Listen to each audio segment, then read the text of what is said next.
My family laughed at my entry-level finance job. At the will reading, my corporate lawyer revealed I was a CEO. Then I took their inheritance. The text from my sister, Chloe, arrived at 7:43 on a freezing Tuesday morning while I was reviewing the final documents for a $6.5 million corporate acquisition. Family meeting Friday 2 p.m., Grandma's will reading. Don't make a scene, Arthur will be there. There was no hello. There was no how are you holding up. There was absolutely no acknowledgement that our grandmother, Beatrice, the woman who had essentially raised us both, had died just 12 days earlier. There was also no mention of the fact that I had been the only person sitting in that sterile hospice room holding her hand when she finally took her last breath. Just orders, as always. I set my phone face down on my mahogany desk and looked out through the floor-to-ceiling windows of my 40th floor office. Chicago was putting on one of its rare, bitterly cold, crystal clear December mornings. The icy expanse of Lake Michigan looked like shattered glass against the steel blue sky. I stared at the water for a long time, letting the silence of my office ground me. Then I picked up my phone and typed back, "I'll be there." Her reply came in under 30 seconds, "Dress appropriately." This is a formal legal proceeding. I stared at that message for a full minute, a hollow laugh escaping my chest. I was 34 years old. I was the sole founder and CEO of Vanguard Capital Group, a private equity firm currently managing $75 million in assets. I sat on the board of directors for 5 different corporations, 3 of which were publicly traded. I had spent the last 12 years of my life building something incredibly real, something serious, something that actual sophisticated professionals in my industry deeply respected. And I had done every single bit of it quietly, carefully, and without ever once asking my family for a single dollar, a single favor, or a single word of encouragement. But to Chloe, I was still just little Clara, the disappointing younger sister, the one who had fumbled her prestigious birthright and wandered off into finance, of all the mediocre, boring places to end up. I forwarded her text message to my executive assistant, Sarah, with a quick 3-word note, "Block my Friday." Then I went back to the acquisition proposal on my desk. You need to understand something fundamental about my family before I tell you what happened in that downtown conference room. On paper, we are a highly respectable Midwestern dynasty. My grandfather built a massive commercial real estate portfolio in the late 1960s and 70s. But it was my grandmother, Beatrice Hayes, who spent the next 40 years quietly quadrupling its value after he died. She navigated an era when banks literally required a man's signature on a woman's business loan. She didn't care. She found ways around every single closed door, every condescending loan officer, and every sexist competitor. By the time I was born, Hayes Real Estate Holdings was worth somewhere north of $90 million. My father, Robert, inherited the family name, the exclusive country club memberships, and the unshakable, arrogant conviction that he had actually earned something. My mother, Evelyn, had gone to an Ivy League school and considered that fact a permanent personality trait. My sister, Chloe, had graduated from Columbia Law, summered in the Hamptons, and 4 years ago had married Arthur Sterling, Federal Judge Arthur Sterling, as she reminded everyone approximately once per conversation. I had gone to a state university on a full merit scholarship, double majoring in economics and advanced mathematics. I graduated summa cum laude and won the Dean's Medal for Academic Excellence at the commencement reception. It was a reception my family missed because they had a charity gala that conflicted with the schedule. They came to the actual walking of the stage, but they left immediately after. I stood in the reception hall holding a gold medal and a plastic cup of warm sparkling cider, surrounded by professors who were telling me I had a brilliant mind, and I remember thinking, they're already in the car. That was the exact moment I decided to stop telling them things. It wasn't out of spite, it was out of pure, exhausted pragmatism. Every time I shared an accomplishment, they found a way to make it smaller. At 25, when I told my father I was leaving my safe corporate banking job to start my own firm with my savings, he swirled his scotch and said, "That's a very risky, foolish decision, Clara. Have you thought about what you'll do when it fails?" He didn't say times if. He said times when. So, Vanguard Capital launched out of a dingy, shared co-working space in the Loop with $250,000 I had saved through 3 years of brutal, soul-crushing 80-hour work weeks. By 28, we had $20 million under management. By 31, $50 million. Now, we were at $75 million and growing, with a fierce reputation for finding family-owned logistics companies in distress and turning them around faster and more cleanly than anyone in the Midwest expected. My family knew absolutely none of this. At every Thanksgiving, every Christmas, every obligatory Sunday dinner, the dynamic was exactly the same. Chloe would hold court at the head of the table, bragging about Arthur's latest high-profile ruling, their new summer house in Door County, or the judicial fundraiser they had just chaired. My parents would beam with pride. Then they would turn to me with that particular look, not quite pity, not quite contempt, but something that lived uncomfortably right between the two. And my father would ask, So, Clara, still doing that entry-level finance thing? I had stopped correcting them years ago. I owned a $2.2 million penthouse condo downtown with a panoramic view of the skyline. But when my mother asked where I was living, I just said, downtown. And she would sigh, oh, still renting. And I would say, nothing. Let her keep the story she preferred in her head. It was so much easier than fighting. The only person in my entire family who ever saw me clearly was Grandma Beatrice. We had started having Wednesday lunches together 6 years ago, just the two of us at a small, quiet French bistro near her townhouse in the Gold Coast. She would ask real, piercing questions. Not, are you seeing anyone? Or have you thought about a more stable career? But walk me through that logistics acquisition, Clara. What was the debt structure? How did you restructure their bloated management team? She understood every single word because she had done vicious versions of it herself in a much harder era with far fewer tools. She was the only person on earth who knew the full, unvarnished truth about what I had built. They deeply underestimate you, Clara, she had said last spring over a plate of cocoa vin and a glass of expensive Bordeaux. That is not a tragedy. That is your greatest competitive advantage in life. Use it. I thought about that conversation constantly after she died. I had been with her when it happened, on a quiet Tuesday evening 12 days before the scheduled will reading. The hospice nurse had called me at 3:30 p.m. to say it would likely be that night. I dropped everything, left a board meeting, and drove straight from my office. My parents were on a luxury Mediterranean cruise they had booked 8 months ago.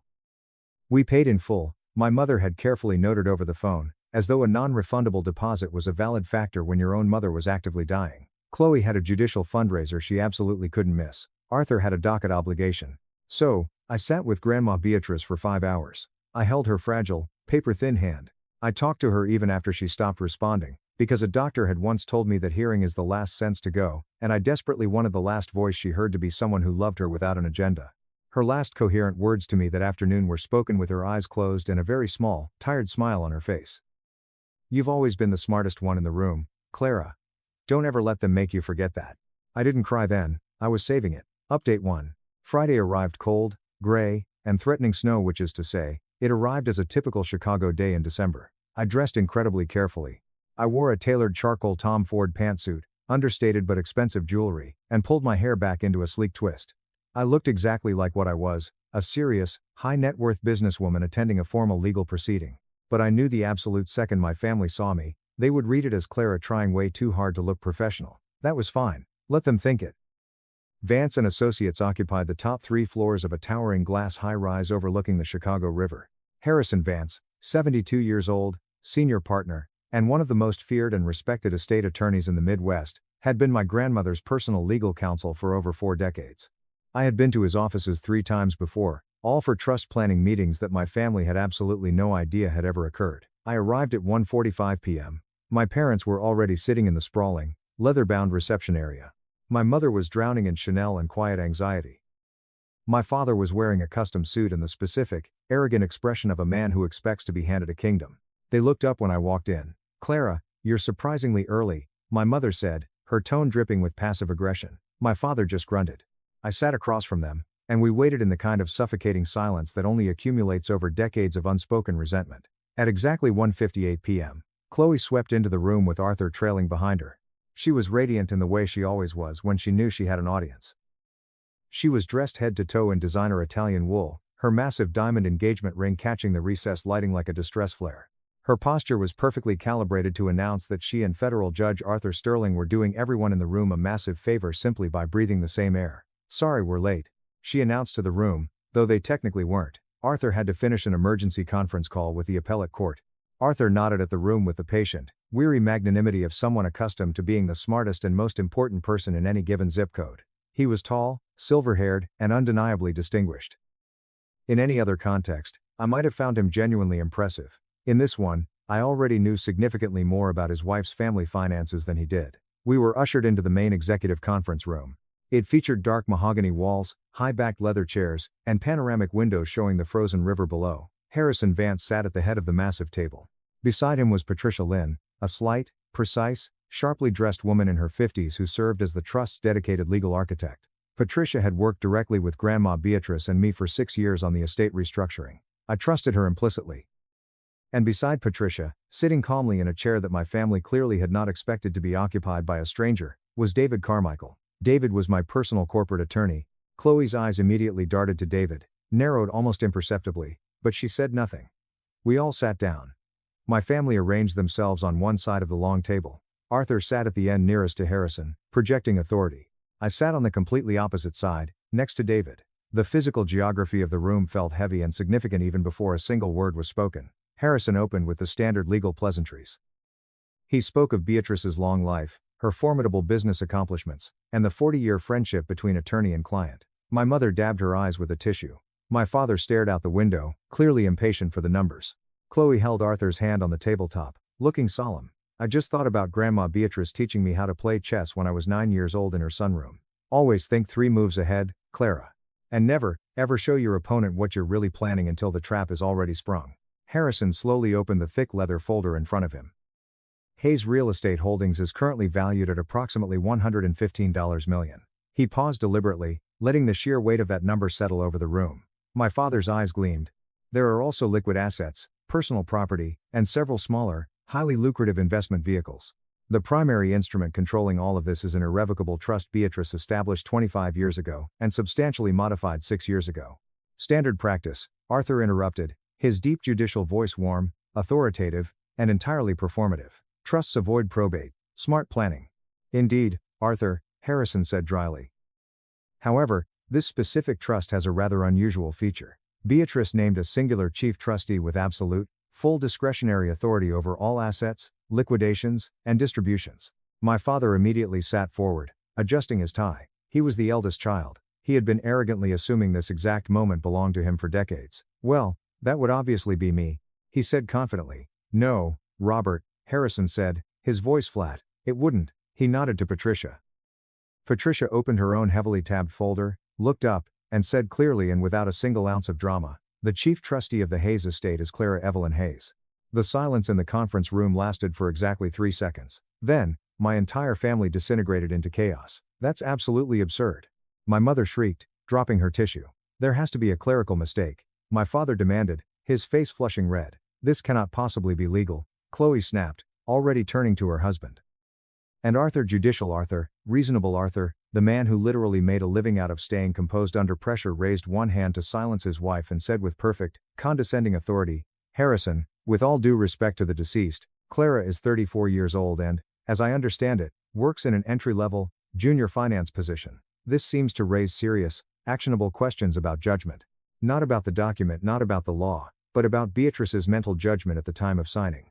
I felt something go very, very still and cold in the center of my chest. David Carmichael cleared his throat. "I'm David Carmichael, Miss Hayes's corporate counsel." He didn't raise his voice. He was a shark who never needed to yell. "For the formal record, Clara is the founder and CEO of Vanguard Capital Group, a registered private equity and investment advisory firm currently managing $75 million in corporate assets.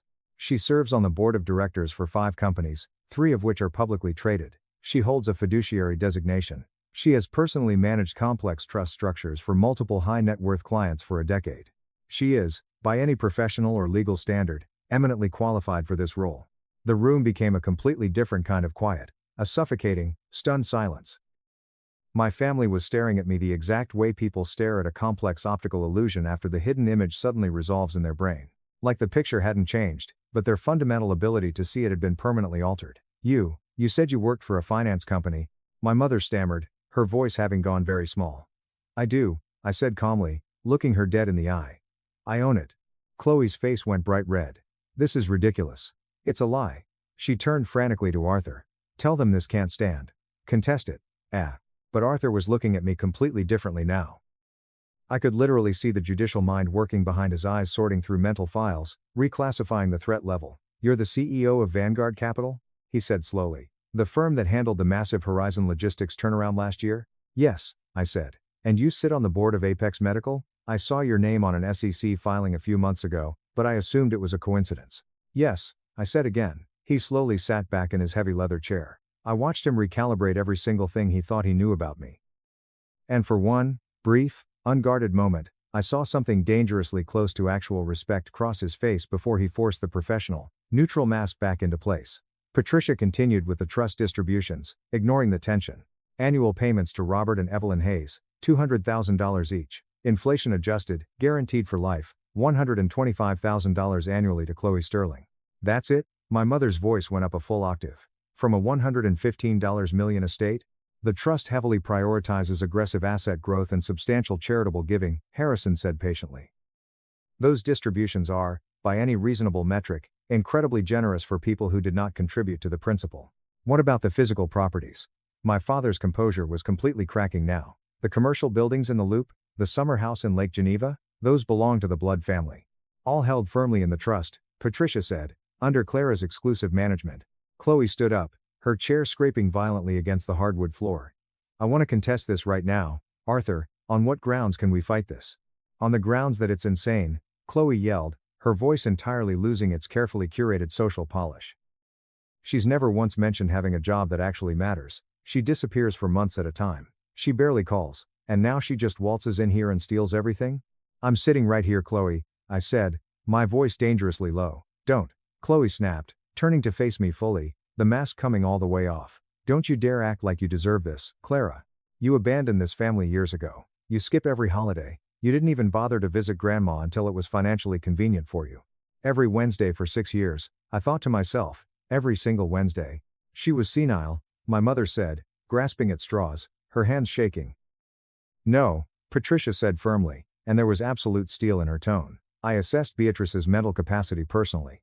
We had 3 independent, board-certified physicians evaluate her over the last 5 years. She was fully, undeniably competent. She knew exactly what she was doing. Harrison reached into his folder and slid a thick, cream-colored envelope across the polished wood table directly to me. My name was written on it in Grandma's handwriting, the distinctive, looping cursive she had used my entire life. My hands were not perfectly steady when I opened it. I wasn't going to pretend otherwise. Dearest Clara, if you are reading this, I am gone. And your family is probably having a massive, collective breakdown in Harrison's office. Good, they desperately need it. You have spent your entire adult life being severely underestimated by the exact people who should have celebrated you. I watched them dismiss your incredible achievements, belittle your life choices, and treat you like a permanent afterthought. It broke my heart every single time. I am making you chief trustee because you are the only one with the intelligence, the ruthless integrity, and the skill to actually carry this immense responsibility. But I am also doing it because I want them to finally see you. Really, truly see you. You built a literal empire from absolutely nothing. While they spent their inheritance advances and married for social prestige, you stayed humble while they bragged. You kept learning while they rested on their hollow credentials. Don't let them bully you today, don't let them make you feel an ounce of guilt. You earned this through pure character. Not by being born first. Not by marrying well. Also, there is something they don't know, something I never told them because it was none of their damn business. Check the trust documents, Hayes Holdings LLC, page 47. I think you'll find the architecture quite interesting.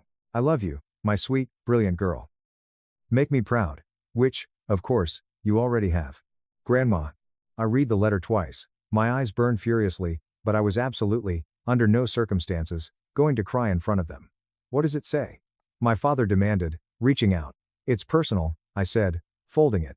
Chloe reached aggressively across the table for the letter. I slid it out of her reach without even looking at her. No. Patricia was already sliding the massive, 400-page trust binder toward me. It was heavily tabbed and meticulously indexed. I turned to page 47, and for a second, I actually stopped breathing. Hayes Real Estate Holdings wasn't a single corporate entity. It was the parent umbrella company of 22 different limited liability companies, each one holding various commercial properties across the Midwest. That was standard estate architecture. Nothing surprising. But 6 years ago, the exact time we started our Wednesday lunches, the time she started asking real questions about my firm and deciding she trusted my financial acumen, she had made quiet, massive changes. She had legally transferred partial ownership of 16 of those LLCs directly to me, not through the trust. Structured as irrevocable gifts under the annual exclusion limit, spread meticulously across 6 years, heavily documented, and completely clean from a tax perspective.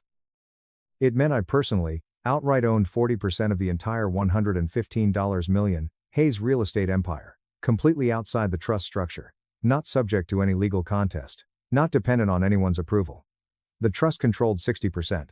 I personally controlled 40%. Together, I controlled absolutely everything. David leaned over, read the page, saw exactly what I was seeing, and kept his face carefully, professionally neutral. Arthur, whose legal mind was already working frantically through the implications of the silence, narrowed his eyes. What exactly is on page 47? The LLC ownership breakdown, I said, my voice remarkably steady. Grandma was very, very thorough.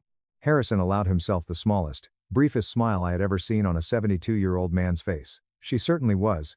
Beatrice restructured her core holdings 6 years ago with Clara's direct, confidential assistance. The arrangement is, as you'll see if you read it, quite legally elegant. What does that actually mean in English? My mother asked, her voice trembling. It means, Patricia said coldly, that even if you somehow manage to contest the trust in court, which I assure you, you will not win. Clara still personally controls a massive, independent portion of the assets outright. Beatrice meticulously ensured that Clara's financial position is completely unassailable by any legal challenge you could possibly bring. The room went quiet again, a totally different quality of quiet this time. It was the silence of total defeat. Chloe sank slowly back into her chair, looking physically ill. My father's face was dark, mottled red. This is a profound betrayal. After everything we did for her. You did nothing for her, Clara. The words came out of my mouth much harder and sharper than I intended, but I didn't walk a single one of them back. She built her empire completely by herself in the 1960s when women couldn't even get business loans without a man's signature. She survived a husband who nearly bankrupted them. She outlasted vicious competitors who tried to crush her. She didn't need your help. I looked at my father steadily, letting the disgust show. You needed hers. How dare you speak to us like that? My mother whispered. It's the absolute truth, I fired back. She gave you massive cash distributions for your entire adult lives. She paid for your Ivy League educations, your extravagant weddings, your luxury house down payments, and you treated her like a burden. Like a walking ATM. I paused, letting the silence stretch. When was the last time any of you actually visited her? Not for a birthday dinner, where others were watching. Not when a quarterly check was due. Actually sat down and visited her? No one answered. The silence was deafening. I had lunch with her every single Wednesday for 6 years, I said, my voice finally cracking just a fraction. I was there when the doctor diagnosed her with cancer. I drove her to chemotherapy when you were too busy. I sat with her through the nausea. I was holding her hand in the hospice room when she died. I looked at each of them in turn, my gaze lingering on my sister. Where were you? A cruise? A fundraiser?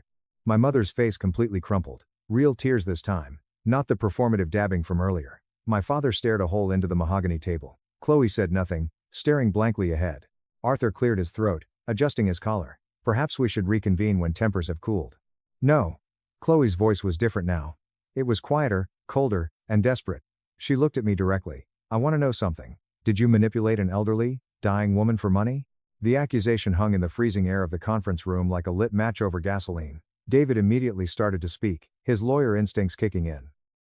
I put a firm hand on his arm to stop him. I helped Grandma structure her estate to reflect her actual values, I said, staring unblinkingly at my sister. I suggested family support without permanent dependency, heavy charitable giving, strategic, aggressive management of what she spent her life building. Every single decision was hers. I provided the financial expertise she asked for, and that's what I gave her. How convenient, Chloe spat.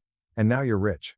I was already rich, Chloe, I said flatly. My company generates roughly $4.5 million in annual net revenue. I didn't need Grandma's money. I met her eyes, refusing to look away. I needed her to see me. She was the only one in this family who ever did. Something in Chloe's face violently shifted at that. A flinch she didn't quite manage to hide behind her anger. You think you're so smart, she hissed, but the contempt in her voice had lost its footing. With your private equity company and your designer suit and your impressive sounding job title, you're still just little Clara. The family disappointment. The one who couldn't even get into an Ivy League school. I didn't apply to the Ivy League, I said softly. I didn't want their prestige. I wanted to build something real. I looked at her steadily. And I did. Arthur put a firm hand on Chloe's arm. We should go. She violently pulled away from him. You manipulated a dying woman. Enough. Arthur's judicial voice echoed off the walls, full force. Chloe blinked rapidly, as though she had entirely forgotten what it felt like to be on the receiving end of his authority. That is an incredibly severe accusation that you cannot prove and absolutely should not make on the record. The trust documents are ironclad. The LLC transfers were documented and clean. Clara's professional qualifications are legitimate and substantial. This is over, Chloe. You lost. She looked at her husband like he had suddenly changed shape. Then she looked back at me, and what I saw in her face wasn't rage anymore. It was something incredibly raw. It was fear. Or maybe the specific, terrifying vertigo of realizing that a comforting story you've told yourself for 30 years has just been entirely, mathematically proved false. She grabbed her designer coat and walked out without another word. Arthur paused at the heavy glass door. He turned back, looked at me with an expression that was, for the first time in 4 years, completely devoid of condescension. For what it's worth, Clara, he said quietly. I'm sorry. We clearly should have paid much more attention to who you actually were. Then he turned and followed his wife out. Update, 2. Low. Low. When the room finally cleared of my family, I slumped back into my chair, suddenly exhausted. Harrison, Patricia, and David stayed seated. The three of them exchanged a quiet, knowing look, the specific look of professionals who had spent months preparing for exactly this detonation and were profoundly relieved it had gone exactly as projected. Beatrice predicted your father would immediately invoke birth order. Patricia said, organizing her files. She said your mother would cry real tears only when confronted with her absence. And she knew your sister would threaten legal action through Arthur. She knew them terrifyingly well, David noted. She knew you much better, Harrison said, looking at me kindly. She sat in this exact room 6 years ago, and told me that you were the only person in her bloodline with both the raw intelligence and the moral integrity to carry this burden without letting it destroy you. She was right, I whispered. I thought she was almost always right. We spent the next 2 hours, meticulously reviewing the trust mechanics. $115 million in real estate assets, generating approximately $8.5 million in annual net operating income. After the mandatory family distributions and property operating costs, roughly $6.2 million annually was available for reinvestment and charitable giving. Grandma had explicitly specified a minimum of 20% of annual trust income at current levels, roughly $1.2 million to go strictly to nonprofits supporting women entrepreneurs, first-generation college access, and ovarian cancer research. She had essentially created a massive private foundation, fully funded it, and handed me the keys to drive it. Just before we adjourned, Patricia pulled one final document from her briefcase. Beatrice left specific, separate instructions about her personal property. There are items at her old house she wanted you to have immediately. The Lake Geneva house? I asked, confused. No, Patricia said gently, her original historic brownstone, in Lincoln Park. I looked up sharply, my heart skipping a beat. She sold that place 15 years ago when she downsized to the townhouse. Patricia shook her head slowly, a sad smile on her face. She let everyone in the family believe she sold it. In reality, she held it buried in one of the shell LLCs. She's been quietly renovating and preparing it for the last 2 years. Patricia paused, sliding a brass key across the table. She told me you would know exactly what to do with it when you saw it. I drove to Lincoln Park the next morning. The historic 1890s brownstone sat on a quiet, tree-lined street. It had dark wood beams, custom built-in bookshelves, and a massive window seat in the study that caught the morning light perfectly. I had spent every single childhood summer running through those halls until the year Grandma supposedly downsized and our extended family abruptly stopped gathering. She had been secretly keeping it all that time. The house had been completely updated. A chef's kitchen, renovated marble bathrooms, fresh paint, but the soul and the bones were exactly as I remembered. I walked into the study. Sitting perfectly centered on the vintage oak desk placed there intentionally was a second envelope. Clara, this house holds my absolute best memories. You learned to read sitting in that window seat. Your grandfather proposed to me in the garden out back. This house is everything I ever believed in, roots, legacy, and continuity, but I have also lived long enough to know that family is not just shared blood. Real family is the people who genuinely see you, who celebrate your victories instead of deeply resenting them. Your real family might end up being the friends you've chosen, the brilliant corporate team you've built, the mentors who guided you when I couldn't. This house is yours. Truly, legally yours. Not held in the trust. I transferred the deed to your name 4 months ago. It is my final gift to you, simply for being exactly who you are. Live here. Build your beautiful life here. Fill these empty rooms with people who actually deserve your time. Forgive your parents and your sister if you can. Not because they deserve your forgiveness, but because holding on to that anger is a heavy weight you simply don't need to carry anymore. They are deeply flawed people who made small, selfish mistakes over and over again until those mistakes just became a habit. Don't let their bad habits define your future. But don't ever forget who you are, either. You are the girl who built an empire from nothing. You are the woman who sat with a dying old lady because it was the right thing to do, not the profitable thing. You were never the family disappointment, Clara. You were always my greatest success story. They just couldn't see it. All my love. Grandma. I stood in the center of the quiet study, the winter sun streaming through the window, holding the letter. I was a CEO, with $75 million under management. I was a fiduciary responsible for a $115 million trust, and I finally broke down and let myself cry. Not from grief, not from the triumph of revenge, but just from the sheer, overwhelming, accumulated weight of finally being seen. Monday morning brought 22 missed calls from various family members. I didn't return a single one. On Tuesday afternoon, my mother physically showed up at the Vanguard Capital offices. My assistant, Sarah, called my desk with a panicked 3-minute warning. It wasn't enough time to hide, but it was enough time to sit up straight, adjust my blazer, and remember exactly who I was in this building. My mother walked into my massive corner office. She looked at the expensive art, the sweeping view of Lake Michigan, the frantic energy of the analysts working in the bullpen outside. She sat carefully in the chair across from my desk, the exact same desk where I signed multi-million-dollar acquisition agreements, and folded her hands in her lap. She looked at me like someone who has finally, painfully understood that she's been reading the exact same book upside down for 30 years. "I've been thinking," she said, her voice trembling slightly, "about what you said in the conference room, about us not visiting Grandma, about us never asking about your actual life." She took a shaky breath. "You were completely right. We made terrible assumptions. We stopped paying attention to you." She was quiet for a long moment, staring at her hands. "I am so deeply sorry, Clara. I'm sorry we didn't see what you had built here. I'm sorry we weren't there for you when it actually mattered." I had desperately wanted that exact apology for 15 years. But hearing it now felt less like a profound relief and more like arriving at a destination completely exhausted, realizing the grueling journey itself was more defining than the finish line. "Thank you for saying that, Mom," I said quietly. "Can we please try to start over?" Her voice cracked completely on the last word. "Can we try to be a real family?" I thought about Grandma's letter. "Forgive them if you can." "I don't know," I answered honestly. "I am willing to try. But it's going to take a lot of time, and it's going to require actual, fundamental change. Not just apologies." She nodded rapidly, real tears spilling over her mascara. "Will you please come to Thanksgiving dinner?" "Yes," I said, "but I'm hosting it at the Lincoln Park House, and I'm bringing my executive team. They are my family too." My mother flinched just slightly at that, but then she forced a nod. "We would love to officially meet them," she said softly. 2 days later, I received a text from Chloe. "Arthur says he owes you a profound professional apology." Then, a minute later, "He's right. And so do I. I was completely awful to you. I'm so sorry." I stared at the screen for a long time. I thought about all the years of small, biting humiliations. All the holiday dinners where I forced a smile and said absolutely nothing to keep the peace. All the times I had driven home alone to my condo and lied to myself that their approval didn't matter. Then I typed back, "Accepted. But this is going to take time, Chloe." Her response came immediately.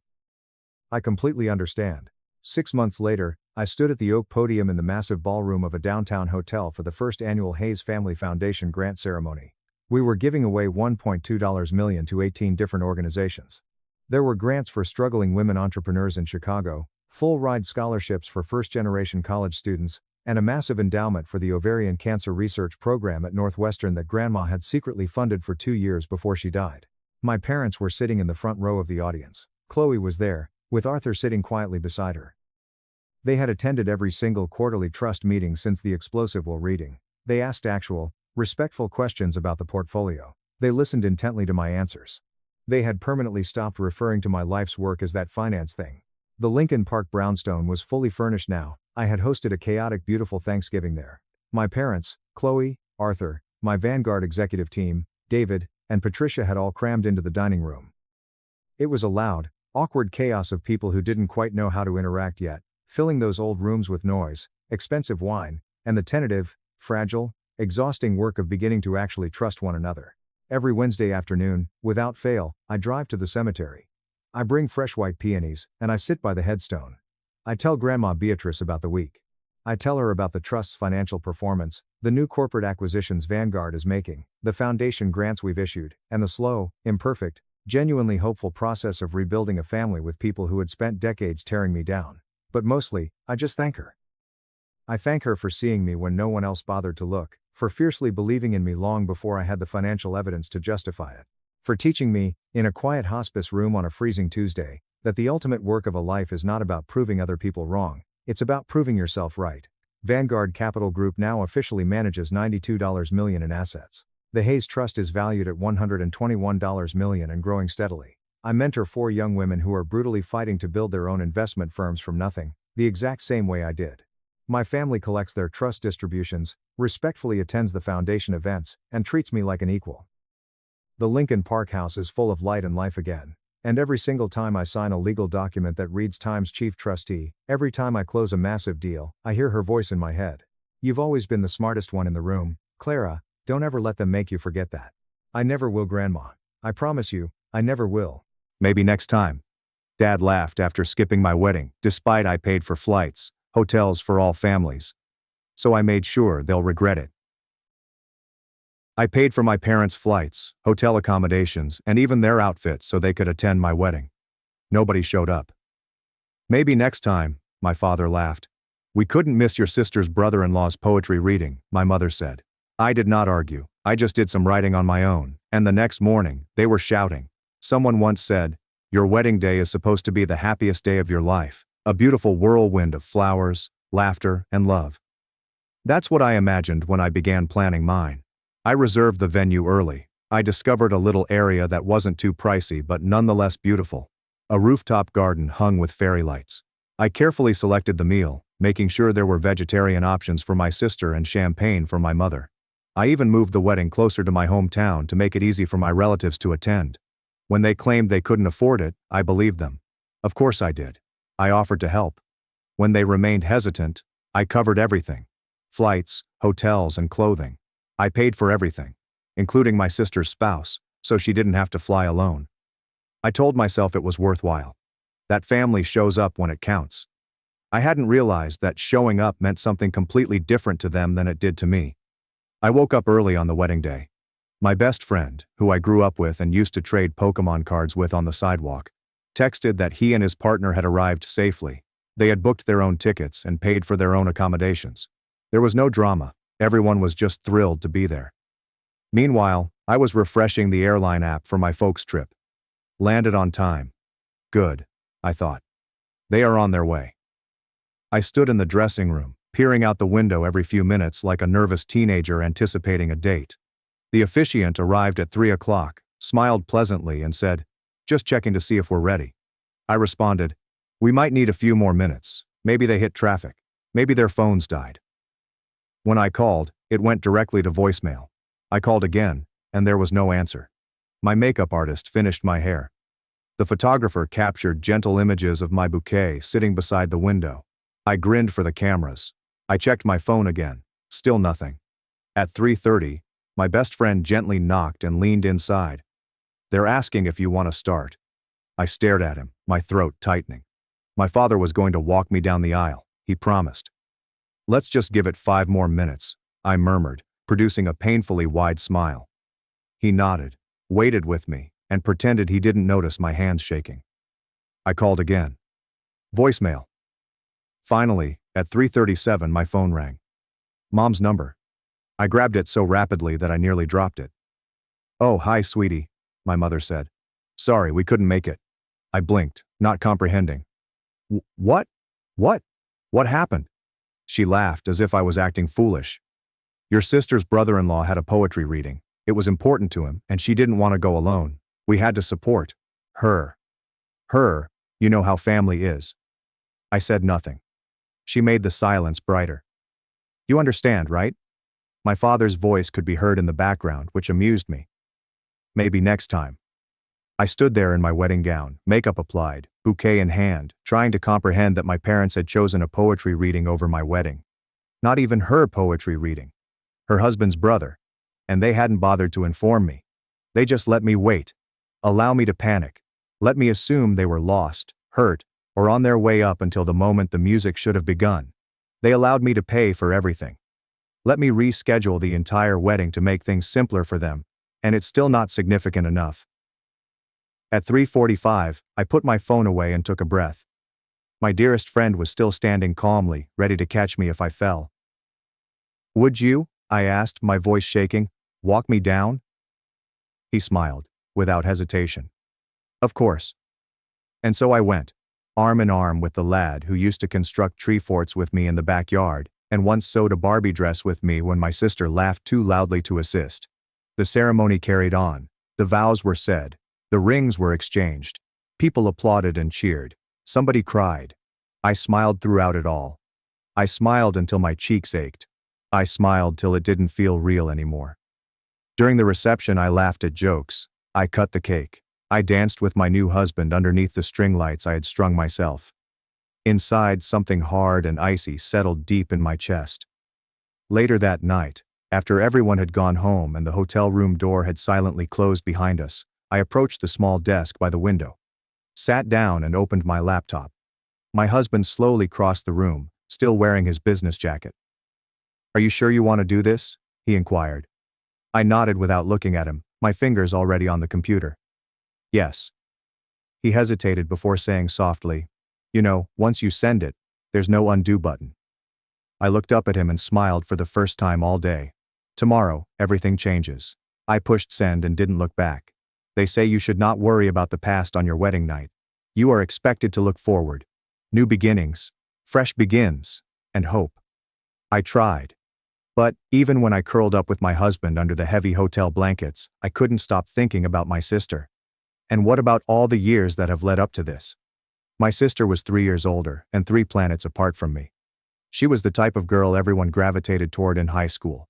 The one with the brand name clothing, the shining hair, and the effortless laugh that made you feel pleased simply to be standing next to her. She was not kind. Not to those who didn't fit.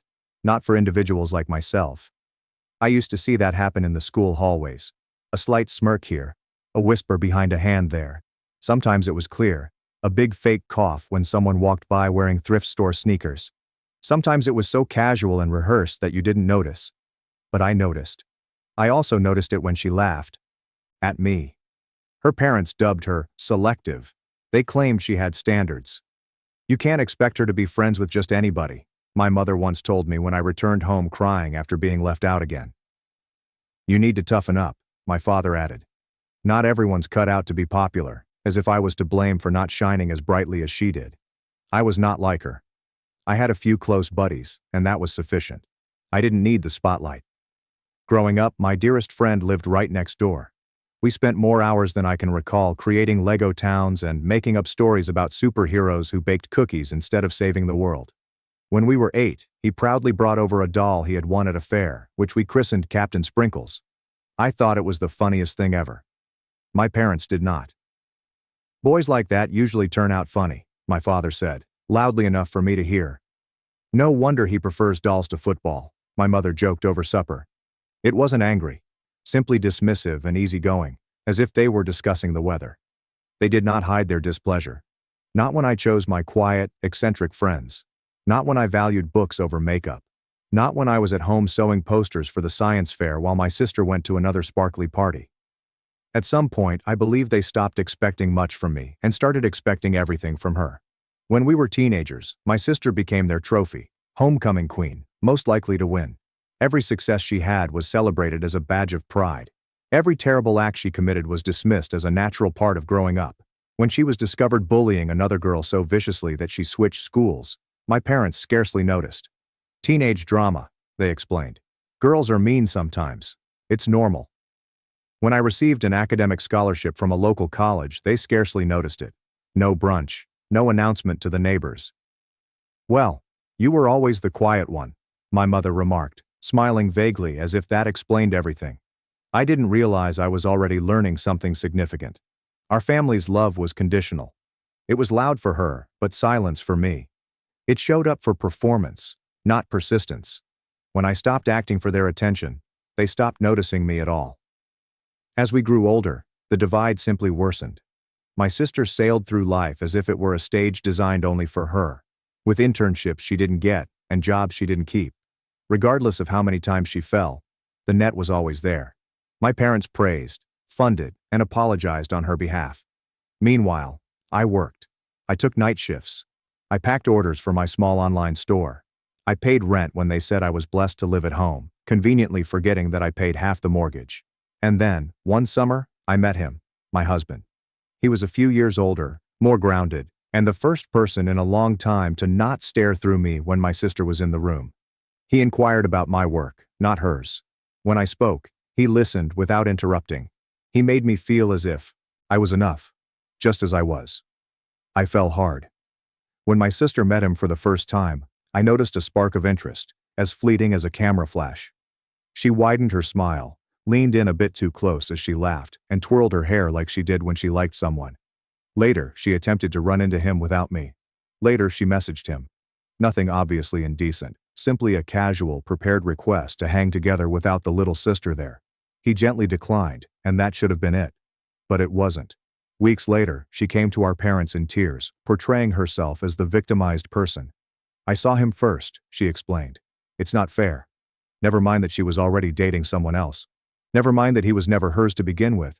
Our family valued performance over truth. She was upset, which meant I was the villain. Maybe you should think about your sister's feelings for once, she said me. Family is more important than some boy, my father agreed. Nobody asked how I felt. Nobody cared. Her backup plan turned into her husband. He was wealthy, dependable, and giving to a fault. Ideal if you were more concerned with the correct last name on wedding invitations than true love. Behind closed doors, however, she never stopped speaking. I settled. He's boring but rich. He thinks he won the lottery. Poor guy. I heard everything. The jokes and casual harshness. She had affairs. He would brag about it after a few drinks, and my folks just laughed it off. Marriage is complicated, my mother commented once, waving her hand. Boys are fragile, my father added. Let her have her fun. But this time, I was not going to be the quiet one who cleaned up her trash. This time, someone had to know the truth. Someone who did not deserve to be humiliated silently behind closed doors, as I had been for years. Perhaps it wasn't revenge. Perhaps it was a sign of solidarity. Maybe I was just choosing the side that no one else had ever taken. I closed my laptop and took a deep breath. Tomorrow would be different, and I would not apologize for it. I awoke to my phone buzzing against the nightstand, as if it was trying to get away. Still groggy, I opened one eye and noticed the missed calls piling up. 6 from home, 3 from mom's cell, and 2 from a number I didn't recognize but had a bad feeling about. I didn't respond. Instead, I rolled over, pulled the blanket over my head, and let the gentle hum of the hotel's air conditioning fill my ears. New life rule. If the situation is urgent enough, they can text. Sure enough, the texts followed. Call us right now. What have you done? Fix it. We need to talk. I placed the phone face down on the nightstand without reading the rest. Across the room, my husband moved, his hair messy, shirtless, and his wedding ring catching the morning light. Is everything okay? He muttered. Family's in crisis, I explained, yawning. It must be Tuesday. He snorted, then pulled the blanket over his head. By mid-morning, I had my first genuine inkling about what was going on. A text from my cousin, who had social awareness. Like a wet sponge. Hi, I heard your sister's spouse dipped. Crazy, the family is freaking out. Dipped. That was one way of putting it. Over the next 2 days, parts came in slowly, like a disorganized jigsaw puzzle missing half of its pieces. Following the poetry reading, my sister's husband appears to have seen the message I sent, or rather, the collection of screenshots, recordings, and documentation. Proof that his wife, whom he had supported through jobs she quit, leases she broke, and goals she never realized, had never appreciated him, laughed at him, or cheated on him. According to what I heard, there had not been a screaming match straight away. Just silence. A protracted, hazardous kind of silence. The type that implied the real damage wasn't even obvious yet. Within a few days, the fallout started to show. My sister's husband left peacefully, without causing a commotion. I filed the divorce papers at the end of the week, and with him vanished the imaginary safety net that my parents had never acknowledged they required. He ceased making payments to my parents' business. When unexpected expenses arose, they stopped paying down their mortgage. They stopped making polite excuses for why their bills were never fully paid on time. It was as if someone shut off a tap they hadn't even noticed they were drinking from. I made my own silent movements. I canceled the automatic payments I had set up 2 years ago to cover a portion of their utilities, emergency dental work, and a cosign for their car lease. I unlinked my accounts and withdrew my name from the joint emergency fund. I redirected my personal savings somewhere safer, somewhere I wouldn't feel guilty about utilizing. I didn't announce it. There are no major clashes, just a quiet, vanishing act. The trouble with financial disaster is that it does not happen all at once. It leaked. First, credit card minimums are missed. Then, business invoices are paid late. Then suppliers begin calling rather than sending courteous reminder emails. The bank then regrets to notify you that your request for a second line of credit has been denied. It was a lengthy, agonizing process, just as they had allowed their treatment of me to fester over the years. Small neglects, insults, and betrayals continued until the entire foundation rotted through. I spent a lot of evenings simply sitting with it, the solitude, the absence, the peculiar anguish of breaking free from something you'd spent your entire life pursuing. I always imagined that letting go of my parents would be like falling over a cliff. It did not. It was like unclipping a weight from my ankle. I was not falling. I was floating. But that doesn't mean it wasn't painful. There were quiet moments when the pain struck harder than I imagined. For example, When I first started writing thank you notes to visitors, I immediately thought about sending one to my parents before realizing they hadn't been present. Or when I strolled into a store and saw a small Mother of the Bride frame, my palm stretched out instinctively, naively, as if it still believed the appropriate people cared. Or when a stranger smiled and said to my husband and me, "You must have such supportive families." I had to giggle because my relatives simply backed their own egos. When you survive individuals like that, you develop a sense of humor that stays with you, not the laugh-out-loud variety. The dry and fatigued were, of course, kind. The kind you sip like poor coffee in a shabby diner at 2 a.m., relieved to be somewhere else. There were some other adjustments, quiet ones. About 2 weeks after the wedding, I discovered I was pregnant. I glanced at the test in the confined hotel restroom, back against the wall, heartbeat thumping somewhere near my ears. It was not intended, not exactly unplanned, but earlier than expected. I sat for a long time, palms flat against the cold tile, as the world shifted slightly around me. When I told my husband, he simply grinned and pulled me in, saying, "We're ready." "You're ready." And for the first time in years, I believed him. I did not tell my parents, not even when the texts and emails started coming in. Some news does not belong to those who would not be pleased for you. Some milestones are too valuable to give away to people who just see them as leverage. Meanwhile, their circumstances deteriorated. I didn't check for updates, but I wasn't deaf either. Cousins gossiped. Curious texts were exchanged by elderly neighbors. The family group chat, which had long been silenced, buzzed with secondhand worry. Business revenue decreased. A few vendors backed out of negotiations. The bills piled up. They began missing minor payments, then larger ones. It wasn't dramatic yet. No foreclosure notices or court dates. However, the pressure was increasing, like a hairline crack running through glass. They did not show up at my door. Not yet. That would come later, when circumstances had deteriorated to the point that pride no longer outweighed panic. Still, I wondered if they were startled. Surprisingly, the calm one did not fold. That the unseen daughter was the one they had most relied on, without even realizing it. I thought about it on nights when I sat at the kitchen table, papers for the new house sprawled out in front of me, my husband thumbing through listings, our feet tangled beneath the chair. Some nights, my childhood best friend would call.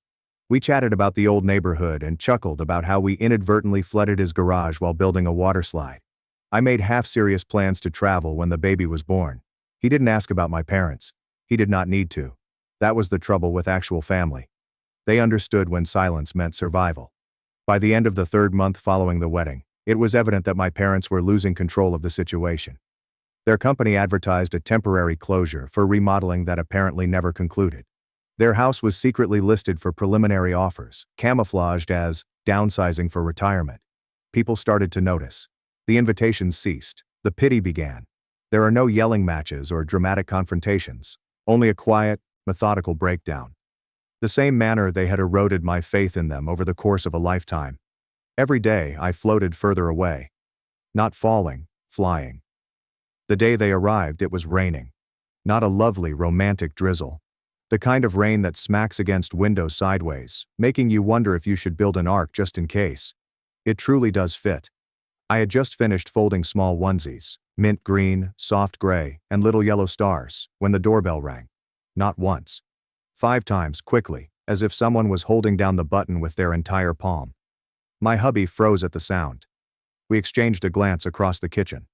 We already knew. I looked through the peephole. There they were. Suitcases were stacked at their feet. Soggy coats. Tight, fierce smiles. My parents and sister. 3 faces I hadn't seen in months, pushed up against the doorway like a threat. I didn't open it immediately. Just stood there, forehead placed against the cool wood, taking deep breaths.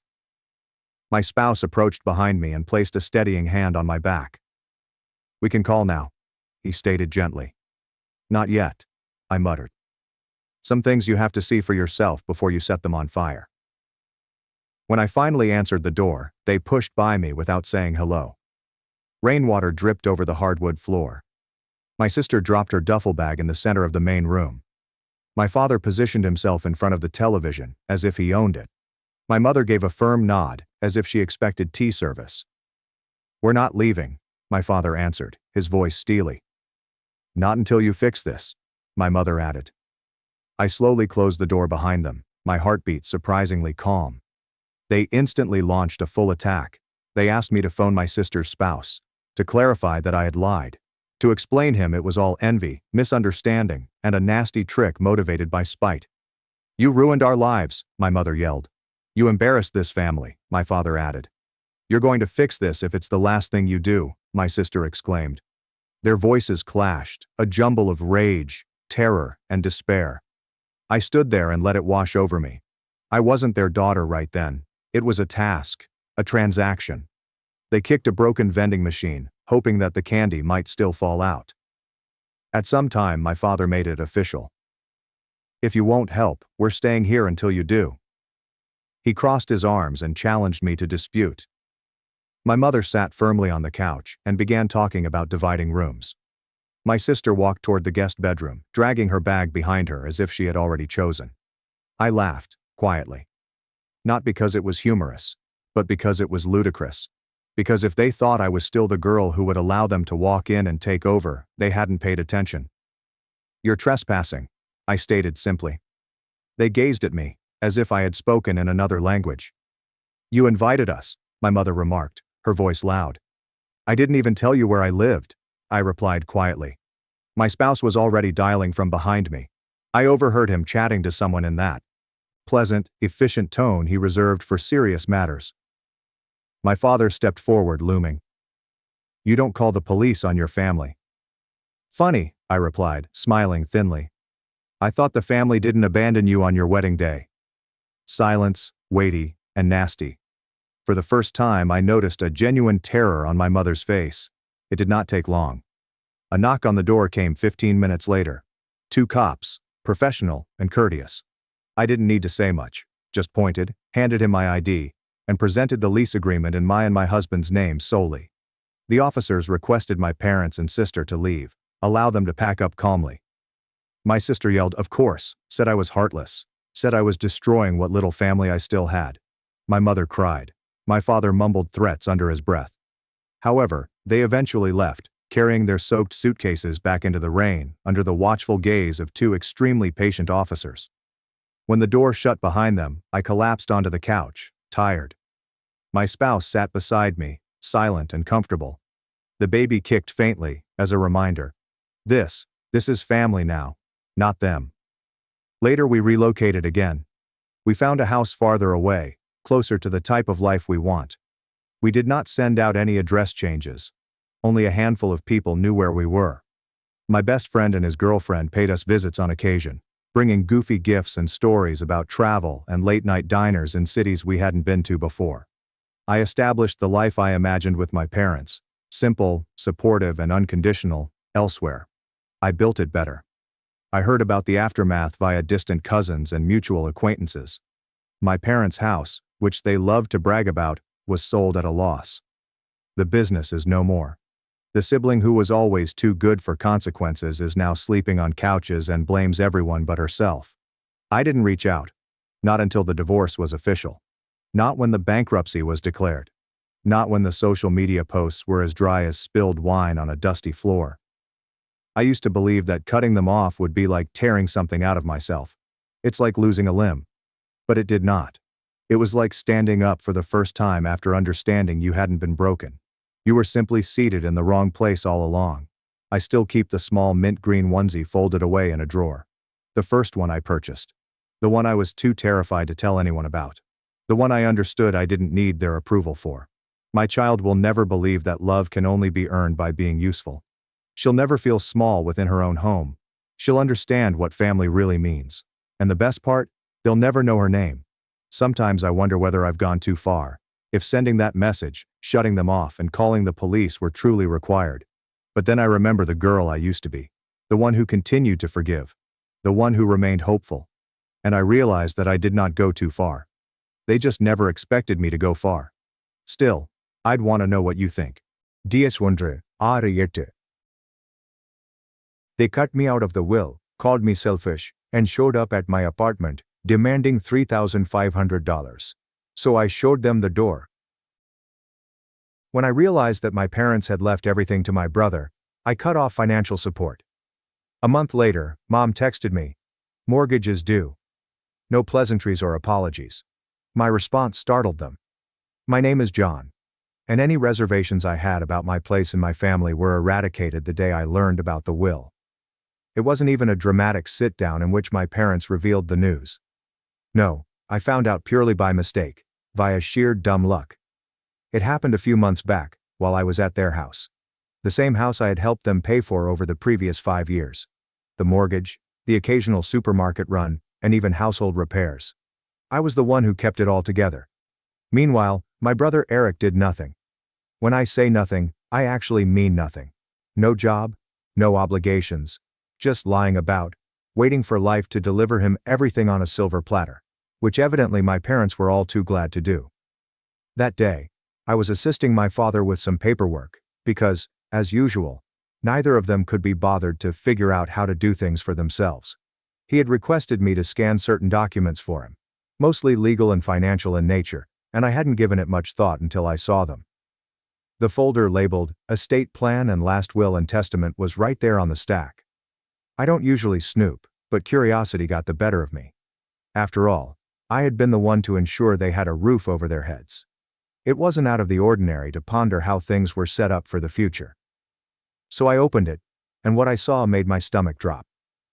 Everything, literally everything, was going to Eric. The house, their savings, and their property. There was no mention of me, except from some generic remarks about how much they loved both of their sons.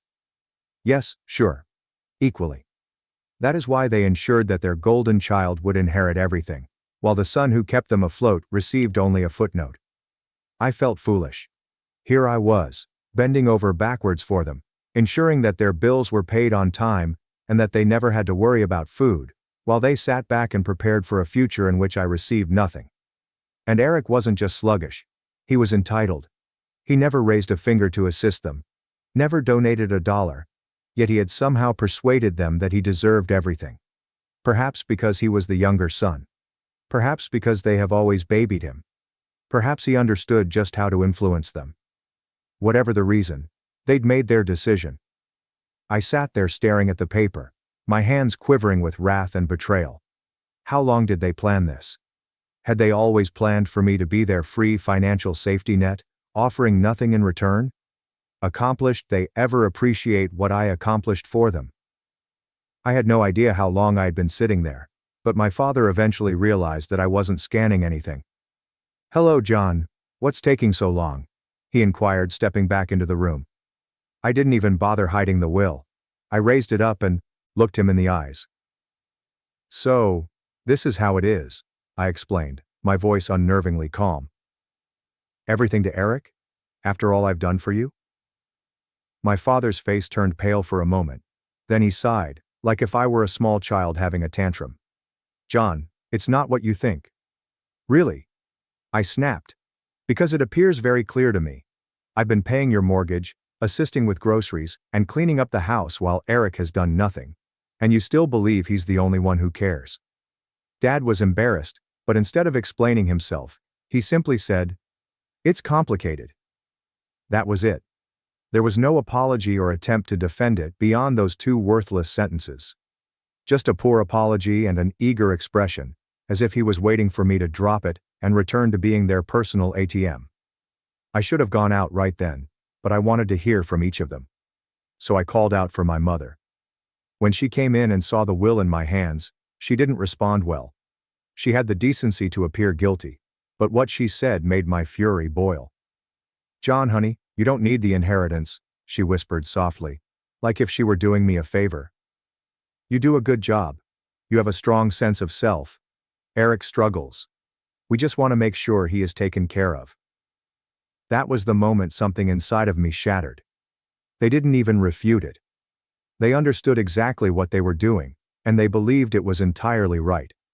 They had spent years tolerating Eric's sloth, and now they planned to reward it by giving him everything, while I was treated as an afterthought. I took a long breath, tightened my jaw, and placed the will on the table. "Got it," I said, my voice strangely calm. "Glad to know where we stand." Then I turned and marched out of the house, disregarding their protests and slamming the door behind me. They had made a decision. Now it was time for me to make mine. I did not return to their place after that. I did not call. I did not check in. For the first time in years, I let them deal with their own dang problems. If they needed to mend something, they could figure it out. If they wanted groceries, they could make their own way to the store. Most significantly, if the mortgage bill arrived, I would no longer be responsible for paying it. The hush lasted almost 2 weeks. At first, I guess they thought I was simply pouting and would crawl back like usual. Perhaps they expected me to calm down and apologize for questioning their choice. But as the days passed with no news from me, and more significantly, no financial assistance, you could almost feel a shift in their mindset.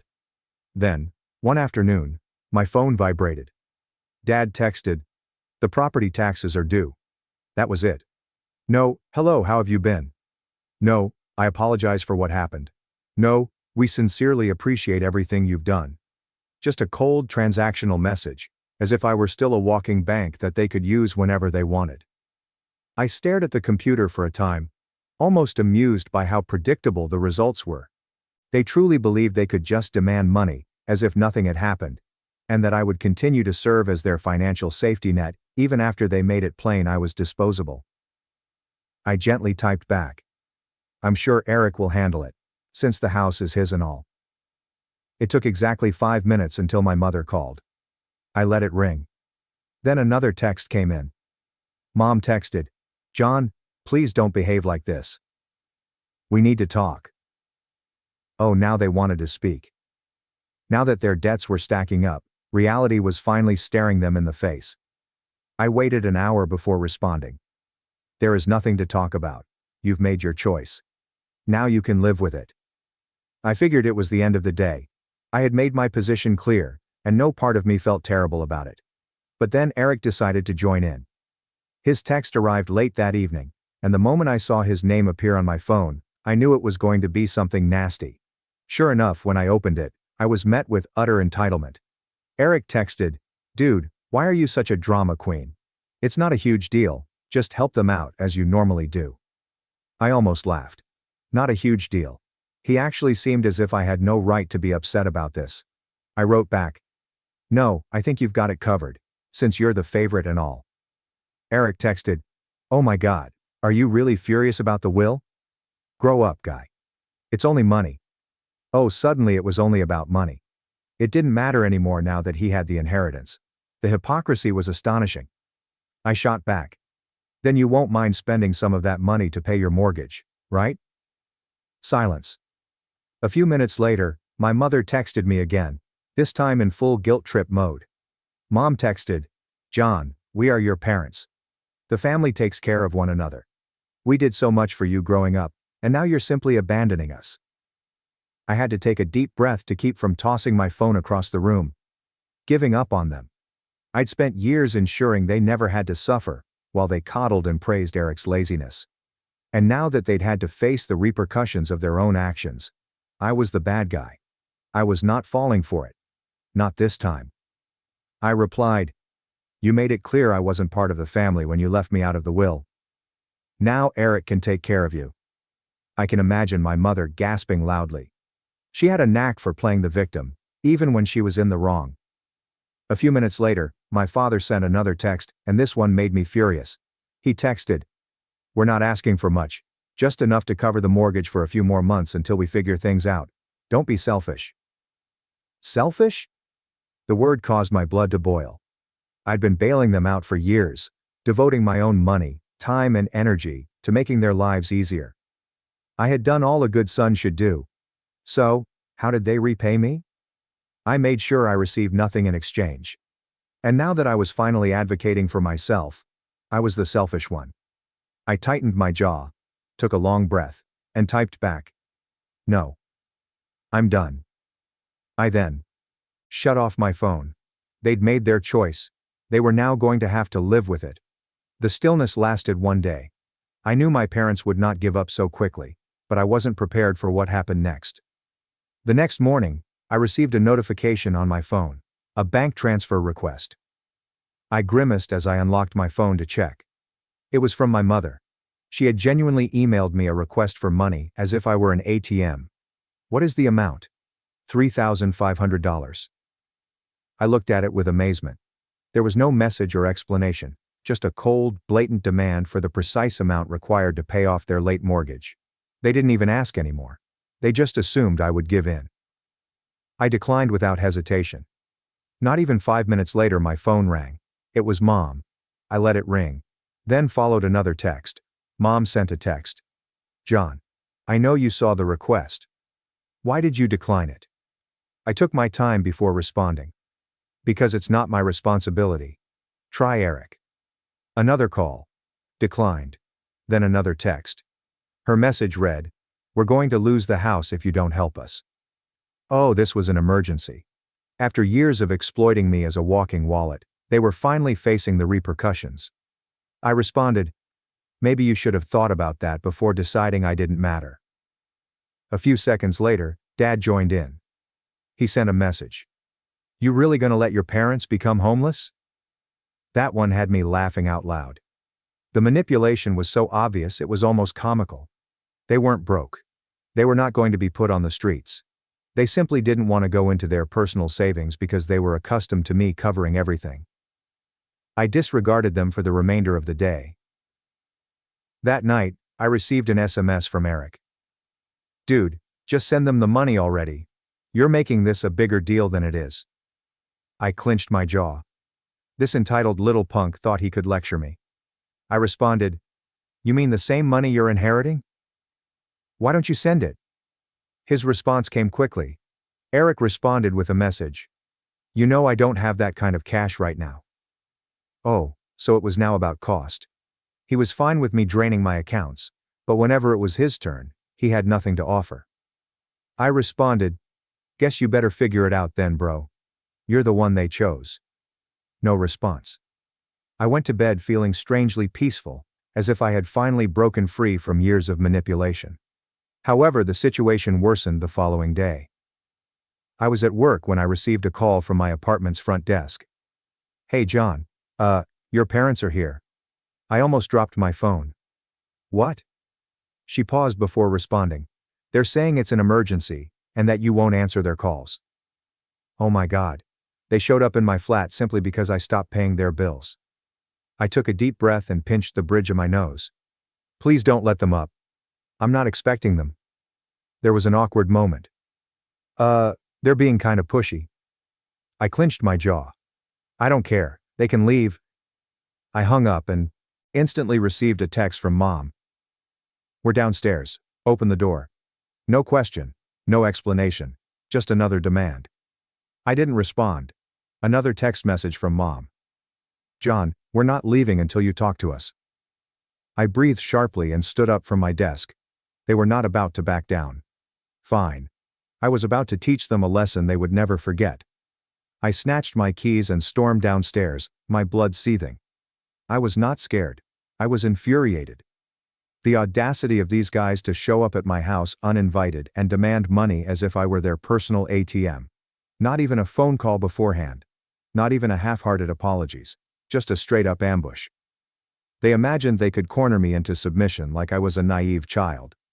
I yanked the door open, and there they were. Mom, Dad, and of course, Eric. All poised in a tight little formation. As if they were preparing to hold a family intervention. Mom had her arms crossed, her typical disappointed mother expression locked and loaded. Dad stood rigid, hands in his pockets, his expression a mix of annoyance and entitlement, as if he couldn't believe I was forcing him to do this in person. And Eric, the little parasite, had the gall to appear bored, as if the entire thing was only somewhat inconvenient for him. As if he was not the cause of any of this. When Mom saw me, she went into full theatrical. "John. Finally, we need to talk." I leaned against the door frame, arms crossed. "Number, you need to leave." She blinked, as if she was unable to absorb what I had just said. "Excuse me?" "You heard me." My voice was calm, controlled, and firm. "You don't get to just show up at my apartment demanding money. That's insane." Dad gave a quick scoff. "Are you really going to let us lose the house over a petty grudge?" I gave out a frigid laugh. "Petty grudge? Oh, you mean the one where you decided I was good enough to pay your bills, but not good enough to be in your will? That grudge?" Mom gasped and clutched her chest, as if I had just hit her. John? That's not fair. We only did what we thought was best for the family. I tilted my head. Best for the family? You mean best for Eric? Just say it. Silence. A prolonged, heavy silence. Eric, who had been unusually silent until now, finally spoke up. Look, man, I don't even want to be involved in this. I didn't ask for anything. I turned to him, finally letting go. No. You just sit back and take everything that's handed to you. You're 28 years old, Eric. Get a damn job. His face grew crimson. Dude, what the hell? I stepped closer. You heard me. You want to inherit the house? Start acting like a homeowner. You want to be the golden child? Start paying their damn bills. I'm done being your personal bank. Eric averted his gaze, his attention drawn to the sidewalk. Mom took a deep breath and refocused her guilt trip. John, he's your brother. I nodded. Yep. And I've supported him longer than you ever have. Dad's face clouded. You're being selfish. I laughed. A true, sincere laugh. That's generous of you, I said, gesturing between them. You two decided that Eric deserved everything, and I deserve nothing. And now that it's time to pay the price for that choice, you're trying to manipulate me into fixing it for you. Not happening. Mom's voice became sharper. We thought you'd be mature about this. I raised an eyebrow. Mature? You mean quietly accept that I was betrayed and keep paying your bills? Because let's be real, that's what you wanted. Dad stepped nearer, attempting to loom over me as he had when I was a child. John, we raised you. We fed you, clothed you, gave you everything. The least you can do is help us now. I looked him dead in the eyes. I already did, for years, and you repaid me by cutting me out. Mom's lips twitched. We thought you'd understand. I exhaled and shook my head. Oh, I understand perfectly. I understand that I was never family to you. Just a paycheck. Once again, there is silence. An oppressive and unmistakable silence. I turned to see Eric, who was still trying to be invisible. And you? What's your excuse? You had years to grow up, to get your life together, to contribute. But you didn't, because you knew they'd take care of you. And when they're gone, you just expected me to step in, huh? Eric eventually snapped. What do you want me to say, man? I didn't ask for this. I nodded slowly. Right. You didn't ask. You just benefited. His mouth opened and then closed. Nothing. He had nothing. Mom tried one final guilt trip. John, we're family. Family takes care of each other. I stared at her for a long time before responding. Exactly. So why didn't you take care of me? She froze. No words, no rebuttal. Nothing. I exhaled slowly, feeling lighter than I had in years. We're done here. I turned and walked back inside, shutting the door behind me. My phone buzzed before I even got back to my couch. Dad sent a new text. Wow, after everything we've done for you, are you really going to abandon us? I smirked as I typed back. Number, you abandoned me. I'm just finally accepting it. I sent the message and then banned their phone numbers, but I had no idea that blocking them would simply make matters worse. Things quickly spiraled out of control. Less than a day after blocking them, I began receiving posts on Facebook. My parents were never very tech-savvy, but they knew how to voice their problems online, especially when they felt self-righteous. At first I assumed it was simply my folks being dramatic. I mean, that was their go-to move, throwing out family strife for all to see. But as I browsed through their pages, I realized it wasn't just about me not assisting with finances anymore. The posts were camouflaged as family affection, but they were carefully veiled attacks on me. Mom had written about how she did not raise her son to be so selfish, and how a true family assists one another no matter what. A handful of her acquaintances said I was a letdown, and out of touch with what actually mattered. Then Dad responded with his own post. So a full family should never turn their back when you need them most. We gave everything to our children, and this is how we're repaid.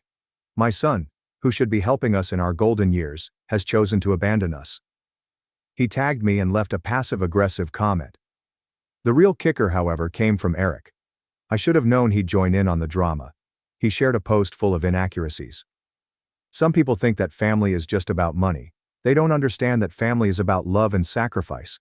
I'd do anything for my parents, but some people just don't get that. They're too wrapped up in themselves to realize that true love is about helping those who raised you. He even made a disguised shot at me. I wish some people could learn what it really means to be family. I love my parents and I'm grateful for everything they've done. That was it. That was my breaking point. I sat there staring at the TV in bewilderment. How had things come to this point? They turned the entire situation around. They made me the villain. The selfish son who refused to assist his selfless parents. The son who didn't appreciate all the affection parents showed me throughout the years. How could they? I'd always been the person who worked hard. The person who donated. The person who has never complained. I had to accept the fact that they had convinced themselves they were correct. And now they were telling everyone that I was the problem. I didn't want to react immediately.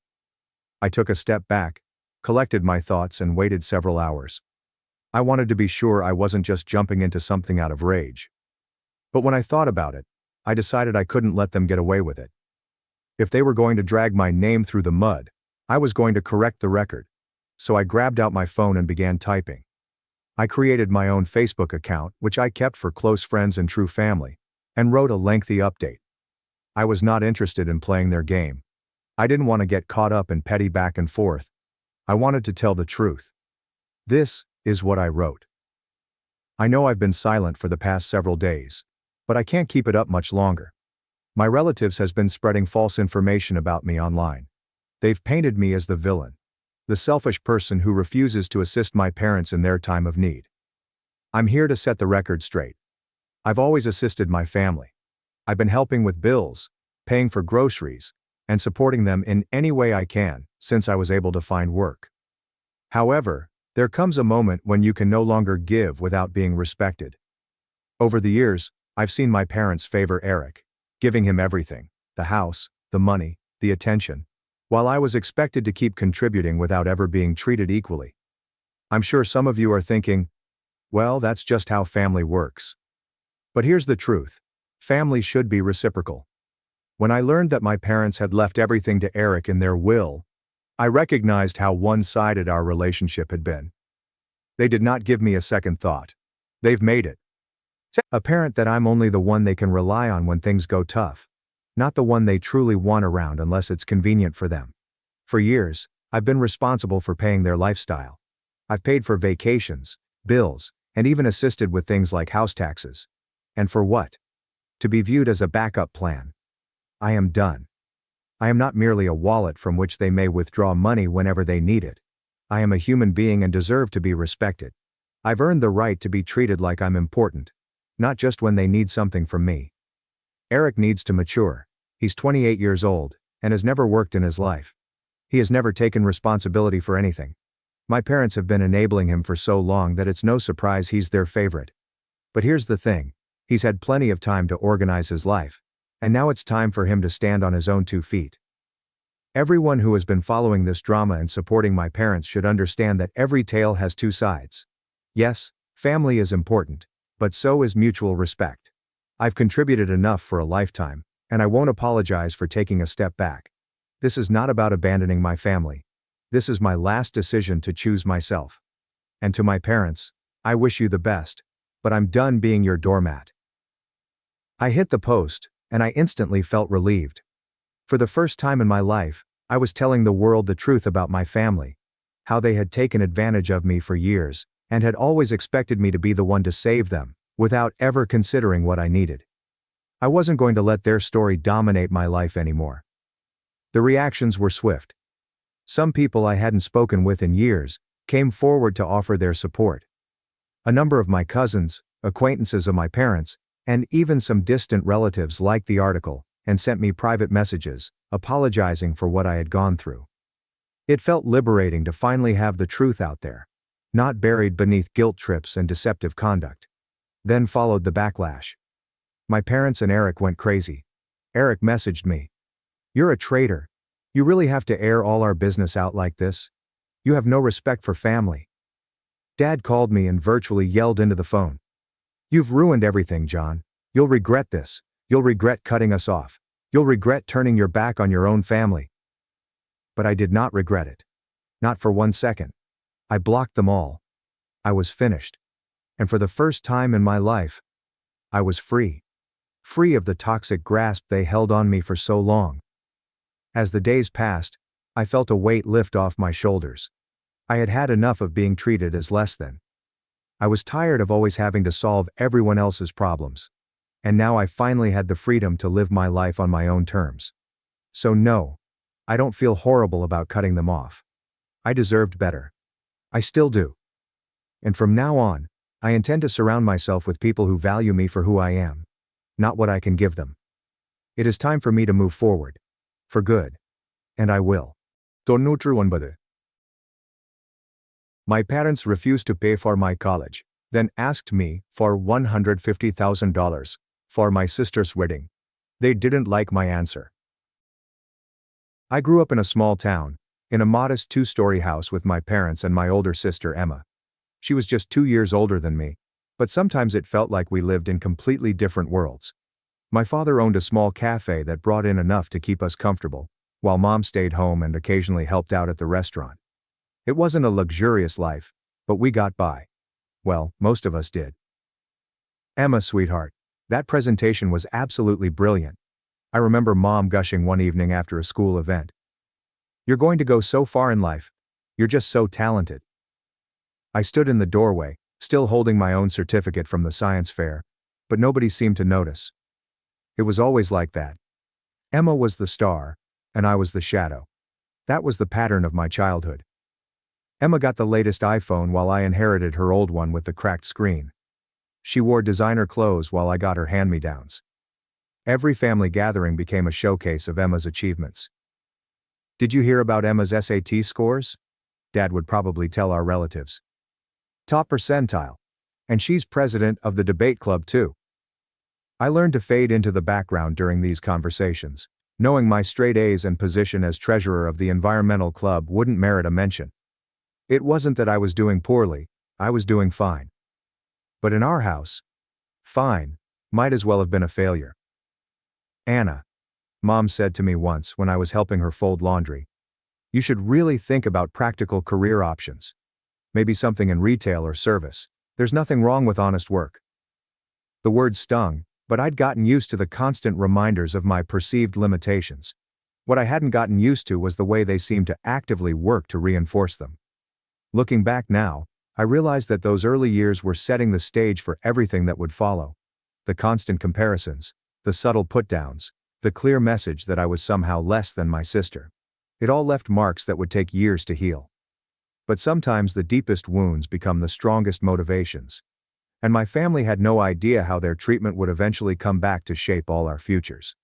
I still remember the day Emma got her college acceptance letter. The whole house erupted in celebration. Mom made her favorite dinner, Dad brought home an expensive bottle of wine, and they spent the entire evening making plans for her future. Our brilliant girl is going to one of the best colleges in the city. Mom couldn't stop beaming. We've been saving for this moment since you were born, sweetheart. I sat quietly at the dinner table, pushing food around my plate, trying to imagine what my own celebration would be like in 2 years. I should have known better. When my turn came, the response couldn't have been more different. I'd worked hard to maintain good grades, joined clubs, and even took extra courses to boost my college applications. But none of that seemed to matter. College? Mom's laugh was sharp and dismissive when I brought up the subject. Anna, be realistic. We just can't afford to send you to college. Besides, you're not really college material. But what about all the money you saved for Emma? I asked, my voice shaking. Dad cleared his throat uncomfortably. That was different. Emma had a clear path, exceptional grades. Well, you're more suited for practical work. Speaking of which, I could use another waitress at the cafe. I couldn't believe what I was hearing. I could work while studying, I pleaded. Please, just help me get started. We could borrow from relatives or take out a loan. I'll pay back every penny, with interest. I'll even get it in writing, with a lawyer. We never borrow from anyone. In principle, Mom said coldly. We don't borrow money, and we're not going to change our principles for you. You need to accept your limitations and find a suitable job. I spent that night crying in my room. But by morning, determination had replaced my tears. I went to the only people who had ever truly seen me, my grandparents. Grandpa, Grandma, I need your help. I explained everything through tears at their kitchen table. I can't just give up on college. I can't. Grandpa's eyes were filled with a mixture of anger and sadness. We don't have savings, sweetheart, but let me see what I can do. No grandchild of mine is going to have their dreams crushed like this. The next few weeks were a roller coaster of emotions. First, the disappointment of the bank rejecting the loan application. Then, the shocking moment when Grandpa announced he was selling their old country house and the plot of land it sat on. The sale of the property provided exactly enough for my college tuition. I applied to study investment management in a city far from home, as far as I could get from the constant reminders of my family's lack of faith in me. The day I left, Mom and Dad didn't even come to say goodbye. Only my grandparents stood at the bus station, Grandma hugging me tight while Grandpa wiped away what he tried to pretend weren't tears. From that day forward, I cut ties with my parents completely. When breaks came and I had to return to town, I stayed with my grandparents in their now smaller house. Their sacrifice meant everything to me. And every time I walked into their modest home, I was reminded of what real family support looked like. After 4 years of hard work, I finally graduated with my degree in investment management. I returned to my hometown with big dreams and a freshly printed diploma. But reality hit hard. The job market wasn't exactly welcoming to new graduates, and I spent weeks sending out applications without any promising responses. Eventually, I landed a position at a small trading company. It wasn't the prestigious investment firm I'd imagined working for, but it was a start. I found a modest apartment on the outskirts of town. Nothing fancy, but it was mine, paid for with my own money. Then came the call I never expected. Anna. Emma's voice was sugar-sweet on the phone. It's been ages. You should come over for dinner this weekend. I'd love to catch up. Something in her tone should have warned me, but I agreed. Maybe time has changed things. Maybe we could finally have a real relationship as adults. I couldn't have been more wrong. When I arrived at Emma's house that evening, I immediately knew I'd walked into a trap.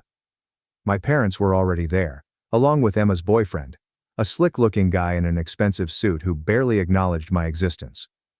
The interrogation began as soon as we sat down to eat. So, Anna, Mom started, her fork poised midair. Tell us about this job of yours. I'm working at a trading company, I said, trying to keep my voice steady. It's small, but... Emma cut in with a laugh. Trading company? You mean like those discount stores? Honestly, you didn't need a college degree for that. Anyone could walk in off the street and get that job. Unlike Emma, Mom beamed, who's a manager at the city bank, and David here is a lawyer with Anderson and Pierce. Emma's boyfriend nodded smugly. Top law firm in the state. I told you college wasn't necessary for you, dear, Mom sighed. Such a waste of your grandfather's property. Dad chuckled, swirling his wine glass. Hey, my offer still stands. I could use an educated waitress at the cafe. Think how impressed the customers would be. Would you like fries with that? From someone with a college degree? They all laughed. Except me. I stared at my plate, pushing the food around just like I used to do as a child. Where did you say you're living now? Emma asked, though I hadn't mentioned it yet. I found a place on Cedar Street, I replied quietly. The table erupted in theatrical gasps. Cedar Street? Emma's eyes widened in mock concern. Oh, Anna, that's literally the worst neighborhood in the city. Only... She paused for effect. Well, you know. People who can't afford better live there. Beggars, she means. Beggars, Mom stage whispered. And they all laughed again. Something inside me snapped. For years the distance hadn't changed anything. They were still the same cruel, judgmental people they'd always been. You know what? I stood up so abruptly my chair scraped loudly against the floor. You know what? I'd rather be a beggar than be like any of you, I spat out. At least I got where I am on my own, without riding on someone else's coattails or living off Daddy's money. I grabbed my purse and headed for the door, ignoring their protests and accusations as I walked out into the night. I promised myself it would be the last time I ever set foot in their presence. Life has a funny way of surprising you, just when you think you've hit a dead end. I was still working at the small trading company, doing my best but feeling stuck, when my phone rang one afternoon. It was Lisa, my old college roommate. "Anna, you're not going to believe this." She was practically shouting with excitement. "Remember how we always talked about working for Maxwell Investment Group? They're opening an office in your city, and they're looking for fresh talent. I already put in a good word for you." My heart started racing. Maxwell was one of the biggest names in investment management. I spent that night updating my resume and the next week preparing for the interview. When I walked into their temporary office, I felt like everything in my life had been leading to this moment. The interview wasn't easy. They grilled me on everything from market trends to specific investment strategies. But all those extra hours I'd put in at my current job, all the additional research I'd done in my free time, it all paid off. A week later, I got the call. I was in. From day one, I threw myself into the work.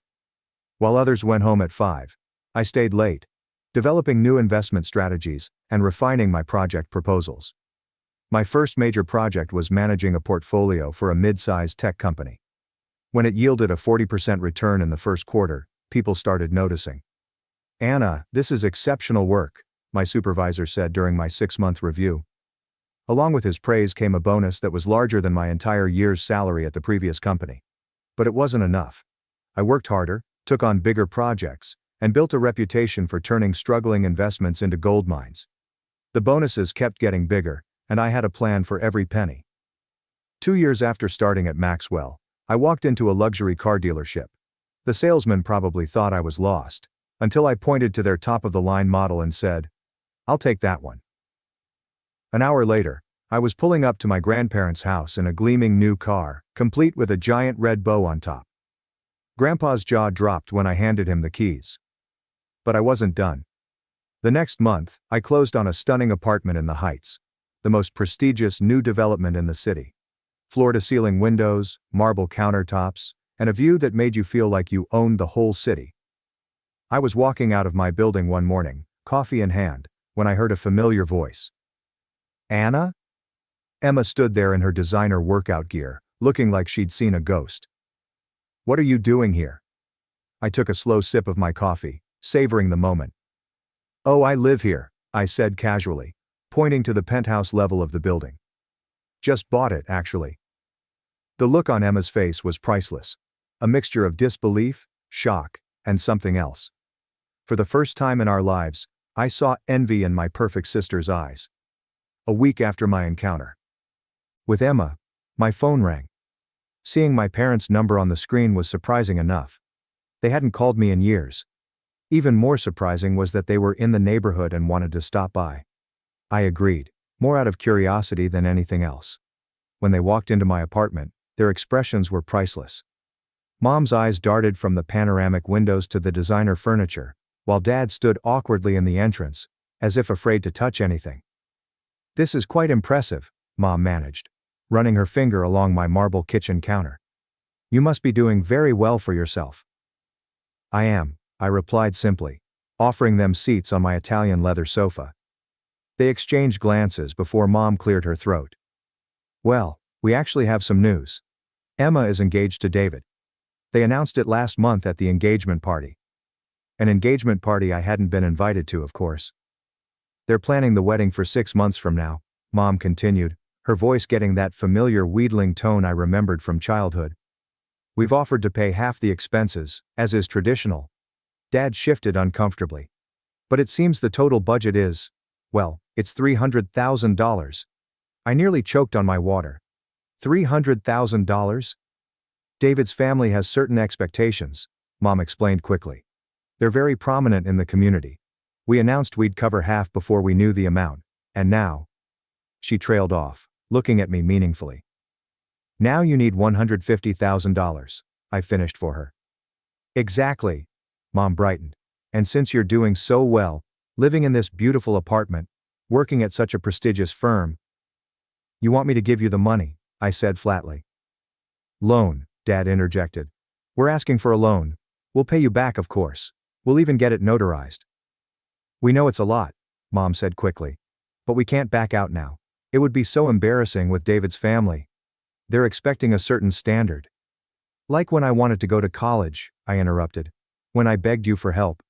When I offered to sign a legal document promising to pay you back. Mom's face flushed. That was different. Different how? Because it was me asking? Because you told me you don't borrow money on principle? Anna, be reasonable, Dad started. Reasonable? I stood up. Like you were reasonable when you told me I wasn't college material? When you offered me a waitress job instead of helping me get an education? When you let Grandpa sell his property to help me while you saved all your money for Emma? That's not fair, Mom protested. No, what's not fair is that you're only here because you need something from me. You didn't invite me to the engagement party, you haven't spoken to me in years, and now you want $150,000? I walked to the door and opened it. I don't loan money on principle. I believe that's a family tradition, isn't it? Mom's face turned red with anger. Anger. How dare you throw our words back at us after everything we've done for you? Everything you've done for me? I laughed bitterly. Please, leave now. They stormed out, Mom muttering about ingratitude, and Dad avoiding eye contact. As I closed the door behind them, I felt a weight lift from my shoulders. For the first time in my life, I'd stood up to them on my own terms, in my own home, from a position of strength. My phone rang again the next day. This time, it was Emma. What is wrong with you? She didn't even bother with a hello. Mom told me what happened. How can you be so selfish? I sat back in my office chair, watching the sunset through my panoramic windows. Selfish? That's rich coming from you, Emma. We're family, Anna. Family helps each other. You have the money. Everyone knows you're doing well now. Why won't you help with my wedding? I could almost laugh at the absurdity. Family? Now suddenly I'm family. What about when I was visiting your house and you all called me a beggar? When you mocked where I lived? When you laughed at my job? Was I family then? That was different, Emma protested. We were just teasing. You're being ridiculous now. What's ridiculous is that none of you spoke to me for years. Until you needed something. If you need money so badly, why don't you ask our parents?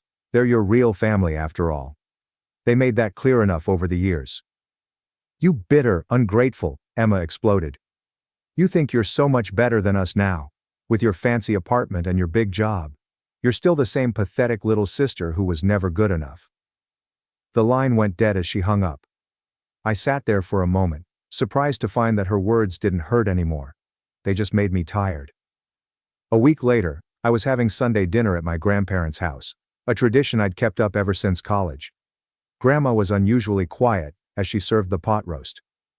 Your parents called us yesterday, Grandpa finally said, his voice heavy. I put down my fork. Let me guess. They asked for money.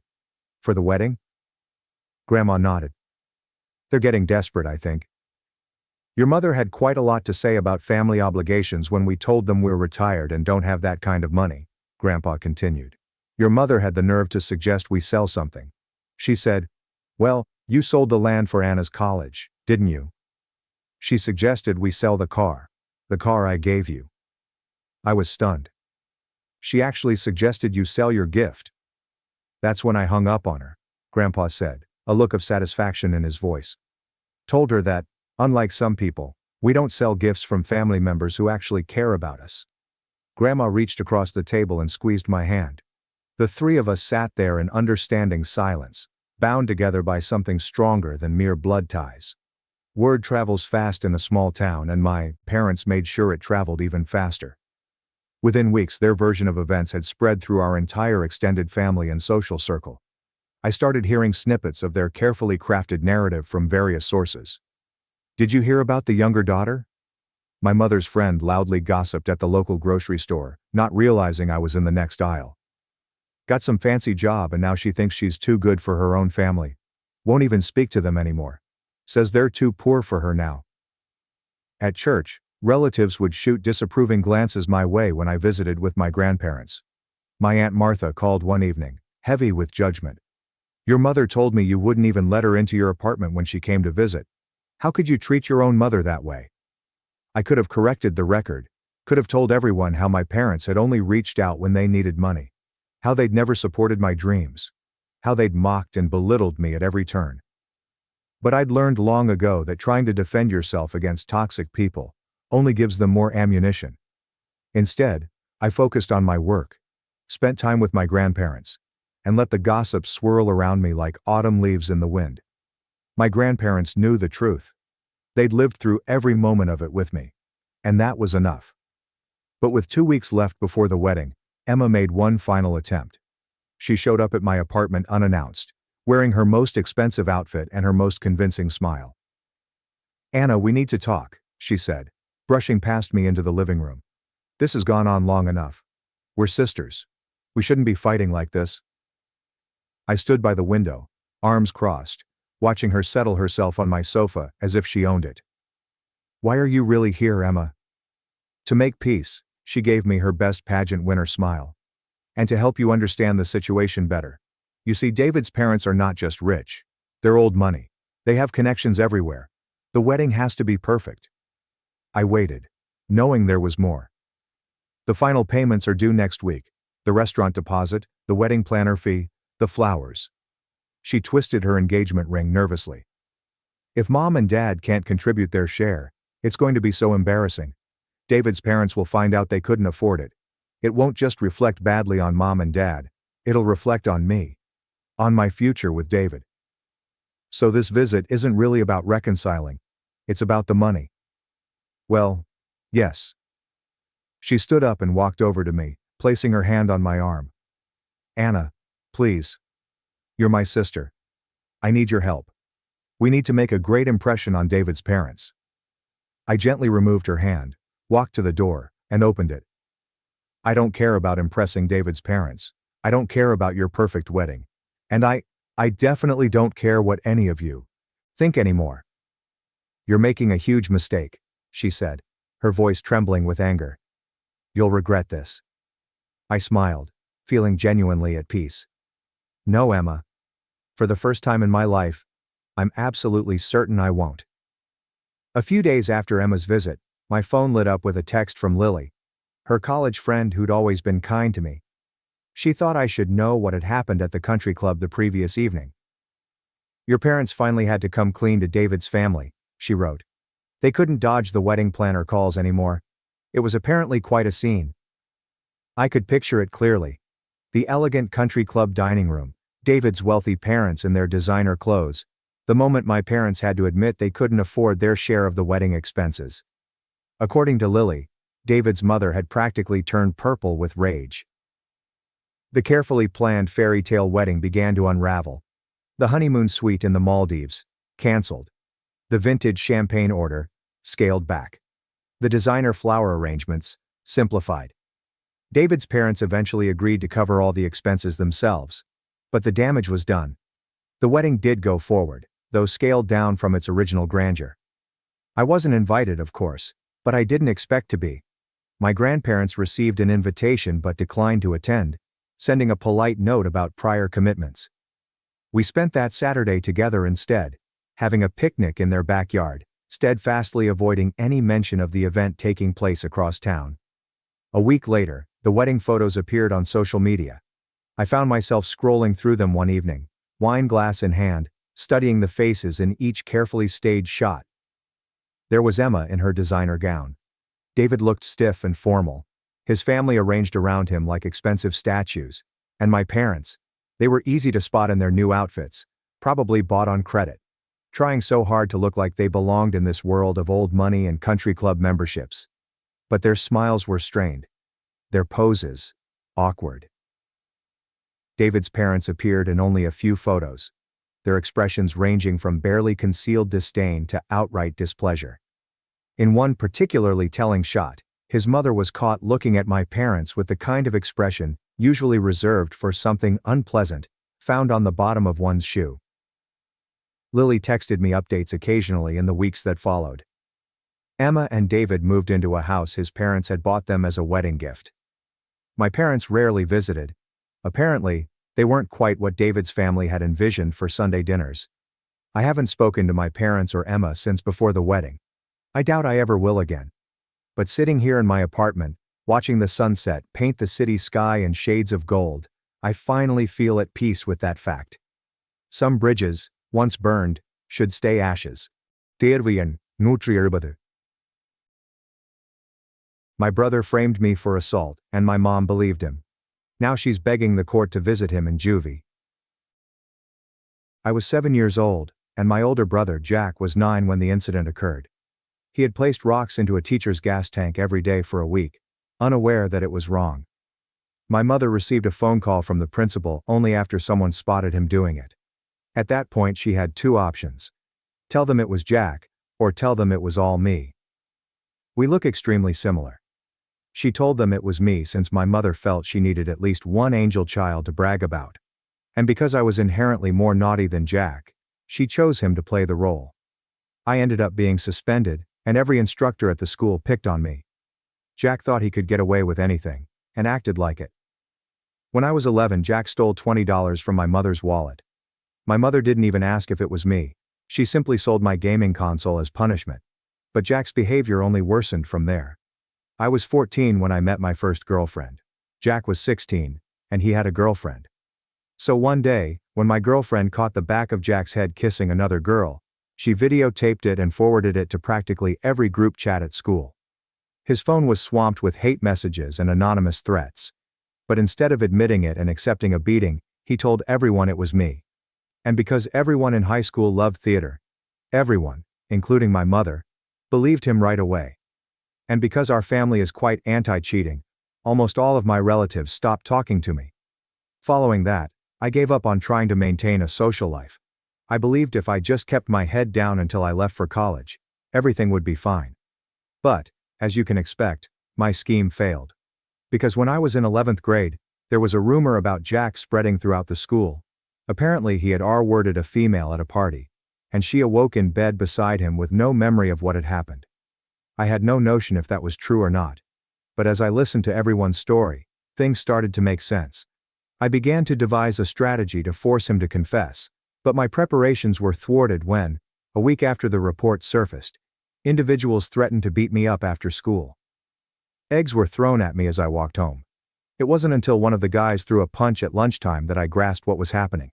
Jack had convinced everyone that it was me. I went home early that day, unsure what to do. I remember being terrified and not wanting to leave the house. But when the weekend arrived, things took a bad turn. I received notification that I had been tagged in a photo on Instagram. But when I clicked it, my heart sank. The account was anonymous, yet it was followed by almost everyone at school. The caption included my home address, phone number, and email address, followed by a detailed account of who I had violated and how I had done so. I almost threw up from worry. My hands and feet were freezing cold. I tried scrolling through my WhatsApp to see who I could contact, but there was only one. My dad was the only person who did not blame me for Jack's cheating on his girlfriend. I hadn't spoken with him in almost 10 years. When I called, he asked if I wanted to come over and offered to pay for the Uber. I let out a sigh of relief and quickly left. On my way there, I encountered 4 Toyota Corollas loaded with irate 18-year-olds, all coming towards my house. Fortunately, they didn't notice me, and I knew I'd be staying with my father for a while. When I arrived, he didn't even inquire why I had reached out. He just hugged me and turned on Polar Express, my favorite Christmas movie since I was 5 years old. But the moment Tom Hanks began narrating, I broke into tears. Tears quickly evolved to hyperventilation, and within 2 minutes, I was experiencing a full-fledged anxiety attack. I couldn't even speak, and only showed him the Instagram photo. "Son, I know you wouldn't do that," Dad told me. It was the first time someone noticed the good in me. I immediately calmed down, and he proceeded to speak. Apparently, my mother had always treated Jack much better, and my father was always willing to stick up for me.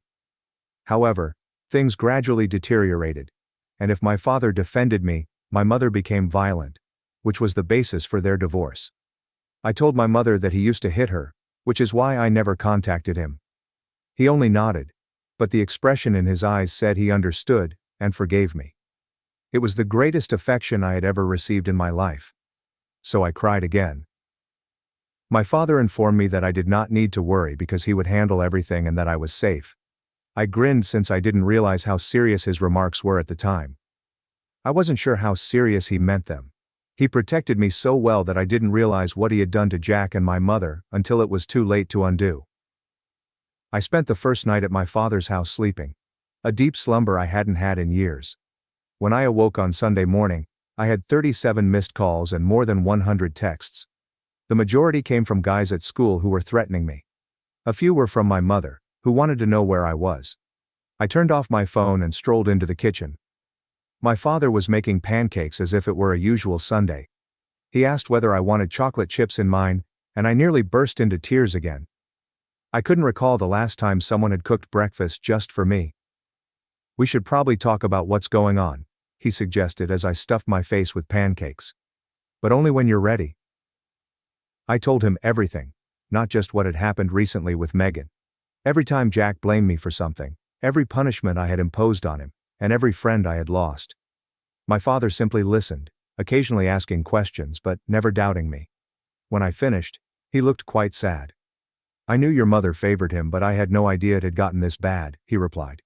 He claimed that during the divorce, he attempted to obtain custody of both of us, but my mother convinced the judge that he was dangerous. She had even persuaded Jack to imply that Dad had yelled at us frequently. I was too young to testify, so I followed where my mother led me. "What should we do now?" I said. "I can't go back to school. Everyone thinks I'm some kind of monster." My father considered for a moment. "First, we need proof it wasn't you. Then we deal with Jack." I wasn't sure what he meant by deal with Jack, but I was simply glad someone was assisting me. We spent Sunday trying to figure out where I had been the night of Jake's party. I remembered ordering pizza, so we checked my email for the receipt. It arrived at 9:30 p.m., exactly when people claimed the event with Megan occurred. I also got accomplishment timestamps from my PlayStation that showed I was playing Skyrim till 2 a.m. On Monday morning, my father called the school and informed them that I would be absent for a time owing to safety concerns. The attendance clerk didn't appear surprised. Apparently, numerous parents had already contacted me, requesting that the school do something about that Williams boy. Me. My father took the day off work to assist me set up a private Instagram account. We gathered all of my evidence: the pizza receipt, game timestamps, screenshots of texts I'd written that night, and sent it with a simple message. I wasn't at Jake's party. I was home playing video games. Whoever hurt Megan, it wasn't me. I forwarded the link to the 5 people at school who had not entirely turned against me. They weren't really pals, just computer club members who remained neutral in the midst of the drama. I asked them to share it if they trusted me. By that afternoon, I had received texts from 2 of them indicating that the post was spreading. A few people began to question the story. It was not much, but it was something. On Tuesday, my father returned to work, and I spent the entire day in his apartment, alternately anxious and bored. Around lunchtime, I received a text from Megan. My heart almost stopped when I saw her name. She said she saw my post and was thinking about that night. She admitted she had never seen the person who led her to the bedroom. She simply remembered someone with my build and hair color. She also stated that she wasn't certain anything had happened. She just awoke puzzled and without her clothing. I asked whether she remembered anything else about the individual. Anything that would indicate it was Jack, not me. She mentioned that the guy was wearing a class ring with a blue stone, which piqued her interest. Jack wore a class ring with a blue stone for football.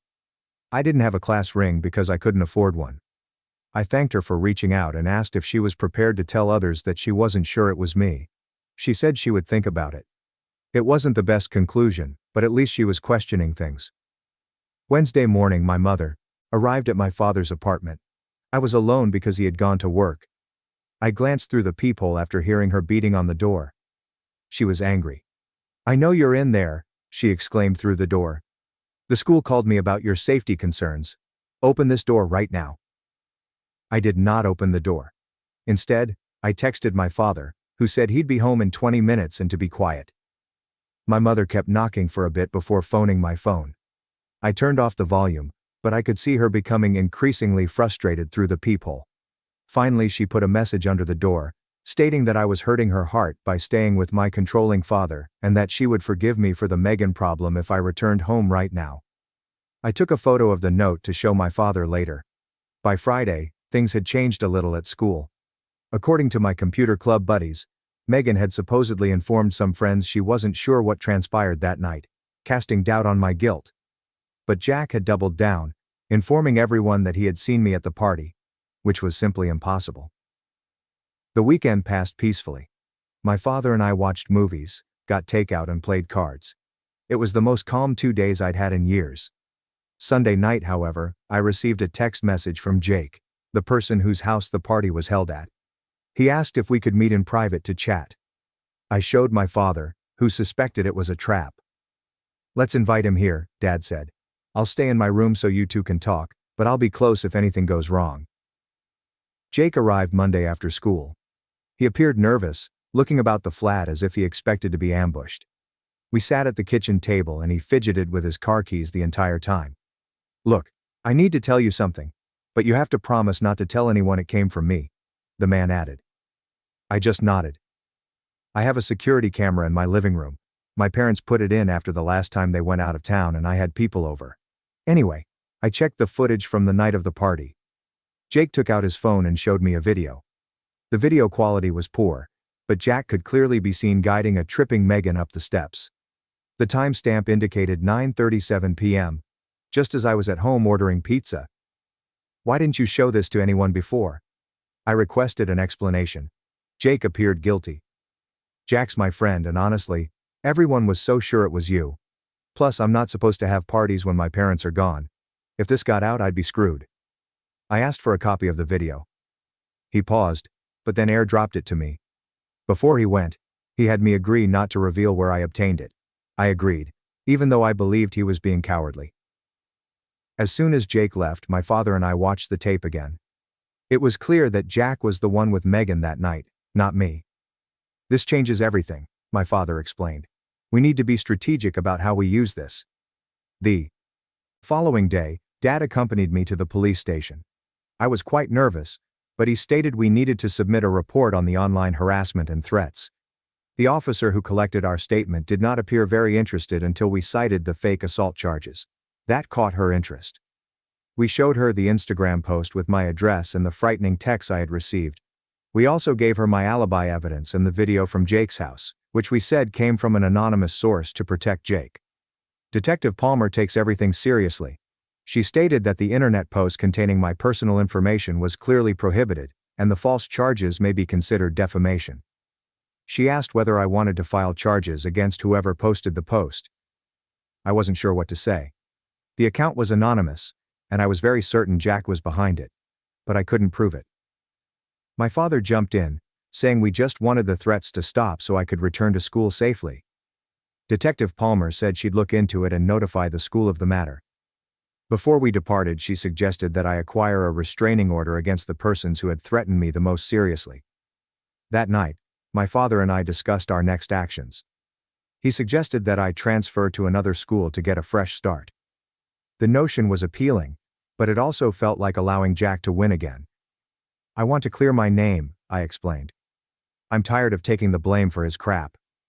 My father nodded as if he had expected that response. "Then we need to be smart about this.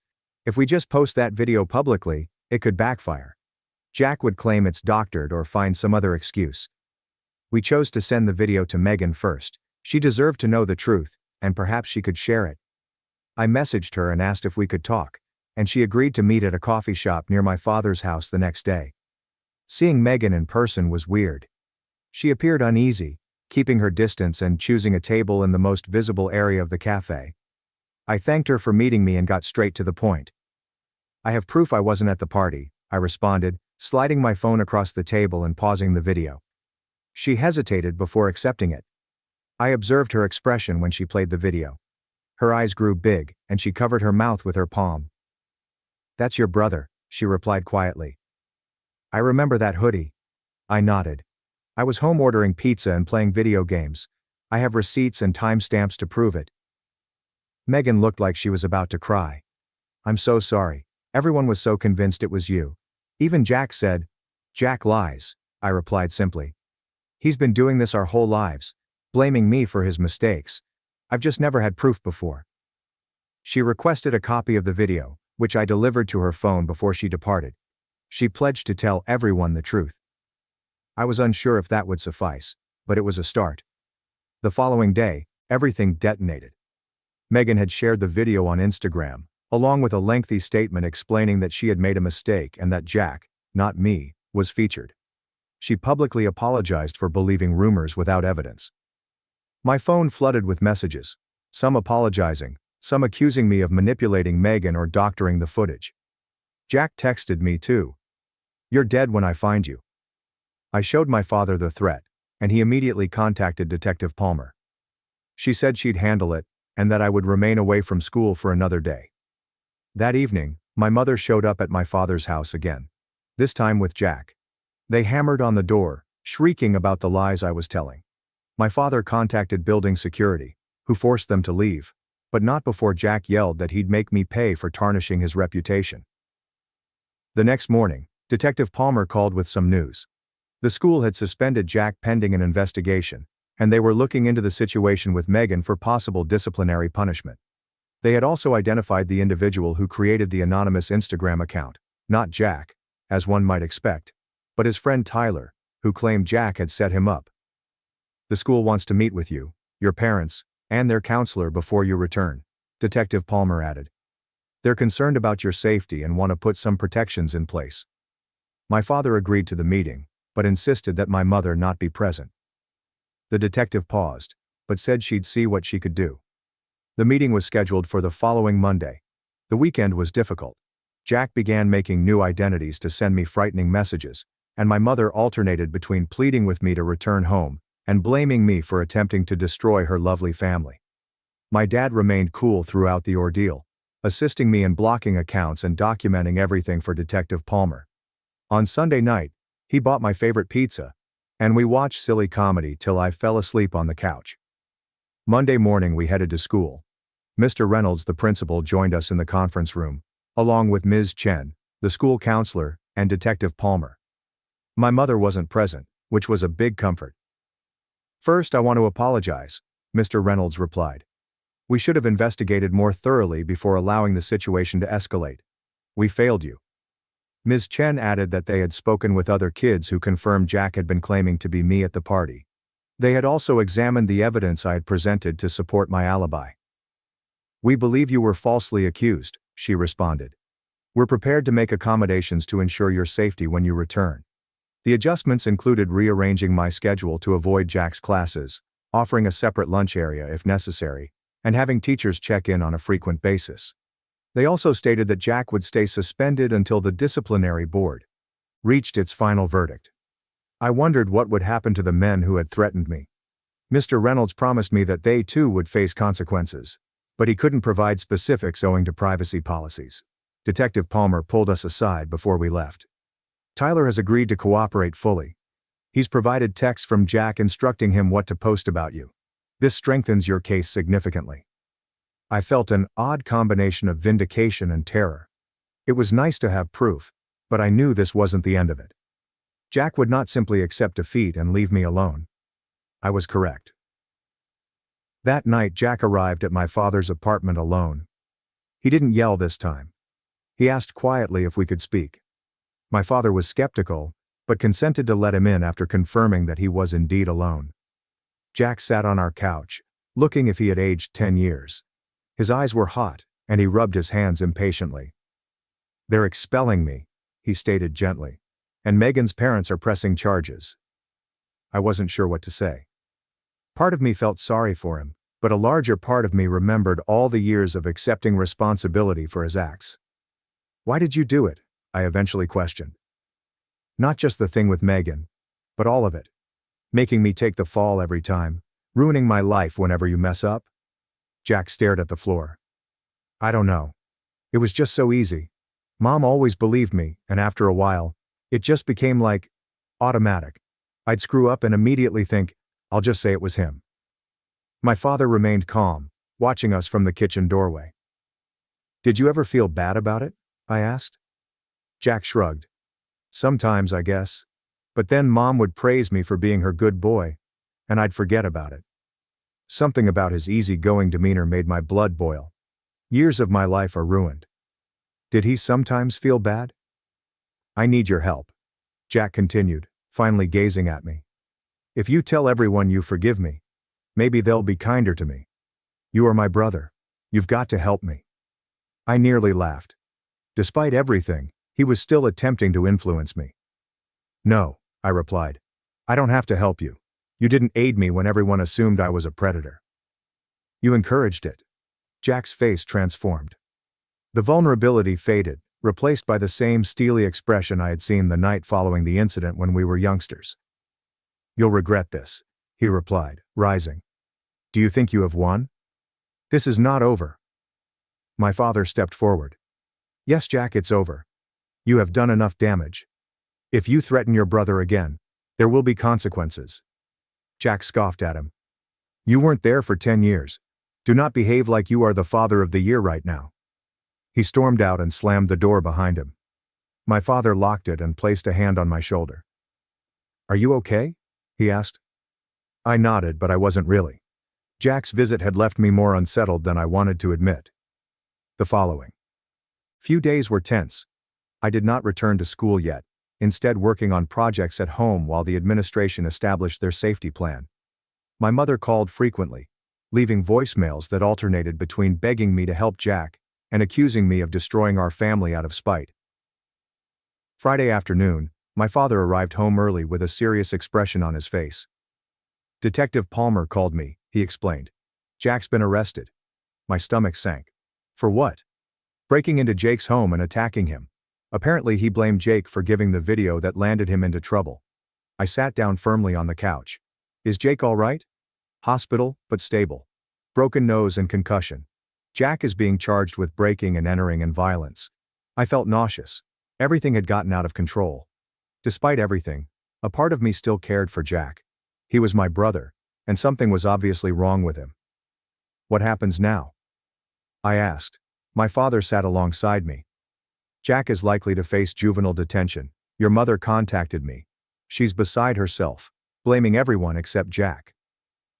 She wants you to come home. I'm not going back there, I declared immediately. I understand. You're not legally required to do so. You're 17. Courts often weigh the preferences of youngsters your age in custody cases. He hesitated.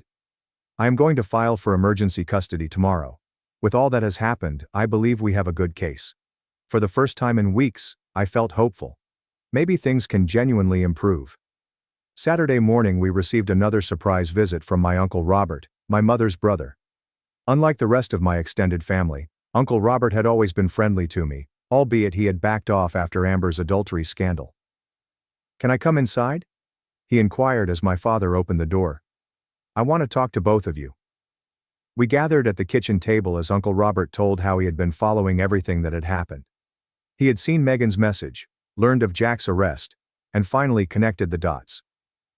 I owe you an apology, he told me. I should have known something wasn't right. Jack always had an answer for everything, and your mother was quite convincing. He trailed off, appearing truly sorry. Then he surprised me again. I'm here because I want to help, he told me. Your mother refuses to acknowledge that any of this is genuine. She's telling everyone Jack is being framed, and you've orchestrated the entire scenario. My heart fell. Of course she was. I've spoken to Grandma and the rest of the family, Uncle Robert said. I showed them the evidence, the video, the Instagram posts, everything. They're beginning to realize the truth.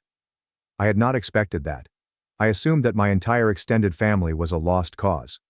What does this mean? My dad inquired. Uncle Robert sighed. Your mom needs assistance. Professional assistance. I tried talking to her but she wouldn't listen. I believe she may have long untreated mental health issues. That made sense, but I'd never considered it that way before. My mother's behavior had always been illogical, but I simply accepted it as normal, because it was all I knew. I want to testify at your custody hearing, Uncle Robert stated. I want to tell the judge what I've observed over the years, if that's okay with both of you. My father looked astonished, but nodded. That would be incredibly helpful. Before leaving, Uncle Robert hugged me and apologized again. He promised that the family will make things right with me. I was unsure what that meant, but it was wonderful to know that not everyone had abandoned me. On Sunday night I received a text from Amber, my ex-girlfriend from freshman year. She stated she saw Megan's message and realized she could have misjudged me as well. She apologized for not giving me the opportunity to explain back then. I liked her letter, but it was too little. Too late. Maybe it was trivial, but after everything I'd gone through, I felt entitled to some pettiness. Monday morning, my father and I headed to the courts for the emergency custody hearing. I was nervous and bounced my leg the entire way there. My mother would be there, and I hadn't seen her since she arrived at our door with Jack. The courtroom was smaller than I anticipated. My mother was already there with her lawyer. She attempted to approach me when we walked in, but the bailiff stopped her. She looked dreadful, with unclean hair and black circles under her eyes. Despite everything, I had a tinge of concern. The hearing was remarkably brief. My father's lawyer presented the evidence, including the bogus claims, my mother's proven habit of favoring Jack, the recent arrest, and the threatening texts I had received. Uncle Robert testified, outlining how my mother always pushed the Jack is perfect story and punished me for things I did not do. The court asked me directly whether I wanted to live with my father. I agreed without hesitation. She then asked if I wanted to contact my mother. That was tougher to answer. Maybe later, I answered, but not right now. I need some space. The judge nodded as if she understood. She gave my father temporary complete custody, with the option of resuming visits with my mother after 3 months of family counseling. As we were leaving, my mother attempted to speak with me again. The bailiff allowed her to approach this time. "This isn't over," she remarked, reiterating Jack's earlier statement. "You have turned everyone against me. I have my own family. My own son." My father attempted to intercede, but I held out my hand to stop him. "No, Mom. You accomplished it yourself. You repeatedly chose Jack above me. You allowed him to hurt me. You assisted him in causing me harm." I felt tears gathering but pulled them back. "I hope you get some aid. I really do. But I can't be with you right now." I went away before she could reply. In the parking lot, my father slung his arm around my shoulders. "I'm proud of you," he replied simply. That afternoon we met with Ms. Chen at the school to finalize my return. Jack was placed in juvenile custody, and a restraining order was issued to ensure his immediate safety. They had also discussed the problem with my teachers so that I wouldn't have to continually explain myself. "We can't control what other students say," she said, "but we've made it clear that harassment of any kind won't be tolerated." My first day back was Wednesday. It was strange and odd, but not as horrible as I expected. People watched and talked, but none approached me directly. A few computer club members sat with me during lunch, as if nothing had happened. I appreciated their silent support more than they realized. By Friday, everything began to feel almost normal. Some teachers even went out of their way to be kind to me, which was a novel experience. Jake waited for me at my locker after school. His face was still bruised from Jack's attack, and he wore a bandage across his nose. "Hey," he replied nervously. "I just wanted to apologize for not coming forward sooner. I was worried about losing friends, which is nothing compared to what you went through." I told him that was fine. He had finally done the right thing, which was more than most people. "Also," he said, "there will be a proper party at my house next weekend." My parents approved. "You should come." The invitation astonished me. "I'll think about it," I answered, unsure whether I was ready for a party yet. That night I told my father about Jake's invitation. He appeared happy. "It's good to have options," he remarked. "You don't have to go if you're not comfortable, but it's nice to be included." I nodded, feeling unusually emotional. It's odd. For so long, all I wanted to do was survive until I could attend college. Now I'm thinking, maybe high school doesn't have to be that bad for the next year and a half. My father smiled. "It does not. And whatever happens, we'll face it together." I believed him. For the first time in years, I felt like I had a legitimate future, one that was not shaped by Jack's lies or my mother's favoritism. The journey ahead would not be simple. Jack ultimately got out of juvenile detention. My mother would undoubtedly keep trying to reach me. But I was no longer alone. I had my father, Uncle Robert, and possibly some pals eventually. That night, I went to bed with an odd feeling. Hope. Not only for escapism, but for genuine satisfaction. I had no idea what my father's long-term plans were for Jack and my mother, but I trusted him to protect me. After all, He was the only person who ever had. The custody court was completed, but I remained on edge every time my phone rang. Part of me anticipated to see Jack's name appear alongside new threats, despite the fact that he was in jail and couldn't reach me. My father spotted me jumping at notifications, and suggested that I change my ringtone to something less shocking. "Maybe something from that game you're always playing," he said one evening while preparing dinner. It was a minor detail, but it proved he was paying attention. I switched to the Skyrim level up sound, which made me happy whenever I heard it. After a few weeks of returning to school, everything began to feel normal. When I walked by, some students still muttered, but the majority had gone on to newer dramas. I even made a few genuine friends at the computer club, not just acquaintances who tolerated me, but folks who encouraged me to join their Discord server and ask for my feedback on various topics. Jake continued to check in with me. His face was healing, and he had become oddly guarded. When a senior made a joke about me in the cafeteria, Jake immediately shut him down. I didn't need protection, but it felt good to know someone was looking out for me. One Friday after school, Uncle Robert called and asked if I wanted to come over for supper that weekend. "Grandma will be there," he explained. "She's been asking about you." I hadn't seen my grandmother since before the whole drama started. The concept made me nervous, but my father pushed me to go. "Family connections are important," he told me. "The ones worth keeping anyway." Uncle Robert took me up on Saturday evening. The vehicle journey was tense at first, but he broke the gap by telling me about random family news. My cousin going to college, my other uncle buying a boat. Normal stuff that had nothing to do with Jack or my mother. When we arrived at his place, Grandma was already there, sitting in her normal armchair. When she spotted me, she stood up and her eyes watered. "There's my boy," she exclaimed, opening her arms. I paused for a second before hugging her. She felt smaller and more delicate than I remembered. "I'm sorry," she said softly against my shoulder. "I should have known better." That simple apology struck me harder than I anticipated. I had to blink back tears as we sat down to dinner. During the meal, no one mentioned Jack or my mother explicitly. However, Grandma inquired about my father's well-being. "Really good," I assured her. "He's teaching me to drive on weekends." She nodded in approval. "Your grandfather taught me to drive, you know. They said I was a natural." After supper, Uncle Robert took me aside. "Your mom's been calling everyone in the family," he replied gently. "She's trying to get people on her side for the permanent custody hearing." My stomach constricted. "Is it working?" He shakes his head. "Not as she hopes. Most people have witnessed the proof, and Jack's imprisonment was the last straw for many of us." Before I went, Grandma slipped something into my palm, a little key on a chain. "This is for your grandfather's tackle box," she clarified. "He always intended for you to have his fishing gear once you were old enough. I think it's time." I understood what the gesture meant. In our family, Grandpa's fishing gear was considered sacred. It was her way of expressing that I was still a part of the family, the actual family, not the warped facsimile my mother had manufactured. The next court date was scheduled for 3 months away. My father and I both began attending therapists, him separately, and me in both solo and group sessions for kids dealing with family issues. At first I was resistant, but my therapist, Dr. Melissa, was unexpectedly calm. She did not force me to talk about my feelings immediately.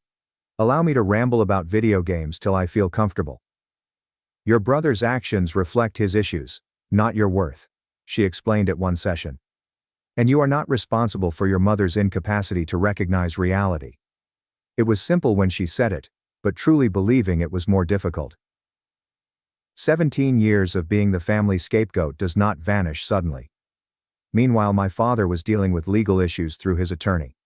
They were arguing for permanent full custody with supervised visits from my mother, based on her completing rehabilitation. I was unsure how I felt about seeing her, but Dr. Melissa said I didn't have to make a decision right immediately. When April arrived, we learned that Jack would be released from juvenile jail early, due to his exemplary behavior. My father quickly called our attorney, who informed us that the restraining order was still in effect. Jack could not get within 500 feet of me or contact me in any manner. What if he just shows up at school? I wondered, fear rising in my breast. "He won't be returning to your school," my father explained. Part of his release conditions include attending a different school and continuing mandatory counseling. I wasn't entirely convinced. Jack was never adept at obeying rules. The night before his release, I couldn't sleep, because I imagined him arriving at my father's apartment, or waiting for me after school. However, days passed with no trace of him. According to Uncle Robert, Jack was living with my mother again, but keeping a low profile. The whispers at school suggested his college prospects were essentially ruined, which I couldn't bring myself to feel sorry for. He had almost ruined my entire life. In May, just as I was beginning to relax, I was summoned to the principal's office during the third period. My heart began beating quickly. Has something occurred? Was Jack at school? When I stepped in, Mr. Reynolds was sitting with a police officer I did not recognize. My mouth became dry. "Don't worry, you're not in trouble," Mr. Reynolds replied swiftly. "Officer Garcia just has some questions about a statement your mother made." The officer indicated that my mother had filed a report alleging that my father was abusive and that I was in danger living with him. My jaw literally fell. Despite everything, she was still trying to lie about my father. "She provided some photos of bruises she claims were caused by your father during visitations," Officer Garcia stated, carefully examining my face. "That's impossible," I replied quickly. "I haven't had any visitation with my mom since the temporary custody order. I haven't even seen her." I took out my phone and showed him my calendar, where I had been tracking therapy appointments and events with my father, as suggested by Dr. Melissa to help develop a feeling of consistency. The officer nodded while taking notes. "Your mother also claims your father coached you to lie about your brother," she said. I didn't even try to hide my annoyance. "Officer, my brother confessed to multiple people that he blamed me for things he did. It's all documented, and he literally got arrested for assaulting someone who provided evidence supporting me." After answering additional questions, the officer appeared satisfied.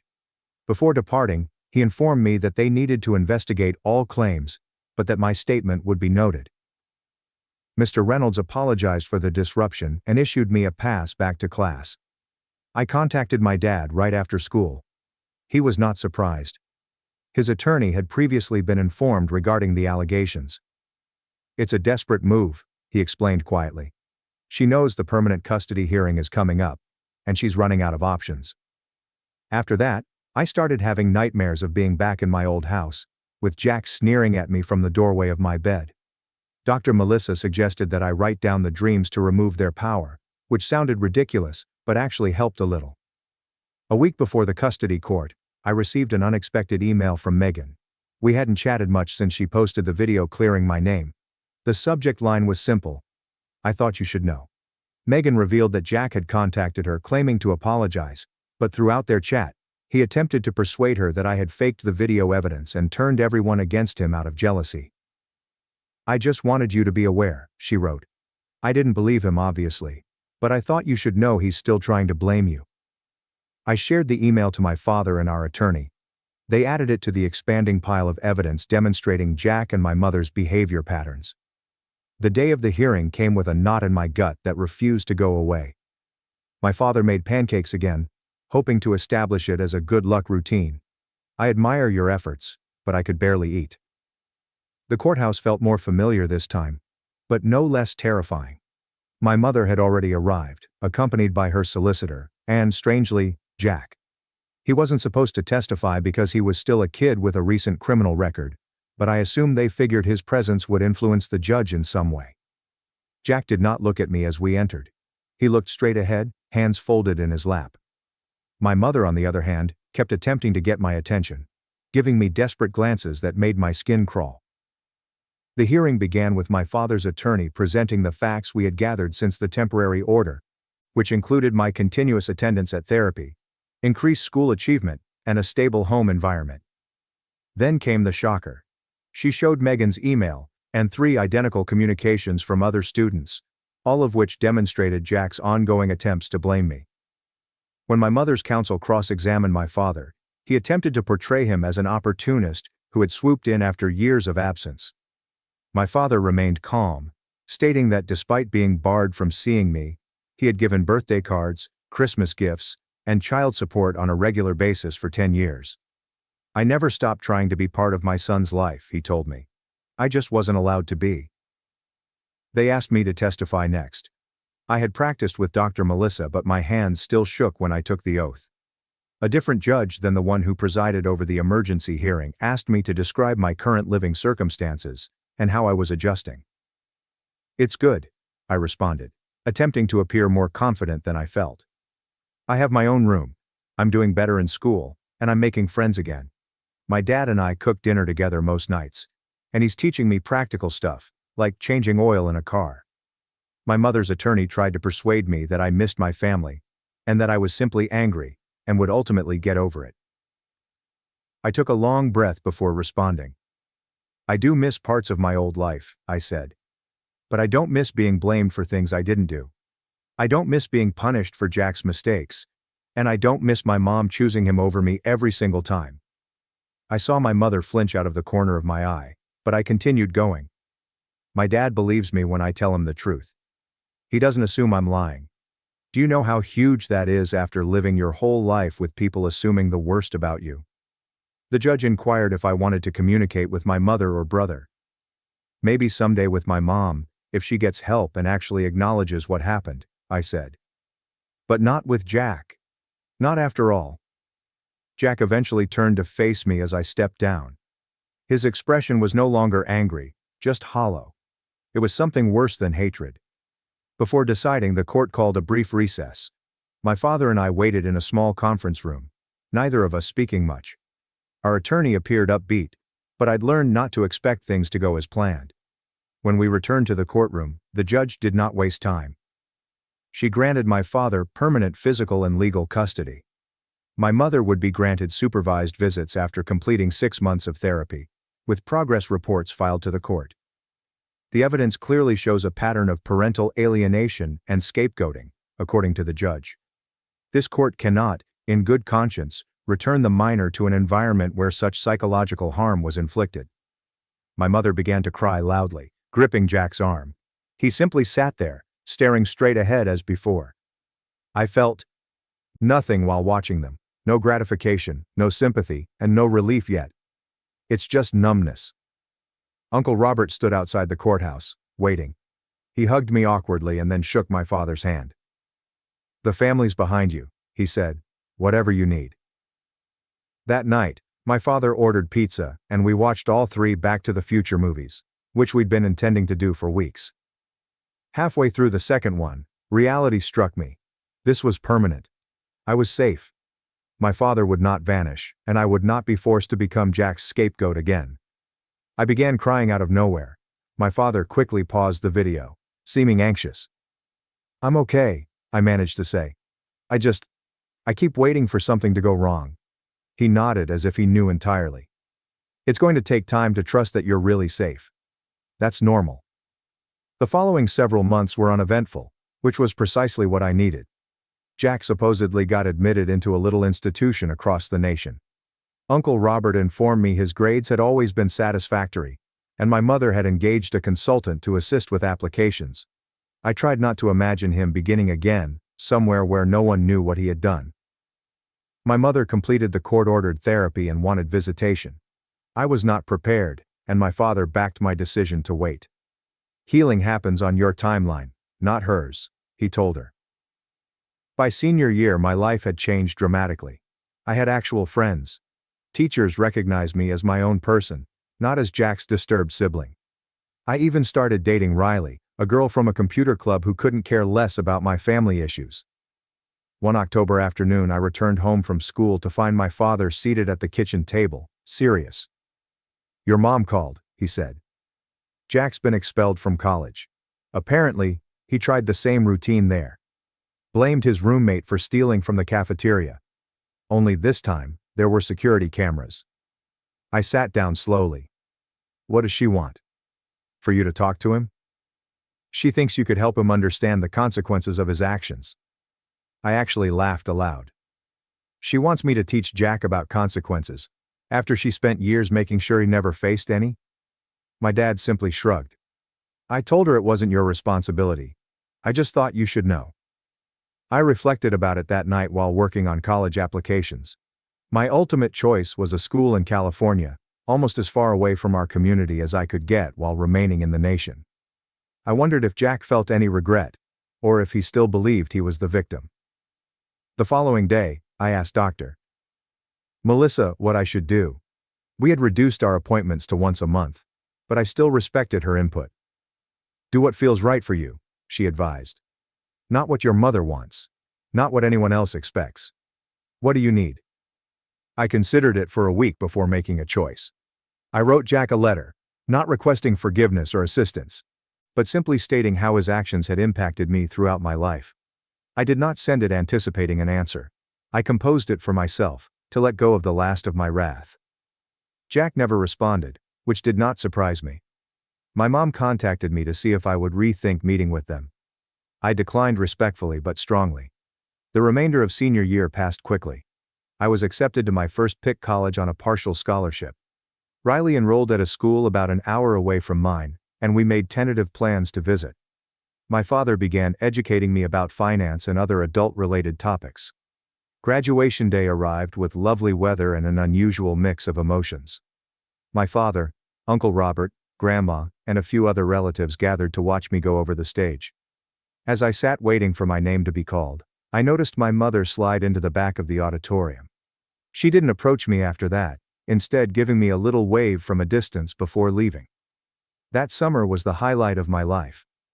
I worked at a local computer repair shop, spent weekends fishing with my father with Grandpa's old gear, and felt optimistic about the future. The nightmare stopped altogether. Jake organized a farewell party for everyone leaving town a week before I departed for college. It was nothing out of the ordinary, just pizza, video games, and individuals signing yearbooks that they had forgotten to sign before the summer. Jake grabbed me aside while I was saying my goodbyes. You know, when all that stuff happened last year, I never thought we'd end up actual friends. Me neither, I admitted. I was just trying to survive high school. He laughed. Well, you did more than survive. You basically conquered it. As I drove to California with my father, I noticed our hometown fade away in the rear view. I did not feel upset about leaving it behind. My father and I had already scheduled his trips for Parents' Weekend and Thanksgiving. Setting up my dorm room, meeting my roommate, and purchasing textbooks. It all seemed strange. No one here knew anything about Jack, my mother, or my history. I was just another freshman trying to find my way. My father helped me move everything and then took me grocery shopping to stuff my little fridge. Before returning to his hotel, he handed me a tiny wrapped surprise. A going-away present, he stated. Inside, there was a framed photo of us from my graduation, both smiling like idiots in the sunny backyard. In the corner he wrote, "The first of many proud moments to come." I wasn't sure what would happen to my mother or Jack in the future. Perhaps one day I'll be ready to have them back in my life. Or perhaps not. What I did know was that I wasn't defined by their decisions anymore. My father had taught me what true family support looked like, and I was finally free to be anyone I wanted. After my father left, my roommate inquired about my relationship with my family. With my dad, I said simply, he's always had my back. My family treated me like a ghost while spoiling my brother. Now they want me to save his startup with my CEO uncle's money. Axel's name rang around our home like a song on loop. If he coughed, my mother would prepare fresh ginger tea. If I had a fever, "You'll be fine by morning, take a nap." His report cards were framed, mine got misplaced among mounds of junk mail. It was not dramatic. There was no screaming, no slamming doors, no "I hate yous," only absence and emotional stillness. I'd arrive home from school to find the family eating dinner without me. "Oh, we thought you'd eaten already," my father would reply, hardly even leaving the TV.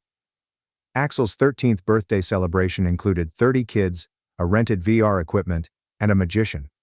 For my 16th, I sang a brief, "Happy Birthday," before my mother asked if I might mow the grass before visitors arrived for Axel's cello recital. I wasn't jealous. I was starving. By the conclusion of high school, the message had been clearly communicated. Axel was going places, and I was on my own. He was accepted into a private university. My parents celebrated as if he had won the Olympic gold medal. Me? I quietly enrolled in community college and took on my second job. I didn't even tell them. In the mornings, I stocked produce at a supermarket shop. Evenings, I drove about delivering pizzas with a half-broken GPS and a leaky soda bottle rolling under my seat. I made best friends in parking lots.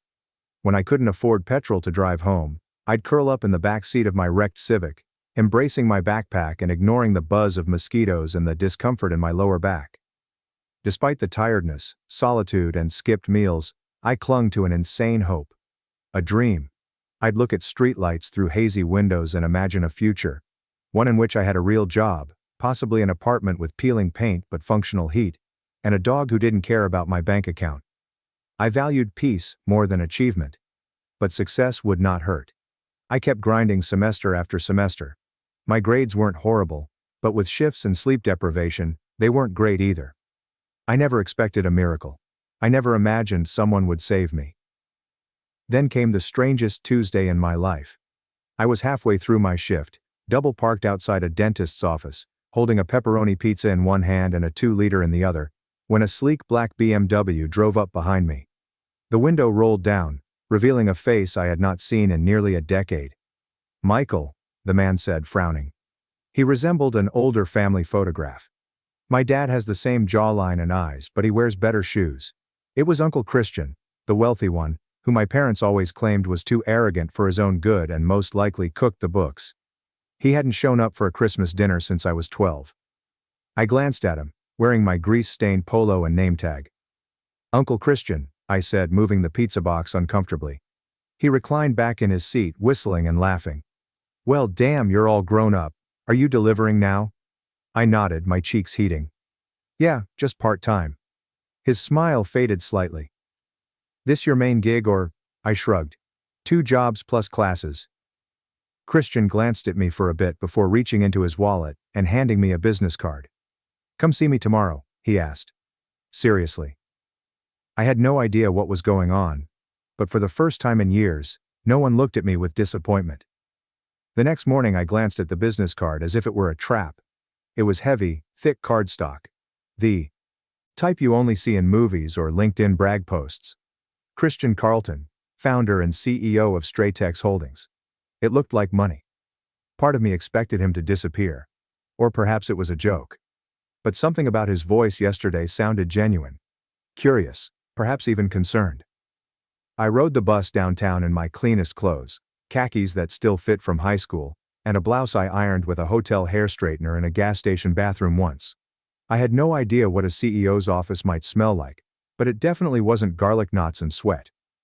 When I stepped into the lobby of the Straits building, I felt as if I had entered another universe. Marble flooring. Plants that did not appear phony. A receptionist wearing an earpiece glanced at me as if I were a bug in the Matrix. "Michael," she said after confirming my name. "Mr. Carlton is expecting you. Elevator to 18 inches. By the time I got to the top floor, I was already sweating.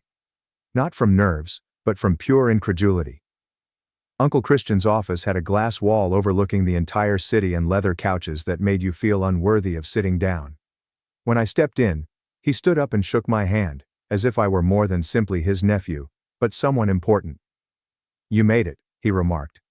"Coffee?" Sure." He poured it himself. "There's no helper. There is no spectacular have a seat line. Just casual, like if we were equals." "I've got to be honest, Adam," he replied, passing me a mug. "I didn't expect to see you hauling pizzas. Your dad always talked like you were doing fine. Said you were at school working on some tech stuff." I laughed. A brief and bitter sound. "I'm at community college, work 2 jobs, sleep in my car for half the week. So yeah, tech stuff." Christian's eyebrows rose. "Jesus." He was visibly surprised. "That's what they let happen to you?" I shrugged. I guess they had bigger plans for Axel. Christian was silent for a long moment before walking to his desk and grabbing a folder. "Well, I've got a summer intern spot that just opened up. Pays well. Nothing fancy at first. Spreadsheets, research, maybe helping with onboarding. But you'd be working under my operations manager. Learn fast, show initiative, and I'll open bigger doors." I glanced at him, unsure whether this was an elaborate hallucination. "Why are you doing this?" Christian leaned back, his expression gentle. Because when I was your age, your grandfather did nothing for me. And I promised myself if I ever saw someone in the family being treated like I was, I'd do the opposite. That hit harder than I anticipated. No one had ever spoken up for me, let alone a distant cousin. I swallowed, blinked a few times, then replied, "I'll take it." Christian grinned. "Good. You start on Monday. Get yourself a decent shirt. We don't do polos with cartoon pizza logos around here." As I walked out of the building, past the fountain and the shining black town cars, I spotted my reflection in a glass. I appeared fatigued, underdressed, and totally out of place. But for the first time in my life, I did not feel invisible. On my first day, I strolled into the Straits office looking like a kid who got lost on a school field trip. My thrift store khakis were too short and ankle-breezy. Despite my best efforts, my shirt collar refused to lie flat. My sneakers creak with every step. I sounded like an agitated mouse moving across a wax floor. The receptionist handed me a welcome packet and badge, as if she were offering me a second chance in life. "Welcome aboard, Michael," she announced cheerfully. I smiled back, despite the fact that my stomach was doing cartwheels. When the elevator arrived on the 18th level, the difference in air pressure felt psychological. Everyone here strolled like they knew where they were going, as if they had a favorite sushi restaurant and a stock portfolio. I met Kareem, my direct supervisor, and his speech was as powerful as 5 espressos and a TED lecture. He wore a button-up that probably cost more than my entire high school wardrobe, as well as duck-patterned socks. "Let's not pretend this isn't weird," he remarked, shaking my hand. "Your uncle's a big deal, but I don't do nepotism.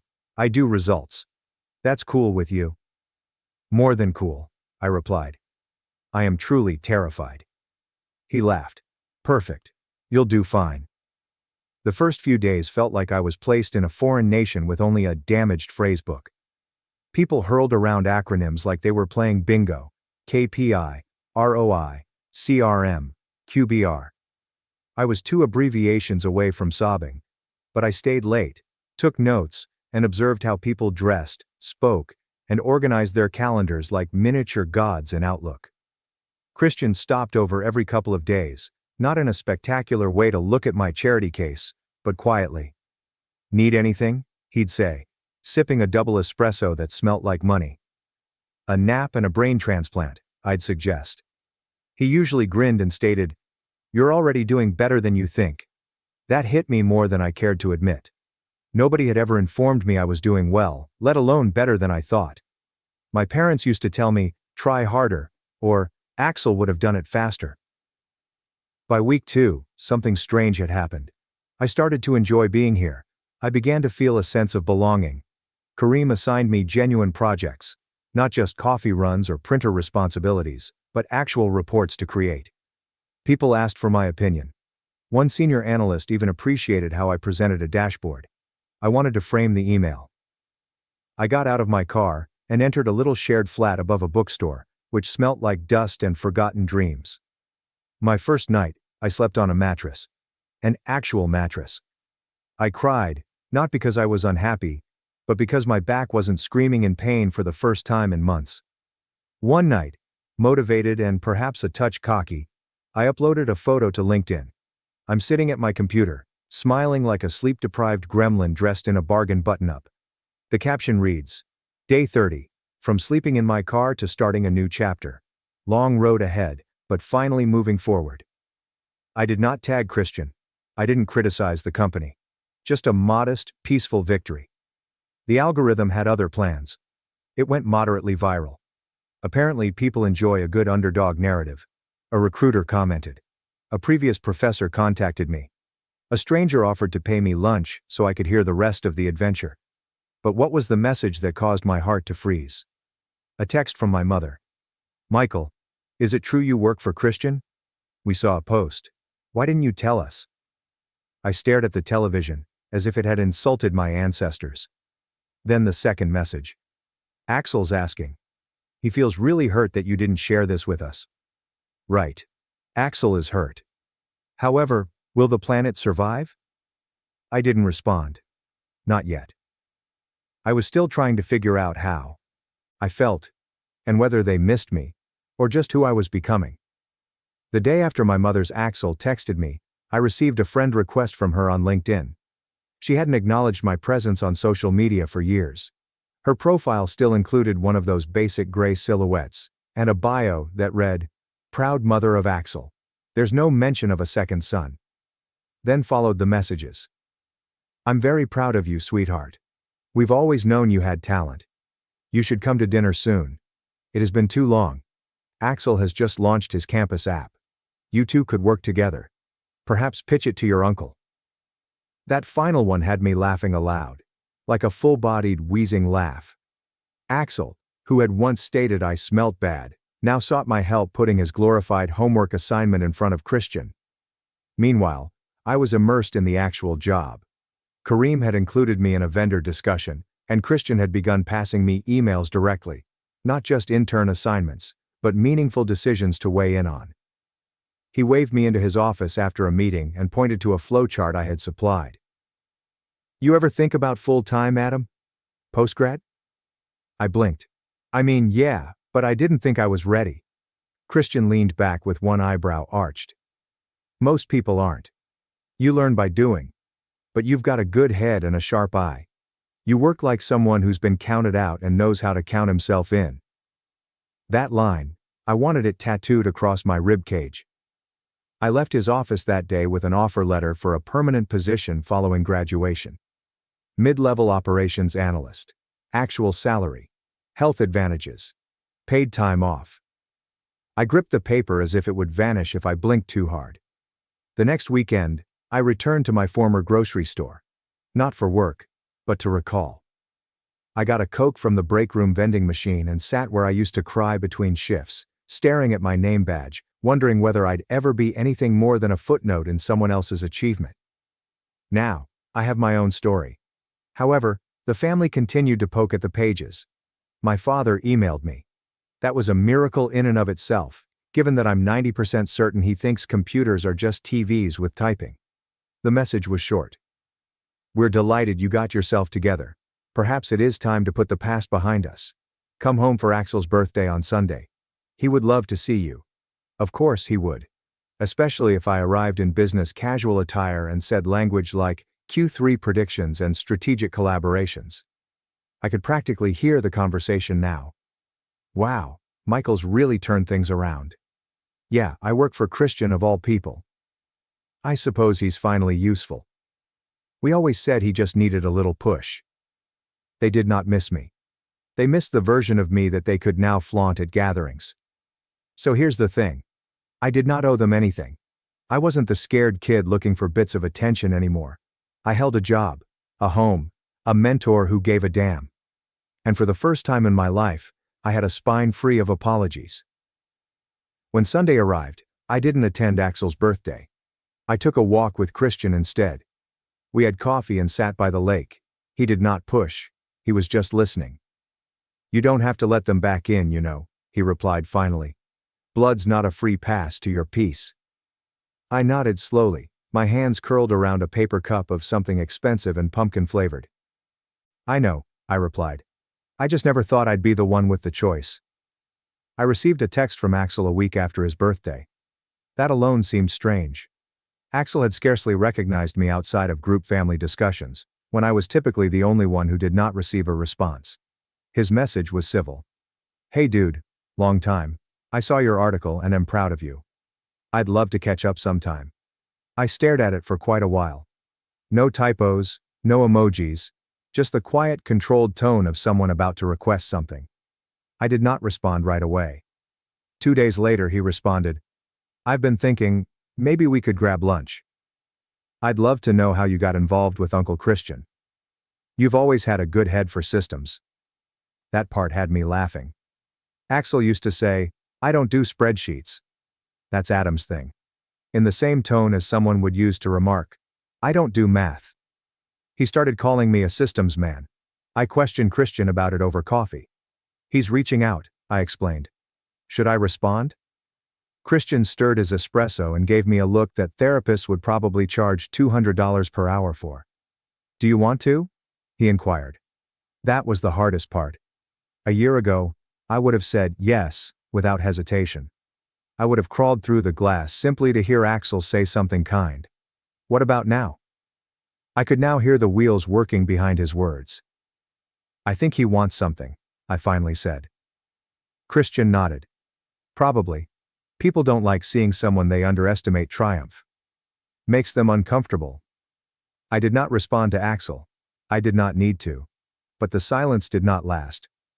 A week later, my mother called. This time it wasn't merely a polite inquiry.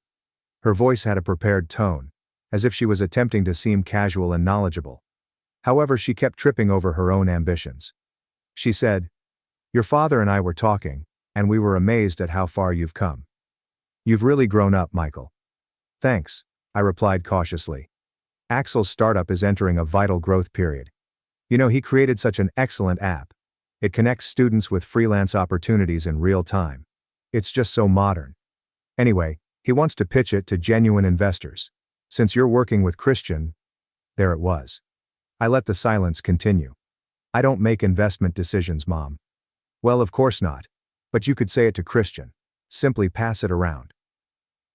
Family helps family. Family is assisting family. The same family that once neglected to pick me up from school because Axel had a dentist appointment. The same family that advised me to figure it out because I couldn't afford textbooks.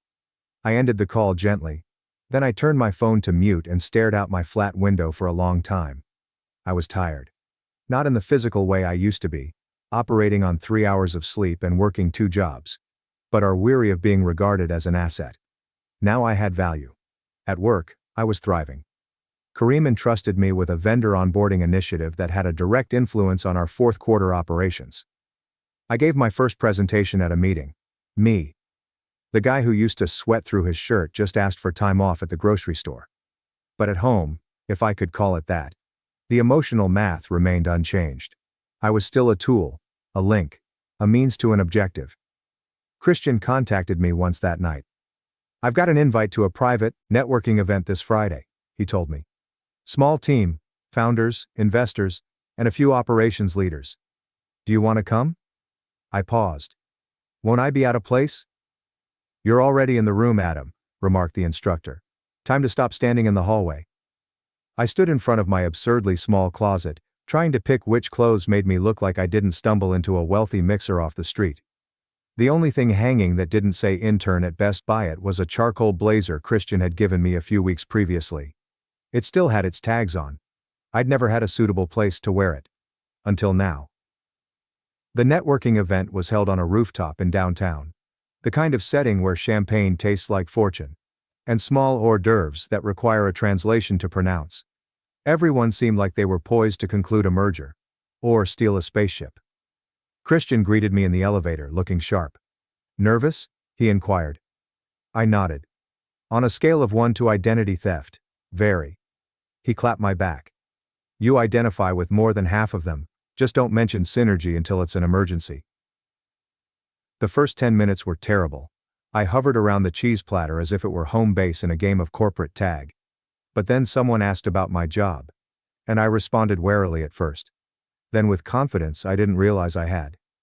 By the end of the night I had exchanged business cards with the supply chain director. We had a comprehensive conversation about logistics AI. And just knocked over a tiny wine glass. Christian observed me the entire time. Not like a bodyguard. But like someone who realized how far I'd come.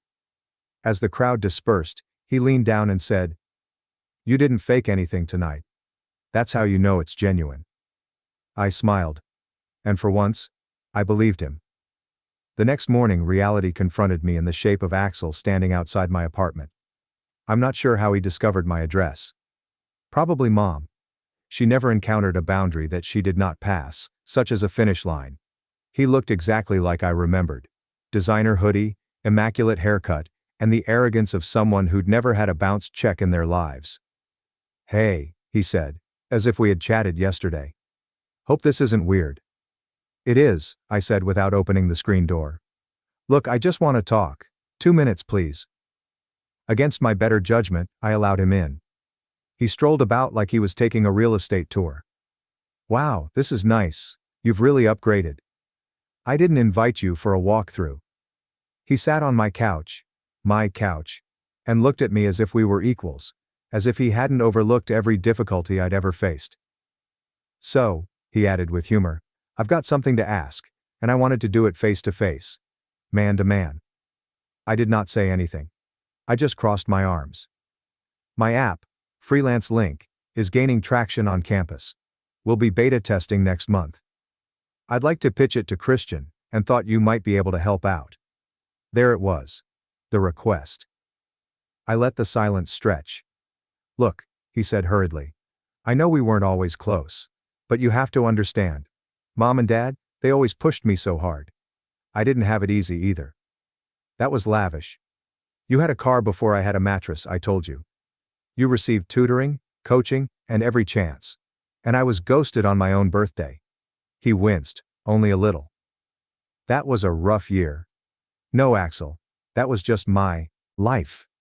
He appeared stunned. Maybe he expected me to roll over. Maybe he still saw me as the same tired, hungry youngster who couldn't say no. But I was not. "I'm not in," I stated firmly. "If your idea is good, pitch it on your own. I'm not your shortcut." He rose up, his expression soured. "Wow. So you finally get a whiff of success, and now you're too good for your own family." I stared at him. "No," I replied. "I'm finally good to myself. There's a difference." He did not slam the door as he left. This would have needed conviction. Instead, he left with the same entitlement that he came in with. He was frustrated that the world did not offer him what he wanted. That night, I told Christian what had transpired. "You did the right thing," he stated without hesitation. "People will try to ride your momentum, especially the ones who never helped you build it." I nodded, heart pumping. Drawing a barrier should not feel like war. However, when you've spent your entire life being trodden on, even standing still might feel rebellious. I arrived at work 10 minutes early the following Monday, after Axel had arrived unexpectedly. Not because I had anything to prove, but because I really wanted to be there. Kareem gave me a nod as I passed by his office. "You've got that promotion walk," he quipped.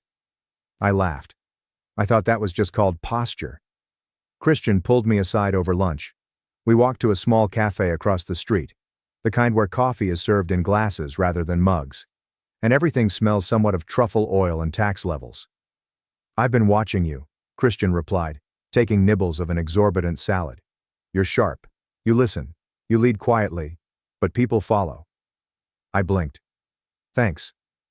"That's not a compliment," he responded.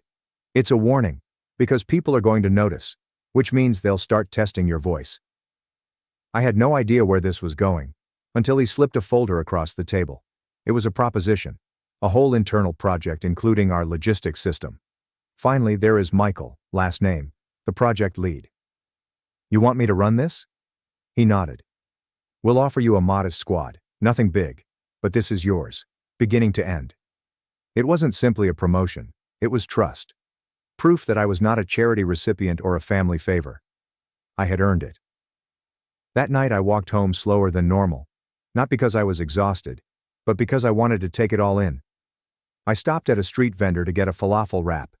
Then I sat on the stairs outside my building, as I had done when I couldn't buy groceries. Back then, I ate cold pizza crusts and pretended not to cry. Now I was seated under the same streetlight. But I was not the same person. The incident with Axel had made an impression. Yes, I had replayed it in my thoughts 100 times.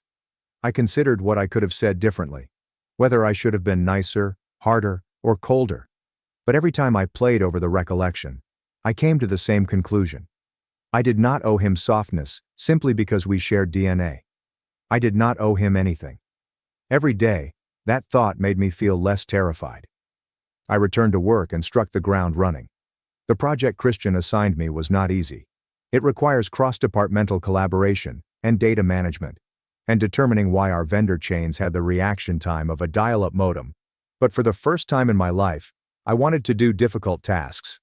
It felt like creating a future with my own hands, instead of pleading to be included in someone else's. People noticed. Kareem handed me his old standing desk. "Don't get cocky, I just hate sitting." My inbox went from, "Hey, can you fix this spreadsheet?" to "Adam, can you lead this call?" During a video call one afternoon, I caught sight of my reflection in the office window. Shirt is pressed. Hair isn't terrible. Focused. Confidence. And I thought, so this is what it's like to exist without permission. Christian visited my workplace at the conclusion of the week. So, he replied, feel like you're finally on the path? I nodded. Yeah, and it's mine. That's the best part. He smiled. I told you you had the brain. You just needed a place where nobody was trying to lower the lights. We strolled out together that evening, past the downtown lights, past the life I used to pursue from the outside. And I realized something that made me stop for a little moment. I wasn't chasing anymore. I was making a choice. It was Saturday morning when I received the email. Subject: Family Brunch. Let us reunite. Sent by my mother. I've copied everyone. Me, Dad, Axel, some cousins, and even Great Aunt Linda, who still writes her texts with love, Ale. The message was covered in sugar but hollow inside. Michael, we are very pleased with how far you have gone. We'd love to invite you over to celebrate your achievement and reconnect as a family. There's no pressure. Just brunch and love. I sat there, coffee in hand, rereading the words as if they were part of a script I didn't want to act out anymore. The timing was excellent. I had just completed the logistics project ahead of schedule, with wonderful comments from 3 departments. Kareem gave me a fist bump, which developed into an embrace. Christian simply nodded and added, I knew you would. I'd never been the person I knew you would be before. And now there was this email. It's as if nothing happened. The years of stillness, the dismissiveness, the sudden opportunistic adoration. I did not respond right away. I went for a walk and got myself a huge dessert from a downtown bakery, simply because I could. Sat in the park, watching joggers pass by with headphones and perfect lifestyles. Then I went home, opened a blank response, and wrote this. Subject: Family Brunch. Let us reunite. Hello Mom, thank you for the invitation. I appreciate the gesture. But I believe you are looking to reconnect with someone other than me. It's who I have become. And while I'm proud of who I am today, that version of me was not created with your backing. He was built, despite your absence. I'm not angry anymore. I'm just finished granting access to people who only turn up when it's convenient. I will not be attending brunch. Not because I am bitter, but I'm working creating a life in which I don't have to question if I matter. Wish Axel success with his software. Michael, I did not wait for a response. I did not refresh my inbox. I didn't even keep a copy in my drafts. I pushed submit and shut down my laptop. That night, Christian and I went out to drink. Nothing fancy. Just a corner tavern with strong coffee and strong opinions. We did not discuss the family. We did not need to. Instead, he lifted his glass to me. To the guy who rewrote his own story, stated the gentleman. I grinned, touched my glass against his and said, to the people who thought they could write me out of it. DH172. I was the family's backbone until I refused to co-sign another loan. Now they're begging for my help, but I've moved on without them. It was meant to be a regular Tuesday. Calls with clients, team check-ins, and possibly a late lunch with Layla from operations. Instead, I sat at my desk in downtown Denver, staring at my phone, stunned. The message was short. Brutal. I disown you. All correspondence goes through my lawyer. No greetings, no punctuation after the final period. Even my father, who was calculating, showed no emotion. I read it twice, then again. I repeated it a few times to ensure that I wasn't hallucinating. But nothing changed. It never does, right? Words once delivered are like bullets. And this was a hit. It wasn't like I didn't see it coming. For years I had been carrying this family on my back. When Dad's logistics firm in Fort Collins started to fail in 2016, I stepped in. I shifted my own company's contracts his way. He rebuilt his digital infrastructure from the ground up. I swallowed losses only to keep my father solvent. My younger brother Liam never had to lift a finger. His setbacks were always considered learning experiences. Every time he blew through another 5-figure investment or quit another job under unfair conditions, I was the one to bail him out. I paid up his debts. He paid for his flat. Even purchased him a used SUV last year after he crashed the first one intoxicated on New Year's Eve. But this time, it was different. Last Saturday they asked me to co-sign a new loan. For Liam, of course. A passion project.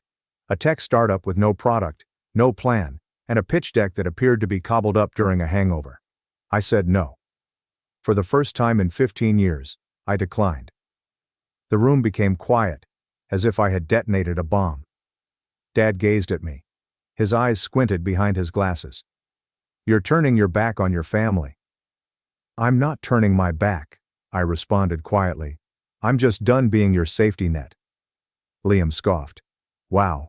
The golden son's finally grown a spine." Mom remained quiet. She always did. I stepped out of the house that day with my jaw clenched and my hands shaky, but my decision was firm. 2 days later, I was reading about the aftermath. I disown you. All correspondence goes through my lawyer. No hesitation this time. I started a new email and typed a single word: understood. Then I put down the phone and turned to my laptop. What Robert didn't realize in his premeditated little drama was that our firms still shared a joint account, which I had established when I took over the back end of his failing organization and invested my own money to keep it viable. And something inside of me flipped. I logged into the corporate banking portal. We still had access. I still had authorization. I withdrew every penny I had, plus the additional $46,000 I had infused this quarter. Total amount: $182,000. Legally mine. It's all documented. It's all backed up. Then I closed all of the vendor lines I had opened under Nexus Resources. Not out of spite, but out of need. If I was no longer a member of the family, they would no longer have access to my support, funds, or name. By lunchtime, the first emails from Robert's accounting staff arrived, worried and puzzled. At 2:18 p.m., Liam made 3 calls. I didn't respond. Then at 3:41 p.m., my mother's name appeared on my screen. I paused, then tapped ignore. At 4:12 p.m., a voicemail arrived. I let it sit. Then came the message. One that I knew would happen eventually, but not this quickly. "What did you do, William? The entire family is falling apart." For the first time in years, I felt near tranquility. Let it fall. Mom's voicemail remained unread for several hours. It's not that I didn't care, that was the problem. I still did. Much more than I cared to acknowledge. I told myself I was finished. I told myself it was just business now. But I recognized the tremor in her voice as one that occurred as the picture of control began to slide. By the next morning, I'd missed a dozen calls. Not only from Liam and my parents, but also from some of our shared family friends. Even my Uncle Keith, who hadn't spoken with me in 2 years. The hush that followed Robert's message was abrupt and frantic. Alan Ferris, Robert's lawyer, sent an email at 8:42 a.m. "Per your father's wish, any future correspondence will be handled through this office. Please don't contact him personally. Any withdrawals of business assets will be scrutinized." I responded with a single attachment. A detailed ledger of my donations to our joint business account, complete with dates, wire receipts, and legal disclaimers. I copied my own attorney, William Navarro, and added this sentence: "Funds withdrawn were solely mine. My involvement with Robert and Sons Logistics has been formally terminated." That was the sandline. I did not go into the office that day. I knew better. When word spread that I had withdrawn my money, the vultures began to circle. Robert's business was already bleeding. My withdrawal had just caused a hemorrhage. Instead, I spent the morning in a cafe on Capitol Hill, trying to think. The truth was that I did not have a plan. Not really. For so long, my calendar, emails, and even financial decisions were all linked to them. To keeping things together. It felt like breaking a cord that had been strangling and supporting me at the same time. By lunchtime, I had read half a dozen texts from Liam. The majority of people were upset. One stood out. "You really messed us, guys. Dad is freaking out. Mom is crying. Are you proud of yourself?" No apologies. There was no acknowledgement of the years I had spent holding things together. Just blame. I didn't respond. Later that day, I finally checked Mom's voicemail. Her voice was rough. "William, please, I don't know what your father told you, but we can talk. The money's not the issue. We're just hurt. Everything's spiraling. Liam didn't mean to upset you. Just call me, please. It's dumb. Because of what she didn't say, rather than what she did. Nobody ever meant to upset me. They simply did, and then asked me to patch it up. I forwarded the voicemail to my therapist. That night, Ethan stopped by my house. He didn't say anything, just handed me a bottle of black beer, slumped on my couch, and turned on a football stream on his phone. We watched in silence for a while, the type of silence that only old friends could provide. Do you think they'll sue? He eventually asked without looking up. They can try, I responded. I documented everything. The money was mine. He nodded. Then screw 'em. I gave a dry laugh. Easier said than done. Ethan shot me a strange glance. You are free to feel angry, Dan. You do not have to make it appear heroic. They have betrayed you. That isn't business. It's personal. He was correct. Of course, it has always been personal. The money, the guilt, the expectations. It had never been just business. I spent the night making a list. Not about legal next steps or commercial contacts, something simpler. Only 2 columns. Things I owe them, and things they owe me. The first list was blank. I received no more communication from my father 2 days following the voicemail. There was no follow-up from his lawyer, who had already given me everything I needed to know. They were scrambling. Robert had no idea that I had been prepared for this moment for far longer than I realized. Quietly, methodically. I'd kept track of every penny I put into his firm. Contracts, communications, and personal funds are disguised as temporary loans. At the time, I preserved them for tax reasons. Or so I thought. But deep inside, I believe I knew this day was coming. It wasn't easy, even though I knew I was right. Grief does not always feel like loss. It frequently feels like liberation, mixed with remorse. When Ethan returned that Friday, he expressed the same sentiment. You're not crazy for missing people who treated you like garbage, he continued, taking sips from his drink. It is merely conditioning. You spent years as the hero. You no longer have a cape, and you don't recognize yourself without it. I did not answer at first. I was still chewing on the sentence. The hero is sans a cape. This was true. Somewhere along the way, I allowed myself to become a part of that family. A solution. Never had a son. Later that night, I accessed an old file on my laptop called Inheritance Planning.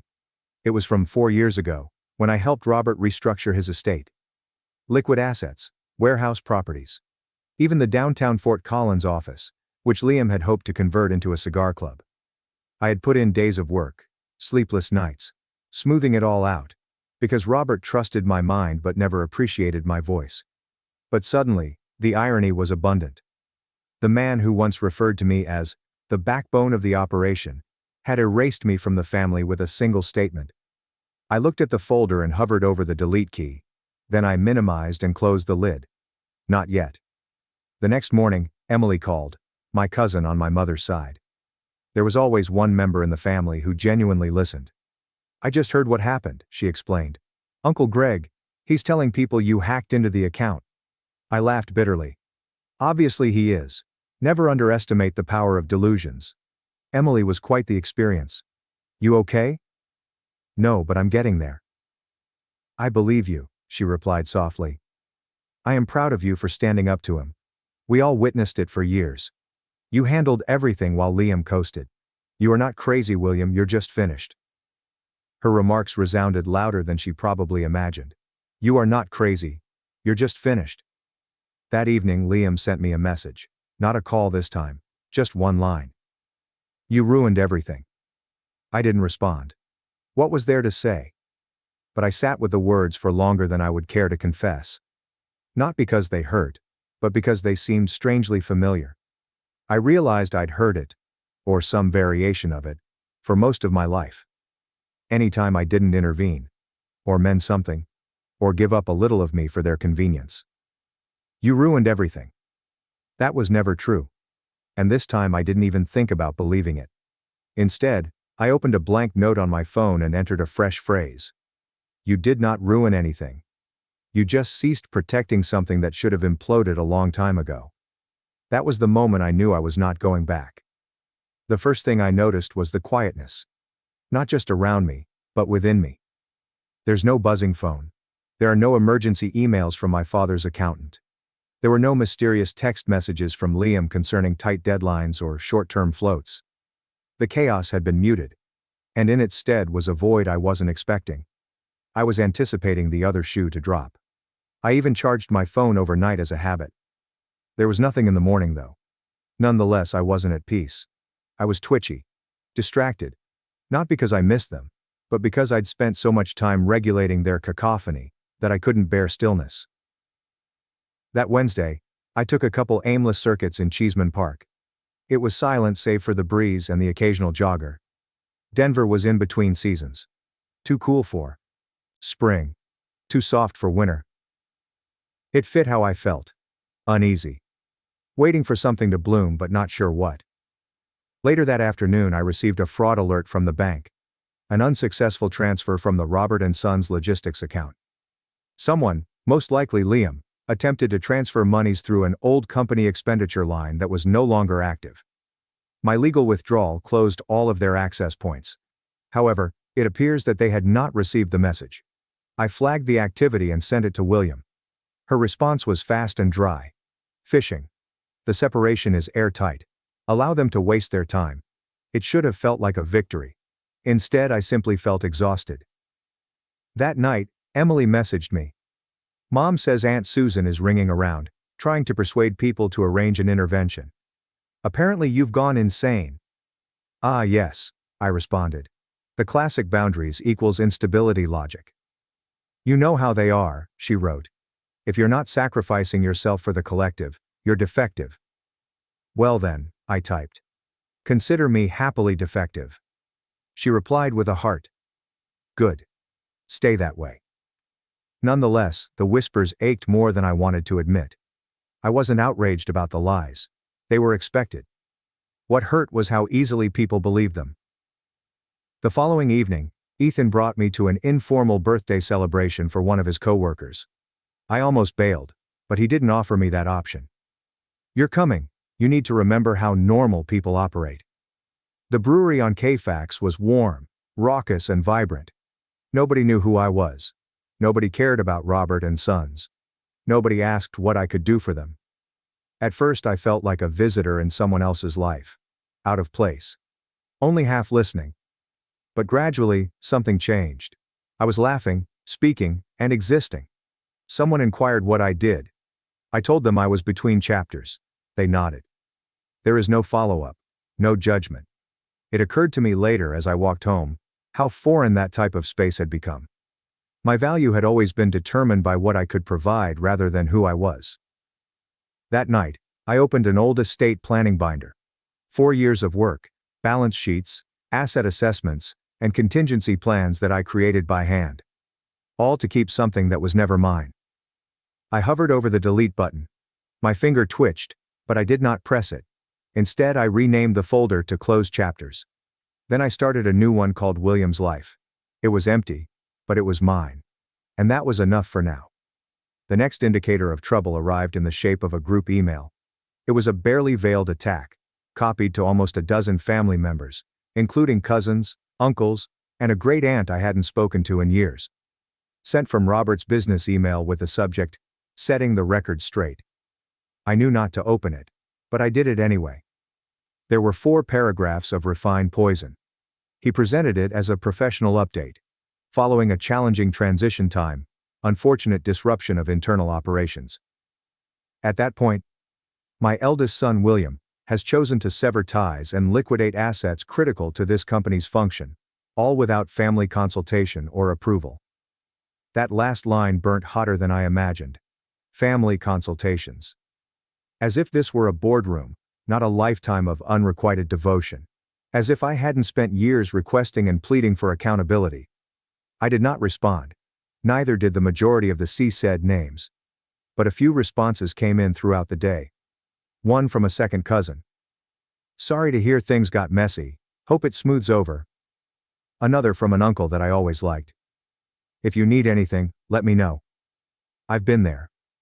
Small. Fissures in the quiet. Enough to remind me that not everyone believed Robert's version of the truth. Nonetheless, The emotional weight sat heavily on my chest. I was not ashamed. I was weary of how the past clings to significance even after you've moved on. That email was a last-ditch power play.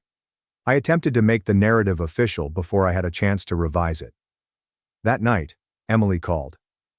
"I saw the email," she responded. "Yeah," I mumbled. "He's going all in. You know he's bluffing, right? He's trying to scare you into backing down." "I know. It just sucks to see it written out like that." "I get it," she replied. "But it's also kind of impressive how calm you are. A year ago, this would have wrecked you." I exhaled with a smile. A year ago I'd have written a 1,000-word retort and spent 2 days defending myself. And now I'm considering deleting the email and going to sleep. "Progress," she stated. "Proud of you." I didn't sleep that night, but it wasn't due to anxiety. I remained up late to brainstorm ideas. Real ones.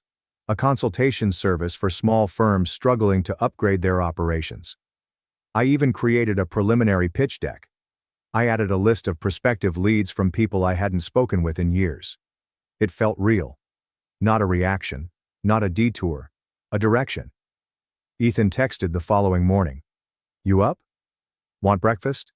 I'm hungover and need moral support." I responded, "Only if you pay." I'm morally fragile too. On the 17th we met in a greasy spoon diner. He looked like hell. I did not.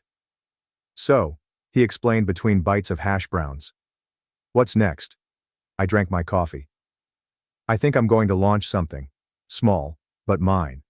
He raised an eyebrow. "About time. You've been fulfilling other people's aspirations for a decade. Perhaps you can start building yours immediately." His remarks reverberated long after we parted. Later that afternoon, I eventually deleted Robert's email. Not out of disobedience. But it didn't matter anymore. The following punch landed quietly. A knock at the door. There was no one there. Only a big cream-colored envelope on the mat. I didn't recognize the firm stated in the return address. The game has a new name, but it remains the same. I knew exactly what it was before I opened it. 3 pages of strangely frightening theatrical language disguised as concern. Robert was now requesting reparative mediation for misappropriated funds, citing emotional suffering and the loss of shared family assets. There it was. The legal equivalent of a temper tantrum. I handed it to Daniela without saying anything. She sat at the breakfast bar, her hair in a sloppy bun, studying the document with the calm of someone looking through a takeaway menu. She closed it after one reading. "This is theater. There is no legal standing, and they know it." I nodded. "That isn't the point. He isn't trying to win. He's trying to tire me out." William did not blink. "Then don't let him." It was that simple, and that's difficult. Later that day I received a voicemail from my aunt, the first time I'd heard from her since this all started. She did not mention the letter. They didn't inquire how I was doing. Instead, her voice was infused with honey and history. "Do you remember when you helped me move into my first apartment? You were what, 12? You worked all day without complaint. Your father was so proud. I hope you know how much this has hurt him. He may never say it, but it's eating him alive." Click. No apologies. No responsibility. Just a gradual drip of guilt intended to lure me back. I forwarded the voicemail to Emily. She made an urgent call. "That was a guilt sandwich on gaslighting bread." I snorted. It was weirdly nostalgic. "She's dangling emotional crumbs to lure you back. Don't eat them." "I am not. I'm over being hungry for scraps." There was a pause. "That's a line," she stated softly. "Keep that one." That night I reopened Life folder. Still largely empty. A few budget spreadsheets. A document with hazy business name suggestions. But now I've added a new file. What I really want. I sat for a minute before typing anything. Then, a morning when I'm not preparing for anything. Clients I do not have to perform for. Boundaries that don't require explanation. A chair that won't bother my back. Silence that evokes feelings of tranquility rather than anxiety. The list was not poetic. It was honest. Unfiltered. Mine. The next morning, Ethan let himself in as he always did. He placed a grocery bag on the counter containing kombucha, peanut M&Ms, And 2 bananas. The man was disorganized. I brought health and rot, he said. Balance. I raised an eyebrow. What's the occasion? No occasion. Just figured you needed someone to sit and not ask you how you're doing. I smiled. You're right. He flopped into the couch, scrolling through his phone. Eventually I informed him about the letter and message. He did not give counsel. Just sat with it. Eventually he said, "You know what? Your dad sounds like a guy trying to log into a version of you that doesn't exist anymore." I smiled. Account deactivated. Password changed. We clinked kombuchas. No cheers. Just understanding. That afternoon I took a sticky note and wrote, "Check the business registry. Not to prove anything to Robert. Just to prove I existed outside of him." I added the following to my doc. A life where I can write the darn list. The envelope slid under my door again.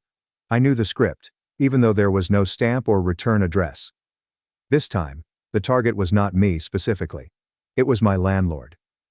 The letter was professional in tone, expressing worry about tenancy risks caused by unresolved business issues, and noting ethical concerns regarding residents' joint culpability for financial problems.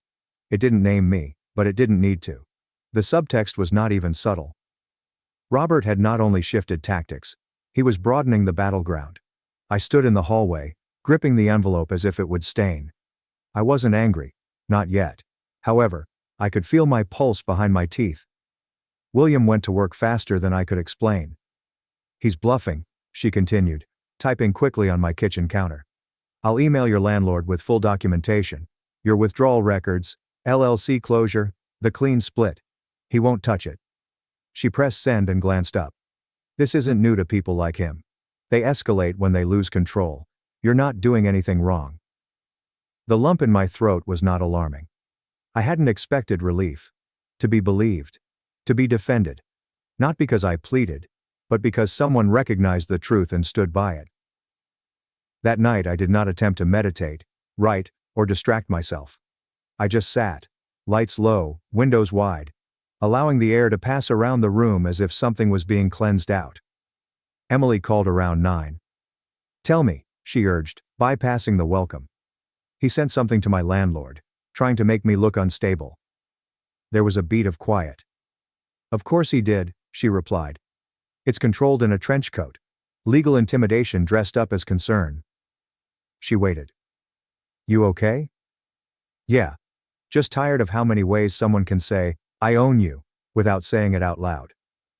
"You're breaking the cycle," she explained. "It's supposed to feel messy." We talked for a long time, not about him, but about the weather, bizarre podcasts, and what she was growing in her windowsill garden. The talk moved like water, not coerced. It's only a present. Before going to bed, I reopened the document. What I genuinely desire. New lines. I'm not afraid to open the mailbox. Friends who stay without any purpose. A living area in which I can simply breathe. When I was finished, I closed the laptop but left the list on the screen. Let it be the last thing the room saw before I fell asleep. The following evening, Ethan arrived with Thai takeout and a random pack of sparkler candles.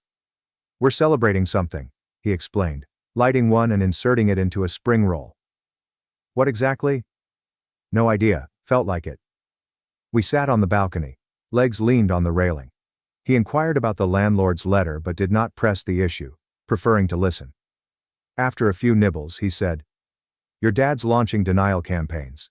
Meanwhile, you're building an actual life." I nodded. Then I said, without intending to, I renamed the folder. "Just life now?" He grinned. "That's the most rebellious thing you've done yet." We toasted spring buns, no ceremony, just a choice. A week went without receiving an email, phone call or letter. No communication from Robert, no dramatic legal tone from unidentified firms, and no document slid under my door. Nothing. It should have felt like tranquility, but instead it felt like I was holding my breath. Robert's quiet was never without strings. He did not surrender. He used strategy. I understood it wasn't absence. It was a delay. A recalibration. Nonetheless, I used the space. I cleaned the kitchen. I took down the dry erase calendar that was loaded with previous business goals. He donated a jacket he gave me for Christmas last year, which is still hanging with the tags on. I removed voicemail notifications. I deleted saved calls that I had listened to too frequently, as if examining the correct tone would have rewritten the substance. On Thursday morning, my landlord texted, "Got another letter, vague phrasing. Says you're involved in some corporate volatility and that he's noting concerns about future safety. I didn't fully open it. Do you want me to move forward?" I sat with that for a good minute before responding. I then forwarded the message to William. She made an urgent call. "He's recycling threats," she explained. "There is no legal motion attached, just smoke. But I will respond with complete proof nevertheless. I'll copy the property manager and attach the LLC's closure, final bank statements, and signed separation agreement." She hesitated, her tone softening. "Don't carry this like it's your fault. He's the one pouring gasoline. You're just walking away from the fire." That struck deeper than she probably imagined. That night, I reopened the document. What I genuinely desire. This time I typed slowly. Every entry was no longer a whisper. It was a decision. A home I am not afraid of will be taken away. A form of success that does not feel like penance. On weekday mornings, I wake up without armor. The next evening, Emily arrived with a grocery bag full of oddities, including avocados, a candle titled Midnight Fern, and a used copy of a novel with the cover partially torn off. She held it up as a trophy. "I want you to read this. You'll hate the beginning, and by chapter 9, you'll be feral." "I don't do feral," I replied. "You don't yet." We brewed tea and sat on the floor, just as we did in college. No screens, no playlists. Just the buzz of a city that has finally stopped shouting.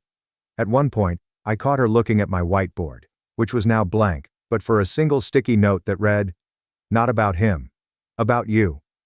She nodded at it. "Keep that up." After she went, I did not return to my laptop. I lit the candle. First, read the book's first 3 pages. I didn't enjoy it, but I didn't put it down either. The following morning, Ethan texted at 8:02. "Breakfast or intervention? You decide." I texted back. "Both." He arrived with bagels, orange juice, and a $1 scratch ticket. For luck. We ate on the patio in a relaxed calm that seemed like companionship and healing. "You're building something," he remarked. "There is no lead-in. I can see it. You don't even flinch anymore." I didn't need to answer. I just gave him the scratcher.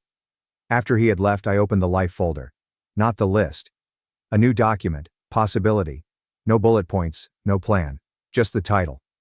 There is a single sentence beneath it. I owe no version of myself to anyone else. The following week, I did not bring a letter.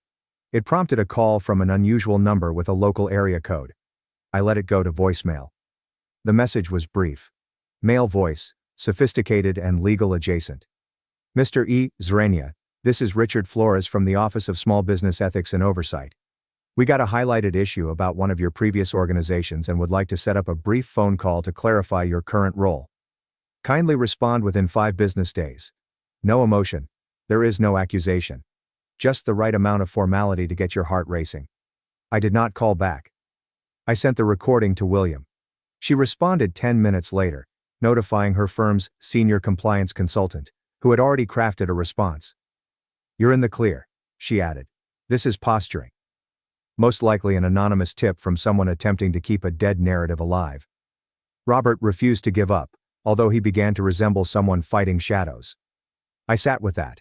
The man who once had complete control over my time, money and energy, now only had ideas and signatures. He couldn't punish me. He could only ask the world to do it for him. And the world wasn't responding anymore.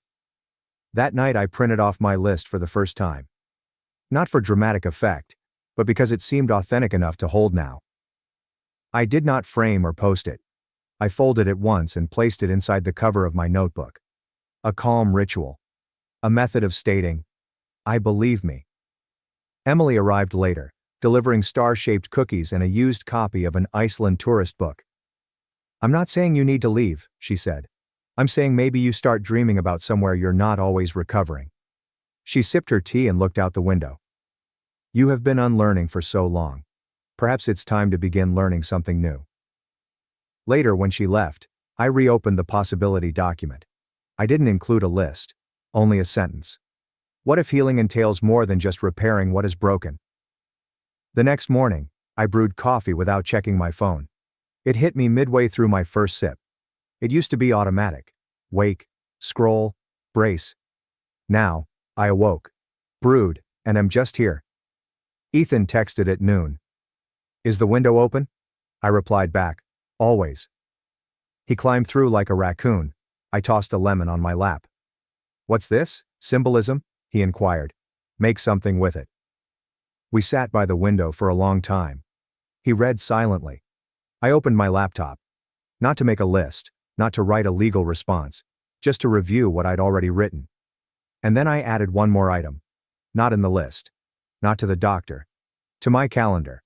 Monday at 10 a.m. Business registry appointment. For the first time, it was not a shield.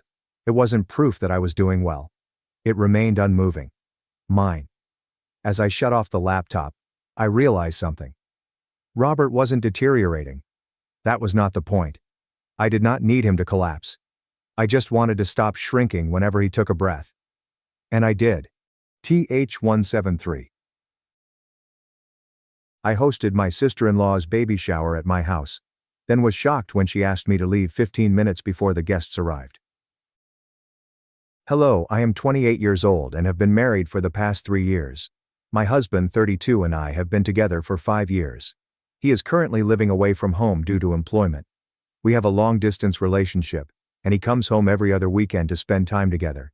We have our own house, which we purchased a few months ago, just before he left. It's a really beautiful site, and it's close to my parents' house, making it easy for them to visit me and for me to visit them.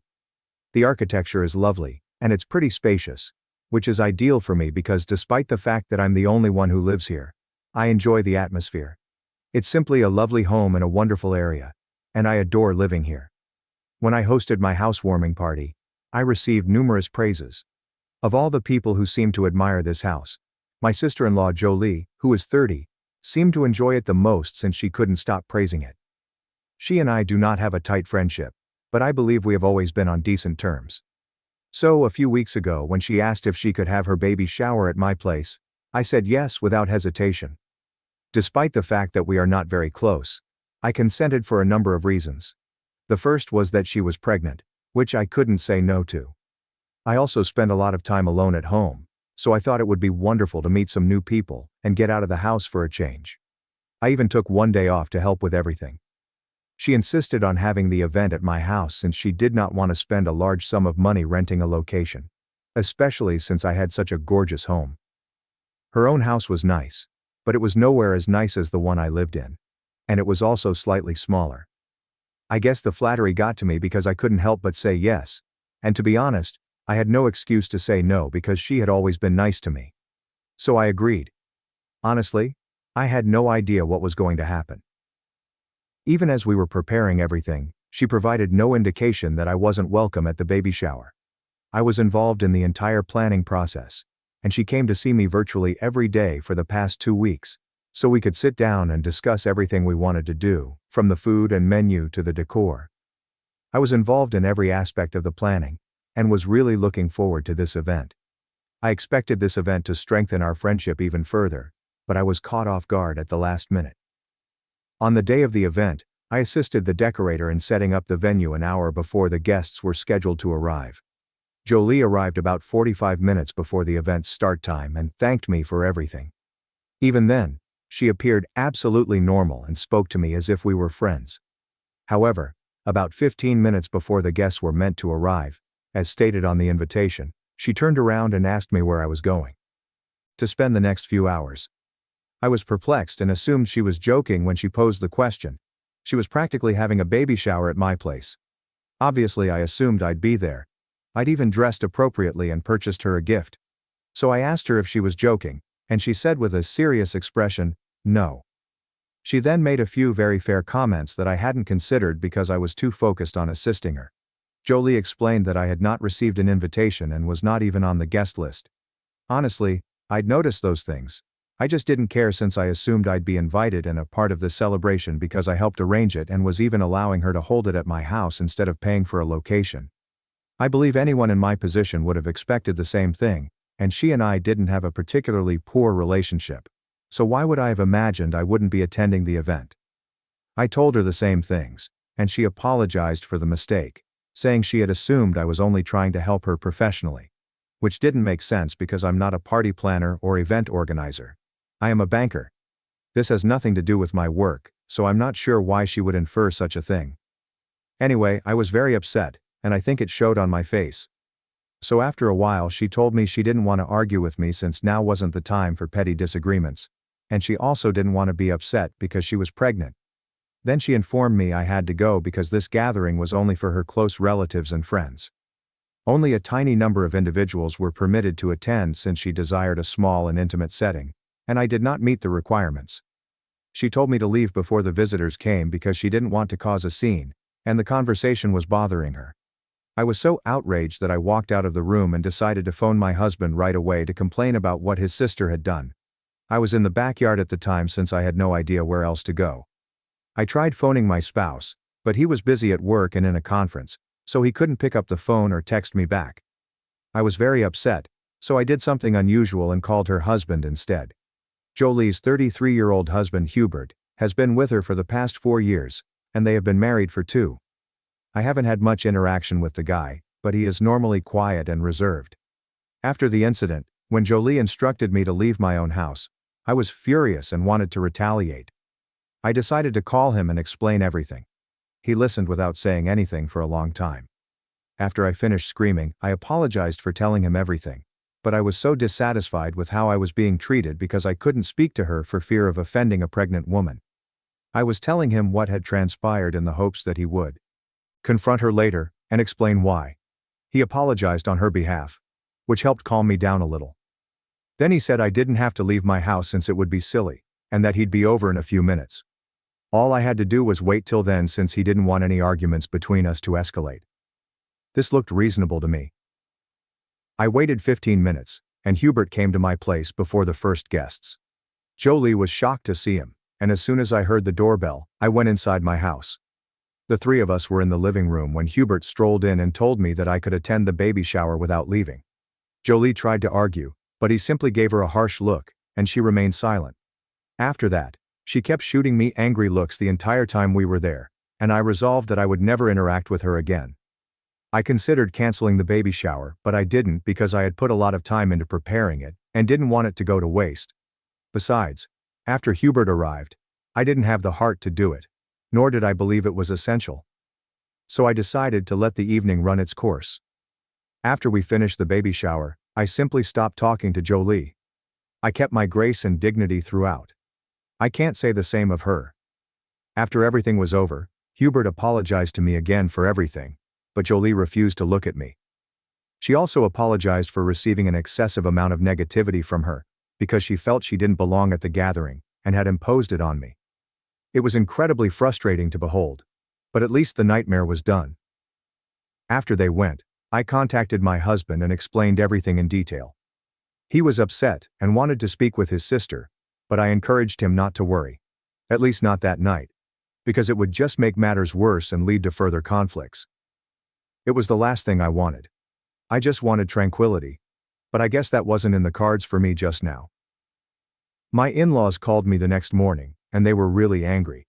They told me that after the baby shower, when Jolie and Hubert returned home, they had a tremendous fight over what I said.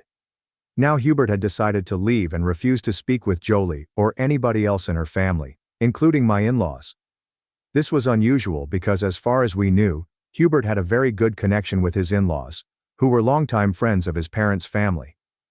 But now, following their disagreement, his entire family had blocked them on social media and everywhere else, making it plain that they did not want to associate with them. To be honest, I had no idea what this had to do with me, but my in-laws and Jolie seemed to believe that if I had simply held my tongue and done what Jolie told me, they would not be in this situation in the first place. I thought it was unfair that they were attempting to blame me for this, because it was clear that it was Jolie's fault, and I had nothing to do with it. So I lashed out at them, telling them I was not going to take it since I knew it wasn't my fault. Jolie was ungrateful to me, because I very generously allowed her to host the baby shower in my home for free. But instead of respecting that and our relationship, she decided to humiliate me by telling me that I couldn't attend an event held in my own home and wanted me to leave because she apparently didn't think I was close enough as a family member. I also told them that if my husband had been around, she would not have tried to try anything like that. I didn't regret informing her husband what she was trying to accomplish because he was the only reasonable person in the circumstance. If he decided he'd had enough and wanted to go, I knew he was making the proper choice because I trusted his judgment. So I wasn't going to try to resolve the matter because I didn't believe I had done anything wrong. I also didn't think Hubert was doing anything wrong, and if he wanted to divorce, he had my full support. I was not going to speak to him or retract anything. If my in-laws called and asked me to talk to him and rectify this, they'd be unhappy because I wasn't going to do it. After saying that, I hung up. We have not communicated since, but they have done everything they can to get me to respond. It's been 2 days. And while I haven't blocked them yet, I'm thinking about it because they kept telling me that whatever the issue was, it was between Jolie and me, and there was no reason to involve him in this. I don't see where it is coming from, because even if it's between Jolie and me, it was my decision to inform her husband, who is also a member of the family. I assumed he should know. I don't believe I did anything wrong by exposing her because she was mistreating me and being ungrateful. I thought her husband deserved to know how she was acting since I knew he was a logical guy who would intervene. They're trying everything they can to distort the facts and make me feel horrible. But I can't help it. I don't feel horrible about what's happening to her, and they keep saying that because of my decision, their future child may grow up without a father role in their lives. To be honest, I believe it is an exaggeration. But that is how they are portraying it, and I have no idea what to say. The only reason I haven't blocked them yet is because of the way they say things, which makes me question myself. Even though my husband believes I did nothing wrong, he has told me that he would try to talk to his parents and convince them that this was Jolie's problem, not mine.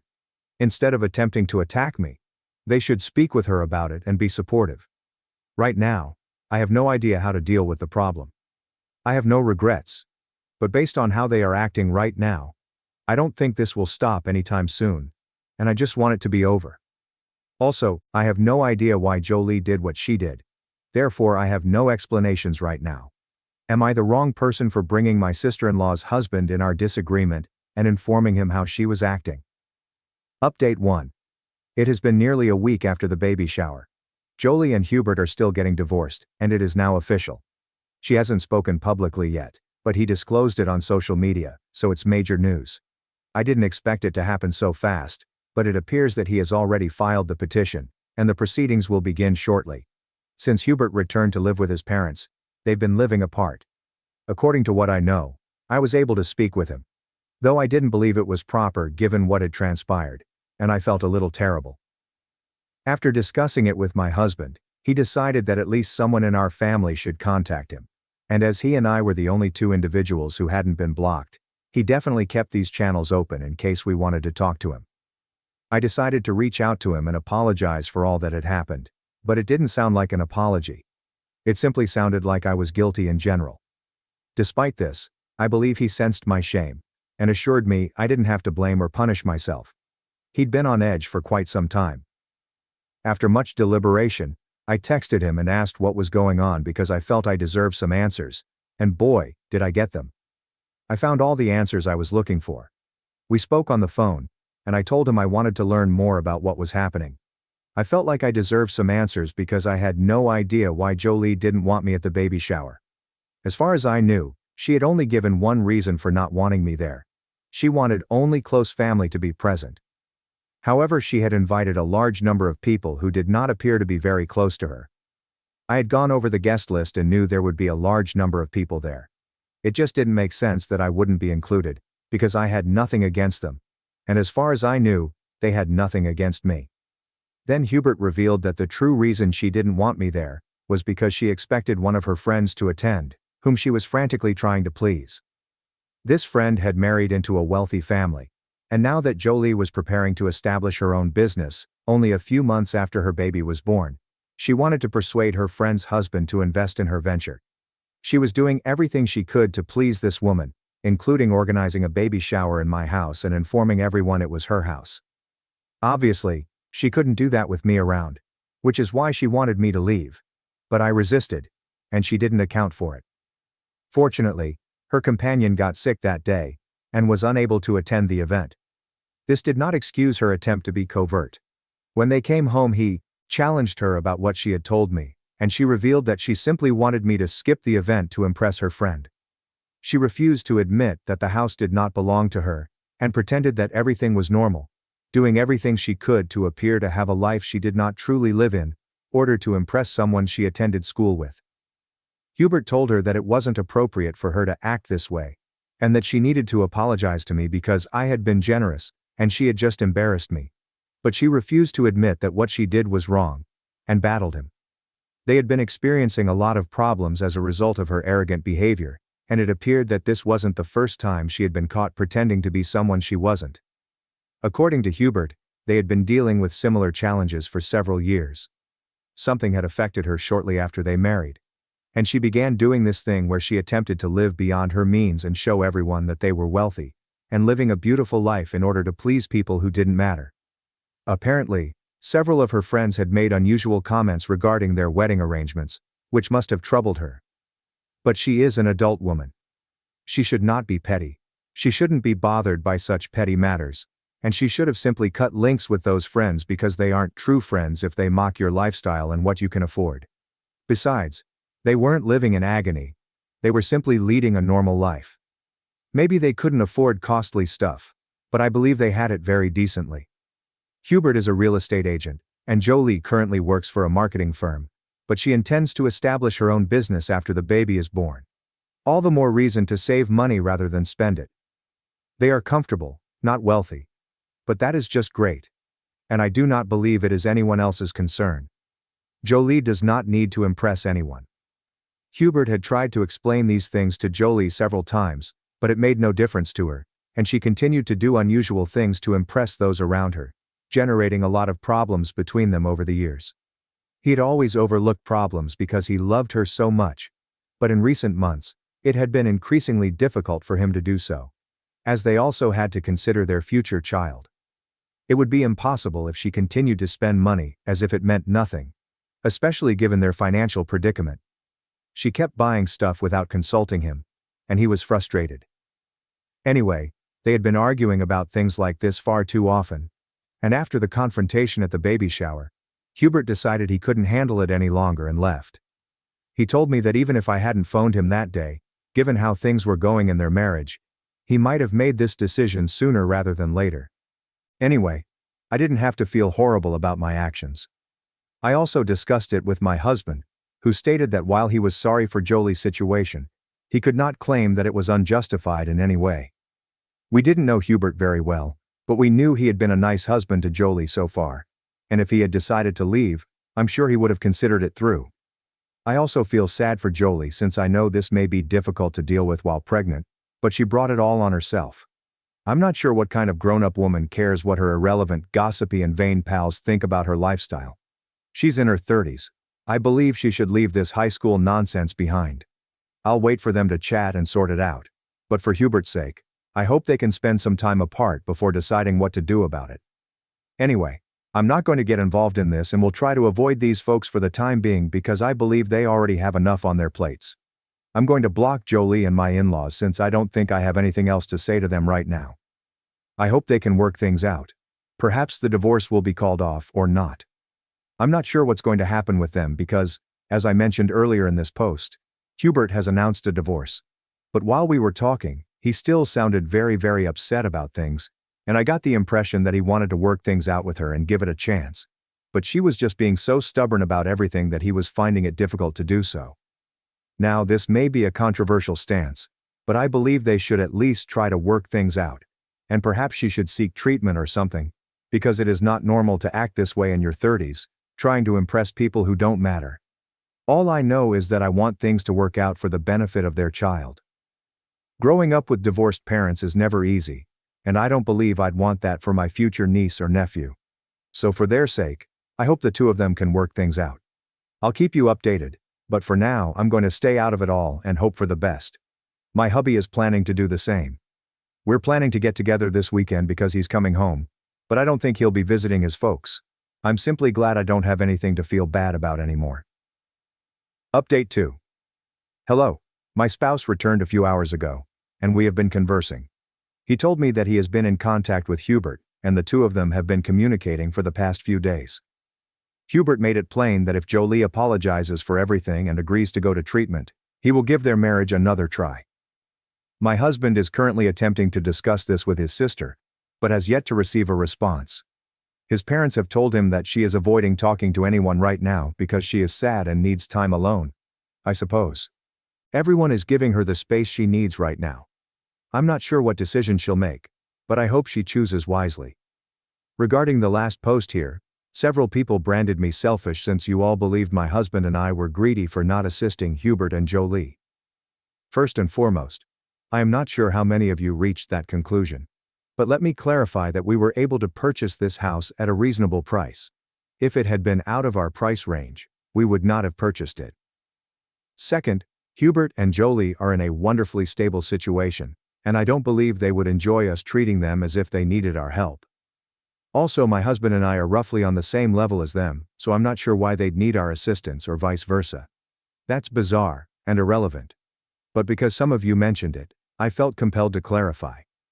Some of you also objected to my statement that I wanted the two of them to sort out their differences, if they reconciled, because you believe Hubert deserves better.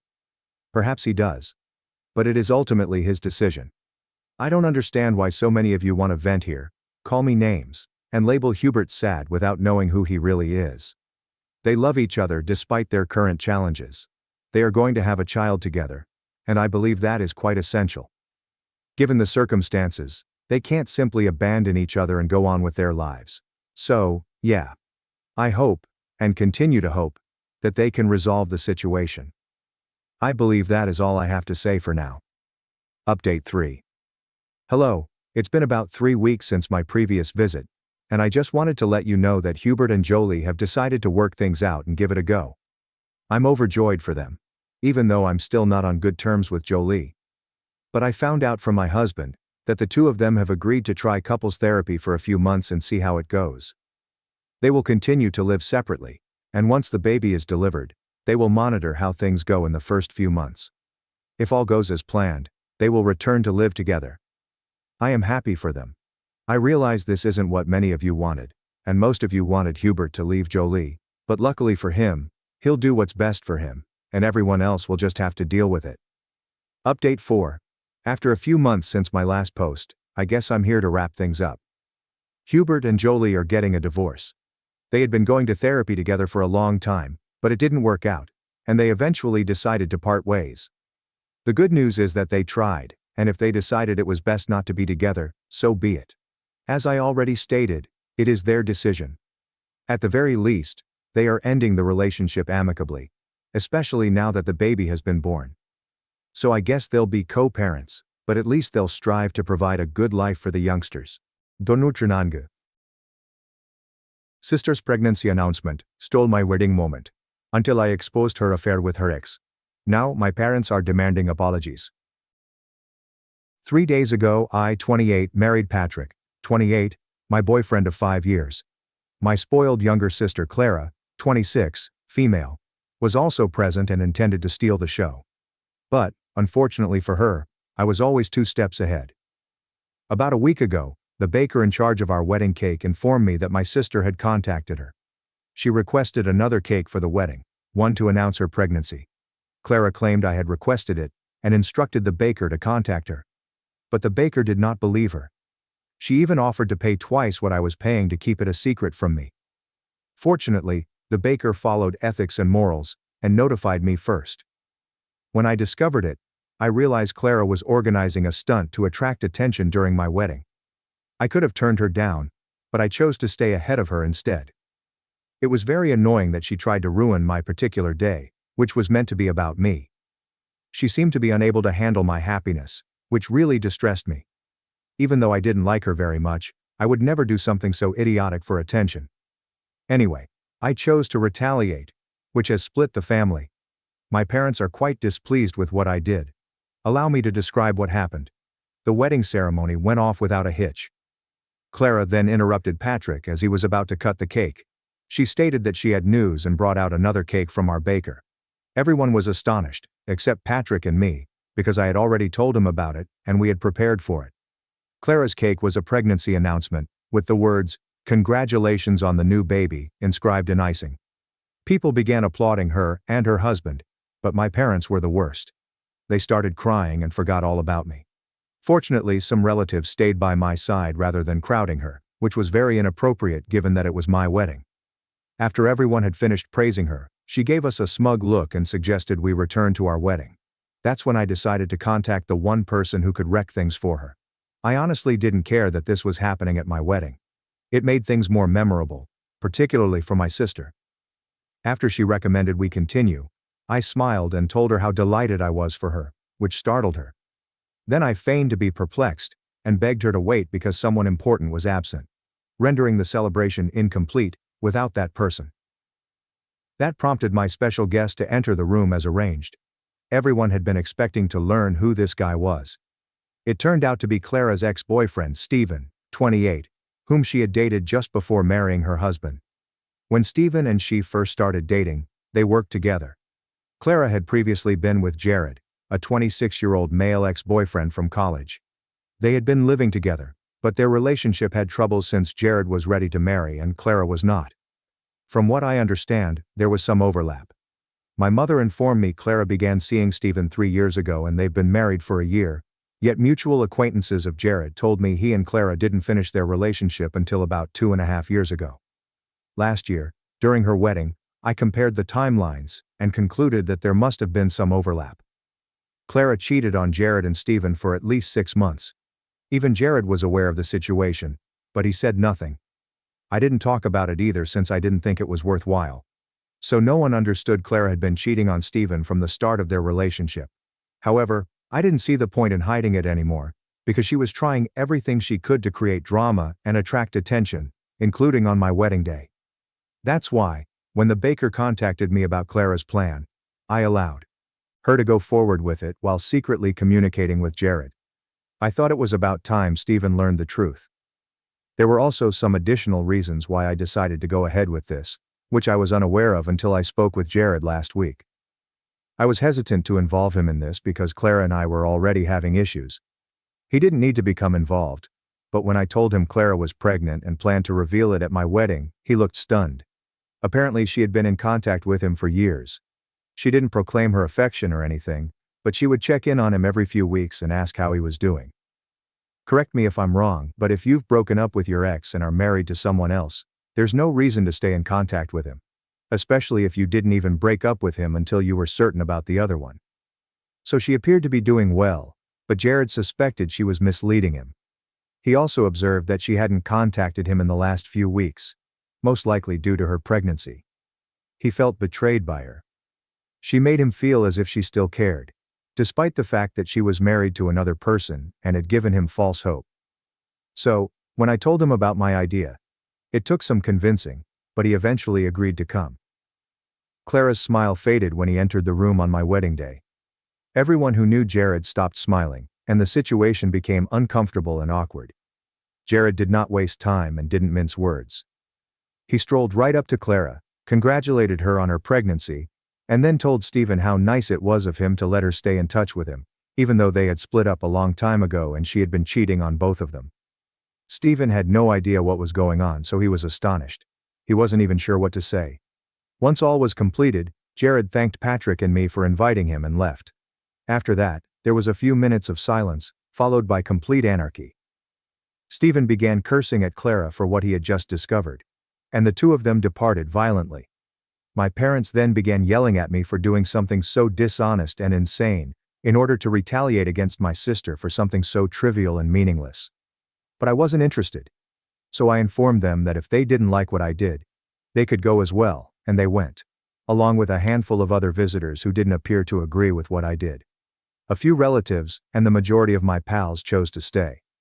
Fortunately, few guests departed, and we were able to proceed with the wedding as scheduled. My parents were no longer present, and to be honest, I was fine with it. Despite all of this, no one addressed Clara before leaving. They basically congratulated me on my wedding and went. When we returned home, Patrick and I were confident that we had done the right thing, and to be honest, we still are. However, When my parents arrived to visit the day following our wedding, they offered me an ultimatum. They arrived in the morning, and I was startled to see them, because the previous time we met, I told them they may leave my wedding, which they did. They then entered my home and informed me that my sister's marriage was in jeopardy, as a result of my actions. Apparently, Stephen, like any reasonable human being, was unhappy with Clara, since she had maintained communication with Jared despite being married to him for nearly a year. He was also unhappy about the overlap, since it implied Clara had cheated on him, and all I did was expose her. Clara had cheated on him, and all I did was expose her. I do not believe I did anything wrong. If anyone had damaged her marriage, it was Clara. I didn't understand why my parents blamed me for that, so I began arguing with them because it seemed unjust to me. But they claimed they weren't here to dispute with me. They were here to inform me that if I didn't apologize to Scarlett and Stephen, and explain that everything Jared had said was something I had joked about, they would never speak to me again. It felt like a terribly terrible idea to me since, even if I said it was all a joke, I don't think Stephen is stupid, and I'm pretty sure he'd recognize we were attempting to hide what had happened. Most significantly, I did not want to do any of that. This was not a bad joke, it was the truth, and I believe it was necessary for it to come out at some point. I told my parents I was not going to apologize for anything, and if they didn't like it, they could go for a stroll. And they began shrieking at me, calling me selfish and petty because Clara's actions paled in comparison to mine. They thought I had fully crossed the line and lost my mind because this looked poorly not only on Clara, but on the entire family. And it appeared that I didn't care. Finally they departed. My mother and I blocked each other, but I still can't stop thinking about what they said. Maybe I went a little too far, but Clara initiated it, and her primary goal was to make my wedding day all about her, and I gave her precisely what she desired. So I'm still not sure how I'm the villain here. Anyway, am I to blame for wrecking my sister's marriage? Update 1. First and foremost, I want to thank everyone for their answers. It means a lot to me and my husband to have so many people on our side. I'll also answer some of the questions that folks have asked us. Many people asked how I had so many mutual friends with Jared. Jared and Patrick attended the same high school, but he was a year younger, so they weren't close friends. It turned out he was on the football team, which included many of Patrick's pals, and that's how I met Jared. I'm friends with several of Patrick's pals, who were also friends with Jared, and that's how I found out about the relationship, the overlap, and everything. However, Jared and I were never very close, and this was the only time we communicated extensively while preparing this entire event. Unfortunately, I don't know why Jared didn't take her out of his life after the breakup, despite knowing she was cheating on him with Stephen. We're not close enough to have such chats, and I believe this is highly personal. I understand he is still in love with her, and I feel awful for him. But I am not a psychotherapist. I won't get involved unless absolutely required. We had a plan, and he agreed, so that was all we needed to discuss. Beyond that, I know nothing about his feelings for Clara, or why he did what he did. Correct me if I'm wrong. But if you've broken up with your ex and are married to someone else, there's no reason to stay in contact with him, especially if you didn't even break up with him until you were certain about the other one. So she appeared to be doing well, but Jared suspected she was misleading him. He also observed that she hadn't contacted him in the last few weeks, most likely due to her pregnancy. He felt betrayed by her. She made him feel as if she still cared, despite the fact that she was married to another person and had given him false hope. So when I told him about my idea, it took some convincing, but he eventually agreed to come. Clara's smile faded when he entered the room on my wedding day. Everyone who knew Jared stopped smiling, and the situation became uncomfortable and awkward. Jared did not waste time and didn't mince words. He strolled right up to Clara, congratulated her on her pregnancy, and then told Stephen how nice it was of him to let her stay in touch with him, even though they had split up a long time ago and she had been cheating on both of them. Stephen had no idea what was going on, so he was astonished. He wasn't even sure what to say. Once all was completed, Jared thanked Patrick and me for inviting him and left. After that, there was a few minutes of silence, followed by complete anarchy. Stephen began cursing at Clara for what he had just discovered, and the two of them departed violently. My parents then began yelling at me for doing something so dishonest and insane, in order to retaliate against my sister for something so trivial and meaningless. But I wasn't interested. So I informed them that if they didn't like what I did, they could go as well, and they went, along with a handful of other visitors who didn't appear to agree with what I did. A few relatives and the majority of my pals chose to stay. Fortunately, few guests departed, and we were able to proceed with the wedding as scheduled. My parents were no longer present, and to be honest, I was fine with it. Despite all of this, no one addressed Clara before leaving. They basically congratulated me on my wedding and went. When we returned home, Patrick and I were confident that we had done the right thing, and to be honest, we still are. However, when my parents arrived to visit the day following our wedding, they offered me an ultimatum. They arrived in the morning, and I was startled to see them because the previous time we met, I told them they may leave my wedding, which they did. They then entered my home and informed me that my sister's marriage was in jeopardy as a result of my actions. Apparently Stephen, like any reasonable human being, was unhappy with Clara since she had maintained communication with Jared despite being married to him for nearly a year. He was also unhappy about the overlap since it implied Clara had cheated on him, and all I did was expose her. Clara had cheated on him, and all I did was expose her. I do not believe I did anything wrong.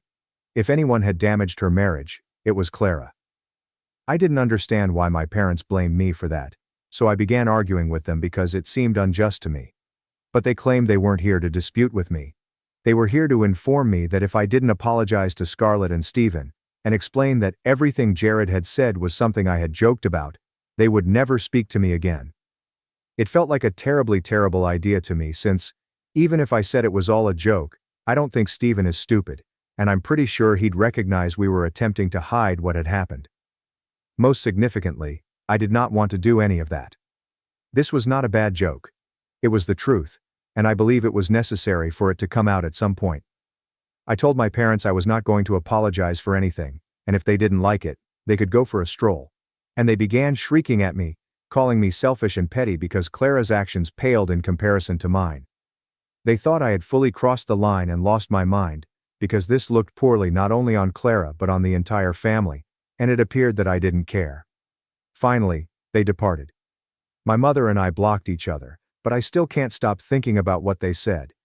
Maybe I went a little too far, but Clara initiated it, and her primary goal was to make my wedding day all about her, and I gave her precisely what she desired.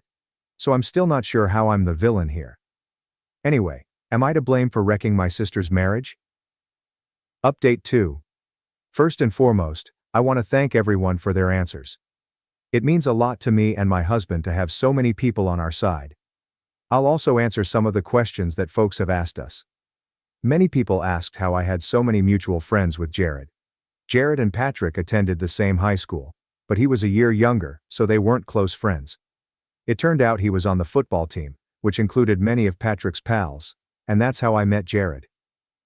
I'm friends with several of Patrick's pals who were also friends with Jared, and that's how I found out about the relationship, the overlap, and everything. However, Jared and I were never very close, and this was the only time we communicated extensively while preparing this entire event. Unfortunately, I don't know why Jared didn't take her out of his life after the breakup, despite knowing she was cheating on him with Stephen. We're not close enough to have such chats, and I believe this is highly personal. I understand he is still in love with her, and I feel awful for him. But I am not a psychotherapist. I won't get involved unless absolutely required. We had a plan, and he agreed, so that was all we needed to discuss. Beyond that, I know nothing about his feelings for Clara, or why he did what he did. Of course, I have no idea what Clara was thinking when she sought to stay in contact with Jared despite the fact that she had broken up with him and was devoted to Stephen. So, regrettably, I have no answers to that. Anyway, it's been a week since my wedding, and I'm fully over it. I don't care if Stephen and Clara split or stay together. I understand how much my folks care. We've already blocked each other, so we don't talk anymore. I felt awful about it, but I should have expected it, because my sister is almost the golden child to them. It's sad, but it's the way it is. I can't help it. Throughout my upbringing, I tried hard to win over my parents, but my sister was the youngest, and hence special to them. I'm not going to lie, I used to be really envious of her, but as we grew older, the jealousy morphed into bitterness, and I simply began ignoring her. My parents insisted on inviting her to my wedding, and she had invited me to hers. And, as I already stated, she does desire attention. She can't take it when everyone pays attention to me and wants to make everything about herself. That was one of the reasons I started avoiding her in the first place. And now, obviously, we're going to avoid each other. I haven't heard from anyone else in the family yet, except for those who I know are on my side. Everyone else has either blocked me or does not want to interact with me, which I am fine with. If people are offended by me sticking up for myself, they should probably leave my life. I haven't been in touch with Jared either. I recently texted him to thank him after everything finished on my wedding day, and he responded that he was relieved to have received the closure he needed. So I'm not sure if she has contacted him yet or not. If she does, I'm sure he'll inform me. However, everything is strangely quiet just now.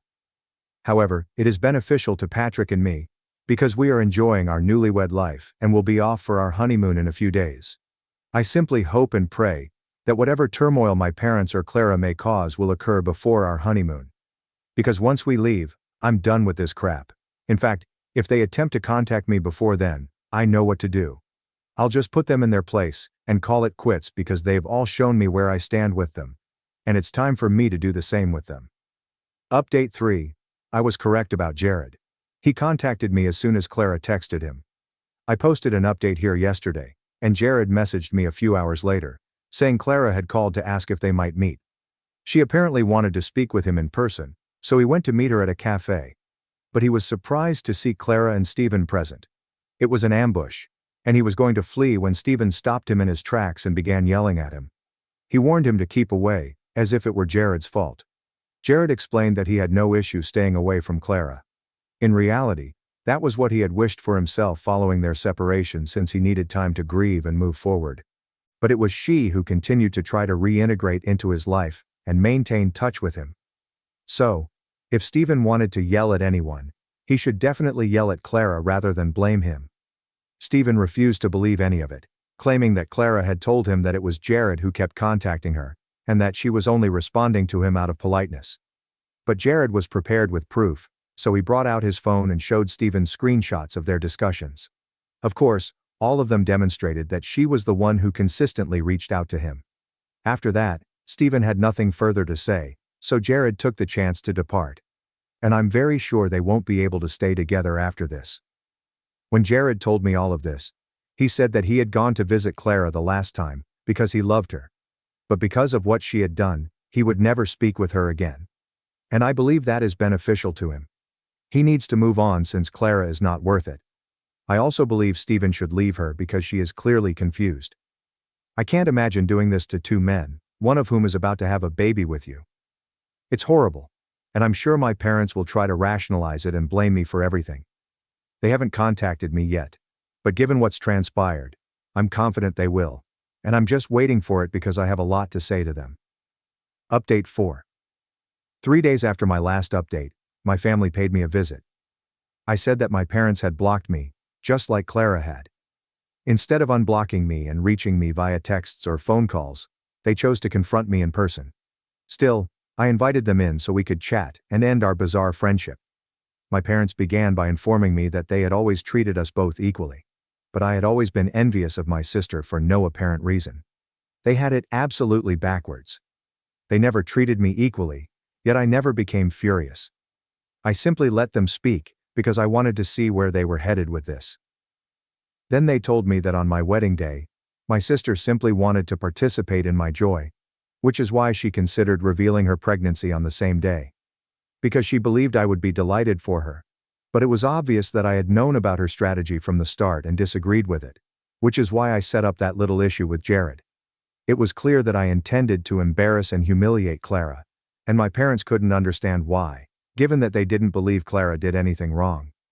They even told me that if I truly disagreed with Clara's plans, I should have approached her after learning of her plans to announce the pregnancy when she spoke with the cake decorator, confronted her about it, and avoided the situation rather than attempting to exact revenge on her for something so minor. They ultimately informed me that Stephen was filing for divorce as a result of my actions in bringing Jared to the wedding and sparking a fight between the two. Clara apparently fought hard to fight for her marriage, but Stephen had made up his mind, which couldn't have come at a worse time because she's pregnant and has no idea what to do. So they approached me and requested that I not only apologize to Clara, but also fund all of the expenditures of the divorce process and her medical needs for the next 6 months, and even beyond if necessary. Naturally, the entire concept was preposterous, and I broke out laughing because I couldn't believe my folks thought I was going to do it. They seemed surprised that I was laughing, and Clara assured me she was serious. She claimed she had enough money to fund everything herself, but given what I had done, this should be a suitable penalty for me, because I was guilty for wrecking a good marriage. So I stopped laughing, and reminded her that I hadn't damaged anyone's perfect marriage, because if she had truly been clean, she wouldn't have contacted her ex on a regular basis. Even if it was just to check in on him. She wouldn't have cared, and there would have been no ties to him. So, if she really wanted to blame someone, she should look in the mirror rather than at me. Then I informed her that I was not going to pay anything since, if we were talking about things being ruined, she had ruined my wedding, or at least attempted to. If I hadn't known beforehand, I would have been absolutely surprised, and the entire wedding would have been about her pregnancy. She was simply enraged because I had outwitted her and exposed all of her falsehoods to her husband. My parents tried to defend her, but I informed them that all my childhood, they believed they had treated us equally, but everyone who knew us knew the reality. They had always been biased toward Clara, and they were still encouraging her to be selfish and spoiled, despite the fact that she had literally shattered her own marriage. To be honest, my parents were partly to blame for her collapse, because if they hadn't spoiled her from an early age, she could have grown up to be a better person. My parents began arguing with me after that, but I told them I didn't want to continue the topic. We'd wasted enough time throughout that conversation, and now that they'd said what they had to say, I'd said what I wanted, and there was nothing else we needed to discuss. They continued to try to talk to me, but I was not interested, so I instructed Patrick to handle them, and returned to my room to rest, because talking to my family was exhausting. Patrick remained out of this conversation since he's a bit hot-tempered, and I'm sure my family and their boldness would have irritated him much sooner, and made him angry. So it was best for him to remain out of it for his own sake, since I didn't want him to get too worked up about something like this. Anyway, after a while, Patrick convinced them to go by threatening them with the police, and it was just the two of us again. I'm glad we were able to fix this before the honeymoon, since we can now truly enjoy it, without being concerned about what my parents and Clara are doing. Update 5. Patrick and I left on our moon 3 days ago, and we are quite pleased right now. After my parents and Clara departed that day, they went to great lengths to make me feel horrible, particularly Clara. They had several relatives on their side text me, telling me that what I was doing was absolutely awful, and that I had no right to wreck someone's life in that way, especially when they were about to have a kid. To be honest, I don't understand why everyone is blaming me. After all, I'm just the messenger. So I talked about it with Jared, and we both agreed that it was time for everyone to know the truth. He just provided screenshots of his conversations with Clara, which proved that she was the one who wanted to stay in touch with him. People became even more upset with me after he made that post, particularly Clara and my parents. They believed I was doing everything possible to damage her reputation and claimed that this was a clear case of defamation. They even threatened to sue me and Jared for defamation. But I doubt it will work, because this is the truth, and we are not spreading false information about them. More significantly, if they launch a defamation suit against me, I will just sue for harassment. Isn't it a mutual exchange? Anyway, I believe Clara should be more concerned with the approaching divorce processes and custody struggle, because if I were in her shoes, I wouldn't waste my time fighting with others. Fortunately, the members in my family who have always supported me have informed me that they will no longer communicate with my parents or Clara, because it is clear that they are the problem here. They've always been nasty to me, and I'm delighted people are finally recognizing who they truly are. I initially felt awful since what I did split the family, but now I believe it was essential. Anyway, Patrick and I are going to focus on enjoying our honeymoon because it will never happen again, and unlike my parents and Clara, we are not going to let them ruin our lives. So we'll make the most of our time here. Update 6. Before I continue with this extensive update, I need to answer a few questions. How is it possible that the baby Clara is carrying is not Stephen's? I honestly don't know. I have no proof that the adultery has persisted till now. And Jared has not told me that he suspects it either. I'm not sure. Maybe it's from another dude. Maybe she hasn't always been faithful, thus the chances of it being someone else's are significant in my opinion. But I can't just go to Clara and say, "Hey little sister, is that baby you're carrying from an affair?" I've also been asked why I didn't inform Stephen earlier. We didn't really have a relationship or even a friendship. If we had been buddies, I would have definitely done so. I had little contact with my sister, and I had even less with my brother-in-law. Anyway, I have no explanation for this. I should have done it, but I let it slip. Regarding the update, a lot has transpired since the previous one. To begin with, we went on our honeymoon and had no problems throughout that period. The drama began as we returned to our normal lives. To begin, let me refer to my mother's Facebook post. I still feel bad about helping her set up an account and showing her how to post. In her piece, she discussed how difficult it is to be a mother and how, despite loving both of her kids, some are unnecessarily ungrateful because, instead of a heart, they have a cold stone. It's weird because I could be remembering things incorrectly, but she treated us differently her entire life. And we're not talking about minor changes, but major ones, such as how birthdays or festivities were held. And if you've read thus far, you can certainly guess how different my celebrations were from Clara's. The worst part was that there was always an excuse to celebrate my birthday in a more humble manner, such as the heater malfunctioning that week, or grandma needing money. However, Clara always had money, and her parties were packed with visitors because it was feasible to celebrate without reservations at the time. I guess they tried to hide their bias. I'm not sure whether to laugh or cry about it. Anyway, my mother wrote that post, which had an air of superiority because she said stuff like, "Few mothers like me." Despite portraying herself as the best mother of all, several relatives commented on her post and called her out on lying. So she spent more time dreaming up that tale than doing anything with it. The funniest part came from my sister, who had one of her friends pretend to be my lover. He contacted my husband over social media and revealed that he had been having an affair when we began dating. Wow, my sister's plan is a masterpiece. My husband clearly did not trust him, since when he asked for proof, the person stopped responding. She felt she could do to me what I did to her, but she could have tried harder. Maybe that guy did it because he's the one sleeping with her. Or perhaps he's the baby's father, which would explain why he got engaged in such a circus. It makes me wonder, if she enjoys receiving all of the attention, why isn't she enjoying it now? All of her relatives and acquaintances are discussing her divorce and infidelity. The best thing she could do was to enjoy it. I don't see why she would want to shift the spotlight away from herself and onto me. But, sarcasm aside, I believe that concludes the update and answers some issues. Sister asked me to be her surrogate for her IVF, but I refused. Now her husband is stalking me, and my family wants me to apologize. I, a 30-year-old female, have an identical twin sister, whom we will refer to as Stacy for the purposes of this story. Our mother died after childbirth, and we were raised by our father. Stacy has been married to Lucas for 8 years, and I have been in a relationship with Mike for 3 years. I've always known that my sister wanted to be a mother. Even when we were kids, she was always dreaming about wedding ideas, nursery themes, baby names, and so on. I was always more interested in reading and having fun. I am presently a flight attendant, and am aiming to become a published novelist. My sister never worked. Honestly, after we finished high school, we went right to college. She met her partner in college and became a stay-at-home girlfriend after graduation, eventually becoming his wife. I've known for a long time that my sister has been trying unsuccessfully to conceive. She has had one miscarriage and has been unable to conceive again, despite spending thousands of dollars on IVF and pretty much anything else they could do since she wanted to experience pregnancy. After 5 years of no results, they have begun to consider other choices. My sister is not interested in adoption, and is adamant about having a child with both of their DNA, in her own words, not mine.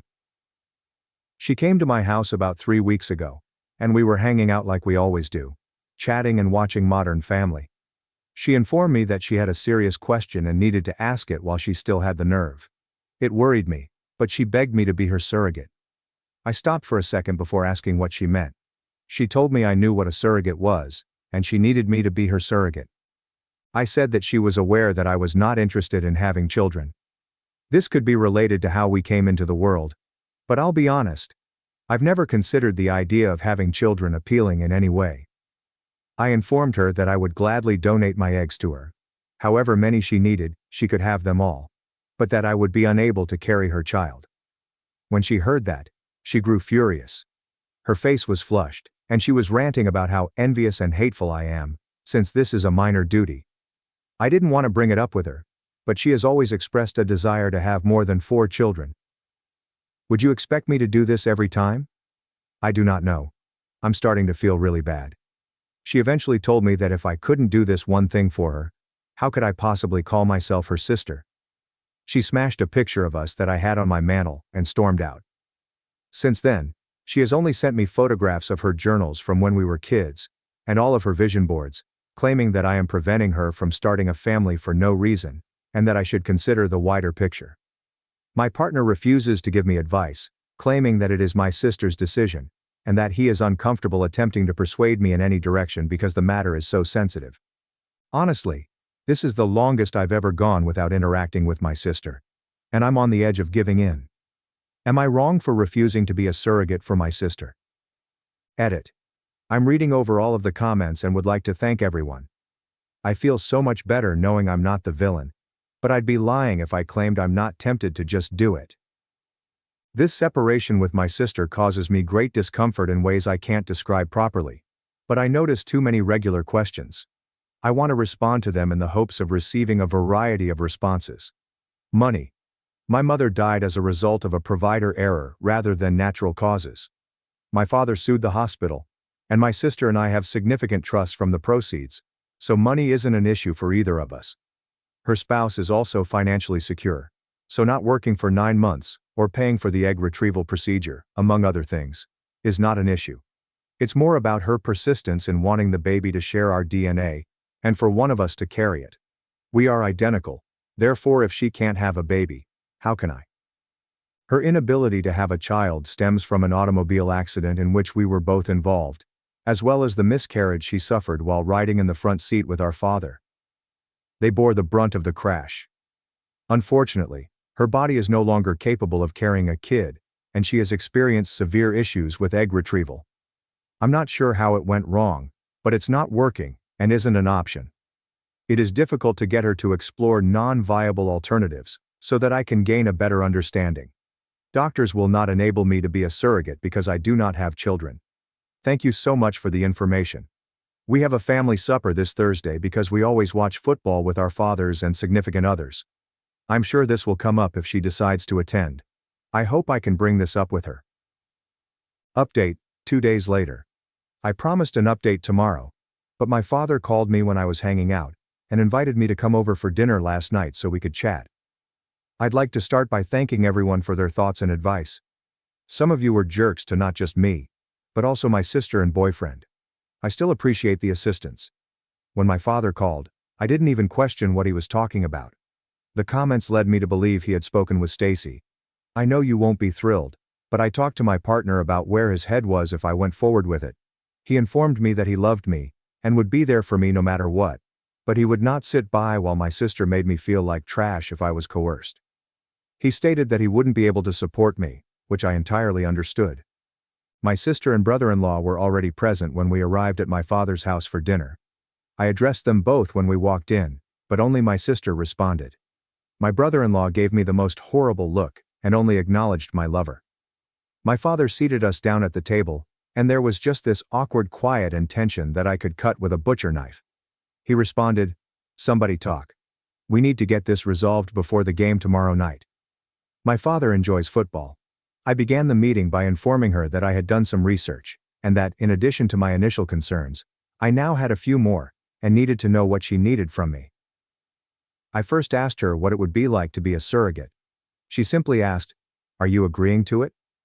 When I told her no, I only needed more information, she burst out crying. I asked her whether she was aware that a doctor would refuse to consider me as a surrogate because I had never successfully carried a kid to term. She said she knew, and she would just send my brother-in-law and me to a center of excellence where we could pretend to be a couple, and once I was successfully inseminated, I would request a transfer from that provider to her for continued treatment. My father interfered, saying that asking me to do something that a doctor wouldn't approve of was a terrible way to start parenthood. You could tell he didn't agree with anything, but didn't want to take sides. He asked her why she was so uncomfortable with the thought of a surrogate, and that's when my brother-in-law stepped in and said, "Don't try to berate my wife with these stupid questions. Talk to your selfish beta out of a daughter about why she can't help her sister." That immediately changed the situation. My boyfriend began yelling at him for calling me a bai. My father told him he couldn't disrespect his daughters in his home. Everything simply went up in flames. My sister was crying and basically begged me to do her this favor. I told her that if I could switch places with her, I would. But I was terrified and didn't want to die. That was probably the first time I'd ever spoken it out. We were unable to fix any other issues after that. My father asked my brother-in-law to go since he was unable to control himself, and refused to apologize. When he walked out, my sister informed him she'd meet him in the car and invited me to join her on the porch for a private conversation. I went out with her, and she apologized for her husband calling me a bae, explaining that they were just on edge and stressed. I encouraged her not to apologize to him, and that we would work something out. She implored me to reconsider and kept saying, "You don't get it. You don't understand." When I pressed her for more, she disclosed that her in-laws had recently made a terrible joke at one of their dinners about how she was a murderer, referring to the kid she lost. She stated she questioned him why he didn't defend her when they made the joke, and he answered because it was true.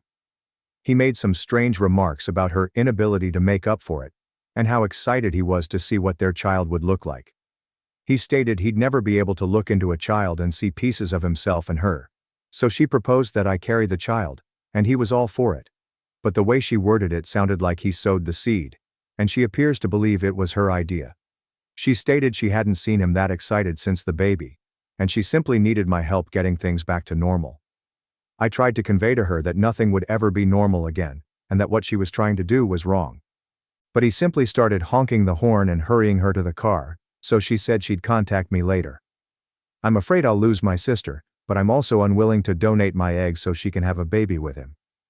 I accepted your suggestion and looked into the egg donation process, and it was not at all what I imagined. I want her to divorce him. I will never assist her to have children with that man. I truly believe I would be a surrogate for her to become a single mother before allowing her to implant his child in me, or take my eggs to have a child with him. I had no idea his family was placing so much guilt on her. I've practically been jumping at my phone every time it rings because I know she'll be calling soon, and I'll have to tell her I'm frightened of losing my sister, but I can't and won't do it. I probably won't be updating anymore, but thank you for all your efforts. Second update, 1 week later. I know I said I wouldn't be updating anymore, but so much has happened, and I can't explain the strange relief I feel pouring my lunacy onto this page. Many of you urged that I be extra cautious with my brother-in-law for fear that he will become aggressive. I didn't listen, and now I regret it. I thought I knew my family well enough to deal with this. How naive of me. My sister called me back the next morning, the day after he called me a bitch. But I was in the shower and missed the call. I called back, but there was no answer. It was a routine day till we arrived at my father's house that evening for football. My sister walked in right after the kickoff. She asked my father if he could come outside and talk with her husband. My father replied no since the game was on, and he could either wait until the commercial break or come in and apologize like a man in front of everyone who had seen him mistreat me. She took a deep breath and explained how he wasn't being fully fair. She attempted to bring up a past occurrence and draw analogies, which enraged my father. He informed her that he did not teach her to be little and weak for a man, and that whatever he did to make her believe this was how to have a good relationship, he apologized for failing her as a father. Her eyes began to water, and she stormed out without speaking. When I returned to my car after the game, I discovered 2 flat tires and a broken front passenger window. My father put 2 donuts on the car, using his truck to tow it into his garage, and instructed me to use his other vehicle. He said he'd fix the car and I could come grab it whenever I had time, so don't worry. He asked if I wanted to spend the night, but I declined. I called my sister. She didn't answer, so I texted her and said a lot, but to keep some of it private, I said, "I can't believe this is where we are. Loving a man should never call for destroying your family in the process." She responded by saying, "That's the problem. My family is already destroyed, and you aren't willing to help me put it back together." I tried calling her again after that, but there was still no answer. During the journey home, I spotted a car following me. When I took a better look, I recognized it as my sister's mother-in-law's automobile. I only know this because she has a unique automobile decal that I have never seen anywhere else. I freaked out and contacted my partner, asking him to meet me at my apartment. When I pulled into my driveway, the automobile followed after me. Fortunately, my partner was turning down the street as my brother-in-law got out of his mother's car and attempted to approach me. My boyfriend ran out of his car, cursing at him. Lucas instantly began yelling, "I just wanted to apologize. I just wanted to apologize." He and my partner got into a brief altercation before Lucas returned to his mother's car and sped away. He did hit my boyfriend's car in the process, but it did not appear to be deliberate, and it is still drivable. After that, I clearly felt uneasy at home. I packed a bag and went to my boyfriend's house, and I haven't actually been home since. My father attached a camera and lighting to the back door and driveway, but I'm not sure I want to go back, even though I know I'll have to at some point. Yes, I contacted my sister, however, she did not react that night or the next day. After that, I began to notice a red automobile following me one day and a black one the next. I know you're saying I was afraid and imagining things, but I'd noticed them start driving to the police station per my father's instructions, only to turn off once the station was visible. On Sunday, I went to brunch with a few friends to celebrate one's approaching wedding and talk about bridal shower plans. The waiter approached me and informed me that my spouse was up front, and that it was an emergency. I walked up to see my brother-in-law, thinking it was my boyfriend and she had made a mistake. I approached him quietly, trying not to cause a commotion, and told him to leave or I would contact my father. He informed me that everything had gone too far, and he only wanted to apologize. We were at the entryway, and it was difficult with people coming in and saying, "Excuse me," so I recommended we go outside to get out of the way. When we got outside, he apologized for calling me a bang, and said he didn't mean it. He told me I didn't realize how difficult it was for him, and I cut him off, stating that it didn't matter to me since his conduct was becoming too chaotic and aggressive, not only toward my sister but also toward everyone else. He said he understood how I felt, but begged me to rethink. He reached for my stomach, and I immediately moved back and urged him to go. I stated we could set up a time to discuss with my father, but his stalking of me was an issue, and we could talk later, or I would call the police. He grabbed a fistful of my hair as I was returning to the restaurant, yelling, "Don't you effing walk away from me." I honestly don't recall anything after that. Everything happened pretty rapidly, and a few bystanders became involved. He ended up fleeing before the cops arrived. A report was filed 2 days ago. He attempted to approach my airport terminal, claiming to be my spouse and stating that there was an emergency, just as he had done at the restaurant. He was detained for refusing to leave. He was of course bailed out and has since begun to send me the most hateful letters. My sister did leave following the performance he put on at my workplace. She is currently staying with our father, but she has been asking me to drop the charges, making excuses for him, and insisting that he did not hit me at the restaurant, despite my literal scalp bleeding from how hard he yanked my hair and the small scratches I have on my neck and arms from him becoming aggressive when strangers tried to help. Some of the texts are him telling me about the heinous things he's going to do to me, like how he'll get me pregnant, and I'll be stuck with him for the rest of my life.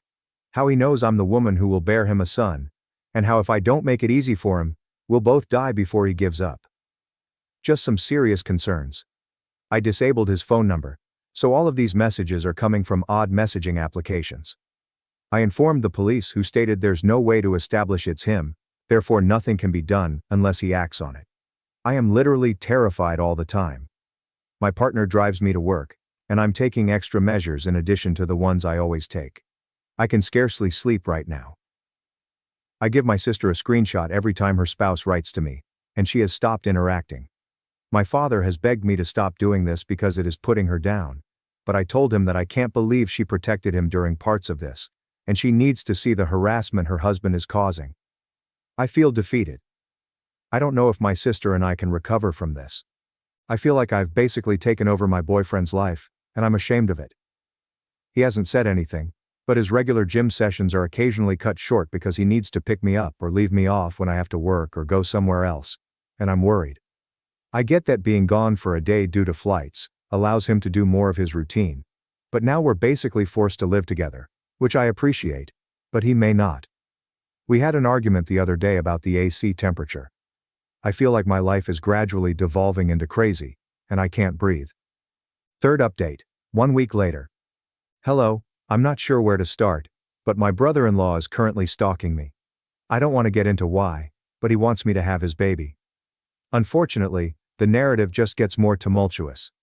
I had his number blocked, but on the suggestion of others, I unblocked him because the police stated that texts received from unknown numbers could not be traced back to him.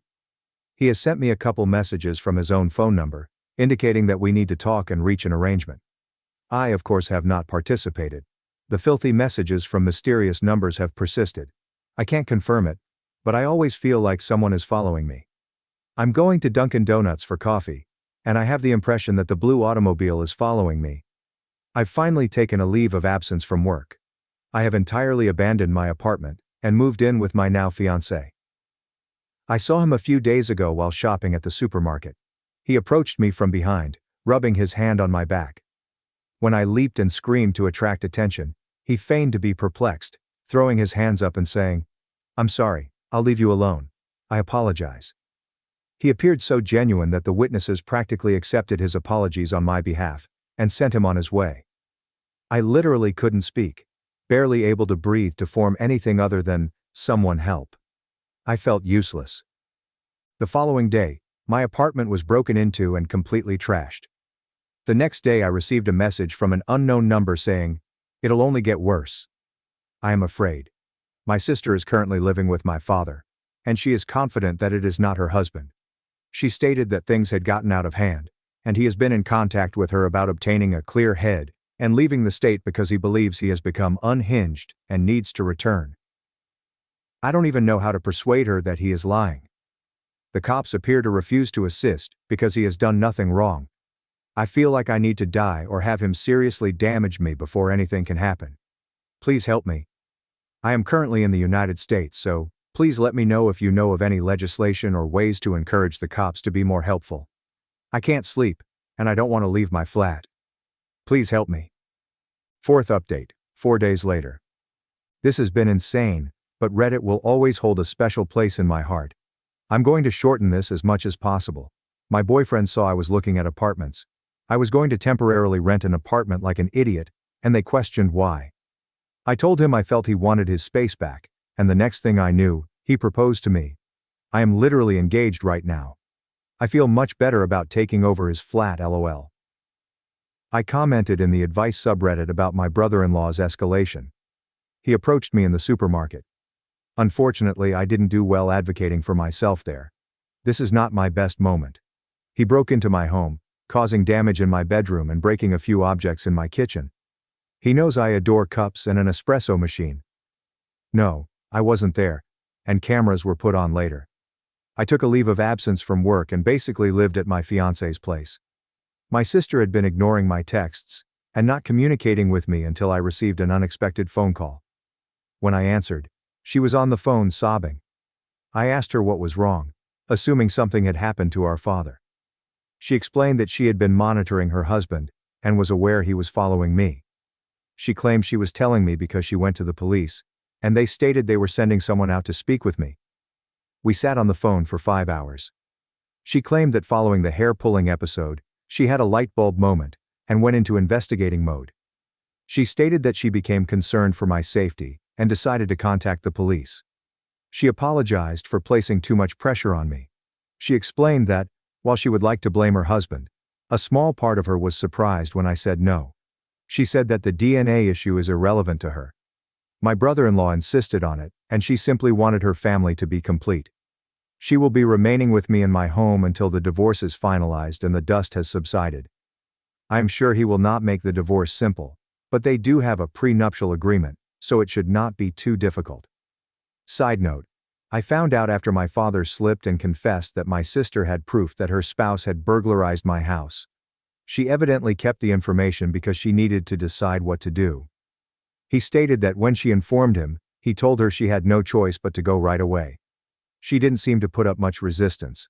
My father stated that all she needed was for someone to say it to her in order for her to understand, but I'm not sure how I feel about it. I'm glad she made the correct decision in the end. The police arrived at my fiance's flat the next day. They accepted my statement and informed me that they intended to have an agent patrol me for a day in an unmarked car, and that if he followed me, he would be arrested. They did not tell me whose car was following me, but they did indicate it would happen immediately. So, if I feel like I'm being followed, don't panic. Basically, he was apprehended within 2 hours of me leaving my fiance's residence. We went on a date, and when we arrived at the third spot, he was pulled over and arrested. I had more margaritas than I should have that night at the restaurant. The investigator did tell me that I would receive a call from the district attorney's office, which I guess will be tomorrow. To be honest, given how this has all gone, I doubt they'll hold him accountable very much, but I'm hopeful that now that they have his phone, there will be physical proof that he was sending me the texts, which will add to his penalty.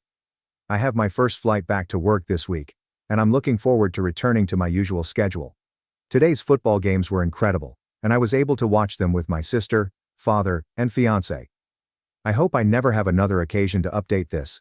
Thank you all so much. Parents always treated me like their personal ATM. When I found out they left everything to my brother, I refused to play their game any longer.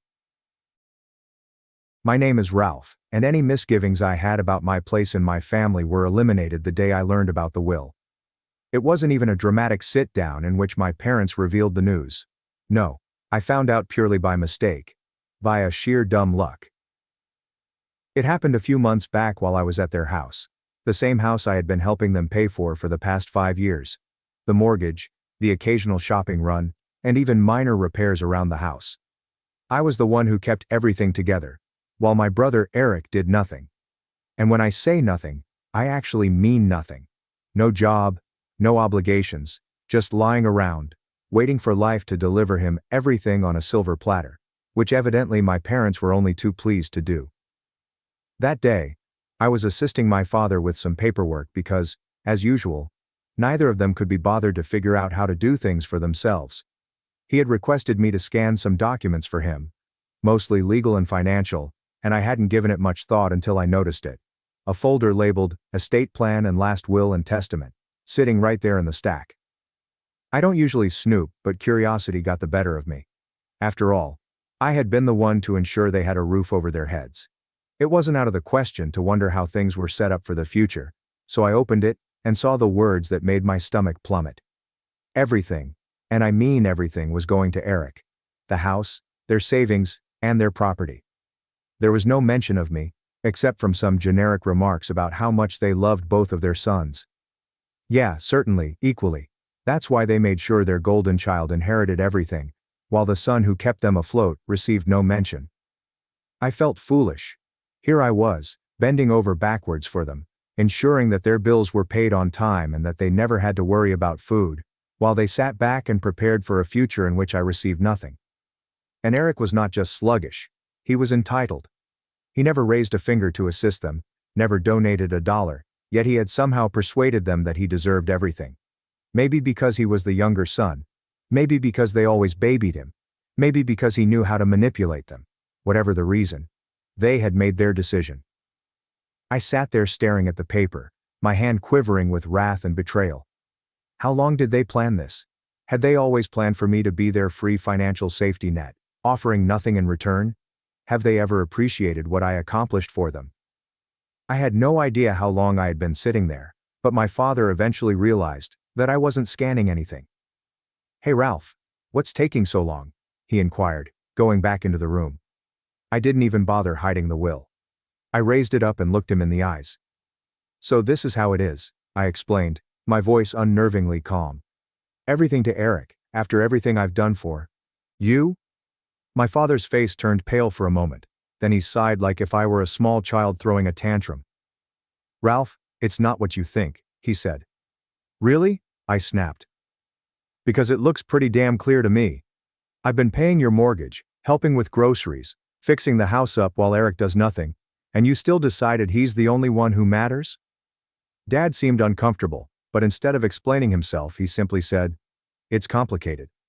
No apology, no attempt to defend it beyond those two meaningless words, just a lame reason and an eager expression, as if he was expecting for me to drop it and return to being their personal ATM. I should have walked out right away, but I wanted to hear it from both of them, so I called out for my mother. When she came in and saw the will in my hands, she didn't respond well. She had the decency to appear guilty, but what she said made my fury boil. "Ralph, honey, you don't need the inheritance," she whispered softly, as if she were doing me a favor. "You have a good job. You're independent. Eric, well, he struggles. We just want to make sure he's taken care of." That was the moment something inside of me shattered. They weren't even involved. They understood exactly what they were doing and believed it was absolutely justified. They had spent years tolerating Eric's sloth, and now they planned to reward it by giving him everything, while I was treated as an afterthought. I took a long breath, tightened my jaw, and placed the will on the table. "Got it," I said, my voice strangely calm. "Glad to know where we stand." I turned and went out of the house, ignoring their protests as I slammed the door behind me. They'd made their decision. It was now up to me to make mine. I did not return to their place after that. I did not call. I did not check in. For the first time in years, I let them deal with their own dang problems. If they needed to mend something, they could figure it out. If they wanted groceries, they could make their own way to the store. Most significantly, if the mortgage bill arrived, I would no longer be responsible for paying it. The hush lasted almost 2 weeks. At first, I guess they thought I was simply pouting and would crawl back like usual. Perhaps they expected me to calm down and apologize for daring to question their judgment. But as the days passed with no word from me, and, more crucially, no financial assistance, you could almost feel the shift in their attitude. Then one afternoon my phone vibrated. Dad texted, "The property taxes are due." That was all. No, he didn't text, "Hey, how have you been?" No, "Sorry for what happened." No, "We really appreciate everything you've done." Just a cold, transactional message, as if I were still the walking bank they might tap into at any time. I stared at the computer for a time, almost amused by how predictable the results were. They truly believed that they could simply demand money, as if nothing had happened, and that I would continue to serve as their financial safety net, even after they made it plain that I was disposable. I said calmly, "I'm sure Eric will handle it, since the house is his and all." It took exactly 5 minutes until my mother called. I let it ring. Then another text came in. Mom texted, "Ralph, please don't be like this, we need to talk." Oh, so they wanted to discuss? Now that their debts were piling up and reality had finally hit them in the face? I waited an hour before responding. "There's nothing to talk about. You made your choice. Now you can live with it." I figured it was the end of the day. I had made my position clear, and no part of me felt terrible about it. But then Eric decided to join in. His text arrived late that evening. The moment his name appeared on my phone, I knew it was going to be something nasty. Sure enough, when I opened it, I was met with utter entitlement. Eric sent a message. "Dude, why are you being such a drama queen? It's not a big deal. Just help them out like you always do." I almost laughed. Is this not a significant deal? He actually seemed as if I had no right to be upset about this. I responded by typing, "No. I think you've got it covered, since you're the favorite and all." Eric sent you a message. "Oh my God, are you seriously mad about the will? Grow up, man, it's just money." Oh, so it was just money? Now that it was his to inherit, did it no longer matter? The hypocrisy was astonishing. I responded, "Then you won't mind using some of that money to pay for the mortgage, right?" Silence. A few minutes later, my mother texted me again, this time in full guilt trip mode. Mom sent a message. "Ralph, your parents, family takes care of each other. We did so much for you growing up, and now you're just abandoning us." I had to take a deep breath to keep from tossing my phone across the room. Abandoning them? I'd spent years ensuring they never had to suffer, while they coddled and praised Eric's laziness. Now that they had to face the consequences of their own actions, I was the bad guy. I wasn't falling for it this time. I replied, "You made it clear I wasn't part of the family when you left me out of the will. Now Eric can take care of you." I can imagine my mother gasping loudly. She had a knack for playing the victim, even when she was in the wrong. A few minutes later my father sent another text, and this one made me furious. Dad replied, We're not asking for much. Just enough to cover the mortgage for a few more months until we figure things out. Don't be selfish. Selfish? The word caused my blood to boil. I'd been bailing them out for years, giving up my own money, time, and energy to make their lives easier. I had done all a good son should do, and how did they repay me? I made sure I received nothing in exchange. And now that I've finally stood up for myself, I'm the one being selfish? I tightened my jaw, took a long breath, and texted, "No, I'm done." Then I turned off the phone.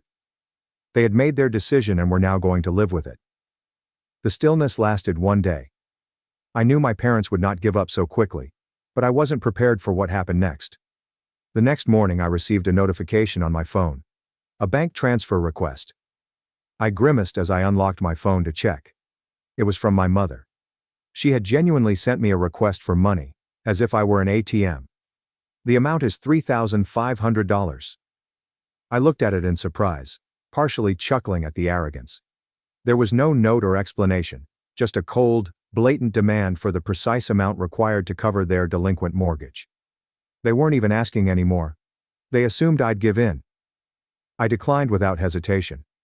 My phone rang less than 5 minutes later. It was Mom. I let it ring, then received another text. Mom sent a text. "Ralph, I know you saw the request. Why did you decline it?" I paused before responding. "Because it's not my responsibility. Try Eric." Another call was rejected. Then another text. Her message read, "We're going to lose the house if you don't help us." Oh, so it was an emergency? After years of treating me like a living wallet, were they finally suffering the consequences? I responded, "Maybe you should have thought about that before deciding I didn't matter." A few seconds later, Dad joined in. He sent a message. "You're really going to let your parents become homeless?" That one had me laughing out loud. The manipulation was so obvious it was almost comical. They weren't broke, and they weren't going to be put on the streets. They simply didn't want to go into their personal savings because they were accustomed to me covering everything. I disregarded them for the remainder of the day. That night, I received a text from Eric saying, "Dude, just send them the money already. You're making this a bigger deal than it is." I clenched my jaw. This entitled little punk thought he could lecture me. I responded, "You mean the same money you're inheriting? Why don't you send it?" His response came quickly. Eric responded with a message. "You know I don't have that kind of cash right now. So now it's about affordability?" He was fine with me draining my accounts, but when it was his turn, he suddenly had nothing to offer. I responded, "Guess you better figure it out then, bro. You're the one they chose." No response. I went to bed feeling strangely relaxed, as if I had finally broken free from years of manipulation. However, the situation worsened the following day. I was at work when I received a call from my apartment's front desk. "Hey Ralph, your parents are here." I almost dropped my phone. "What?" She paused before responding. "They're saying it's an emergency and that you won't answer their calls." Oh my God. They showed up at my flat solely because I stopped paying their bills? I took a deep breath and pinched the bridge of my nose. "Please don't let them up. I'm not expecting them." There was an awkward moment. They're being kind of pushy." I clenched my jaw. "I don't care, they can leave." I hung up and quickly received a text from Mom. "We're downstairs. Open the door." There are no questions or explanations. Just another demand. I didn't respond. Mom sent another text. "Ralph, we're not leaving until you talk to us." I breathed sharply and stood up from my desk. They were not about to back down. Fine. I was ready to teach them a lesson they would never forget. I snatched my keys and stormed downstairs, my blood seething. I wasn't afraid. I was outraged. The audacity of these guys to walk up uninvited at my house, demanding money as if I were their personal ATM. No phone call, no half-hearted apology, simply a full-fledged ambush. They imagined they could corner me into submission like I was a naive child. I yanked the door open, and there they were, Mom, Dad, and of course, Eric, all standing in a close formation, as if they were preparing to stage a family intervention. Mom had her arms crossed, and her trademark displeased mother expression was locked and loaded. Dad stood rigid, hands in his pockets, his expression a mix of annoyance and entitlement, as if he couldn't believe I was forcing him to do this in person. And Eric, the little parasite, had the audacity to appear bored, as if the entire situation was only somewhat bothersome for him, as if he was not the cause of any of this. When Mom saw me, she went into full theatrical. "Ralph, finally, we need to talk." I leaned against the doorframe, arms crossed. "No. You need to leave." She blinked, as if she was unable to absorb what I had just said. "Excuse me?" "You heard me." My voice was calm, controlled, and firm. "You don't get to just show up at my apartment demanding money. That's insane." Dad gave a quick scoff. "Are you really going to let us lose the house over a petty grudge?" I gave out a frigid laugh. "Petty grudge? Oh, you mean the one where you decided I was good enough to pay your bills but not good enough to be in your will? That grudge?" Mom gasped and clutched her chest, as if I had just hit her. "Ralph, that's not fair. We only did what we thought was best for the family." I tilted my head. "Best for the family? You mean best for Eric? Just say it." Silence. A prolonged, heavy silence. Eric, who had been unusually silent until now, finally spoke up. "Look, man, I don't even want to be involved in this. I didn't ask for anything." I turned to him, finally letting go. "No, you just sit back and take everything that's handed to you. You're 28 years old, Eric. Get a damn job." His face grew crimson. "Dude, what the hell?" I stepped closer. "You heard me. You want to inherit the house, start acting like a homeowner. You want to be the golden child, start paying their damn bills. I'm done being your personal bank." Eric averted his gaze, his attention drawn to the sidewalk. Mom took a deep breath and refocused her guilt trip. "Ralph, he's your brother." I nodded. "Yep, and I've supported him longer than you ever have." Dad's face clouded. "You're being selfish." I laughed, a genuine laugh. "That's generous of you," I said, gesturing between them. "You two decided that Eric deserved everything and I deserved nothing. And now that it's time to pay the price for that choice, you're trying to manipulate me into fixing it for you? Not happening." Mom's voice became sharper. "We thought you'd be mature about this." I raised an eyebrow. "Mature? You mean quietly accept that I was betrayed and keep paying your bills? Because let's be real, that's what you wanted." Dad stepped nearer, attempting to loom over me as he had when I was a child. "Ralph, we raised you.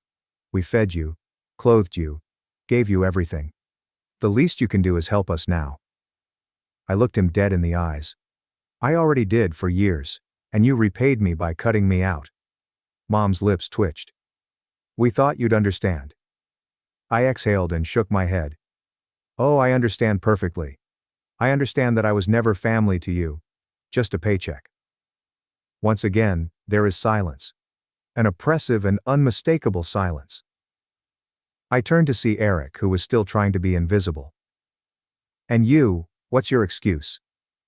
You had years to grow up, to get your life together, to contribute, but you didn't.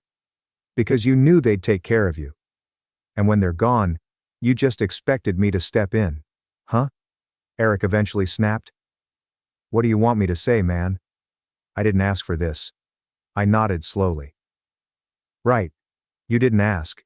You just benefited." His mouth opened, and then closed. Nothing. He had nothing. Mom tried one final guilt trip. "Ralph, we're family. Family takes care of each other." I stared at her for a long time before responding. "Exactly. So why didn't you take care of me?" She froze. No words, no response. Nothing. I exhaled slowly, feeling lighter than I had in years. "We're done here." I turned and walked back inside, shutting the door behind me. My phone buzzed before I even got back to my couch. Dad sent a new text. "Wow. After everything we've done for you, you're really going to abandon us?" I smirked and replied, "No, you abandoned me. I'm just finally accepting it." I sent the message and then banned their phone numbers. But I had no idea that blocking them would simply make matters worse. Things quickly spiraled out of control. Less than a day after blocking them, I began receiving posts on Facebook. My parents were never very tech-savvy, But they knew how to voice their problems online, especially when they felt self-righteous. At first I assumed it was simply my folks being dramatic. I mean, that was their go-to move, broadcasting family dysfunction for all to see. But as I browsed through their pages, I realized it wasn't just about me not assisting with finances anymore. The posts were camouflaged as family affection, but they were carefully veiled attacks on me.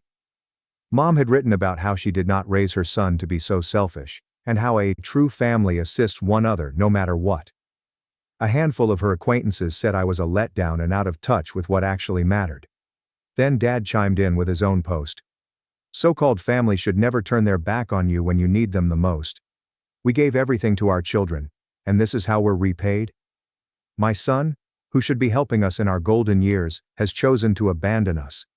He tagged me, adding a passive-aggressive, "I hope you're happy" at the end. The real kicker, however, came from Eric. I should have known he'd join in on the drama. I wish some people could learn what it really means to be family. I love my parents, and I'm grateful for them, he wrote in a post full of falsehoods. Some people think that family is just about money. They don't understand that family is about love and sacrifice. I do anything for my parents, but some people just don't get that. They're too wrapped up in themselves to realize that true love is about helping those who raised you. That was it. That was my breaking point. I sat there staring at the television, stunned. How had things come to this point? They flipped the situation on its head, making me the villain.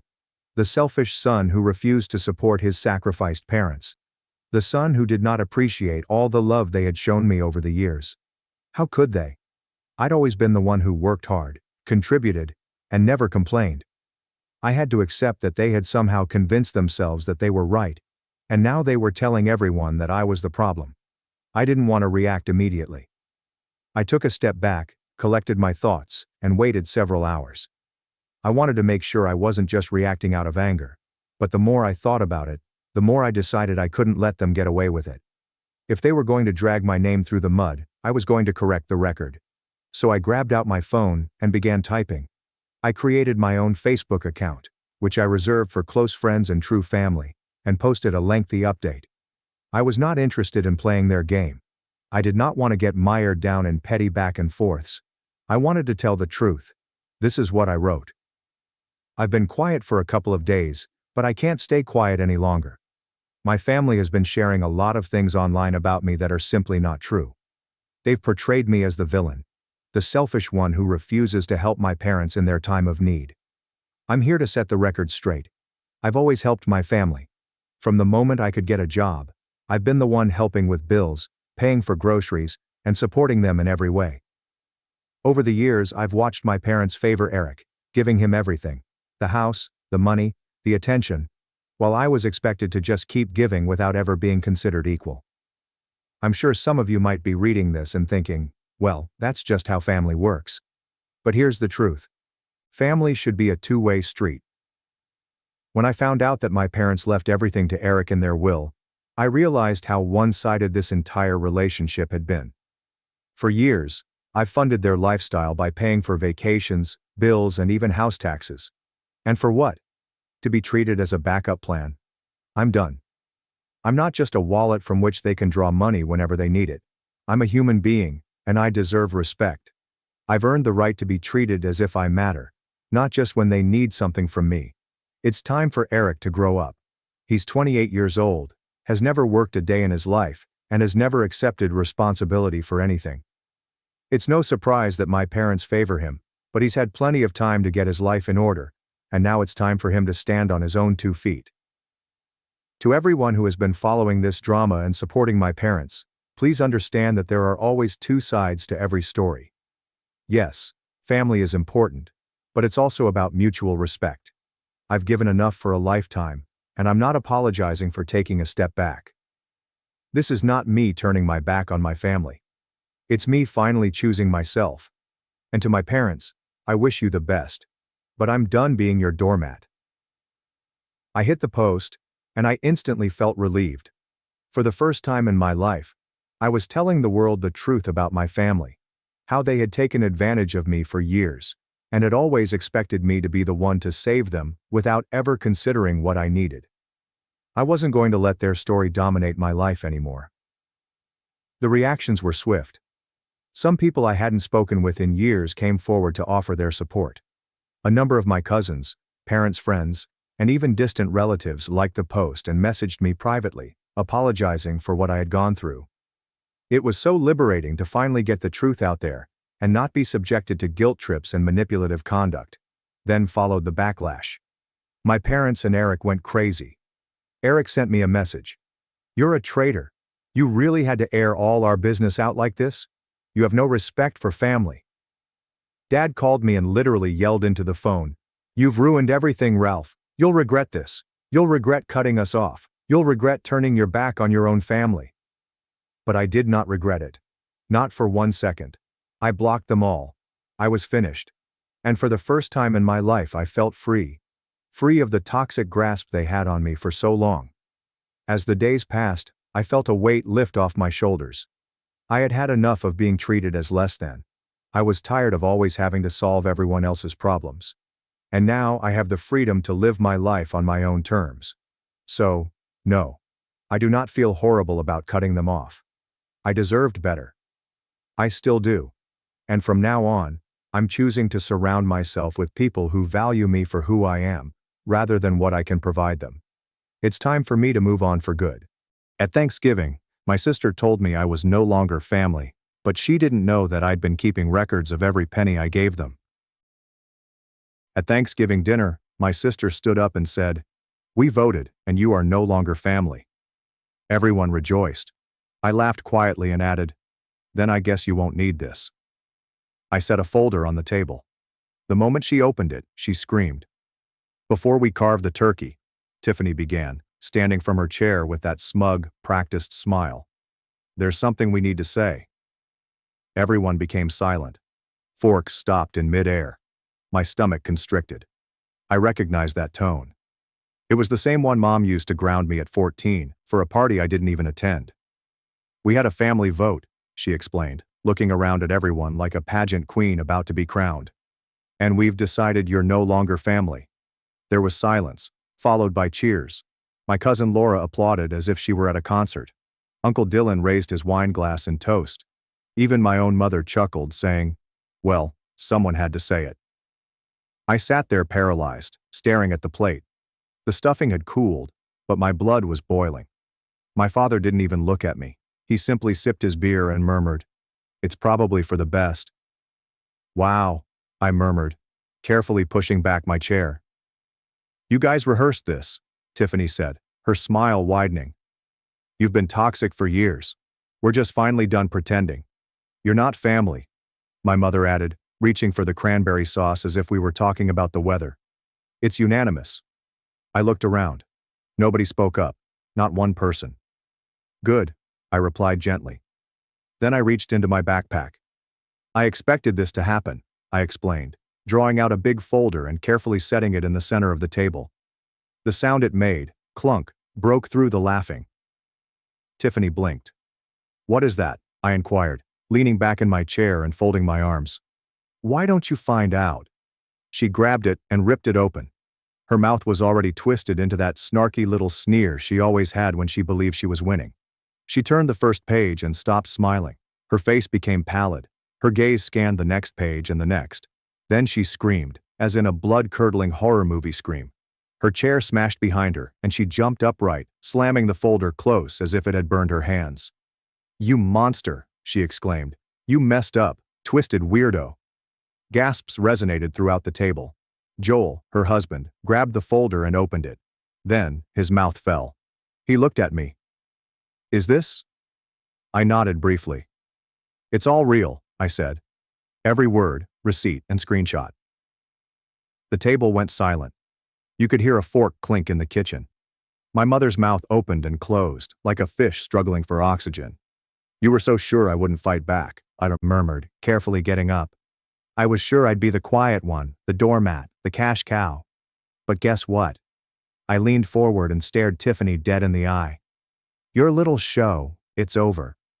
You want to know what was within the folder? I will get there. But first, let me explain how we got here." Tiffany did not wake up one day and realize I wasn't her family. That conclusion was made over many years. Brick by brick, comment by comment, betrayal after treachery. I was never their favorite. Not even close. Tiffany was the star, the golden girl with high grades, a huge grin, and the ability to command attention. She could lie directly to someone's face and have them appreciate her for it. I, on the other hand, remained quiet and secluded. They despised the fact that I did not require any attention. They saw my quiet as weakness. I moved out at 19, paid for college alone, had 2 jobs, and never sought assistance. Meanwhile, Tiffany dropped out of 2 majors, traveled to Europe to discover herself, and returned home to marry Joel, the human equivalent of a LinkedIn profile in a blazer. I covered half of the wedding costs. My parents couldn't afford it, but they managed to book a 2-week trip shortly after. I did not complain. I never did. Even when they joked that I was the family accountant, I continued to assist, paying for Dad's dental treatment and sending money when Mom reported the heat payment was past due, even financing a portion of my cousin Laura's tuition when she was waitlisted for a scholarship. They always replied, "Thank you," but in that tone. The one who remarked, "Well, of course you'd help. You don't have a family of your own." And perhaps that's what happened. See, I am single, no children, no husband, and no drama. It's just myself, my work, and my dog.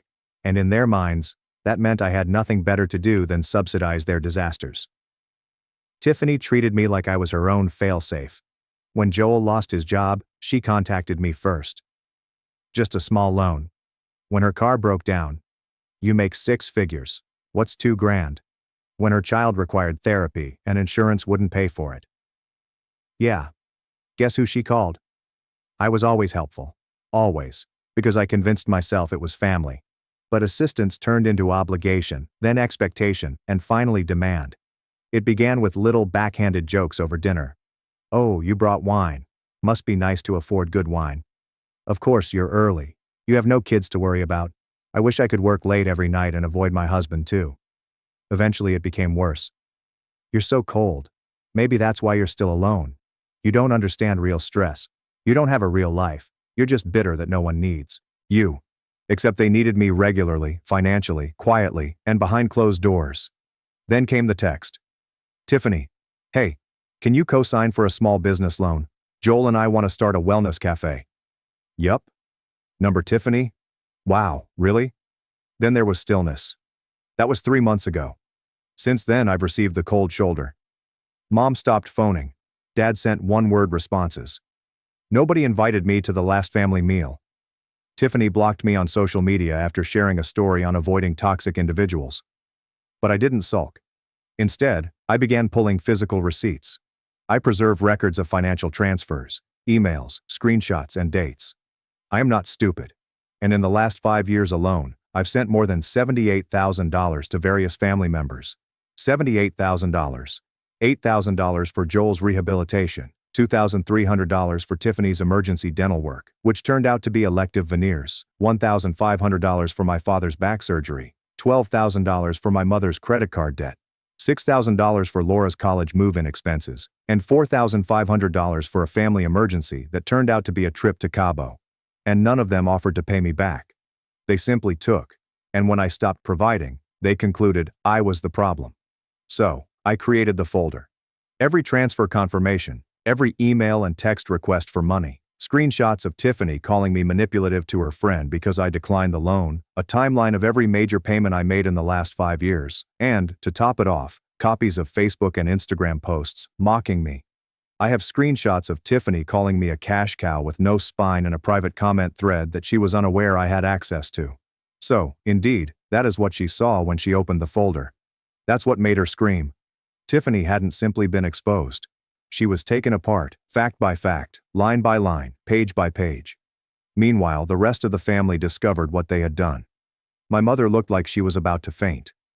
Joel looked at the line that said $4,200 to cover Tiffany's credit card used at a hotel in Santa Monica with someone named Alyssa, and simply said, "What is this?" I didn't respond. I didn't need to, since, for the first time, I wasn't defending myself. I was simply showing them the truth. "You kept records?" My mother finally asked, her voice trembling. "Of everything." I turned to her, calm as always. "You never remembered, so someone had to." Tiffany was still standing, pallid, with her fists clenched at her sides. Her gaze flashed to Joel, myself, and the folder. "This is a violation," she said. "You had no right to," she exclaimed. "No, right?" I replied, carefully rising up. "You just stood in front of this whole family and declared me not family." You all clapped. "And now you're upset that I came prepared?" Joel turned another page in the folder. "What's this about Santa Monica?" he inquired, his tone tense. Tiffany's head snapped toward him. "Don't start." "Who's Alyssa?" he inquired. "Why were you staying at a hotel for 3 nights on my credit card?" Her silence said louder than any response. "Wait," my mother interrupted, holding her palms up. "Can we all just calm down and be reasonable?" "Sure," I replied. "Let's be reasonable. Let's talk about the time you called me a parasite while cashing the check I sent you." She hadn't noticed. "That's not fair. We were under stress." "No," I snapped. "You were under stress, and I bailed you out. Every single time, and the one time I say no, suddenly I'm the enemy." My father, who had remained completely silent until now spoke up. "You're making this into something bigger than it is." I looked at him, and my voice fell. "You let them do this to me for years. You knew, you saw it, you heard it. And you let it happen because it was easier than standing up to them." He wasn't lying. Tiffany slapped her hand into the table. "You're just bitter because no one needs you anymore." "Wrong," I replied bitterly. "I'm not bitter, I'm done." She gave a sour laugh. "You're pathetic. Do you know how dramatic this all looks? Bringing a folder, printing screenshots? You think this makes you the victim? You're just proving you're a control freak." "And you're just proving," he replied, "that you only cared about me when I was paying your bills." "You don't get to play the martyr," she yelled. "You chose to help. You didn't have to." "And yet somehow," I said as I approached, "you expected it every single time until it didn't help anymore. It was duty. And when I stopped, you voted me out." My voice cracked, not from grief, but from wrath. "You didn't want a brother. You wanted a wallet with legs." Joel stood up, holding the packet. "Is this true?" he inquired, glancing at Tiffany. "All of this?" Tiffany glanced at him, and for the first time she had no response. There are no artificial tears or deflections, only quiet. "You lied to me," he stated. "About the hotel, about the money, about him. You made it sound like he was crazy." "I had to," she exclaimed. "He was turning everyone against me." "I wasn't," I said. "You did that all by yourself." The room became quiet again. Then my mother leaned forward and tried again. Her voice softened. "Listen, honey. We may have overreacted, but this is still family, and families fight. Let's just put this behind us." I shut her off. "You're not hearing me." She blinked. "What?" "I'm not asking for peace. I'm not asking for forgiveness. I'm telling you, I'm done." Tiffany scoffed. "Oh, stop pretending like this is some big moment. You've said that before." I looked her dead in the eye. "Not like this." I reached into my coat pocket and took out another envelope. "What now?" my father inquired, obviously fatigued. I tossed it on the table. Joel snatched it before it slid away. He opened it and read the first line. His eyes expanded. "What is this?" he murmured. I answered him. "Power of attorney forms for mom, revoked. Medical proxy revoked. Emergency contact removed. I've already signed the papers." My mother gave a gasp. "You're cutting ties completely?" "Completely?" I inquired. "Starting now." "You're being selfish," she replied, tears welling up in her eyes. "We made mistakes, but we're still your family." When I turned to her, my voice sank again, calm and definitive. "No, you're not."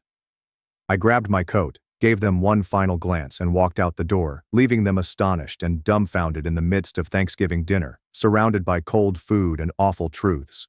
I walked out and did not look back, not because it wasn't painful, it did. But as I closed the door behind me and stepped off their porch into the cold night air, something inside me changed. I could finally breathe after years. I didn't drive directly home. I drove off the road near a lake I used to visit as a child, where my father would take me fishing. I sat there in peace, staring out at the still lake, and experienced something I hadn't felt in a long time. Nothing drew me in. No guilt, no pressure. No one waiting for a check, a ride, or a favor. Just silence. The next morning was silent. The following day, nothing happened. But on the third day, the texts began. My mother first received a missed call, followed by another, and then a voicemail. "You really mean it? We were angry, but we're still your family." I didn't react. Tiffany then sent text messages. "You don't even realize what you've done. Joel's filing for divorce. Are you happy? Something is really wrong with you." My dad responded, "You went too far. We all said things we regret, but what you did was nuclear. Your mother is a wreck. Come fix this." I did not respond to any of them, and honestly, I expected to feel guilty. I imagined myself tossing and turning at night, wondering if I had gone too far. Instead, I had the best sleep I'd had in years. There was no more second-guessing each text. Stop waiting for the other shoe to drop. No more late-night Venmo solicitations or guilt trips posing as emergencies. For the first time in a decade, I could hear myself thinking. I began waking up early, going on runs, and brewing coffee slowly. I made appointments that I had put off for years: dentists, doctors, and even therapists. Not because I was broken, but because I could finally take care of myself. I rewrote my emergency contacts. I removed my parents. I changed my passwords, froze all joint accounts they had access to. I blocked Tiffany on all platforms. It wasn't about vengeance anymore. It was about coming to a close. A week after Thanksgiving, I received a text from my cousin Laura, who clapped when they voted me out. "I didn't know you paid for my tuition. I'm sorry. I followed the crowd. You were always the one who actually helped." I did not respond, although I read it twice. Then, another surprise. A message from Joel. I filed the papers. Everything in that folder checked out. She cheated, lied, manipulated. Not just you, me too. He continued. "You did the right thing. I should have left sooner. I didn't expect that, but it happened." A few days later, I did something I hadn't done for years. I applied for a job in a different city. Not because I was fleeing, but because I was finally liberated. No more. "You should stay close to home." No longer. "Who will take care of them if you leave?" I began reconnecting with friends I had not seen in years. People I'd withdrawn from since I was always preoccupied with family matters. The strangest aspect was that several of them had seen my Reddit post. They just said, "We're proud of you." That was brave. Nobody asked for money. Nobody guilt-tripped me. Nobody tried to spin it. Simply support. Simple, honest, and clean. Someone asked me, "Don't you regret it?" I paused for a moment and replied, "I only regret not doing it sooner." I assumed that was it. In a way, it was. But with people like them, nothing ever goes smoothly, especially when they begin to feel the implications of your absence. The first few weeks after Thanksgiving were unusually quiet. No calls, no guilt, only calm until Christmas. On December 22nd, I received an SMS from my mother with a picture. It was their living room, complete with stockings, a half-decorated tree, and a large empty space in the center where they always put the presents. "It doesn't feel the same without you," the caption read. "Ellie keeps asking why Uncle isn't coming this year." I stared at it for quite a while. No apologies, no ownership, just the same manipulative tone. "Look what you've done. Look who you're hurting." I didn't respond. Tiffany tried phoning on December 23rd. I let it ring out. She then sent a message. "I know I messed up, but you don't have to punish everyone. Just come by for Ellie. She misses you." 2 minutes passed. "Also, Mom and Dad are behind on their mortgage. I know you don't care anymore, but the bank called today. I thought you'd want to know." There it was. The request. Always. Wrapped in a cloak of guilt. It was always coated in artificial softness, but it always ended the same way. With a request. I blocked that number. December 24th. Another text, this one from Dad.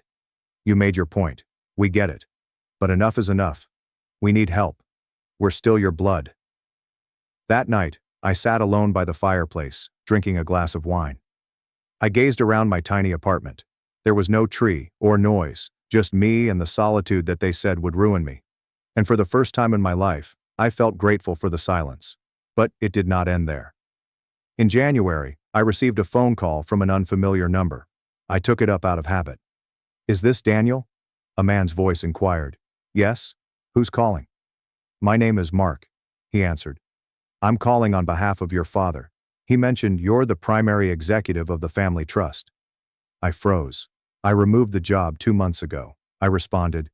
It was finalized by the family attorney. My name is off everything. The man stopped. I see. Your father said he couldn't reach you directly and asked me to explore options there. They're in a bit of a bind. Of course they were. Tiffany and my parents had run out of choices. The ATM was closed. The safety net was gone. They are now striving to be inventive. I hung up without saying another thing. But the last straw came in February. I received an envelope in the mail, handwritten.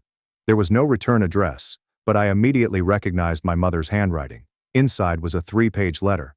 The first page was all about regrets. We said things in fury. You have always been the strong one. We never understood how much we relied on you. The second page changed to remorse. Your father's health is not good. Tiffany is utterly alone now. We're concerned about Ellie. She's struggling. And the third page was the hook. We are selling the house, but we are underwater on our mortgage. We only need a little aid to get through this. Then we won't ask again. Please, Daniel, do this for your father. Do it for the family. I sat with the letter for a long time, allowing myself to experience everything they wanted me to feel. The weight of responsibility, the pain of obligation, and the desperate need to repair what was damaged. Then I folded the letter, got up, went to the kitchen, and threw it away. The truth is that they weren't asking for assistance. They were requesting access again. They did not want me back in the family. They wanted the version of me who refused to say no, the person who paid quietly, sacrificed quietly, and suffered silently. But that version of me is no longer here. I'm no longer their scapegoat. I am not their golden goose. I'm not the duct tape that keeps a broken house. Together. I am finished. And the scariest part for them? I'm doing okay without them. I obtained a new job, relocated to a new location, a larger space, and a fresh start. I began helping on weekends. Not because anyone needed me, but because I wanted to. I created a life in which no one contacts me at 11 p.m. to cover up a mistake they refuse to admit, where I'm not punished for being independent, and where kindness is not exploited as a bargaining chip. I don't regret aiding them, but I do regret taking so long to stop. You want to know what true tranquility feels like? It's not about being surrounded by family. It means being rid of those who only refer to you as family when they need something. Update. Some months later. I didn't expect this post to attract attention. Honestly, I simply needed to express it someplace, but I read every single remark. Thank you to those who stated, "You were brave, and they don't deserve you." I had no idea how much I needed to hear that until I actually did. And a few people asked, but what if they still change? I've also asked myself that question. It's been several months now. They did not change. After I cut them off, after the folder, after the yelling, stillness, and letters, I hoped that someone would get it, that they would reflect. They didn't say, "We're sorry." They became quiet for a bit. Then they became strategic. Then they became desperate. Then they turned nasty again. What about me? I became free. Since then, I've moved. I have a job that does not keep me up at night. I started therapy. Real therapy. The kind when you stop attempting to fix everyone else and instead learn to sit with yourself. I cook for myself now. I sleep better. I go outside more. I don't flinch when the phone rings. And yes, I do think about Ellie, what she's being taught, and what she'll grow up believing is normal. But I also know this. I am an example of someone who has finally had enough. A few days ago, I received another handwritten note from my mom. It was 3 words. We are still family. There is no context, apology, or change, just the same old hook. And for the first time, I felt nothing. There is no rage or despair, just nothing. I threw it away and prepared dinner. So I'm returning here because this place provided me with unexpected insight. Strangers saw me more clearly than my own blood ever could. So this is what I'd want to ask. Did I do the correct thing? Cutting them off, lowering the weight, and saying no with conviction. Was I overly cold? Or was I finally tired of being the only one who could keep everything going? I do not know. But I know this. For the first time in my life, I am not surviving. I am living. Thank you for reading. Still listening. My dad built a garden for strangers' kids but couldn't say, "I love you" to us. He even kicked me out after I defended my little brother at dinner. When did you get to see a side of your difficult dad that no one else saw? My father was the type of person you didn't mess with. He was 6 feet 2 inches, had hands like catcher mitts, and a look that could make you confess to crimes you didn't commit. He operated a landscaping company, yelling orders at his team like a drill sergeant, and at home he was no different. I'm Gavin, a 16-year-old stuck navigating his boot camp vibe with my mom and little brother, Isaac, who's 10 and already better at staying on dad's good side. The rules were strict: home by 9 p.m., dishes done before bedtime, no backtalk. My friends called him the General, half joking, half terrified. I've always wondered if there was more to him than the tough guy act. Growing up under dad's roof felt like living in a pressure cooker. He wasn't cruel, but he was relentless, and if I got a C, he'd sit me down for a lecture about owning my future. I got my answer last summer, but it came at a cost. It all started with a fight that shook our house to its foundation. If I missed a soccer practice, he'd make me run laps in the backyard until my legs burned. "Life's not a free ride, Gavin," he'd say, his voice like gravel. Mom would try to smooth things over, saying he just wanted us to succeed, but it felt like he was training us for a war we didn't sign up for. Isaac got off easier because he was younger, but even he knew to keep his head down when Dad was in a mood. I didn't hate him, but I wished for a moment where he'd just be normal, maybe crack a joke or tell me he was proud without a "but" attached. Deep down, I wondered if he even liked us, or if we were just his responsibility. Things were already tense the summer I turned 16. I'd been working part-time at Dad's business, hauling mulch and trimming hedges under the July sun. It was grueling, and Dad didn't cut me any slack. "You're not here to goof off." He'd snap if I took a water break too long. I was saving up for a used car, dreaming of the freedom it'd bring, but every paycheck felt like a drop in the bucket. At home, Dad was extra edgy because his business was struggling. A big client had bailed, and he was scrambling to cover payroll. Mom kept trying to cheer him up, but he'd just grunt and disappear into the garage to tinker with his tools. Isaac and I tiptoed around him, knowing one wrong move could set him off. It all came to a head one muggy evening in late July. Dinner was quiet, with only the clink of forks and Mom's nervous small talk about her garden club. Isaac was rambling about a science fair project, something about building a model rocket, when Dad cut him off. "Focus on eating, not yapping," he said, not even looking up from his plate. Isaac shrank back, and I felt my jaw tighten. I was sick of the silence, sick of Dad acting like we were his employees rather than his children, and I muttered, "Maybe he'd talk less if you didn't shut him down all the time." The room froze. Mom's fork hovered in midair, and Isaac's eyes widened. Dad's head snapped up, his gaze boring into me. "What have you said?" he asked, his voice low and dangerous. I knew I should back down, but something inside me snapped. I said, "You're always on us," I shot back. Isaac was just delighted, "And you act like it's a crime. You treat us like we're failing you every day." Mom gasped, "Gavin, honey, let's not." But Dad lifted a hand, silencing her. He moved closer, his knuckles white over his glass. "Do you think you can talk to me like that in my house, after everything I do for you? Is that everything you do?" I laughed bitterly. "You mean treating us like dogs and acting as if we're never good enough?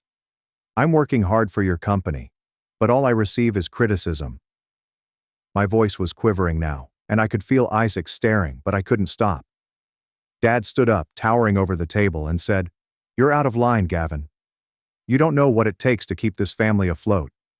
"Maybe I'd know if you ever talked to us," I cried, standing too. "You're not a dad. You're a boss." The words hung in the air, and for a second I thought he was going to hit me, but instead he pointed to the door and said, "Get out. Now." I didn't think so.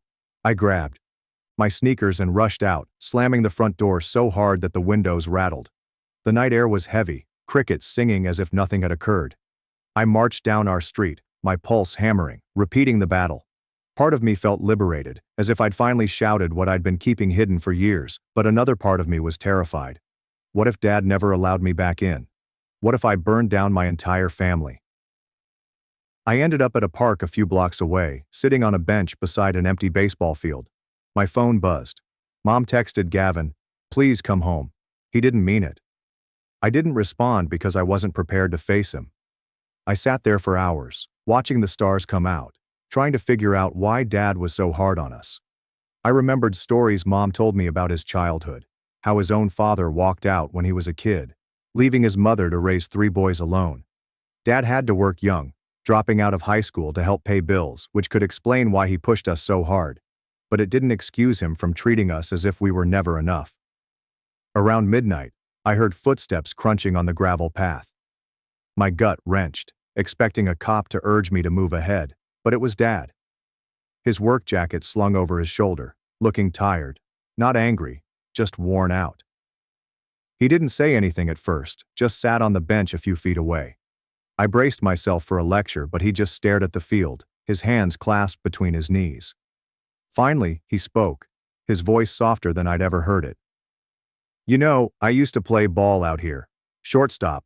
Wasn't half awful." I blinked, surprised. Dad never talked about his past like that. "Why did you stop?" I inquired cautiously. He shrugged, a small, sad smile tugging at his lips. "Life got in the way." He stopped, then added, "I didn't want that for you and Isaac. This is why I pushed you. Maybe I pushed too hard." I didn't know what to say. This wasn't the Dad I knew, the one who had just kicked me out. He sounded almost sorry, but I was still angry and hurt. "You didn't just push," I said, my voice tight. "You made us feel like we were failing you. Like we're not even your kids, just projects." He trembled slightly, and I noticed something flicker in his eyes. Regret, perhaps. He didn't dispute or defend himself. He simply nodded, as if he was taking it in. "Come home, Gavin," he whispered calmly. "We'll talk more tomorrow." I followed him back, not because I was willing to forgive him, but because I was too exhausted to fight longer. The stroll was silent, but not the typical strained stillness. It was as if we were both trying to figure out what would happen next. When we returned home, Mom held me so tightly that I could not breathe, and Isaac peeked out of his room whispering, "Are you okay?" I nodded, but my head was spinning. Dad had shown me a crack in his armor, a glimpse of someone other than the general, but I had no idea what to do with it, or if it would last. The morning after our disagreement, I woke up expecting the house to feel like a battleground. I'd yelled at Dad, called him out in a manner I'd never dated before, and he'd shown up in the park, not to drag me home, but to actually talk. That soft-spoken guy who mentioned playing shortstop was not the Dad I knew, and I wasn't sure what to think of him. Half of me wished he meant it, that he'd relax, but another half feared he'd revert to his old ways, yelling orders as if nothing had occurred. I sat in bed, staring at the ceiling, wondering if last night was just a fluke or the beginning of something new. Downstairs, the kitchen was quieter than normal. Mom was making pancakes, her usual cheerfulness dialed down, and Isaac was scribbling on a napkin, sneaking looks at me as if I were a bomb poised to explode. Dad was sitting at the table, sipping coffee, his work boots already on. I lingered in the doorway, half expecting him to begin a sermon on respect. Instead, he looked up and nodded quickly. "Morning, Gavin," he began, his voice neutral, as if we hadn't just screamed at each other. I murmured, "Morning," and slid into my chair, grabbing a pancake to avoid making eye contact. Mom gave me a little grin, but the air was thick. Everyone was waiting for someone else to make the first move. Eventually, Dad cleared his throat. "Got a job today at the community center," he added without looking at any of us. "They want the garden restored. I could use an extra hand." He paused, then said, "Gavin, are you in?" I halted, fork halfway to my mouth. Dad never asked me to work with him, he simply told me. And after last night, I assumed he would want me as far away as possible. Isaac's eyes widened, and Mom's brows furrowed, but I kept my expression neutral. "Sure," I answered, attempting to seem casual as my heart was racing. Is this his method of making amends, or am I falling into a trap? The community center was a rundown brick facility a few kilometers from our house, with a patchy lawn and a garden that appeared to have been neglected for years. Dad's workers had already arrived, unloading shovels and bags of soil from the truck. I'd previously worked with them, but today felt different. Dad did not tell me to get moving or critique my technique. He simply tossed me a rake and said, "Start over there by the fence."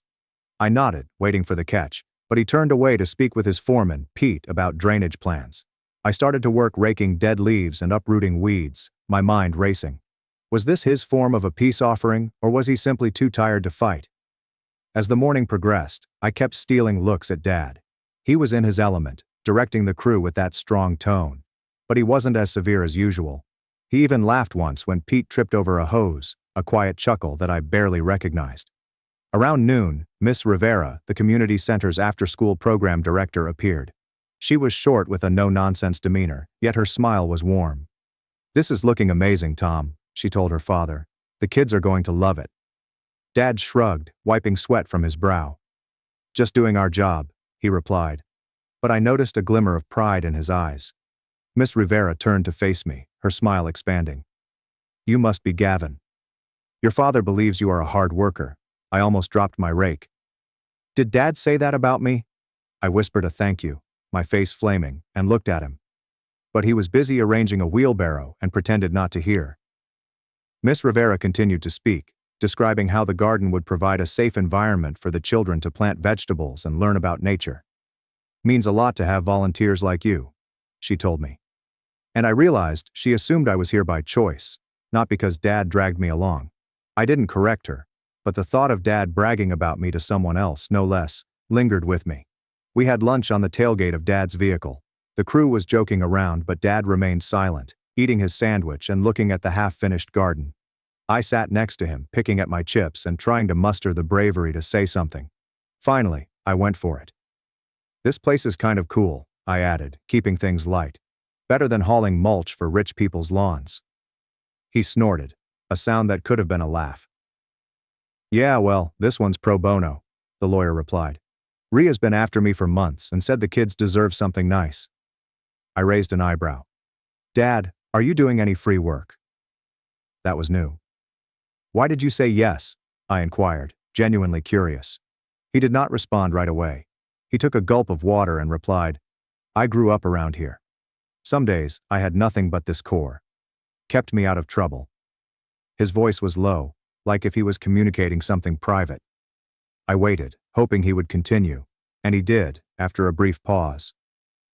"My brothers and I would come here after school. Mom was working. Dad was gone. They had an old basketball court out back. We used to shoot hoops until dark." He hesitated, his gaze remote. Place was a dump, but it was ours. I stared at him, trying to imagine Dad as a child, about Isaac's age, dribbling a basketball on a cracked court. He had never talked about his childhood in such detail before. Mom had addressed his father's impending departure, but Dad always dismissed it as insignificant. Hearing him talk about the community center reminded me of someone else, a youngster with dreams, not just the adult who ran our house like a military installation. "I had no idea you played basketball," I responded calmly, not wanting to scare him away. He shrugged, a little smile pulling at his lips. "It wasn't bad. But I'm too short for varsity." I laughed, and for a little moment it felt like we were just two guys conversing, not father and son about to butt heads. But Pete called him over to verify some measurements, and the moment had passed. I walked back to work, my brain whirling. Dad had opened up just a bit, and it was toying with me. I wanted to think he was trying, but years of his tough man act made me skeptical. What if this was just a one-time occurrence, and he'd be back to yelling tomorrow? Miss Rivera called out a group of summer program kids to help, which primarily involved running around, dumping dirt, and asking a million questions. One child, a tiny lad named Leo, who was maybe 8 years old, became attached to me and followed me around like a shadow. "You're strong," he said, seeing me hoist a sack of soil. "Bet you could lift a car." I grinned, flexing slightly. "Maybe a small one." Leo chuckled and pointed to Dad, who was instructing another kid how to plant a seedling. "Is that your father?" "He's scary." I looked over. Dad was stooped down, his large hands gently pressing earth around a small plant, his expression focused, but not severe. "Yeah," I replied, "but he's not so bad." It was strange to see Dad with those youngsters, since he wasn't yelling commands or snapping at them for messing up. Instead, he was patient, explaining how deep to dig, and even laughing when one of the girls got dirt on his jeans. Leo started chatting, explaining how he came to the center every day because his mother worked late. "Miss Rivera is nice, but I wish we had a real garden," he stated. "My grandma used to grow tomatoes." I nodded, remembering what Dad had said about how this area had been his lifeline. Perhaps that's why he was here, returning what he'd lost. By the time we finished, the sun had set and the garden was beginning to take shape, neat rows of soil, a few plants, and a cleared location for a seat.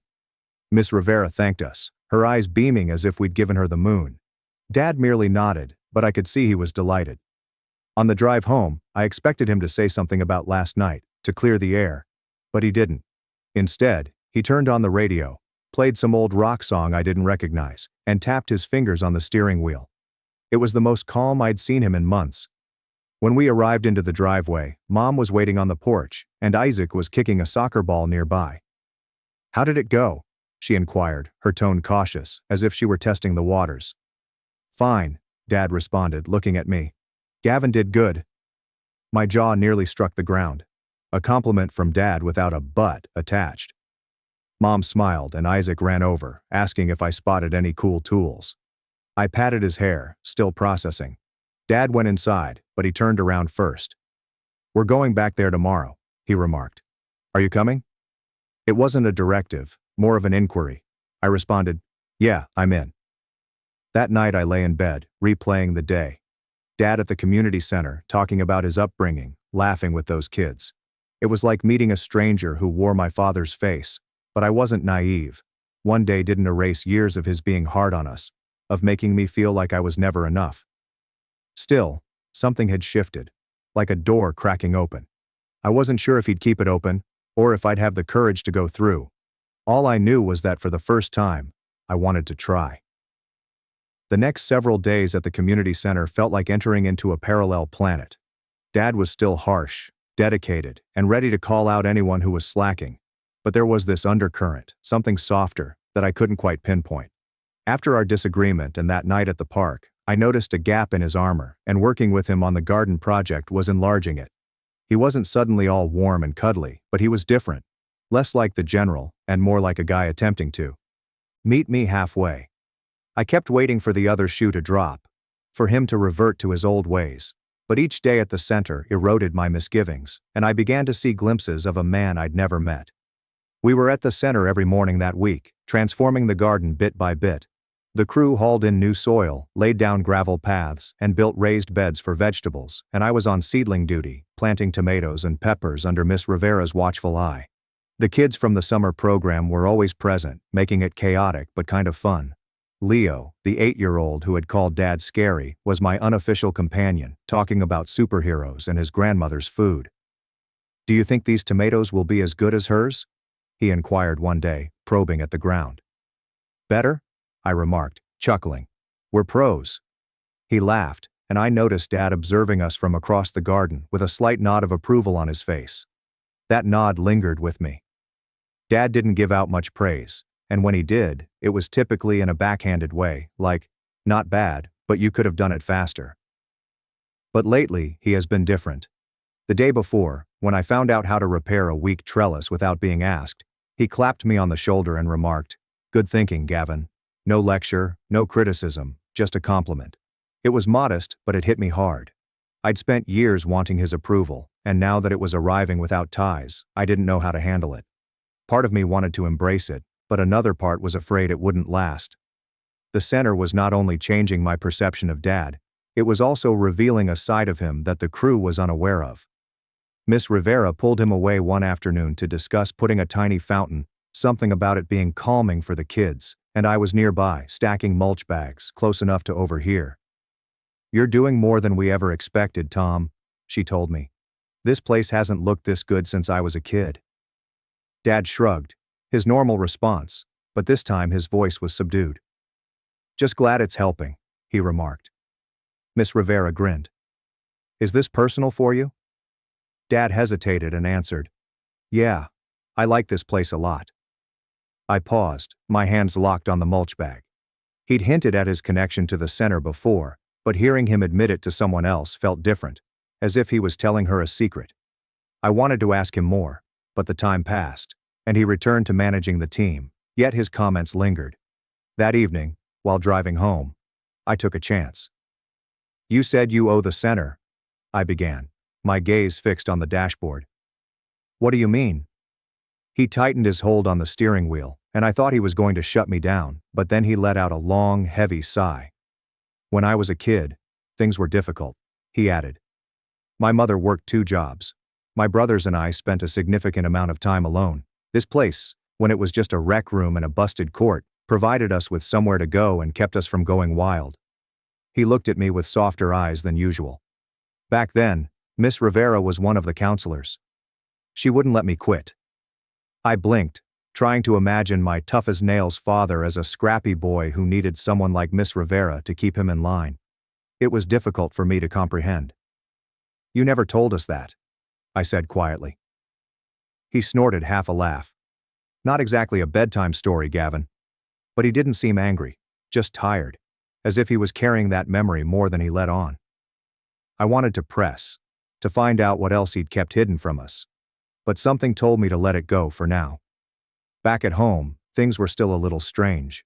Mom was overjoyed that Dad and I were getting along, but she kept an eye on us as if she was expecting another outburst.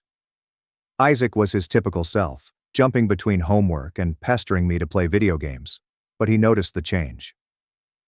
"Dad's not yelling as much," he observed one night, sprawled out on the couch. "It's weird." I chuckled and ruffled his hair. "Yeah, weird's one word for it." But it wasn't just bizarre, it was hopeful, which worried me. Hope made you vulnerable, and I wasn't sure I was prepared to trust Dad's new side. The following day at the center, things became intense. The delivery of paving stones arrived late, and the crew was hurrying to finish the paths before Miss Rivera's large community gathering planned for the weekend. Dad was in full foreman mode, but he wasn't snapping at anyone. Just moving quickly, checking measurements, and helping with the hard lifting. I was lugging stones with Pete, the foreman, when he leaned down and said, "Your old father is different this week. Did you do anything to him?" I shrugged, unsure how to respond. "Maybe he's just in a good mood." Pete laughed. "Tom, are you in a good mood?" That is a first. But Peter was right. Dad was different. When one of the younger crew members dropped a stone and shattered it, I expected him to lose it. Instead, he simply said, "This happens. Get another one." The guy appeared as astonished as I was. Later, when Leo and a few other youngsters tried to help by carrying tiny pebbles, Dad didn't push them away. He crouched down and showed them how to properly position the stones, his voice quiet and almost soothing. "Like this," he continued, guiding Leo's hands. "Gotta make it sturdy." Leo smiled, and I felt a pang in my chest. This was the father I'd always wanted, yet seeing him now, with strangers' children, made me both jealous and pleased. That afternoon, Miss Rivera served lemonade to everyone, and the youngsters raced around giggling and splashing each other. Dad and I sat on a bench, catching our breath. He remained silent, watching the chaos with a slight smile. "Reminds me of the old days," he remarked almost to himself. "You and your brothers?" I inquired, taking a sip of lemonade. He nodded. "Yeah. We would make a mess. We drove the counselors mad, yet they never kicked us out." He hesitated and added, "Made me believe I could be someone, you know? Not simply another screw-up." His remarks hit me hard. Dad, a screw-up? The person who ran a business, fed our family, and never missed a bill? It didn't make sense. "You're not a screw-up," I blurted out before I could stop myself. He gave me a shocked look before laughing softly. "Thank you, youngster." But I came close. He didn't clarify, and I didn't press, but that moment, sitting there with lemonade and the sound of children laughing, felt like the closest we'd ever come. By Friday, the garden was nearly finished, the beds had been planted, the paths had been laid, and Miss Rivera was humming with anticipation for the event, a ribbon-cutting ceremony with food and music. She kept thanking Dad, who simply waved her off, but I could tell he was proud. That night, while we were cleaning up, Leo came up to me with a tiny tomato plant in a pot. "Miss Rivera said I could give this to you," he added, putting it into my hands, "for being awesome." I chuckled and ruffled his hair. "You're pretty awesome yourself." Dad was nearby, coiling a hose, and he looked over, his eyes crinkled at the corners. "Better take care of that," he told me. "Leo's counting on you." Driving home, I clutched the plant in my lap, feeling strangely protective of it. Dad was humming along to the radio, an old tune about rambling men, and for once the silence between us was not oppressive. I wanted to tell him how delighted I was that we were doing this, but the words felt too huge. Instead, I said, "Leo's a good kid?" Dad nodded. "Yeah, It reminds me of you at that age. Always curious. I stared at him, my throat tightening. Was it a compliment or a memory? Whatever it was, it seemed like a gift. When we arrived home, Mom had prepared dinner. Isaac's favorite, spaghetti. And the house felt warmer, as if the strain from last week had finally subsided. Isaac was chatting nonstop about his rocket project, and Dad genuinely listened, asking questions rather than shutting him down. Mom caught my eye, and her smile indicated that she too saw it. After supper, I placed Leo's plant on my windowsill and promised myself I would keep it alive. As I lay in bed, I reflected on Dad, the child he once was, the man he was growing into. He was still harsh and hard-edged, but there was something more to him. I was only beginning to understand the layers. I had no idea what tomorrow would bring. However, for the first time, I was not terrified to find out. The garden at the community center had been completed, and the ribbon-cutting ceremony was scheduled for tomorrow. I'd spent the entire week working alongside Dad, catching glimpses of a man I scarcely recognized, someone who laughed with kids, told stories from his past, and even tossed me a compliment or two without a lecture.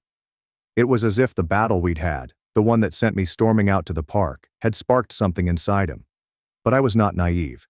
Dad was still the one who dominated our house with an iron hand and made me feel like I was never enough. As we approached the weekend, I kept wondering if this new side of him would last, or if it would dissipate like a mirage once the job was completed. I didn't expect the next few days to reveal more of Dad and challenge me to choose my role as a son. Saturday mornings were crazy. Volunteers were busy setting up tables, stringing lights, and bringing in food trays for the celebration. Miss Rivera was everywhere, directing traffic with a megaphone and a smile, as children from the summer program rushed around, half helping, half causing havoc.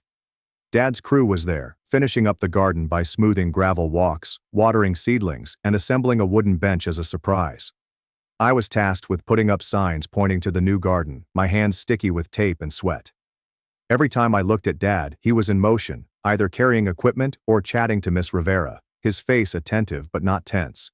He seemed happy in a way that I wasn't used to. Leo, my pint-sized shadow, discovered me as I struggled with a crooked sign. "Gavin, are you coming to the party?" he asked, bouncing on his toes. "Are you going to have cake?"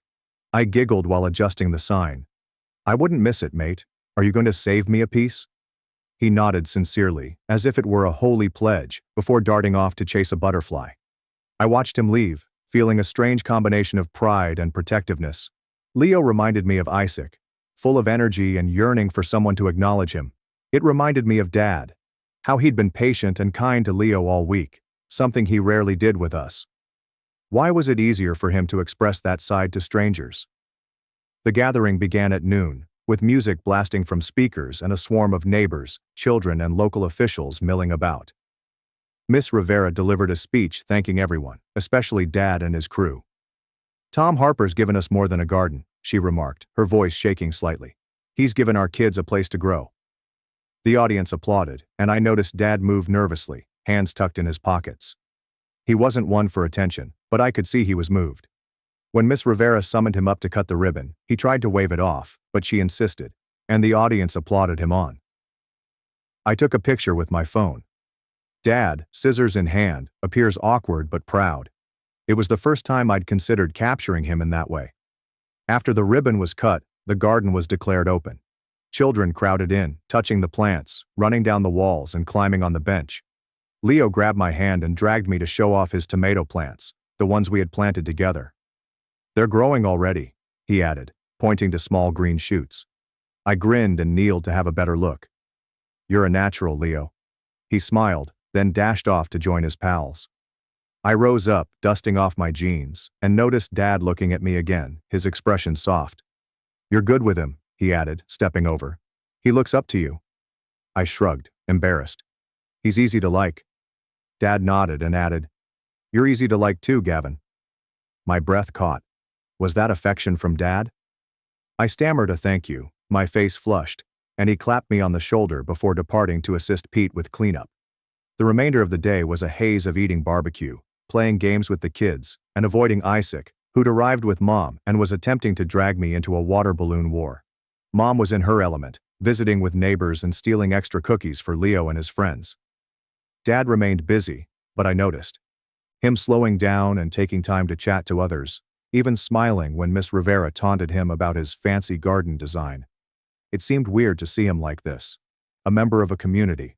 Not only the person who yelled orders at home or work. I couldn't stop thinking about what he had said, about owning the center, about being a youngster who needed somewhere like this. It left me wondering what else I didn't know about him. As the sun set and the throng dispersed, Miss Rivera approached me while I was stacking chairs. "Gavin, I need a favor," she explained, her eyes serious. "There's a boy here named Marcus who has been coming to the facility for years. He's 14. He's a good child, yet he is suffering. I could use someone to talk to. Maybe show him the ropes in the garden." I hesitated. I wasn't a counselor, just a high school student. But her face was so genuine, and I remembered how much Leo looked up to me. "Sure," I answered. "I can try." She smiled with relief. "Your dad thinks you'd be perfect for it. He is proud of you, you know." My stomach flipped. Dad is proud.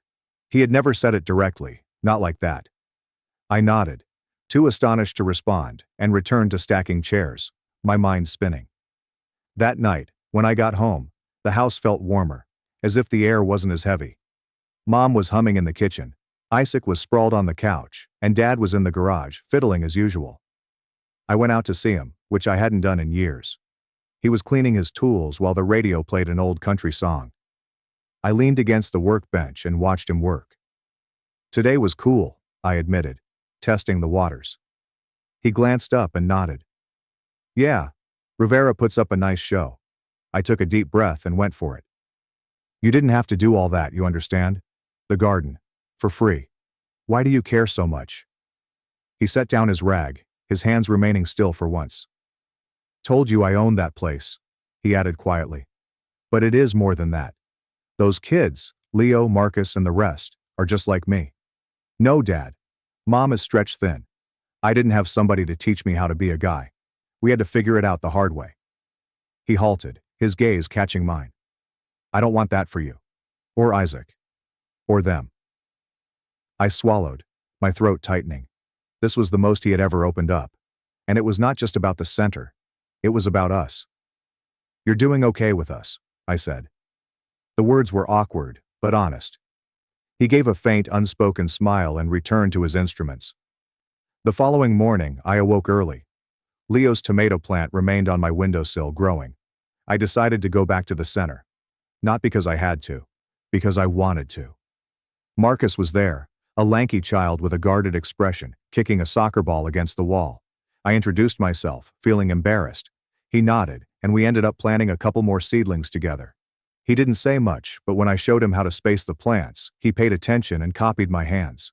It felt wonderful, like I was passing on what Dad had taught me, even if he hadn't intended to. Dad arrived later, dropping off the extra tools Miss Rivera had requested.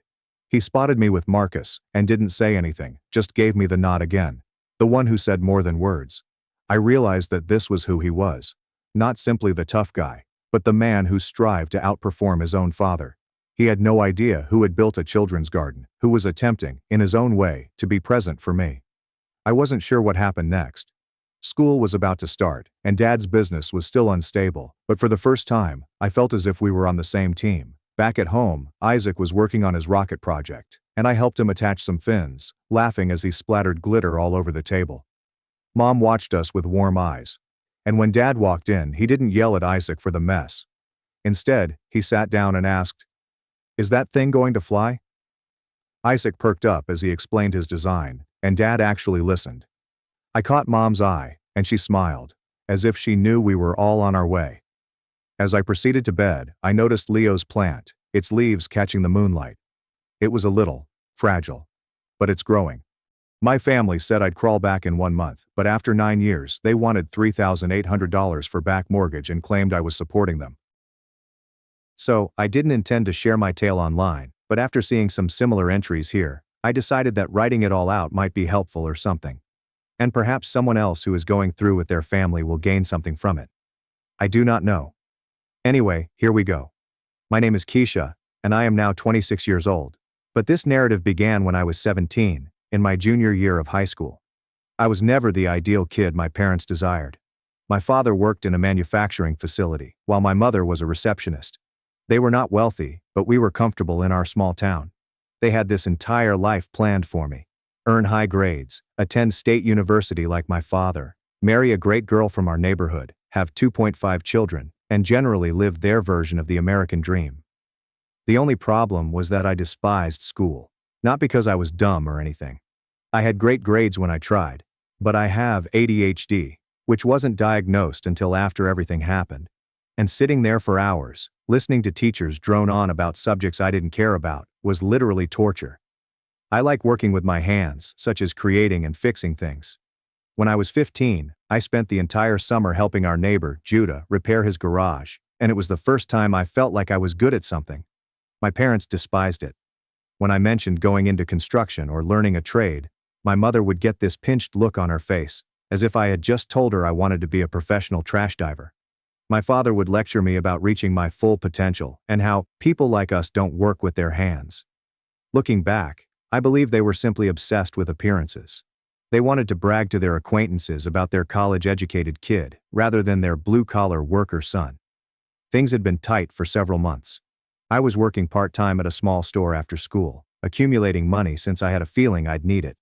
My grades were sliding because frankly, I had stopped caring.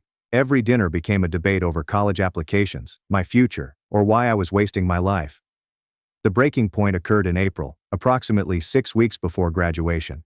I'd gotten accepted to state, and my parents had almost completed the paperwork, but I'd also been looking into this construction trade school. It was cheaper, shorter, and taught me skills that I was interested in. I'd been accepted, and they were granting me a partial scholarship based on the portfolio of work I'd put together. I decided to tell my parents during supper. Bad concept. When I proposed trade school, my father threw his fork down so fiercely that it bounced off the plate. My mother started crying, as if I had told her I only had 6 months to live. The battle that ensued was the worst we had ever had. My father accused me of being ungrateful and spitting in the face of their sacrifices. My mother continued stating she was disappointed and didn't understand what went wrong with me. When I began to explain why I was enthused about the program, my father cut me off and said something I'll never forget. No son of mine is going to waste his life like that.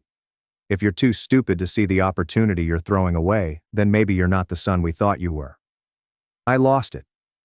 I told them I was weary of living my life to satisfy their goals, that I was practically an adult and could make my own decisions, and that they never listened to my wishes. We were all yelling by this point.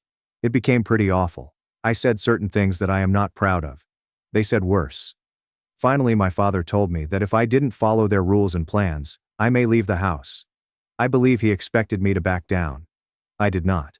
I went upstairs, grabbed the emergency bag I'd already packed, I told you I had a hunch, and shoved as much clothing as I could fit. I grabbed my laptop, the money I'd been accumulating, about $1,200, and the vital paperwork I'd already gathered, my birth certificate and social security card. Thank God for my paranoia. When I arrived downstairs with my baggage, my parents were stunned, as if they couldn't believe I was actually leaving. My mother began with, "You're making a huge mistake," and, "You think you know everything at 17. My father simply stood by the door, arms crossed. As I walked away, my mother yelled after me, "You'll be back begging in a month. You have no idea how hard the real world is." She had this sneer on her face that just broke something. My father didn't even glance at me. He shut the door as soon as I walked out. First. Stood on our front lawn for a minute, feeling numb. It was starting to rain, which seemed appropriate. I recall thinking, this is some movie-level dramatic shit going on right now. Then I contacted my friend Corey, whose parents are truly wonderful people. The first several days were a haze. Corey's parents let me crash on their couch, but I knew it couldn't last. I was still in school, attempting to graduate while figuring out where I was going to live, what I was going to eat, and how to become an adult overnight. I couldn't concentrate on anything. I kept having these moments when I'd remember, holy, I'm homeless. I used to suffer panic attacks in the bathroom at school, but one thing kept me going. My fierce fury. I was not going to prove my parents' point by crawling back. Corey's mother assisted me in applying for emergency assistance, as I was an unaccompanied juvenile.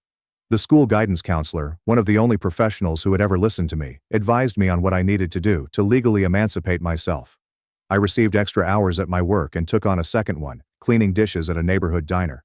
The most difficult thing wasn't even the practical stuff, it was the emotional mapper. Seeing other children with their normal families, hearing classmates grumble about stupid conflicts with their parents who still love them at the end of the day. Realizing that what my parents had done was unusual, and that most parents do not kick their children out because they wish to go trade school instead of college. That the way they had always made their love seem conditional was not how it was intended to be.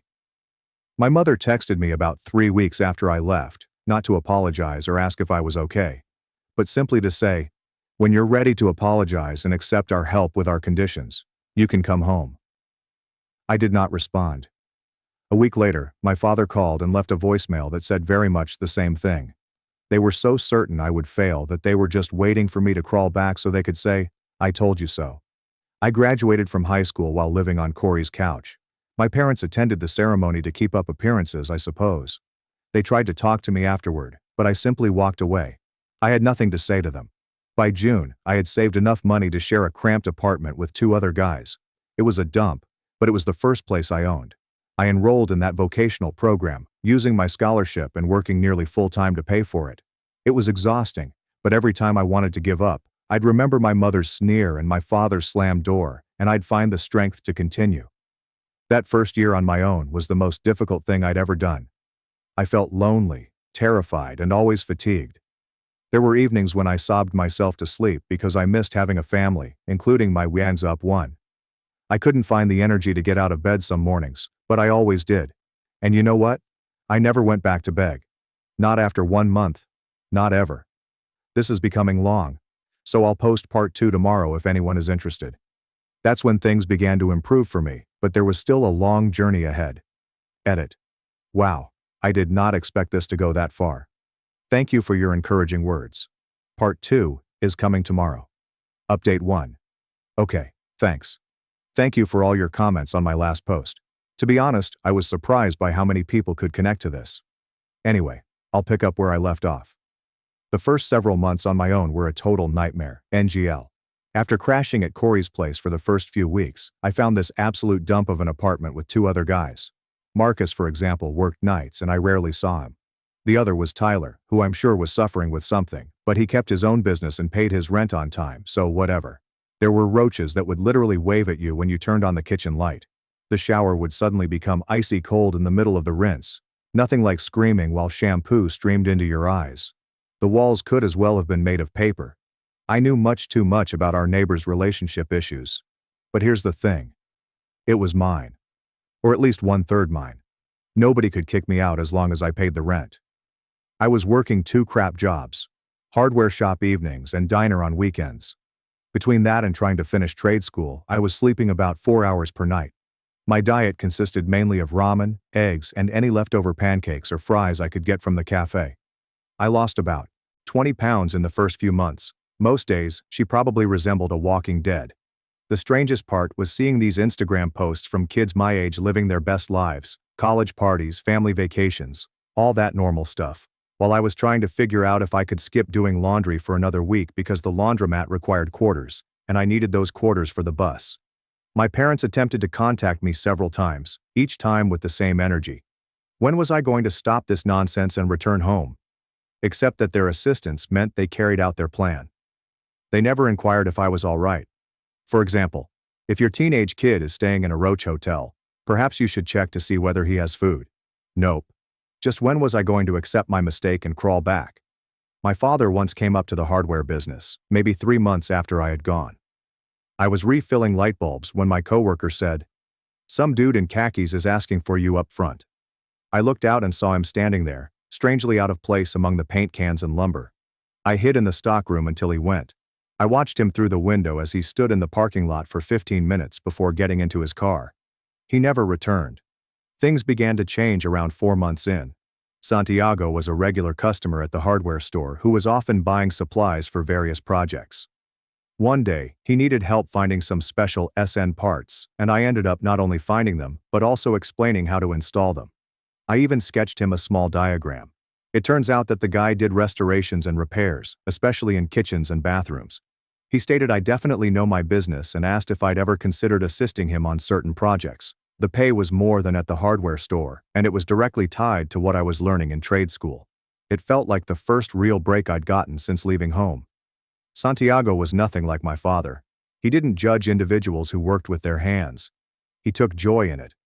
Would literally stop in the middle of installing a faucet to demonstrate the proper way to position the gasket, or why one technique was superior to another. For the first time, I felt like someone noticed my potential, rather than simply what they wanted me to be. Around the 6-month milestone, my parents switched tactics. My mother began messaging that she missed me. My father sent me a note indicating they were willing to compromise on my schooling provided I went back home. To be honest, it got me upset all over again. Like, were they really asking me to give up my independence simply because they were allowing me to make some of my own decisions? Hard pass. I completed my first year of trade school with good grades.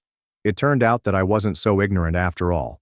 All I needed to do was learn something I was interested in. Santiago began offering me greater responsibilities and more money. I moved out of the Roach Motel and into a little better apartment with only one roommate, a nursing student named Aiden, who was nearly as broke as me but knew basic hygiene. By the age of 19, I'd earned my first certification and was generating enough money to buy groceries, pay bills on time, and even start saving a little. Santiago would recommend me for weekend side jobs, such as modest repairs and installations. Building a reputation and a client list. Working in people's homes allows you to learn a lot about how families function.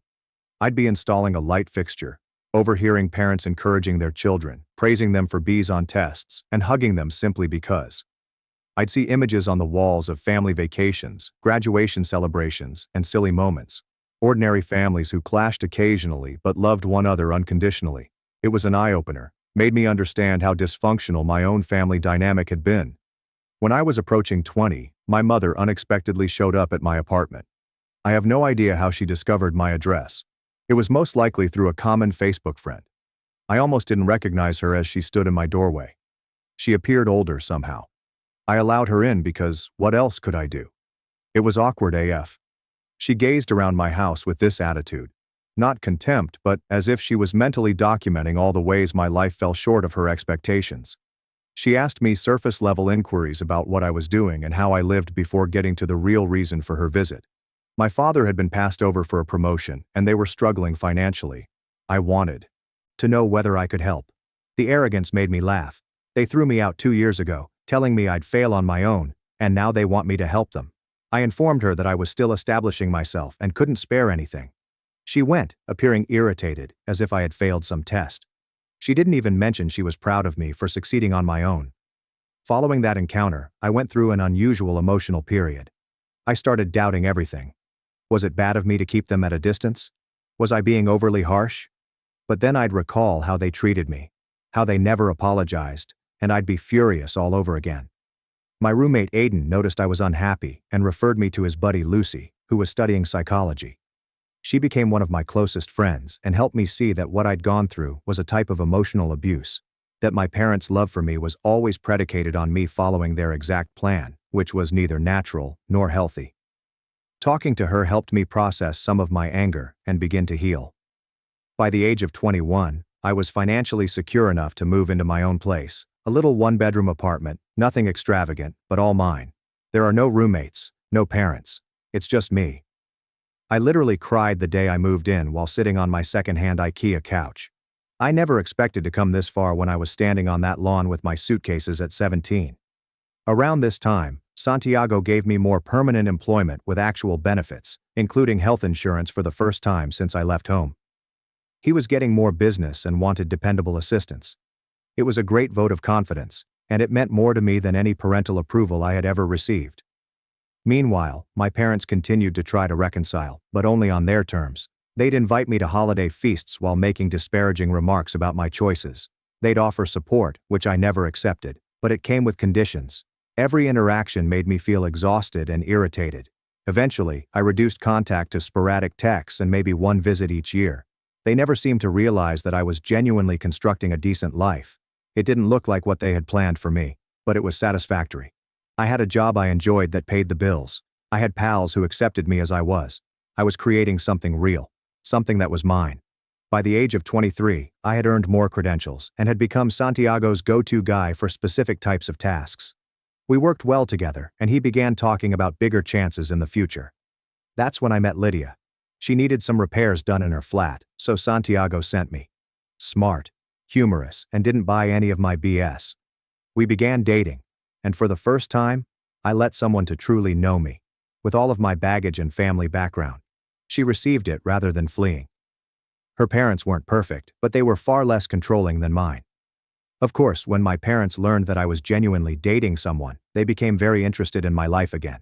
After years of ignoring me, you started following me on Instagram. I wanted to meet her. I wanted to play with happy families. I kept them at arm's length. Lydia deserved more than to be drawn into their mental games. 4 years after being kicked out, I was in a solid situation. I had my own place, was in a healthy relationship, and had created a life entirely on my own terms. My parents' forecast that I'd be back within a month could not have been more incorrect. But the narrative doesn't end there. Just when I believed I'd finally moved beyond their shadow, things were about to get tricky in ways I hadn't expected. I'll post part 3 tomorrow. Things begin to change for both me and my parents in unforeseen ways. Update 2. Hello everyone. Thank you for staying with my narrative. The support means more than you realize. So, I'll continue where I left off. By the time I was 24, my life had fallen into a routine that felt nearly regular. I had been bouncing from job to job, steadily gaining experience and saving money wherever I could. It wasn't glamorous, mostly grunt work, but it paid the bills and kept me moving forward. My flat was a tiny studio with a kitchenette that could barely accommodate a mini fridge and microwave. But it was mine. No roommates, no parents, just me and my used stuff. So, I was scrolling on Facebook one night. Yes, I know, boomer app LOL, when this notice appeared. My cousin Madison had tagged me in a photo from a family gathering that I clearly wasn't at. I didn't think much of it until I saw my parents in the backdrop. Mom was wearing a phony smile that I was all too familiar with, and Dad was in the middle of reciting one of his 5 stories. But here's the strange thing. On the table next to them was a framed photo of me from my high school graduation. Like what? These people kicked me out, only contacted me when they needed something, and now they're showing my photo as if we were a happy family. I phoned Madison straight away, and she was like, "Oh yeah, they talk about you all the time, always telling everyone how proud they are of you." The arrogance. I swear they were living in a parallel universe where they hadn't warned me I'd be crawling back in a month. So, around this time, I met Lydia. Not in a romantic movie way, we were both in line at Target. It was taking a while, so we started complaining about self-checkout. She spoke in such a way that nothing was filtered, just raw thoughts, right from her brain to her mouth. We exchanged Instagrams, began texting, and everything just clicked. On our 3rd date, we discussed families, and I spoke out about my position. I expected the standard awkward, "that's rough" remark, but instead she told me about how her stepfather had been similar, not as violent, but with the same domineering attitude. She understood it in a way that most people didn't. That night, we stayed up until around 3 a.m.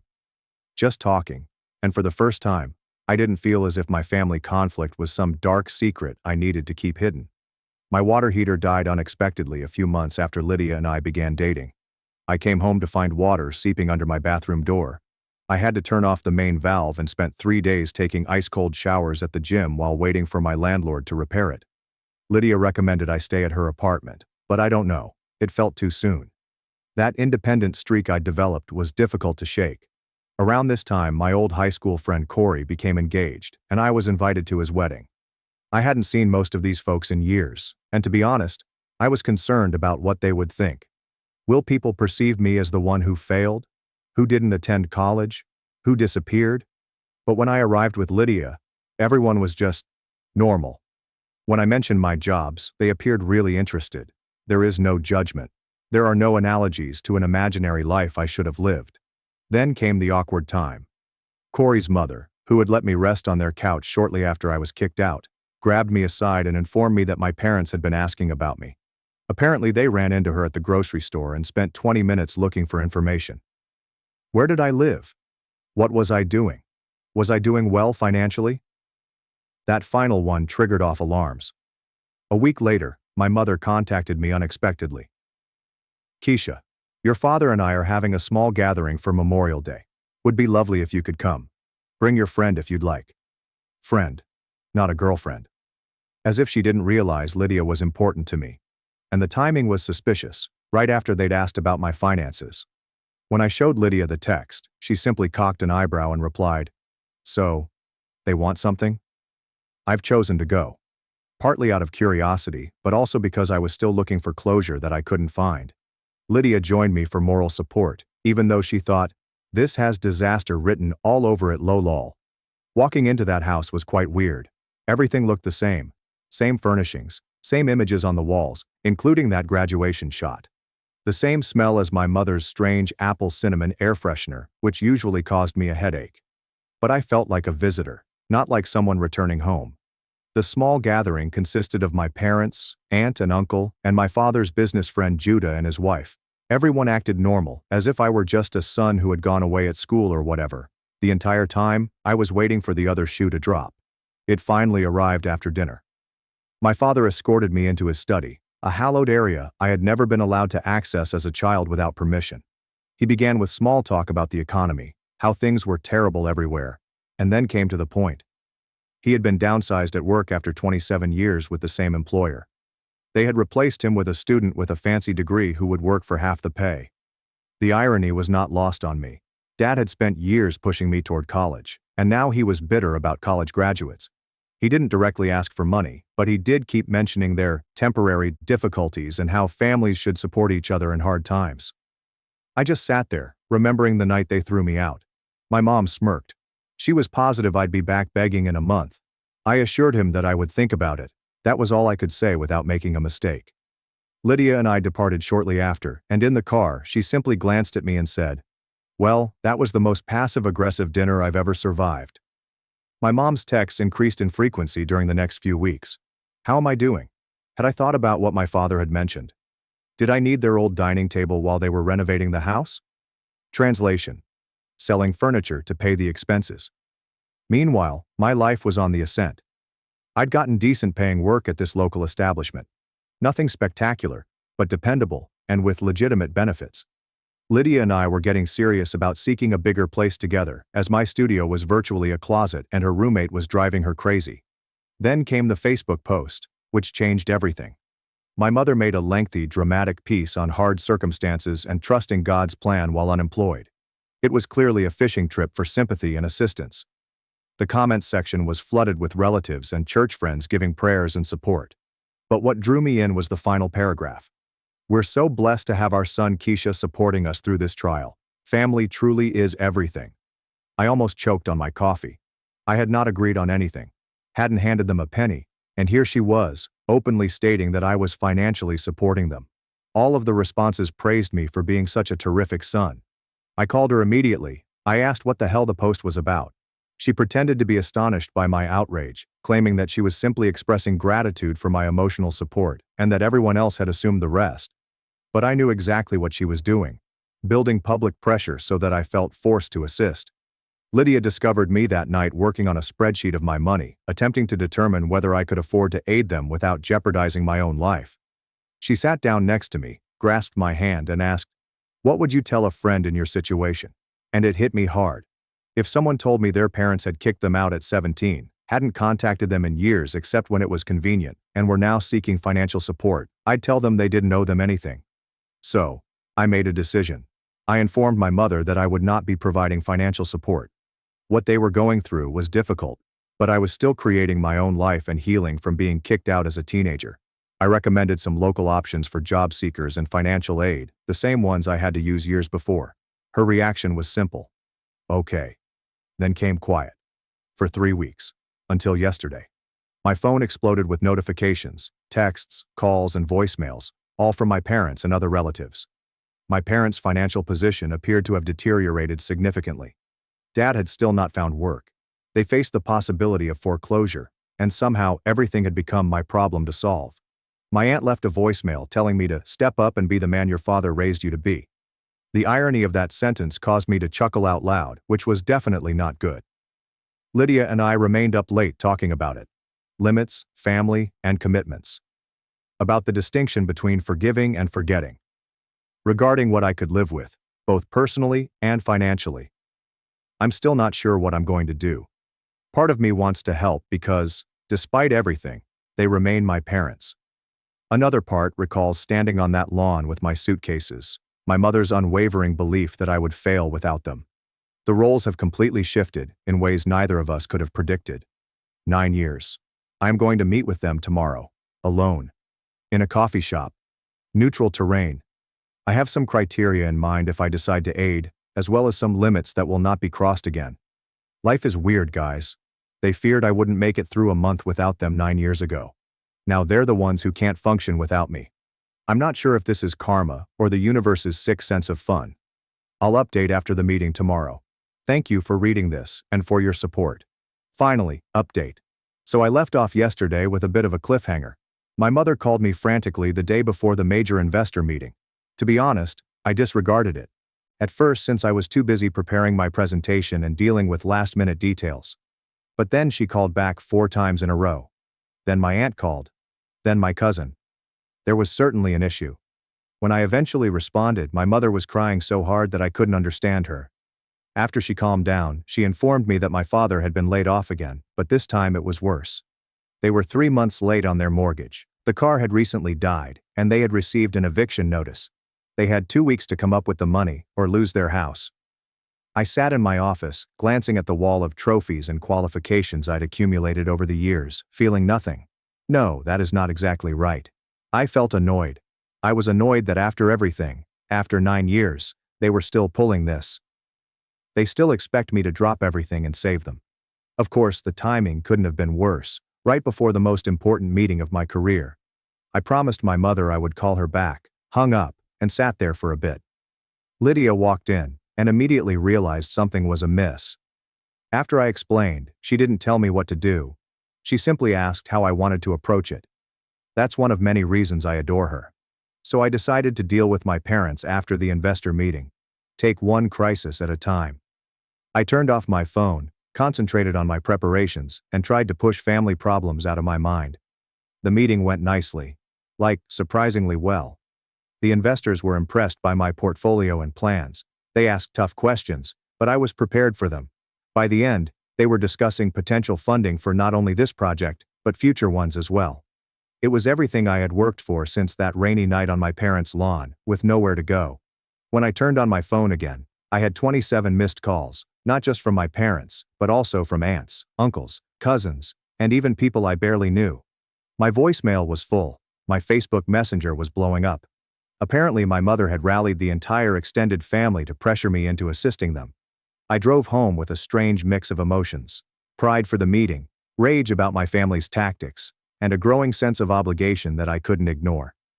Lydia was sitting on the couch with her laptop when I walked in, and she had this look on her face that was equal parts concerned, and you're not going to believe this.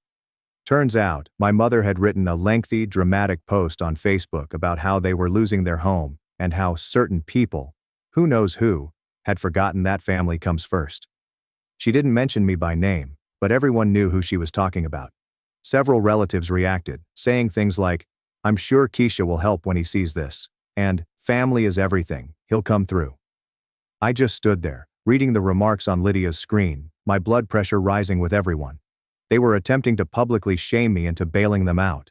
Despite everything they had put me through, they still believed they had the right to manipulate me in this way. I determined right then that enough was enough. I was tired of the ambiguous boundaries, the occasional aid, and the tense Christmas visits. It was time to either heal this relationship for good or end it entirely. I texted my parents and said I'd meet them at their place tomorrow. Only myself, them, and 9 years of unresolved. That night, I hardly slept. I kept worrying about what I was going to say and what they would say in response. Lydia hugged me and reassured me that no matter what happened, we had established a good life together. That no matter what happened with my parents, I now had a family. Her, our friends, and the individuals who had genuinely been there. I drove to their house the next morning, feeling more relaxed than I had anticipated. Their neighborhood hadn't changed much since I was a kid, but their home appeared smaller and shabbier. The paint was flaking, the yard needed mowing, and the flower beds my mother used to fuss over were overgrown with weeds. It was like witnessing the tangible evidence of their demise. My father answered the door. He'd gotten thinner and grayer over the years, and his shoulders were constantly bent as if he were carrying something heavy. He said nothing, simply nodded, and moved aside to let me enter. The inside was even worse. Disorganized, dusty, and with that subtle odor that occurs when basic care is neglected. My mom sat at the kitchen table, her eyes red from sobbing. When she spotted me, she immediately went into the "thank God you're here, we knew you'd help" routine, without even waiting to hear what I had to say. I stopped her off and directed them both to sit down. For once, I was going to speak, and they would listen. I laid everything out, how they'd kicked me out for wanting a different future than they had planned. They expected that I'd be crawling back in a month. How for years, they had only approached me when they required something. They'd never sincerely apologized or acknowledged how wrong they had been. My father attempted to intervene with the typical excuses. They were doing what they believed was best, I was being rude, and they had given me everything growing up. I just raised my hand and kept walking. I told them about the first few months after they kicked me out, sleeping on couches, doing multiple jobs, and weeping myself to sleep due to exhaustion and loneliness. How I'd had to find out fundamental grown-up things on my own since they decided their conditional love was more important than their child. My mother began crying again, saying they had made errors, but they were still my parents, and the family needed to stick together. That's when I completely lost it. When I was 17 and homeless, I inquired as to where this family sticks together attitude originated. I pointed out that they only appeared to remember we were family when they needed my assistance, not when I required theirs. For a while, the conversation circled back on itself. They'd apologize vaguely, then instantly justify or turn on me. The classic narcissistic playbook. I eventually grew tired of it and set out my terms. 1. I'd assist them avoid foreclosure this time. But after that, they needed to downgrade to something more affordable. 2. They had to remove that misleading Facebook post and inform everyone that they were working through their financial troubles quietly. 3. If they wanted to continue our connection, we'd all go to therapy together. Not necessary for reconciliation, but to develop open communication and appropriate boundaries. 4. They needed to understand that my life, relationship, and decisions were entirely my own. Any future support, emotional, financial, or otherwise, would be contingent on them respecting that. I expected disagreements, guilt trip, the typical tactics. Instead, my dad simply glanced, defeated, as if he'd finally recognized he had no more cards to play. My mother was tougher to read. She kept gazing between me and my father, as if she was waiting for him to repair something. Finally, they accepted my terms. Not enthusiastically, but they consented. I immediately wrote them a check for the back mortgage installments, not because I owed them anything, but because I wanted to close that chapter and go forward on my own terms. As I was leaving, my father followed me out to the porch. I assumed he was going to try another guilt trip. Instead, he said something that took me off guard. "You turned out all right. Better than all right. Not how I pictured, but you did good." It was not a complete apology. Wasn't even close to compensating for everything. But it was perhaps the first honest thing Dad had said to me in years. I didn't answer immediately. Just stood there, on the porch where he slammed the door in my face 9 years ago. Finally, I simply stated, "I know," and walked to my car. It's been complicated over the past month. So far, they've kept up their half of the arrangement. Therapy is awkward and tough, but it's vital. They're looking at condominiums and smaller homes. The Facebook drama was resolved. Small steps. I'm not sure if we'll ever have the relationship that other people have with their parents. Too much water under the bridge. But at least now, we're developing something based on reality, rather than manipulation and denial. What I know is this. That terrified 17-year-old standing in the rain, with nowhere to go. He did okay for himself, created a life on his terms. I found people that adore him unconditionally. He ultimately stopped allowing his parents' rejection to define him. That night, laying in bed with Lydia, I finally removed all of the missed calls from my phone. They'd been living in my notification center for weeks, a digital reminder of my parents' despair. As I watched them vanish, I felt something unexpected, not satisfied, not a vindication. But there's a peaceful sense of closure. They assumed I couldn't live without them 9 years ago. It turned out that they were the ones who couldn't survive without me. In the end, the realization was more valuable than any "I told you so." My fiancée announced she was leaving me for my best friend in front of 46 guests. 8 months later, she wants me back. But I'm not the same man anymore. My name is Elio, and up until that engagement dinner, I felt I had my life together. I was about a month away from marrying Lily, the lady I had been with since college. My best friend, Sam, was supposed to be my best man. My parents were overjoyed, and they were already making plans for the kind of future grandparents they hoped for. Everything looked amazing. But, as it turns out, perfection is only a surface. Beneath it lurked a jumble of secrets and betrayals that I was too blind, or perhaps too trusting, to notice. When Lily stood up during supper, the world as I knew it fell apart like a cheap piñata. Her comments rang in my ears long after I walked away. I recall how my mother's face collapsed, the horror in my father's eyes, and the awkward shuffling of seats as visitors tried to understand what had just transpired. I spent the following few weeks in a blur, staying at my brother's house while I figured out what to do next. Dan, my older brother by 3 years, has always been the pillar in our family. He didn't say much, just handed me a beer and let me nap on his couch till I felt ready to face the world again. I was grateful for the silence, the opportunity to feel, without having to explain.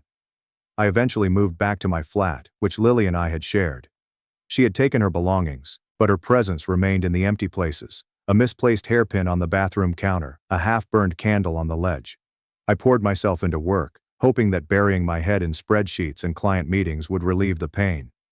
It worked to some extent, but every now and again, I found myself staring out the window, wondering how everything had gone so wrong. Sam attempted to reach out several times. His texts remained unopened. I couldn't bring myself to confront him, not after what he and Lily had done. The treachery wound worse than I expected. We'd been buddies since middle school, bonding over our mutual love of comic books and awful science fiction films. I trusted him with everything, and he repaid my faith by snatching the one person I believed I could rely upon. So, when Lily walked up today with mascara streaked over her cheeks, I wasn't sure how to react. Part of me wanted to slam the door in her face, telling her to leave and never return. But another half, the part that remembered how she used to laugh at my foolish jokes, paused. She seemed lost, like a child who had wandered too far from home. I stood there, divided between rage and what felt uncomfortably like sympathy. "Elio," she replied, her voice cracking. "I apologize. I didn't know who else to go to. I wanted to know why she believed I'd care, why she thought I'd be her savior after everything that had happened." But the words would not come. Instead, I simply nodded and signaled for her to sit down. We sat in silence for what seemed like an age, the air dense with things unsaid.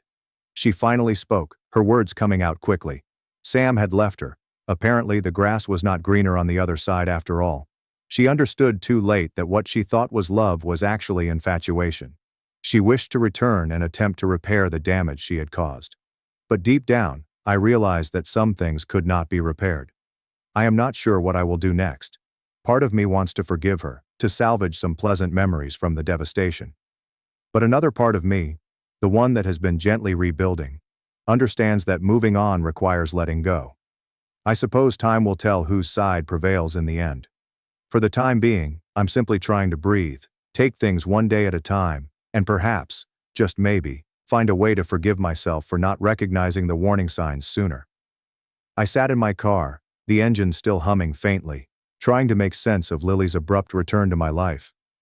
The irony was not lost on me. I'd been trying for months to forget the way she used to laugh, how her eyes crinkled at the corners when she was truly delighted. Now she was asking for forgiveness, and I felt like a stranger in my own skin. The office building loomed in the distance, a sharp reminder of the life I'd constructed out after Lily. I was supposed to be inside, answering emails and pretending everything was normal, but, instead, I was parked in the lot, struggling with demons from a past I thought I'd forgotten. "Elio," Lily whispered, her voice barely audible. "I acknowledge that I made a mistake. I am aware of this, but I need you to understand that I never intended to hurt you." Her words hung in the air, full of hidden facts. I wanted to believe her, to imagine that the previous 8 months had been nothing more than a horrible dream. But I couldn't get over the sight of her standing at that engagement dinner, her hand interlaced with Sam's, as if it had always belonged there. I shook my head, attempting to dispel the cloud of memory. Lily's apology was a balm, but it was also a dagger, reopening wounds that I had meticulously sewed shut. Did she truly believe that a few tears and a heartfelt confession could heal the damage? Could you erase the betrayal? The reality was that part of me wanted to forgive her, not for her sake, but for my own. I wanted to let go of the bitterness that had crept into my bones and find peace in the devastation she had left behind.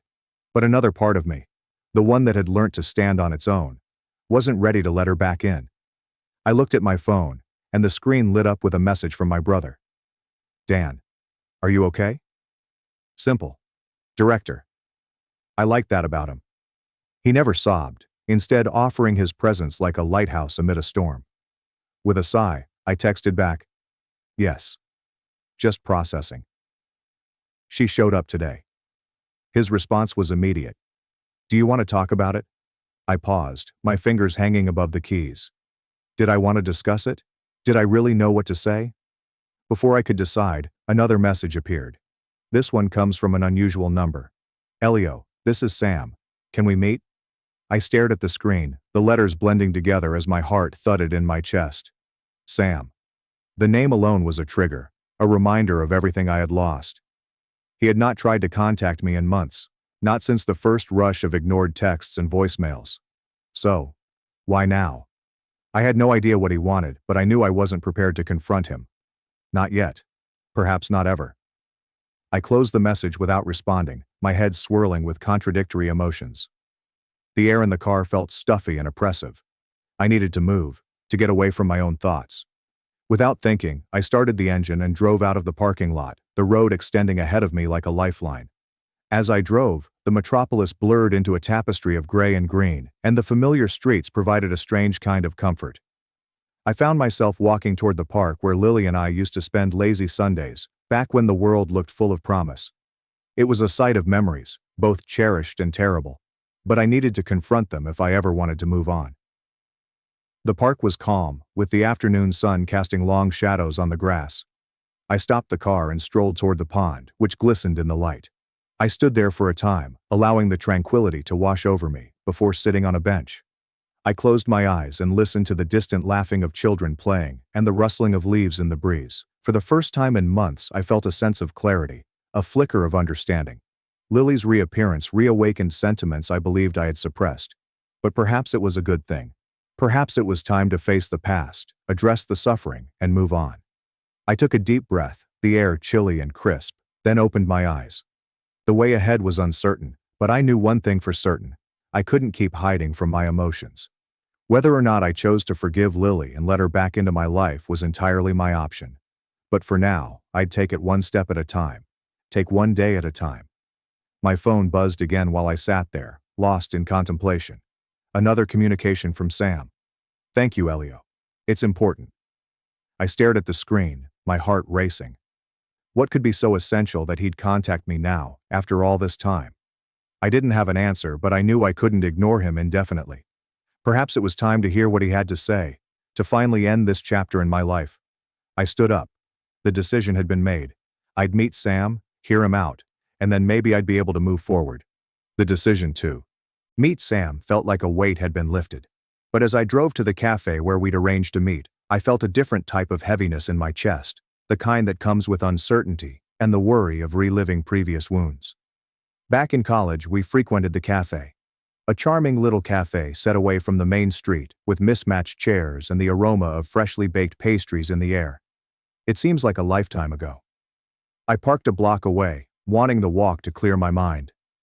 The pavement was filled with fallen leaves, which crunched under my feet as I made my way to the door. I halted at the door, taking a deep breath before entering. Sam was already there, sat at a corner table, surveying the room until his gaze fell on me. He appeared different, perhaps older, or simply worn down by the weight of his own decisions. It was difficult to tell. I approached cautiously. Each step felt like a mile. "Hey," I muttered, barely above a whisper. "Hey," he said, standing awkwardly and waving for me to sit. "Thanks for coming." I nodded and moved into the seat opposite him. The quiet stretched between us, a chasm filled with unspoken words. I watched him, attempting to reconcile the guy in front of me with the former friend I remembered. His hair was longer and a little untidy, and there were dark circles under his eyes. He looked like he hadn't slept for days. "I'm sorry, Elio," he said, his voice straining. "I know I have no right to ask you to be here, but I need to explain." I leaned back and crossed my arms. "Explain what, Sam? That you and Lily fell in love? That you thought it was okay to betray me?" He winced, shame etched on his features. "I didn't plan for any of this to happen. I swear it just did, and I know that doesn't make it right. Then why now? I inquired, truly curious. Why reach out after all this time? He hesitated and looked down at his hands. Because I'm leaving, Elio. I got a job offer in Seattle. I'm moving next week. The realization hit me harder than I anticipated. Sam is leaving. The thought of his being so far away seemed like the final nail in the coffin of our friendship. So, this is goodbye? I inquired, my tone tinged with doubt. Yeah, he replied softly. And I couldn't leave without trying to make things right. Or as right as they can be. I wanted to laugh at the foolishness of it all, as if a few words could heal the rifts in our relationship. But as I sat there, staring at the man who had once been like a brother to me, I realized that perhaps I needed this closure just as much as he did. Do you love her? I inquired, the words pouring out before I could stop them. He looked up to meet my eyes. I thought I did. But now I don't know. Everything's so messed up. I nodded, acknowledging more than I wanted to confess. Love was a tricky beast that did not always follow the rules. And Lily? She's staying, he said, scarcely audible. We're done. The words hovered in the air, a bittersweet reminder that the previous 8 months had not been a fever dream. I ran my hand through my hair, feeling the weight of everything pressing against me. I don't know if I can forgive you, Sam, I finally admitted, the honesty cutting through the tension. But I don't want to hate you either. It's too exhausting. He nodded, a relieved expression on his face. I get it, and I'm sorry, Elio. For everything. We stayed there for a little longer, sipping our coffees and discussing nothing in particular. It seemed unusual to find this tentative serenity amidst the rubble of our friendship. But when I glanced at Sam, I realized that maybe this was it, a chance to let go and move on with a little less baggage. We eventually arose, with the moment of parting upon us. Sam extended his hand, and after a slight delay, I accepted it. His grip was tight, a quiet reminder of what we had once shared and what we had lost. Take care of yourself, Elio, he added calmly. You too, I said, removing his hand. As I watched him walk away, a sense of peace washed over me. The past could not be changed, but the future remained unwritten. I turned to leave, prepared to face whatever came next. My phone buzzed just as I approached the car. A message from Dan. Mom has invited you over for dinner tomorrow. She said she was baking your favorite. I smiled while typing a brief response. I wouldn't miss it. I felt strangely hopeful as I slid into the driver's seat. Perhaps this was the turning point I needed. An opportunity to rebuild, to start over. As I drove away, the city lights flickering in the distance, I knew one thing. I was finally ready to let go of the past and embrace the future. But when I turned onto my street, my phone vibrated again. A new message, this time from Lily. Can we speak? I looked at the screen, the words blurring as my heart skipped a beat. It appeared like the past wasn't finished with me yet. As I sat in the car, looking at Lily's message, I felt a familiar tug in my chest. It was the same sensation I experienced when I first spotted her across the crowded lecture hall in college. The same feeling that had kept me awake at night, wondering what our future may hold. But now that feeling was mixed with something more, either anxiousness or plain old fear. I knew I couldn't ignore her indefinitely, just as I couldn't ignore Sam, but addressing her meant confronting all I had worked so hard to leave behind. I sighed, the decision weighing heavily on me. I typed a fast reply. Okay. Tomorrow. Her reply came almost immediately. Thank you, I will stop by your place. I tossed my phone onto the passenger seat, hoping to calm the swelling wave of emotions. I wanted a distraction, something to take my mind off the next debate. I turned the key in the ignition, and the engine roar provided a pleasant respite from the solitude. Driving aimlessly, I found myself driving to the gym, which I hadn't been to in months. It used to be my haven, a place where I could tune out the world with the clanging of weights and the rhythmic hammering of my feet on the treadmill. I parked and entered, the familiar fragrance of rubber matting and sweat welcoming me like a longtime acquaintance. I quickly dressed and went to the free weights, hoping that the physical activity would help clear my mind. As I lifted, I concentrated on the burn in my muscles and the consistent pattern of my breathing. But no matter how much I pushed myself, I couldn't get the thoughts out of my head. Lily. Sam. The twisted web of our past continued to hold me hostage, serving as a continual reminder of what once was and what could never be again. I worried if I'd ever fully be rid of it, or if I was destined to carry these ghosts with me forever. After an hour, I gave up. My body was fatigued, but my mind was racing. I went to the locker room, spraying cold water on my face in an unsuccessful attempt to erase the memories. As I looked in the mirror, I couldn't identify the man in front of me. He appeared older and wearier, as if he had lived 1,000 lifetimes since that tragic engagement supper. I cleaned my face and went outside, the lowering sun spreading long shadows across the parking lot. As I walked to my car, my phone chimed again. This time, Dan sent a message. "Hey, are you okay? Do you want to come over for a beer?" I smiled, thankful for his unfailing support. I texted back, "Yes. I'll be there in 20. The drive to Dan's house was brief, and when I arrived, he was already waiting on the porch, 2 beers in hand. He tossed one to me as I climbed the steps, and we sat in the worn-out chairs that had witnessed innumerable late-night chats. "Thanks for coming," he replied, taking a sip from his beer. "Mom's been asking about you. She's worried." I nodded, the old guilt setting in. "I'll call her tomorrow. Just needed some time to think." He looked at me for a time, then nodded. "Lily?" "Yeah," I responded, the word lingering in my mouth. "She wants to talk." Dan did not say anything. He took another sip of his beer. He knew when to push and when to let me go, a talent developed over years of brotherhood. We sat in peaceful tranquility, crickets chirping in the background and the cool night air against my skin.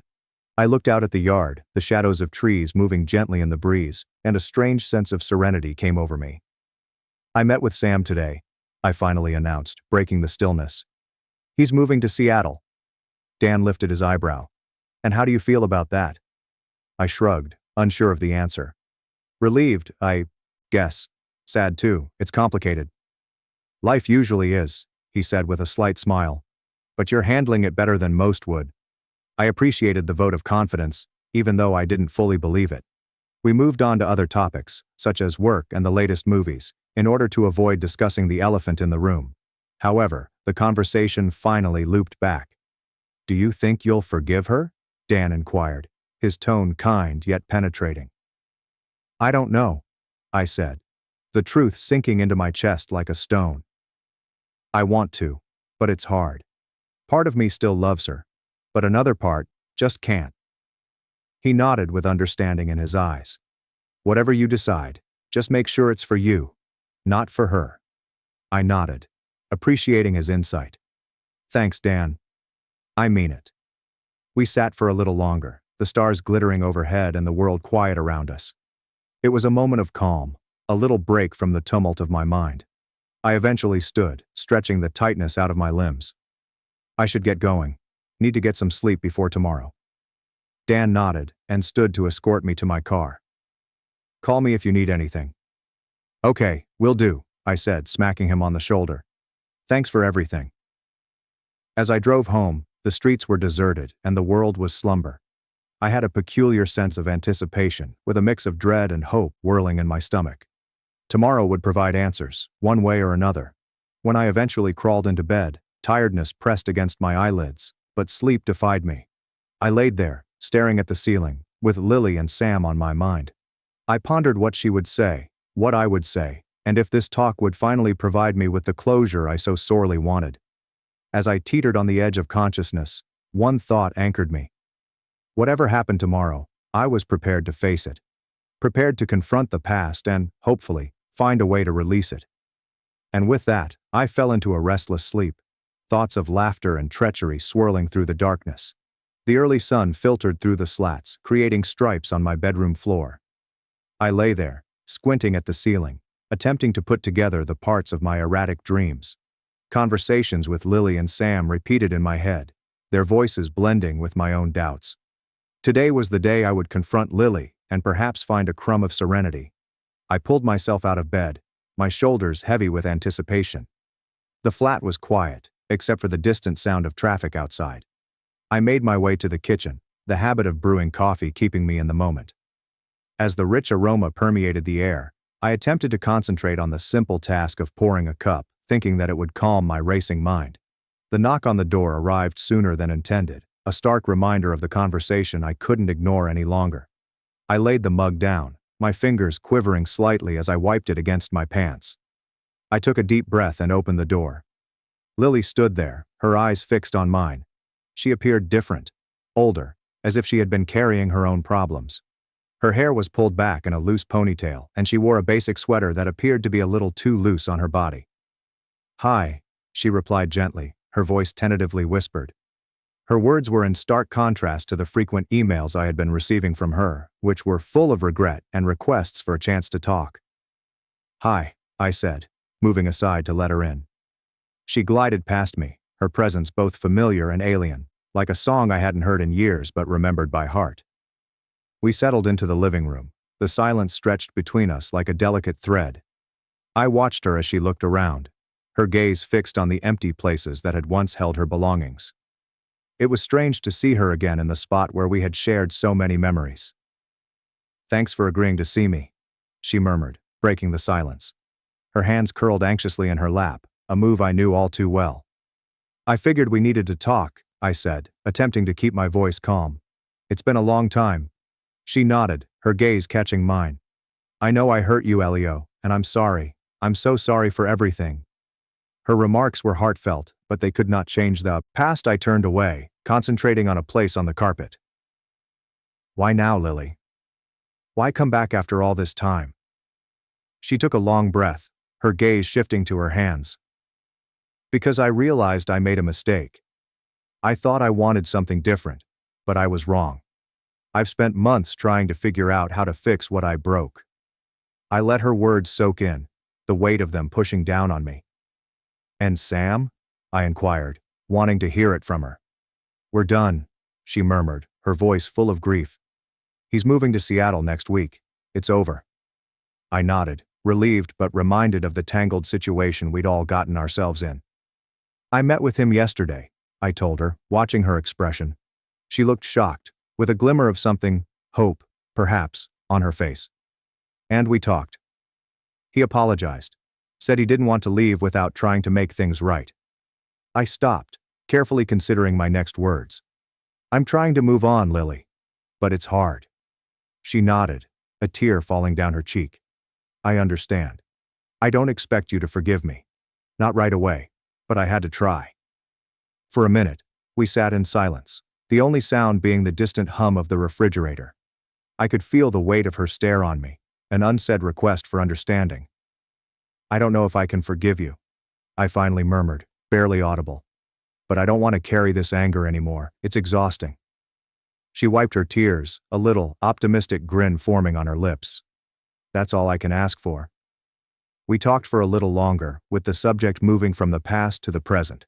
It was awkward to talk about commonplace topics like jobs and mutual friends, but it was a start, a first step toward something like closure. She eventually rose up to depart, signaling the end of our time together. "Thank you, Elio," she continued, her voice genuine, "for giving me a chance to explain." I nodded and walked her to the door. "Take care of yourself, Lily." "You too," she said, pausing for a second before walking out into the hall. I watched her leave, the door quietly closing behind her. I stood there for a long time, enveloped in the apartment's silence. The conversation had been painful, yet important.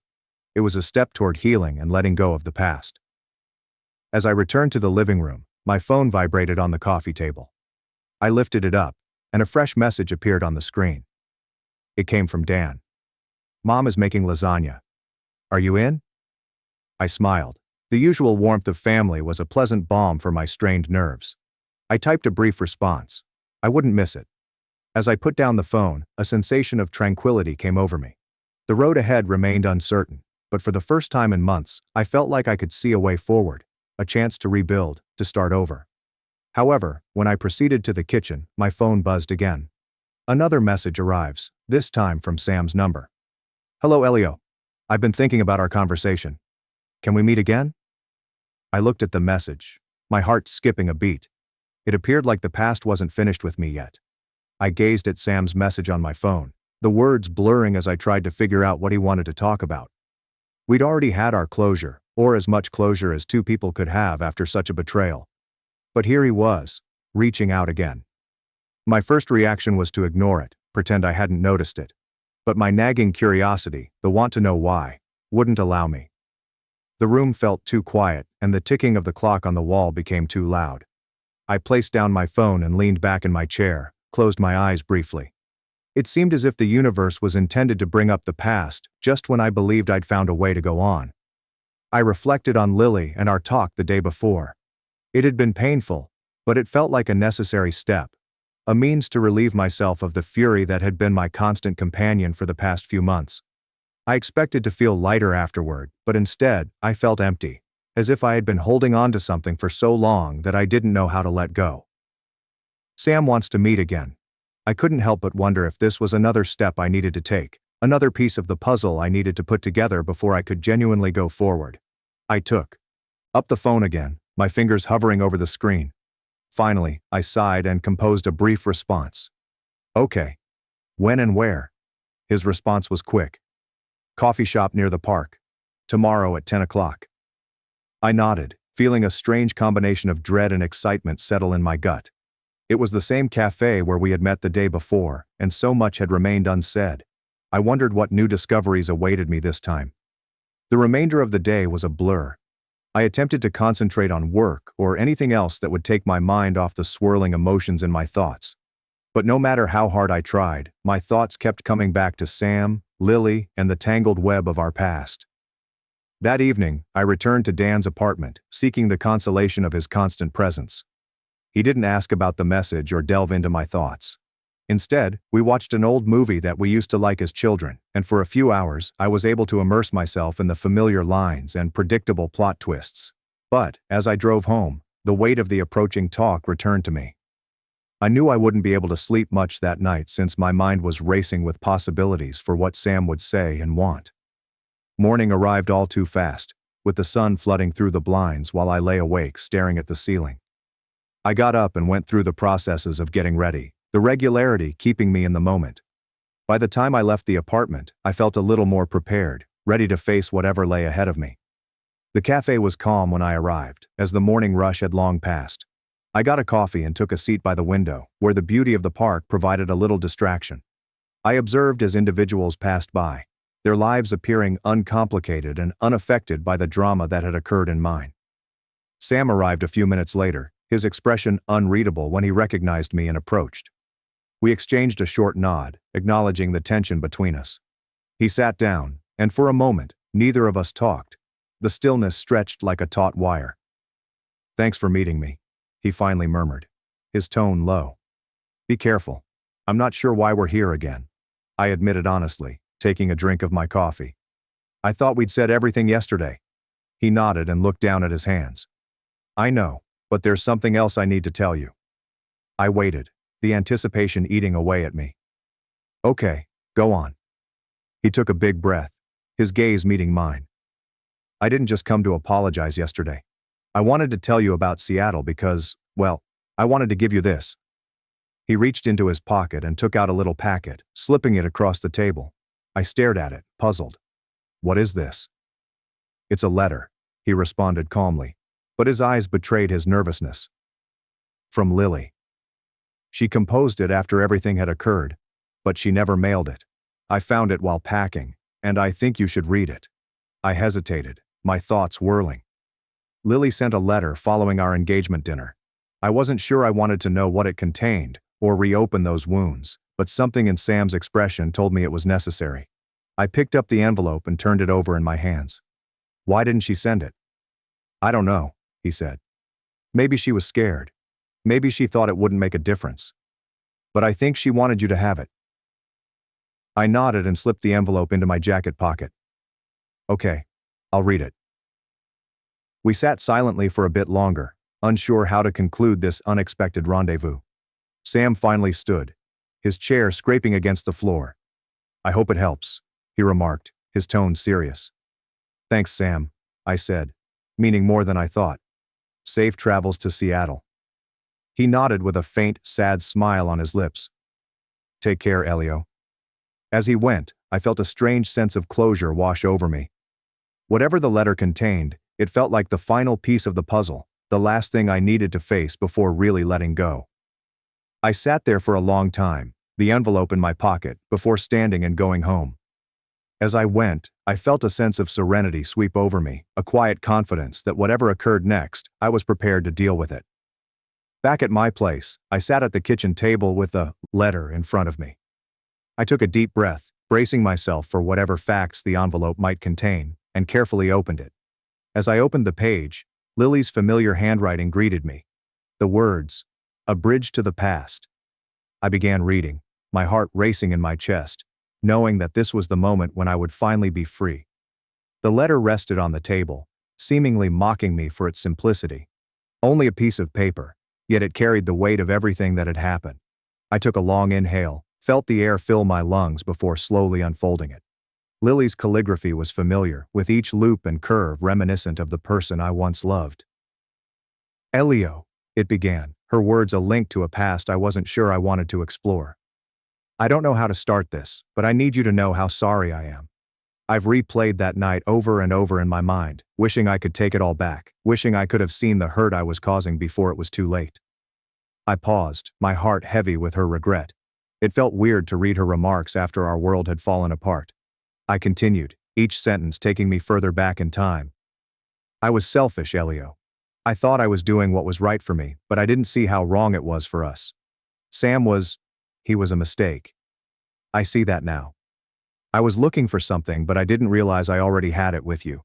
Her admittance served as both a balm and a wound. I'd spent months trying to figure out why, piecing together the pieces of our relationship, and here it was all laid naked in her handwriting. "I don't expect you to forgive me. I know I've lost that right, but I hope one day you can find it in your heart to remember the good times we had. I hope you can find happiness, even if it's not with me." I put the letter down, my hands quivering slightly. It was everything I needed to hear, and nothing I wanted to know. Her comments were genuine, but they could not alter the past. They couldn't undo the betrayal or the months of suffering that followed. Nevertheless, I felt a peculiar sense of tranquility wash over me. Perhaps it was the finality of it, knowing that I'd heard her side and confronted the ghosts of our past. Perhaps it was the awareness that I no longer had to hold this resentment and could choose to let it go. I sat back in my chair and closed my eyes briefly. The flat was quiet, with the only sound being the distant buzz of traffic outside. I took a long breath and felt the tension gently leave my body. It was over. The chapter that had dominated my life for so long was finally coming to an end. I had faced Sam. I had faced Lily.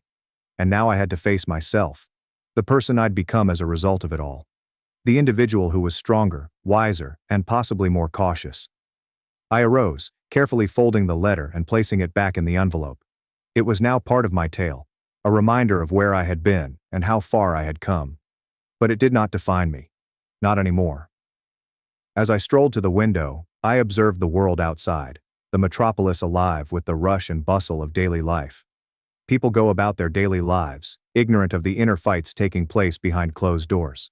I felt a connection with them, a common awareness of the hardships and successes that define us as humans. My phone buzzed, interrupting my thoughts. A message from Dan. "Dinner's at 6 o'clock, don't be late."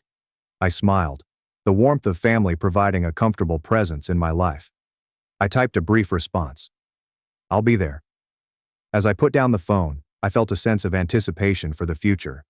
The road ahead remained unpredictable, but for the first time in a long time, I felt prepared to face it, eager to welcome whatever came next, confident that I had the strength to deal with it. I took one last look at the letter, saying my final goodbye to the past, before walking out the door. The sun was sinking, creating a pleasant glow over the city. And as I walked, I noticed a lightness in my step and a fresh freedom in my heart. The past was behind me, and I was free to define the future. Whatever it brought, I knew I was prepared. I'm ready to live, love, and discover my own route forward. And as I made my way to Dan's, I had a peaceful conviction that everything would be well. My sister fired me, replaced me with our MBA cousin. 6 days later, the platform crashed, clients fled, and their investors called me instead. Hello everyone. Before we begin today's video, I need your help. We've noticed that the channel is losing traction, and subscribing is one of the best ways you can help us. It's quick, free, and allows us to continue bringing you great content. Your support means everything. Let us keep this channel growing collectively. Thank you very much. Now, let's begin the video. I received the email on a Tuesday afternoon. Your services are no longer required. Severance details to follow. I did not argue or beg. I simply forwarded it to my attorney and quietly withdrew my seed financing from the startup. They assumed my cousin could handle the technical aspects. 3 months later, their investors fled. Hello, Reddit. I spent 8 years starting my sister's IT company from scratch. Then she sacked me in a 2-sentence email and transferred my CTO position to our cousin. I did not fight back publicly. I simply withdrew my personal investment and watched as everything came apart. They bet on the wrong horse. This is what occurred. Sabrina, my 32-year-old sister, launched her cybersecurity firm in a tiny Seattle apartment in 2015. 8 years later, it managed $6.8 million in yearly contracts and had operations in Seattle and Portland. I'd been there since the beginning, first developing code alone while Sabrina worked for customers, then expanding the engineering team following our Series A, and then architecting our flagship security platform, which brought us 3 Fortune 500 clients. The company was the ultimate tech startup, offering specialized penetration testing, unique security solutions, and a SaaS platform that monitored for vulnerabilities in real time. We worked with hospital systems, financial institutions, and government contractors, organizations where data breaches may be life-threatening, not just a PR nightmare. Our clientele included some of the Pacific Northwest's leading hospital networks. Sabrina never missed an opportunity to tell investors how she built everything from the start, neatly omitting the $150,000 from our grandfather's estate that paid for the first year. She omitted such an aspect from her founder's story. Adjusted for inflation and Seattle's tech ecosystem, that's almost $250,000 in beginning capital she never had to work for.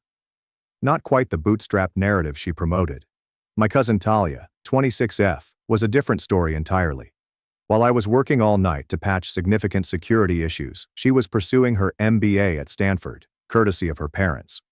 When she eventually joined the company 2 years ago, Sabrina gave her the title of Chief Strategy Officer, despite her complete lack of cybersecurity knowledge. My Aunt Monica, Sabrina's godmother, was Talia's strongest supporter. Monica convinced Sabrina that Talia needed a company car to meet with possible clients. While I was still taking the bus or using ride-sharing applications to client meetings, she never pushed for me in the same way that she did Talia. Talia's MBA centered on entrepreneurship, so she spent 2 years networking with venture capitalists and developing PowerPoint presentations. Her resume included a summer internship at a marketing business where her sorority sister's mother was the CMO. Nonetheless, Sabrina believed she was prepared to design strategy for a specialized cybersecurity organization. I remember when Talia revealed her true colors. We'd been wooing a major hospital system for months, and I'd spent weeks tailoring our platform to meet their specific compliance requirements. We're talking at 2 a.m. coding sessions, weekends lost to testing, and my partner eventually breaking up because I was married to my work. On the day of our final pitch to their CISO and security team, Talia arrived 15 minutes late, interrupted my presentation, and introduced herself as the architect of this security alliance. When the client asked detailed questions regarding implementation and compliance frameworks, Talia stumbled, so I stepped in with the answers. Later that day, she confronted me in the workplace kitchen. "Don't ever make me look stupid in front of clients again," she said, jabbing her finger at my chest. "I was just answering their technical questions," I responded. "Next time, write down the answer. And slide it to me. I'm the face of these deals now. You're just the back-end coder. Remember your place." I shouldn't have left that day. Instead, I swallowed my pride and continued working, reminding myself that I was doing it for the firm I helped develop, not Talia's ego. The healthcare deal totaled $2.3 million over 3 years. But guess whose name appeared on the commission report? Not me. Last year I learned that Talia was misrepresenting business development KPIs. She'd take credit for automatic contract renewals, claim prospects that other team members had nurtured, and stage client meetings that never happened to achieve her quarterly quotas. I showed Sabrina the evidence, a full spreadsheet study that took me a week to complete, but she disregarded it as aggressive business development. I'd spent the past quarter quietly documenting everything, preparing my case, and saving receipts. I hadn't planned to use any of it, but something told me to be prepared. Call it intuition honed over 8 years of watching my sister operate. Then, on Tuesday, I noticed Sabrina's email arrived. It was 4:17 p.m., and I had just closed a serious security hole on our primary platform, without Talia's assistance. We weren't the type of siblings who check in every day, so I assumed it was about the quarterly board meeting. I opened the email and continued to organize my notes, reading half of it while saving my files. Your services are no longer required, severance details to follow. I froze, my cursor poised over the save button. 2 sentences are given with the chilly efficiency of a system notification. I sat there for a minute, her words searing in my mind. The letter was clinical and emotionless, similar to terminating a software license. After all the years I've put into establishing her firm, all the family events I've missed, all the connections I've sacrificed, this is how she ends it? A 2-sentence email. The board meeting slated for Friday was not your typical quarterly review. It was around this time that we discussed the technological roadmap for the following year, and assigned resources across teams. Cutting me out of that meant cutting me out of the company's future. Through my office window, I could see Talia and Sabrina's office, where they were both nodding and staring at a whiteboard. Sabrina never consulted with me like that again. Now everything is made clear. They were not only planning for the following quarter, they were arranging my departure. I closed my laptop with my fingers hanging over the keys. A dozen responses raced through my mind, each one angrier than the previous. Finally, I just typed 2 words. Understood. Forwarded. If she decided to terminate it, that's okay. I wasn't about to beg for an explanation, but if she believed she could cut me off without repercussions, she had another thing coming. I retrieved the investment agreement from my desk drawer. My signature was in blue ink next to Sabrina's on the seed funding document. I carefully composed an email to our company lawyer, attaching the essential clauses about investor withdrawal rights. The sound of my keyboard was like hammering nails into a coffin. I took screenshots of everything, then opened my email to send a message to my personal attorney. I attached the screenshots and typed, "Need to meet tomorrow. Company situation is changing dramatically. Let's discuss my options." I pressed send, shut my computer, and walked out of the building, not looking back. If my sister wanted to play this game, I wasn't going to let her decide my fate. The next day, I acted quickly, canceling my meetings, clearing my calendar, and sending Sabrina an email stating my decision to step away from operations while seeking a comprehensive financial and technical assessment of the systems I'd created. There were no emotional appeals or attempts to rescue our relationship, only the cool, precise language of an investor protecting their assets. I spent 8 years of my life with that company, 8 years of missed vacations, friends' weddings, and postponed personal goals. For what? To be dismissed with a 2-sentence email. After graduation, I turned down a senior engineering position at Microsoft to assist Sabrina in launching her firm. And for what? So Talia can waltz in and take over? I quietly began the process of withdrawing my seed investment based on my minority ownership rights. This was not an emotional response. It was strategic risk management. If they were going to cut me out, I needed to defend my financial interests. I made many calls to my attorney to begin the separation procedure. It was not personal, it was business. Sabrina taught me the lesson herself. While I waited for my lawyer's response, I saved every piece of code I'd written, every system architecture diagram, and every technical specification document. Anything that could demonstrate my contributions. Not to steal intellectual property, but to preserve my legacy. When you've spent 8 years developing software systems, you know exactly where the technical debt lies. An hour after I submitted my email, Talia texted me. "We both know Sabrina's been carrying you for years. Don't worry, I've got plenty of ideas to modernize that spaghetti code you've been maintaining. She should have put me in charge of the product from day one." I did not respond. There's no point engaging with someone who can't identify the difference between a firewall and a database. I just took a screenshot from my records and kept working on my escape strategy. Talia has always been a talker and not a builder. Her ideas were often based on buzzwords she had picked up at conferences without knowing the underlying technology. The next morning, I received a text from Jared, our lead security engineer of 5 years. "Sabrina just called an emergency all hands. Announced Talia's taking over as CTO effective immediately." The woman could not explain a simple SQL injection if her life depended on it. Talia had apparently been warning Sabrina for months that I was going to create a competitor product and duplicate proprietary code. Complete fabrication. But Talia had always had Sabrina wrapped around her finger. That night, I documented every change I made to the codebase, took screenshots of the commit history, and archived every technical choice I made. I knew exactly how this would turn out. 48 hours later, my phone flooded with notifications. Sabrina missed 67 calls, my Aunt Monica dozens, and my parents many. I sorted through the terrified texts, desperate voicemails, and more urgent emails. Sabrina's mails began with clinical and business-like inquiries. But as the hours passed and my silence persisted, her words got increasingly frenzied, flavored with something I hadn't heard from her in years. Desperation. "Arya, we need to discuss repository access. It's urgent. Call me about the AWS credentials. This is important. Arya, this isn't a game. The entire platform is at stake." Our cloud service provider had sent us a message filled with fear. "Arya, we need to speak immediately. There are critical access issues with your company's infrastructure." I sat back in my chair and smiled briefly. I had given them a good start, but reality was finally catching up. And I was only getting started. Sabrina and Talia didn't comprehend that 3 years ago, when I constructed our entire technical infrastructure, I rendered myself indispensable to the company. That was not the objective. I had thoroughly documented everything. However, some things cannot be transferred in a single day, such as the complicated authentication system I'd created, the elaborate deployment pipelines I'd configured, and the institutional knowledge about our security policies that I'd gathered over the years. On the 5th day, the messages had progressed from concerned to desperate. My Aunt Monica's voicemail messages were breathless. "Please," she said, stumbling over her words. My mother had a kinder approach. "Arya, honey, I don't know what's happening with the company, but I'm sure it's just a misunderstanding. Please call your sister." I didn't respond.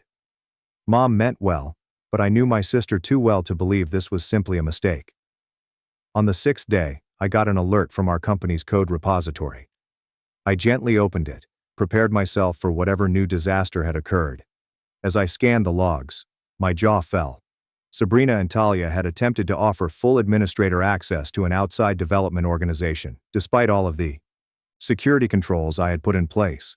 They'd even started the process of migrating our whole codebase to a new repository where I wouldn't have access. The only reason it hadn't worked was because the authentication system required multi-factor clearance for such big changes, a security measure I'd installed following a near miss with a data breach 2 years prior. Sabrina clearly forgot about this point in her zeal to force me out. That was it. My sister wasn't simply attempting to eliminate me from the firm. She and Talia were attempting to delete my contributions completely, cleanly, and permanently. They presumably assumed I would be too stunned or hurt to react. They had no idea that by crossing that line, they had given me the perfect reason to hit back. I took a deep breath and called my lawyer. We had a lengthy chat, and by the end of it, the wheels were in action for something far more significant than simply withdrawing my seed investment. "They've made this simple for us," my lawyer explained. "Attempted intellectual property theft is a clear breach of fiduciary duty. But are you certain this is the path you want to take? Once we file these papers, reconciliation becomes nearly impossible." I did not hesitate. "I'm certain. They started this war. I'm just making sure I win it." The next morning, I assembled every document I had on the company's technical infrastructure. I spent hours putting together a detailed dossier, highlighting every shortcut, security compromise, and technical debt Talia and Sabrina insisted on despite my objections. Years of suppressed frustration fueled my focus. Sabrina's habit of cutting corners on security audits to save money, Talia's insistence on rushing features to market without proper testing, the consulting fees paid to my aunt's graphic design company that never delivered a functional website, and the offshore development team that had access to production systems in violation of all security best practices. It was all there and meticulously documented. I finished with a damning collection of evidence. I filed formal complaints with our investors, detailing potential breaches of fiduciary duty, and froze the code repositories while conducting a full security audit. I also prepared documentation for our largest clients, outlining the potential security implications of recent management changes and attaching the most concerning sections of my dossier. I wasn't sure whether it would work, but I was determined to find out. Finally, as a strategic move, I sent a full technical risk assessment to our largest client, a hospital network whose CISO had served as a mentor to me over the years. Dr. Malik had worked in cybersecurity for decades and had awarded Sabrina her first major contract. He prioritized technical excellence and open security practices. I knew he'd be upset to learn about how his organization's data security had been compromised. I expected retaliation but was prepared. I had already secured all of my personal finances, transferred my assets to new accounts, and ensured that my name was not on any company credit lines. Let them come at me. I was no longer exposed. That night, I sat in my apartment facing Lake Union, watching the water sparkle under the city lights. Part of me regretted how things had escalated, but another half, the part that remembered every dismissal, every time Talia was favored, every undervaluation of my contributions, felt only frigid satisfaction. My phone vibrated with a text from Jared at the workplace. Complete chaos here today. Your cousin tried to deploy to production and somehow crashed the entire platform. Your sister's been in crisis meetings all day. Hope whatever's happening works out, Arya. I smiled bitterly. They were realizing how much they had relied on me, and it had only been 6 days. That night, my phone called again. Mom. I hesitated before responding. Arya, I know you're hurt, and I understand why, but can we talk? Just you and me? I paused to examine my alternatives. Despite everything, I did not want to pull her into this mess. When things become serious between Sabrina and me, she would always try to keep the peace. All right, I finally said. Let's meet tomorrow. The next day, I met my mother at a coffee shop on Capitol Hill. She was already there, waiting at a window table and monitoring the door. When she saw me, she straightened slightly, but her demeanor was still anxious. Mom has always served as the go-between in family disputes. During the many disagreements Sabrina and I had as kids, she had mastered the ability of remaining neutral. Arya, what's going on? She questioned, her voice quiet. Sabrina's falling apart. Monica says the company is in crisis. They think you're trying to sabotage everything, and Talia is just making it all worse, promising things she can't deliver. She deserved to know the truth, but I didn't want to burden her with information that would only exacerbate family tension. They tried to erase me completely, I told them. Sabrina and Talia were attempting to copy all my code and systems to a new repository, trying to cut me out of the picture entirely. I'm just ensuring they can't appropriate my work on their way out. Her eyes expanded. That can't be right. Sabrina wouldn't just, no. There must be some misunderstanding. What about Talia? Would she? I inquired pointedly. She looked away, unable to deny it. Talia had always been devious, including with her.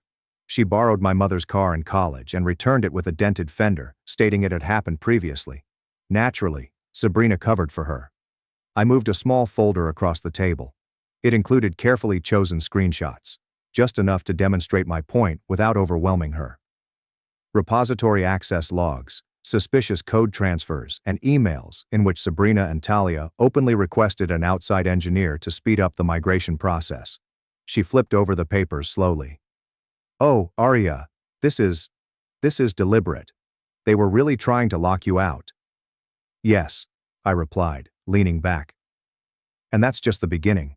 They've been compromising on security protocols for months, maybe years. I found evidence they gave production database access to an offshore development team we've never properly vetted. I leaned in. Mom, if I hadn't acted when I did, our healthcare clients could have been exposed to serious vulnerabilities. Patient data could have been compromised. She closed the folder and flattened her palm against it. You have to talk to Sabrina, she stated firmly. There must be some explanation. Your sister's not usually this reckless. And Talia? I questioned. She didn't respond. I gave them a chance to explain. You know what Sabrina did? She fired me with a 2-sentence email, then put Talia in my position the very next day. Just please don't destroy everything, she whispered. Monica says investors are already asking questions. If this escalates, I don't know what will happen to the company. I'm not the one who started this, Mom, but I promise you, I'm going to finish it. That evening I got a notification from our code repository. An emergency freeze on code changes had been placed. My attorney had used the intellectual property terms I insisted on in our operating agreement, the ones that required my consent for substantial architectural changes, along with evidence of unlawful access attempts. The server has detected many unusual access patterns, and several large-scale code extraction efforts are still pending. I imagined Sabrina and Talia in that glass-walled conference room, seeing the deployment pipeline stop, their perfectly planned strategy collapsing hour by hour. I wasn't only defending my code, I was pointing out basic problems in their leadership. I knew enough about the business to comprehend what a code freeze entailed. Client updates would not get out. Bug fixes would be postponed. The continuous integration pipeline that they rely on for client deliveries will be halted. It was the technical equivalent to cardiac arrest. I awoke the next morning to find my phone constantly vibrating. My email inbox was overflowing with notifications from our repository service, my lawyer, and anxious messages from Sabrina's business colleagues. The security audit had started earlier than intended, and it was obviously identifying issues. I went through the repository's latest warnings. They had restricted access to over 300,000 lines of code across various repositories and highlighted an additional 120,000 lines. For questionable commit patterns dating back 3 months, it was a technical bottleneck that effectively halted product progress. Sabrina had left 5 voicemail messages overnight, each more urgent than the last. "Aria, please. I don't know what you think you're doing, but you're destroying everything we built. Call me back immediately. We can fix this." I deleted the texts without replying. An hour later, Mom called back. "Aria, what did you do?" she said, her voice even though tense. "I did what was necessary," I explained quietly.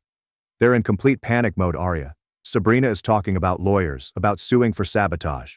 Monica is beside herself, and Talia is making wild promises about fixing everything if they just give her complete control." I was not surprised. They'd never been adept at handling a technical issue. I gave them a chance. Sabrina made her move. Talia took my position and I protected my work. I'm not backing down. There was a long pause on the other end. "Fine, meet with them," she finally said. "One last time, for me." I paused. I owed Mom at least that amount. "All right," I replied, "but this is the last time." As I hung up, my lawyer called to provide an update. The repository's preliminary audit had already raised enough red flags to warrant further examination. Sabrina and Talia were concerned about potential intellectual property infringement if things remained this way.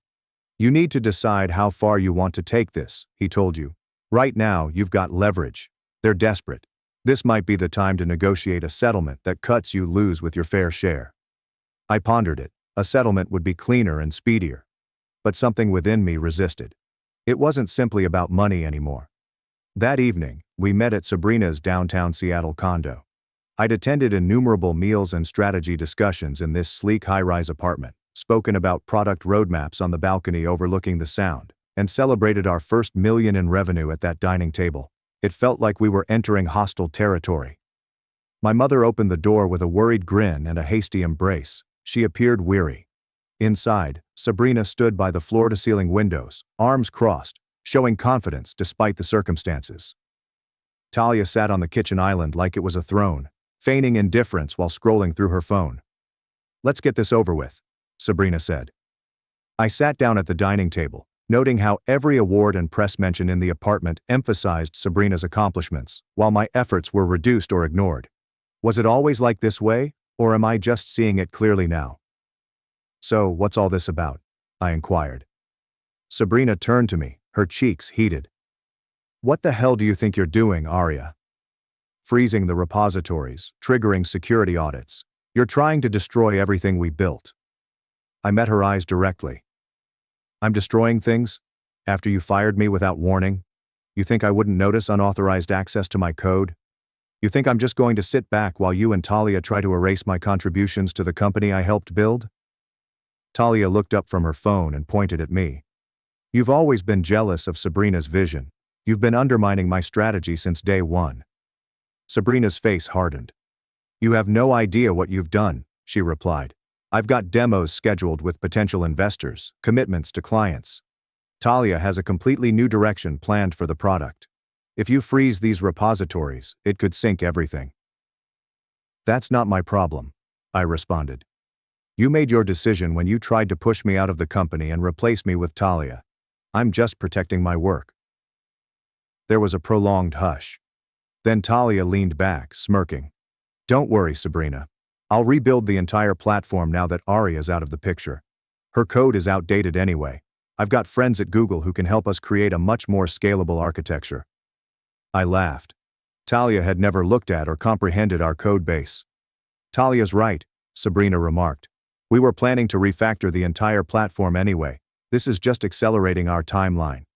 When I looked at my sister, I noticed something for the first time. She was afraid. Despite all of the threats and posturing, she was terrified that her firm was slipping away. Instead of confronting reality, she was reinforcing the fantasy that Talia could somehow salvage everything. Sabrina leaned in, her voice low and threatening. "Fine. You want to play hardball? You want to tear down what we spent 8 years building? I'll show you what real scorched earth looks like. I retained her eyes. I've come too far to back down now. Mom stepped between us. Stop, both of you. This isn't solving anything. I got up and grabbed my jacket. You wanted me here, Mom. I arrived, but I am done attempting to reason with them.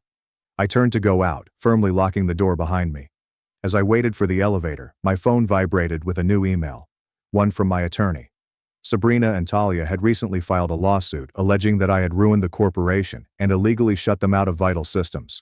I gave out a quick giggle and returned my phone to my pocket. So this was how they intended to play it? Fine. I'd offered them the option to go away. Now, I'd make sure they had nothing left to fight over. The case struck me harder than expected. Sabrina and Talia had gone all out, accusing me of everything from corporate sabotage to intellectual property theft. Their allegations were ridiculous, but the consequences were serious. If they can convince a judge that I illegally restricted access to company systems, I might face significant damages. I expected them to be desperate, but not this irresponsible. It seemed as if they were asking for complete discovery. I spent the next week buried in legal documents, with my attorney working hard to oppose every new move they filed. They had even tried to draw our parents into the situation, forcing them to testify against me, most likely attempting to break my resolve through familial pressure. Then 3 days before the first court date, I got a communication from our lead security engineer. Arya, we need to speak quietly. There are several things you should know. Jared and I met that night at a small pub in Fremont. He was already present when I arrived, looking apprehensive. He waved me over and looked around the room. Arya, I shouldn't be here. If they find out. He fidgeted with his beer glass. The security audit triggered some serious red flags. With the lawsuit and everything happening, I could lose my professional certifications if I'm associated with this. I need to protect myself. Just tell me what this is about, I asked, sitting across from him. He leaned forward, his voice lowering. Your cousin. She's been exposing client data for months. Insecure APIs, misconfigured cloud storage, improper access controls. Sabrina only found out recently, but she's been covering it up. It's bad. I had anticipated some technical lapses, but this sounded far worse. How bad? Potential HIPAA violations, maybe FTC territory. I've been documenting the issues and trying to fix them quietly, but this lawsuit, if it goes to discovery, it all comes out. I can't risk my career, my reputation. He slid the flash disk across the table. Everything you need is on here. Access logs, misconfigured servers, vulnerability reports. Your cousin has been systematically undermining our security protocols for months, and your sister has been helping hide it. It's enough to trigger regulatory investigations. That night, I went through the files. Everything was there. Patient data from our healthcare clients had been exposed due to insufficiently secured APIs, with Talia's fingerprints all over the changes and Sabrina's permission on the majority of them. There were false security assessments, concealed vulnerability reports, and even indications that Talia allowed an outside marketing agency access to production settings containing critical customer data. Sabrina had approved everything, either consciously or in willful ignorance. The following morning, I sent everything to my lawyer with this note.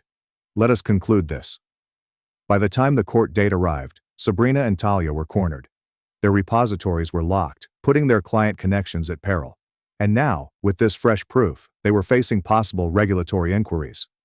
Sabrina appeared fatigued as she entered the courtroom, her customary confidence gone. Talia wasn't even present.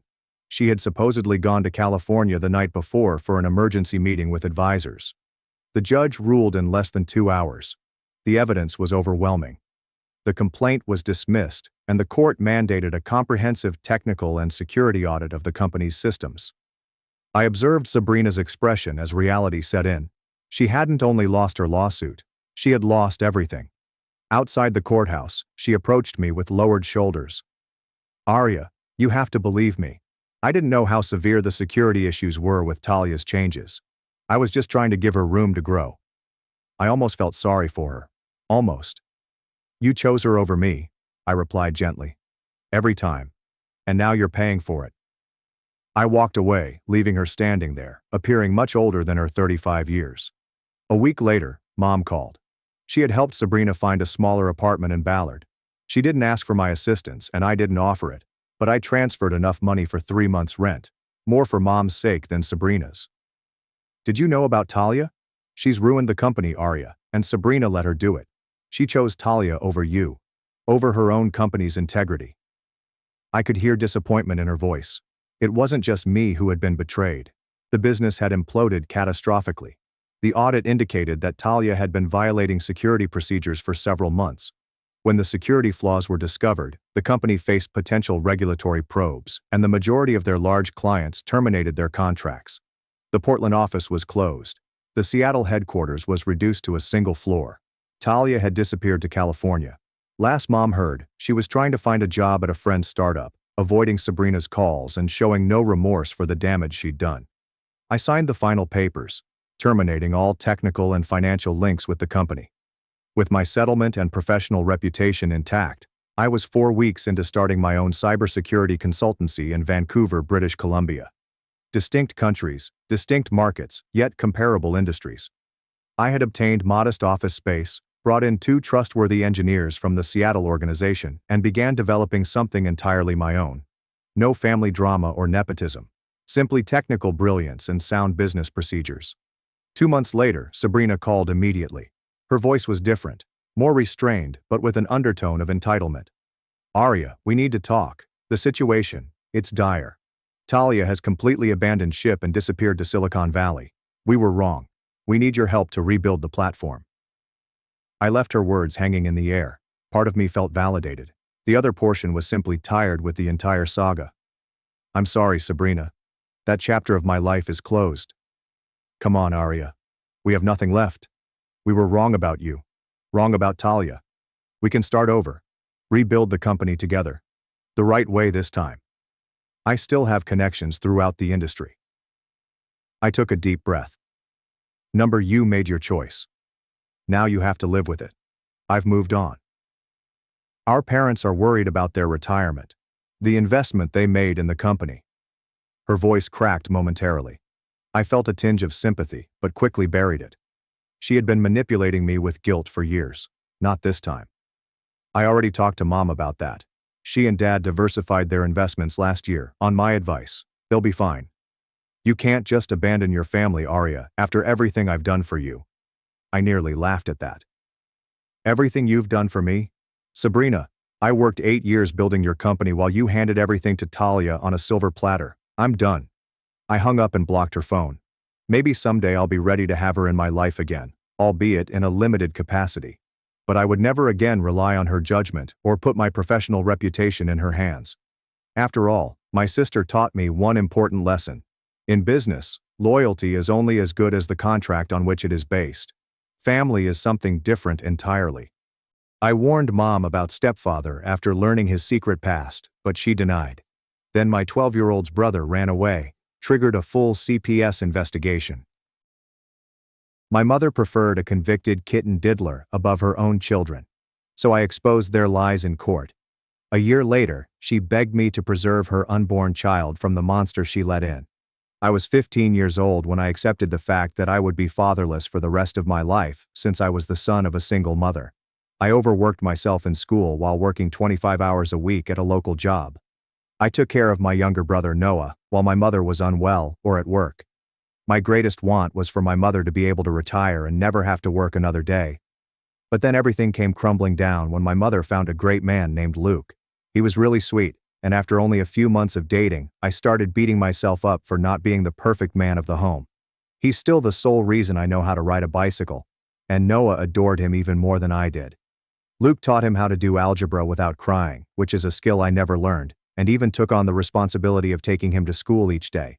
Meanwhile, my mother's skin was glowing even more. She actually looked stunning. It really was quiet before the storm. As we grew to know him, the picture-perfect aspect disappeared. I discovered that he had already left another family and had a son around my age. But I loved him anyway, since what is family if not tolerating each other's flaws, right? Well, this backfired badly because one day, while I was studying for tests in senior year, I received a text message on Facebook. It came from a guy claiming to be my half-brother, so I studied his page and discovered that my father, or should I say our father, had once appeared in his profile picture. After we established our biological connection, I discovered he had an ulterior agenda for texting me. He began by asking whether I knew what kind of man our father was. I assumed he was simply upset because my father had left him for a more attractive wife, so I responded, "More than you do, buddy." I was very immature back then. I know part of me expected his reaction to be feisty, something I could debate over, but it wasn't. It was something much darker.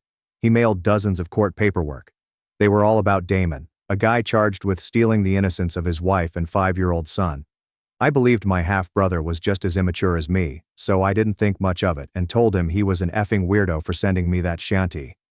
But as soon as I departed the court records and saw his text, my heart fell. He said the words that forever altered my life in the worst way possible. Our father's name is Damon, which he changed after leaving prison. I battled the impulse to throw up in the garbage can next to me. I reviewed the documents, wanting to learn more. The time frame added up. He met my mother 6 months after exiting prison. But that was not all. When he was found stealing their innocence, an investigation was initiated. On his hard disk, there were dozens of videos of, well, you know. But they weren't all from kitten tinkering websites. He had filmed a number of films with him, featuring naked innocent humans pleading for aid. I couldn't control myself at the time. I threw up on the keyboard. This was the man my mother had brought into our lives, the dude doing it in Luke. I knew my mom couldn't have known, so I had to determine what to do with the information. But it was almost impossible to think clearly. Suddenly the door creaked open. I swung around in my chair and saw Damon standing over me and my computer screen. I realized there was no use in struggling to hide it. Plus, I was bigger than him, so he couldn't have coerced me to do anything, like he did with my half-brother. His face turned crimson. "I swear I've changed since then. Please." His eyes were filled with a phony innocence. When I stared at his trembling hands, all I could think about was what he had done to those kids, what I had witnessed him do. I quickly exited all the tabs, stood up, and knocked him to the ground. As he started crying, I couldn't help but laugh. I recall the sound of his ribs shattering under my boots. It was as satisfying as ASMR. But then I heard my mother arrive home. "Honey, I think my son is onto us," she yelled, not realizing I was right upstairs. I froze totally. My mother thought I was still at school. She was not yelling an alert. She was joking with him. I could not move. My feet felt like they were nailed to the floor. I heard her footsteps ascending the stairs, getting closer and closer. When she got to the top of the stairs, she noticed Damon on the floor, battered and trembling, with me standing over him. In a matter of seconds, her expression changed from confused to horrified. She dropped her purse and went to Damon's side. "What the hell happened?"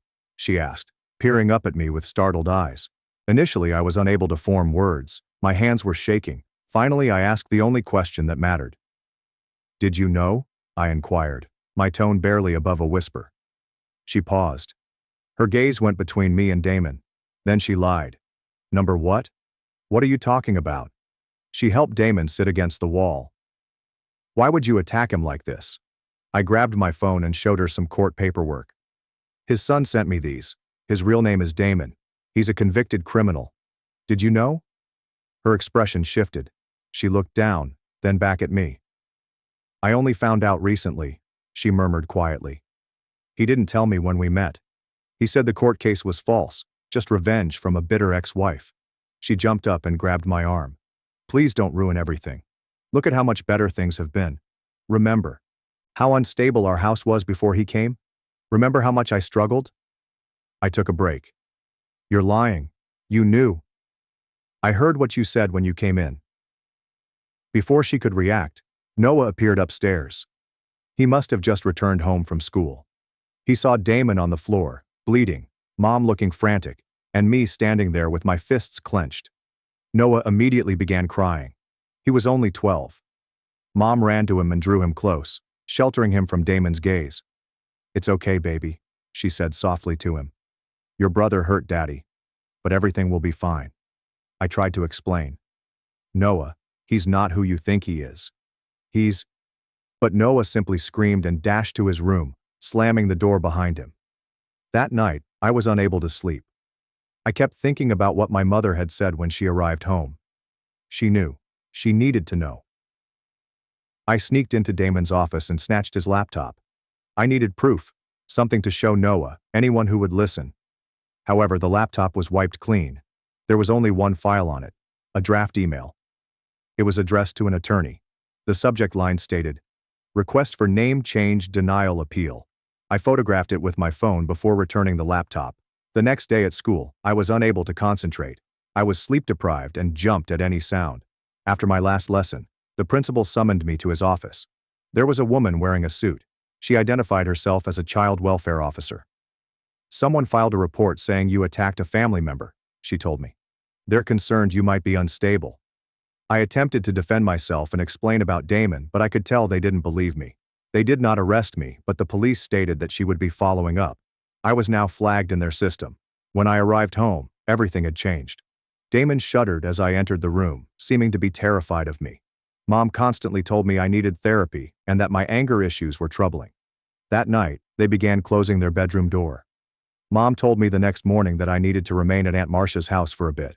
She told me it was for my own good, that I was behaving out due to teenage hormones and school-related stress. I didn't want to leave, but I also didn't want to stay in that house with Damon. So I packed my luggage and had her drive me to Aunt Marcia's. In the ride, she kept mentioning how much Damon had done for our family and how he had saved us. I didn't say anything. Aunt Marcia greeted me with loving arms, but I could sense she was confused. After Mom had left, she sat me at her kitchen table. "Your mom says you attacked Damon out of nowhere," she told me, pouring me some orange juice. "That doesn't sound like you at all." "His name isn't Damon," I explained. "It's Luke, and he's a convicted criminal." Trisha's eyebrows rose. "Luke? That's strange. I remember seeing your biological father's name on some old insurance paperwork years ago, and it definitely wasn't Luke." That's when we began digging together. We called the court clerk's office in the county where Damon previously lived. It came out that his name change had been refused, not approved. He had merely been using a fictitious name on job applications and documents ever since. "That's identity fraud," Aunt Marcia replied, her face stern. "That's a crime." She reached out to her lawyer friend David. He told us that we could go to civil court for identity fraud and possibly get a restraining order, but it would be risky, especially if Mom testified in Damon's favor. I gathered everything I had, screenshots of Damon's texts with contradictory time frames, voicemail recordings where he noted his previous blunders, and scanned documents from my half-brother. I sent it all to David. But before we could even begin preparing a legal case, something happened that changed everything. Noah ran away. Noah was discovered weeping on a swing at a neighborhood park by a police officer. When they inquired why he ran away, he explained that he didn't want to live in a house where people yelled all the time. The officer notified Child Protective Services, who conducted a thorough investigation into both my mother and Damon. When Aunt Marcia received a call from my mother, she informed me that Noah had run away. She was hysterical and blamed me for everything. I could hear her screaming through the phone, even though it was not on speaker. Aunt Marcia attempted to calm her down, but Mom was not having it. Her voice rose higher and higher till it cracked with anguish. Aunt Marcia gazed at me with sorrowful eyes, her wrinkles more apparent than usual. "Your mom says CPS is involved now. They're interviewing Noah at the station." My stomach fell, like if I had just ridden a roller coaster down a steep hill. I didn't want Noah to get involved in all of this. I wanted Damon to leave. My younger brother was only 12. He should not have to cope with any of this. "Can we go there? I need to see him."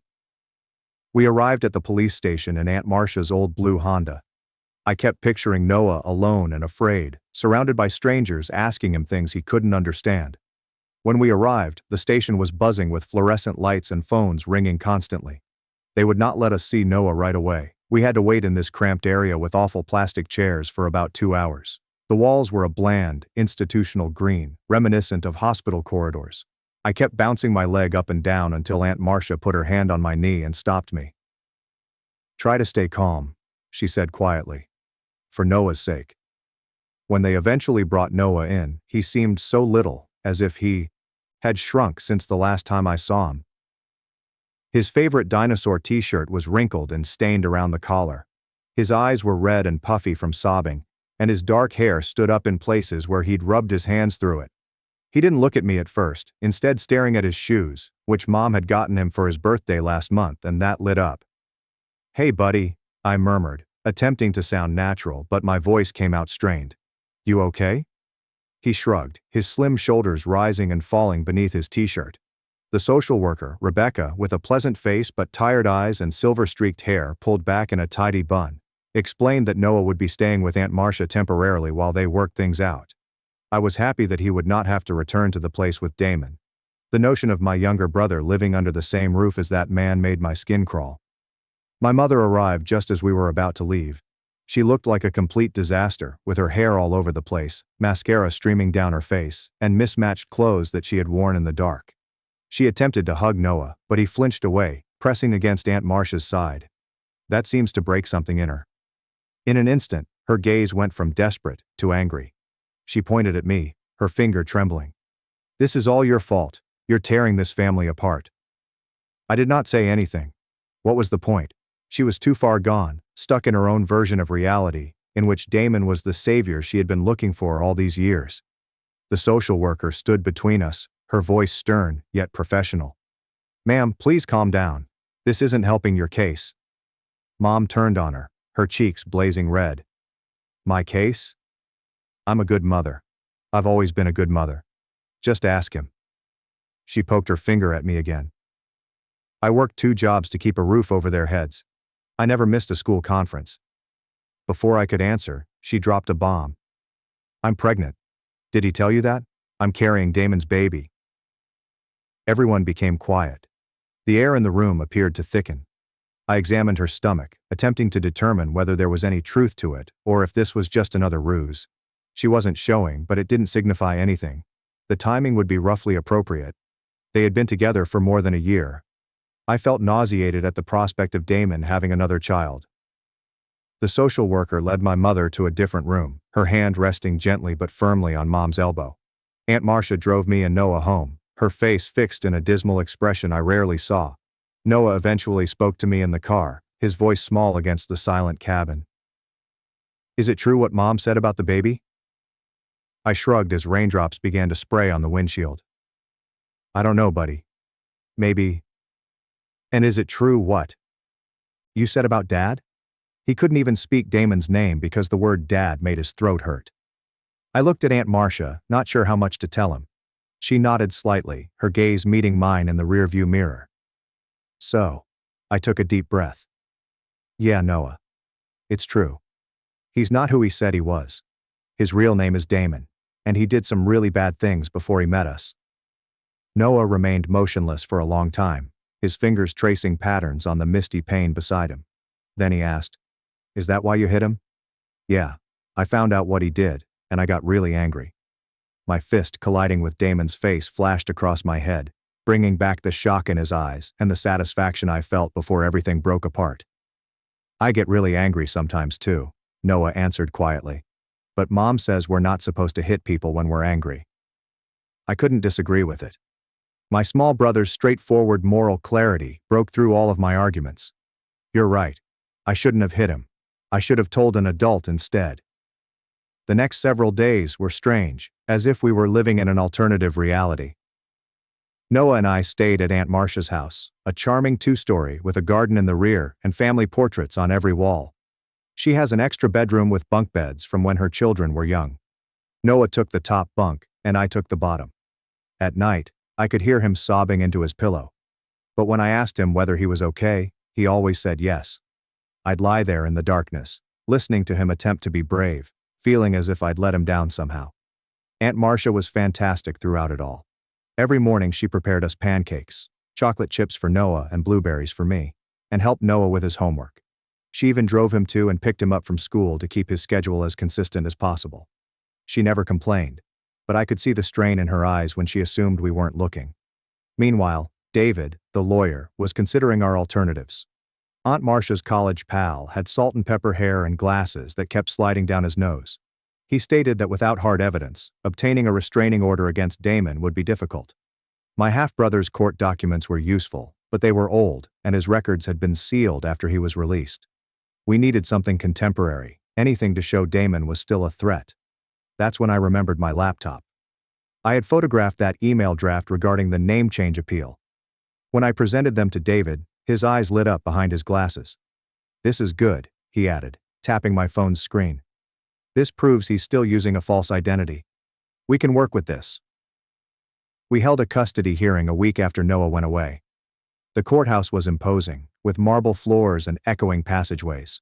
The judge was an elderly woman with silver hair trimmed in a neat bob and piercing eyes that appeared to look right through you. She listened as the social worker described the situation. Noah fleeing, allegations against Damon, and my mother's unpredictable conduct. When it was my turn to speak, I attempted to remain calm, even though my hands were shaking. I recounted how I discovered Damon's past, how my mother seemed to be aware of it, and how they both attempted to make me appear insane when I confronted them. I detailed how Damon steadily isolated us from friends and relatives, infiltrating every part of our existence. The judge asked many questions, her pen never ceasing as she took notes. She asked if I had ever seen Damon do anything wrong with Noah. I hadn't, and I made it obvious. Whatever Damon was, he had been cautious around us. He'd played the ideal stepfather role until I found who he actually was. Finally, the judge determined that Noah would stay with Aunt Marcia for the time being, with my mother supervising his visits. Damon was not permitted to be present during these trips.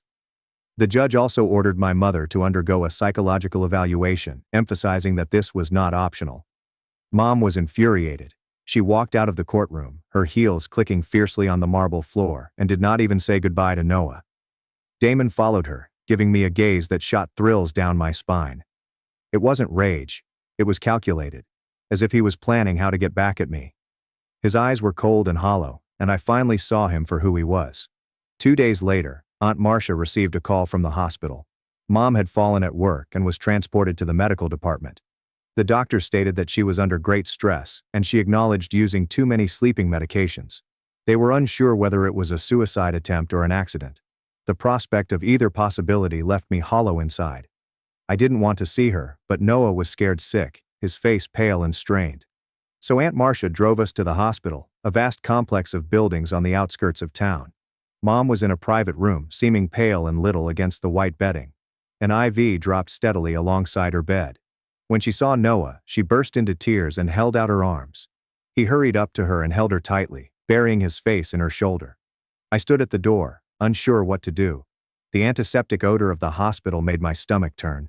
Mom peered at me over Noah's shoulder, her eyes red and puffy, with dark circles beneath them that resembled bruises. "I'm sorry," she muttered. "I'm so sorry."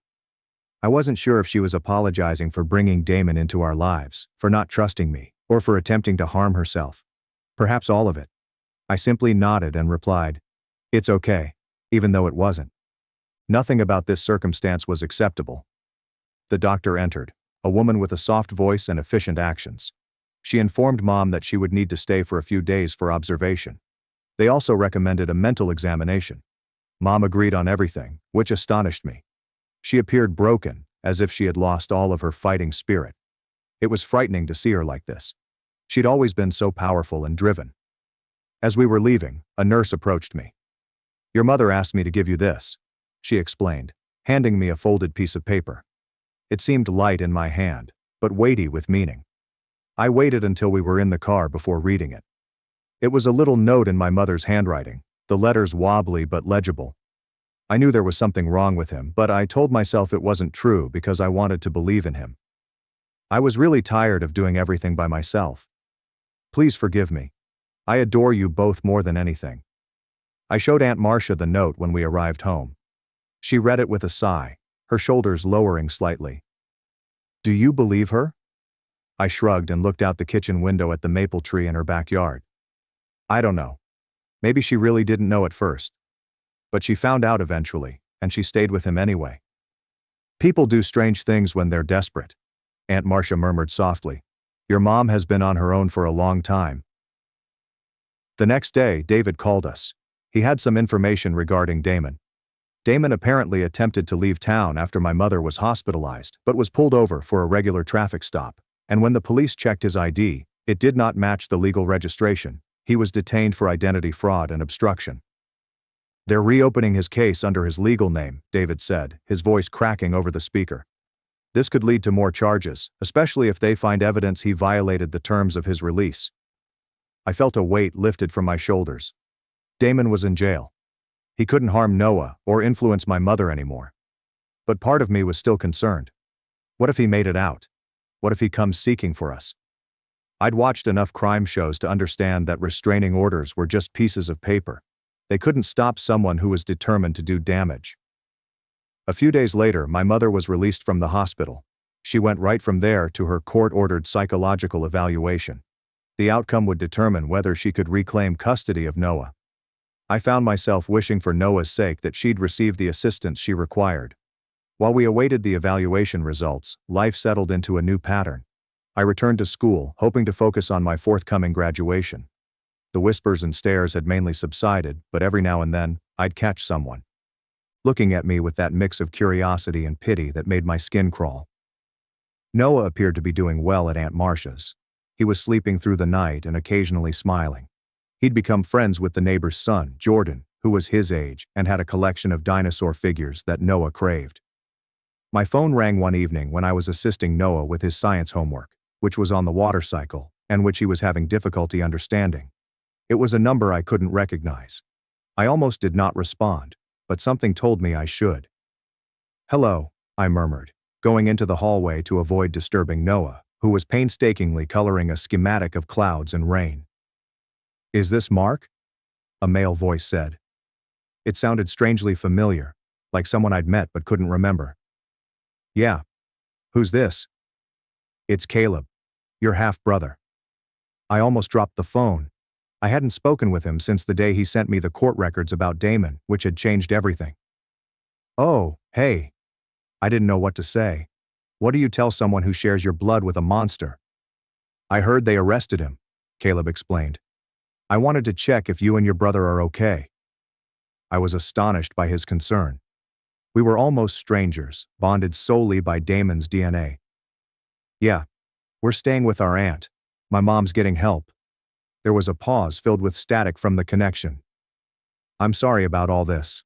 I know how it feels to have your world turned upside down because of him." We talked for about an hour. Caleb told me about his life after Damon went to prison for the first time, how his mother suffered with addiction and despair, how he bounced around foster homes until his grandparents finally took him in, and how he still had nightmares at the age of 25. "It gets better," he remarked, and we hung up. Not right away, and not completely, but it does get better. The next day, we received the findings of my mother's psychiatric evaluation. The therapist decided that she had sadness and anxiety, which were compounded by financial stress and being a single parent. She was not a threat to Noah, but she required continual treatment and assistance. The study cited her poor judgment in relationships and proclivity for emotional dependence, which seemed like clinical ways of stating she kept choosing men who were harmful to us. The judge modified her decision. Mom may have Noah back, but under certain circumstances. She had to go to weekly therapy sessions and have bi-weekly check-ins with Aunt Marcia. It wasn't ideal, but it was something. An opportunity for her to mend her connection with Noah. When the judge asked if I wanted to return home, I was hesitant. I looked at my mother, who was sitting with tears in her eyes and her hands securely gripped in her lap. Then I glanced at Aunt Marcia, who had been my support throughout this ordeal and had graciously opened her house and heart to us without reservation. "I'd like to stay with Aunt Marcia," I finally replied. "At least until graduation." Mom seemed hurt, but she nodded. I hoped she understood. I was not rejecting her. I simply needed room to heal. As we were leaving the courthouse, I overheard two officers discussing Damon's case. They stated that the prosecutor was asking for a lengthier term due to his background and identity deception. It sounded like he wouldn't be leaving anytime soon. The comfort I felt was so strong that I became disoriented. Life slowly began to put itself back together. Mom found a smaller apartment that she could afford without working double shifts. It was in a different neighborhood and away from Damon's memories. She acquired a new job with better hours, allowing her to spend more time at home with Noah, and she never missed a therapy appointment. Sometimes when she dropped Noah off at Aunt Marcia's, I caught a glimpse of the mom I remembered, the one who smiled freely and gazed at us like we were the center of her existence. I stayed with Aunt Marcia to finish my senior year. It was silent there. Safe. The nightmares occurred less regularly. I assisted Noah with his studies on weekends and watched him gradually regain trust. He still had unpleasant dreams, but they were becoming less frequent. He began playing soccer again, which he had enjoyed before Damon came into our lives. Damon was convicted 1 year after everything came apart for fraud, fraudulent documentation, and obstruction, rather than his original crimes, which were beyond the statute of limitations. He was condemned to several years in state jail, with no contact with kids permitted upon his release. When David called to tell us the news, I felt like I could finally breathe normally again. I graduated as the valedictorian of my class. As I stood at the stage, looking out into the audience, the sea of faces blurred, except for the ones that mattered. I spotted my mother and Noah seated close to Aunt Marcia. They were all smiling up at me, proudly. Mom had gained weight. Her face was rounder and healthier than it had been in months. Noah held a homemade placard that read, "My brother rocks," in unsteady letters. In my address, I made no mention of what had happened. Instead, I said, "Some people get family by blood, some by force, and some by truth. I chose mine." I looked at my aunt in the crowd, then at my mother and Noah, who had been through the storm with me. Mom held me tightly after the ceremony, surrounding me with the aroma of her familiar perfume. "I'm so proud of you," she said quietly. "And I'm so sorry for everything." I held her back, feeling the baby bump between us, a reminder of what had passed and what was yet to come. "I know, Mom. I know." That summer, before leaving for college, I hooked up with Caleb again. We went fishing at a lake near his grandparents' house, and the water reflected the brilliant blue sky. We didn't really talk about Damon or the past. Instead, we discussed the future, his intentions to become a social worker, and my scholarship to study engineering. We were more than the anguish that bonded us. As we sat there watching our lines in the water, the soft lapping of waves against the shore creating a soothing pattern, Caleb said something I'll never forget. "You know what the worst part was? Not what he did, but how long it took for anyone to believe me." I nodded. I understood exactly what he meant. The loneliness of bearing a truth that no one wants to hear. Noah handed me this artwork the day I left for college. Our family consisted of Mom, him, me, and Aunt Marcia. No Damon, just us. People who mattered. The people who remained. He'd depicted Mom with a round belly and a little figure he identified as our baby sibling. The ultrasound verified that it was a female. "Don't forget us," he urged, hugging me goodbye with his arms tight around my waist. "Never," I pledged, and I intended it. No matter how far I went, they would always be my rock, my reality, and my chosen family. I moved into my college dorm the next week. It was a small room with 2 beds, 2 desks, and hardly enough room to move around. My roommate, Brandon, was a computer science major from Seattle who stayed up late coding and consumed far too many energy drinks. He was nice though, minding his own business and not asking too many questions when Noah called me in the middle of the night after having a nightmare. College seemed strange at first. Everyone there was beginning over. No baggage, no history. Meanwhile, I was dragging around this huge mess in my head. I'd be sitting in math, trying to concentrate on derivatives, when I suddenly remembered the sound Damon made as I knocked him to the floor. Or, I'd be in the dining hall and notice a father visiting his child, wondering what type of father Damon would have been to my younger sister. I called home every Sunday night. Aunt Marcia would keep me updated on everything. Mom's rehab progress, Noah's soccer games, and baby preparations. Mom was due in November, right around the midterms. She opted to name the infant AITA. I wasn't sure how I felt about having a half-sister who had Damon's DNA, so I tried not to think about it too much. It was not the baby's fault who her father was. On a Tuesday in October, I received a call from Mom during my physics lab. I stepped outside to respond, assuming it was about the baby. "Hey Mom, everything okay?" Her voice shook. "Damon's lawyer contacted me. He's trying to get visitation rights for the baby." I almost dropped my phone. "What? How can he do that from prison?" "I don't know. The lawyer said something about establishing paternity and parental rights before Isla is born." She was crying now. "I can't let him near her. I can't." I skipped the remainder of my lessons that day and called David. He emphasized that in our state, incarcerated parents can apply for visitation rights.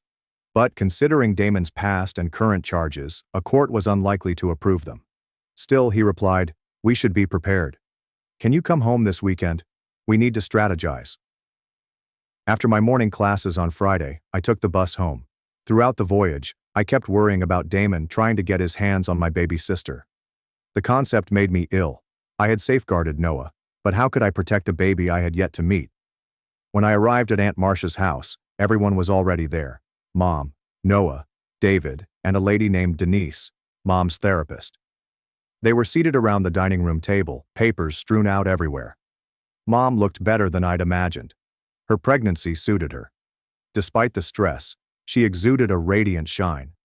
When I walked in, she hugged me tightly and pressed her tummy against mine.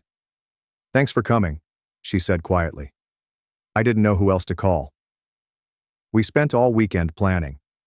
David planned to contest Damon's petition with evidence of his previous crimes and identity fraud. Denise planned to testify about Mom's progress in therapy and how contact with Damon would be harmful to her mental health. I was instructed to compose a statement on what transpired when I discovered Damon's true identity. Writing the remark was more difficult than I thought. I had to relive every detail. Caleb's Facebook message, the court records, Damon looming over me, the sound of his ribs shattering beneath my feet. I wrote everything down, every nasty detail. When I was finished, I felt weary yet lighter, as if I had finally laid down something heavy I had been carrying. Sunday night, as I was packing to return to university, Noah walked into my former room at Aunt Marcia's. He sat on the bed, observing while I folded my things. "Is the bad man going to take Isla?" he inquired, his voice soft. I stopped packing and sat next to him. "No way. We're not going to let that happen." "Promise?" "I promise." I ruffled his hair. "Nobody messes with our family." He nodded, looking serious. Then he gave me a folded piece of paper. "I made this for Isla. Can you keep it safe until she's born?" It was a shield with our family names written on it. Mom, Noah, myself, Aunt Marcia, and Isla in the center. He had scrawled around the edge, "No bad guys allowed." "This is perfect," I assured him. "Isla's going to love it." The hearing for Damon's petition was planned for early November, only a week before Mom's due date. I planned to take my midterms early so that I could be present. My lecturers were unexpectedly receptive when I explained the problem, a sanitized version of it. I only mentioned that my stepfather was in prison and seeking to acquire custody of my unborn sister. That was sufficient to elicit their sympathies. David called the day before the hearing to provide some news. "Damon's been caught with contraband in prison. They found a cell phone in his cell." "So, what does that mean for us?" I said, packing things into my duffel bag as I prepared to leave again. "It means he's lost privileges and got additional time added to his sentence. But more importantly, it shows he's still breaking rules. Not exactly the behavior of someone who should be granted visitation with an infant." I experienced a wave of hope. Perhaps this would be sufficient to persuade the judge. The courthouse was the same one where Noah's custody hearing had taken place. Same towering marble hallways, echoing footsteps. But this time, I wasn't afraid. I was angry.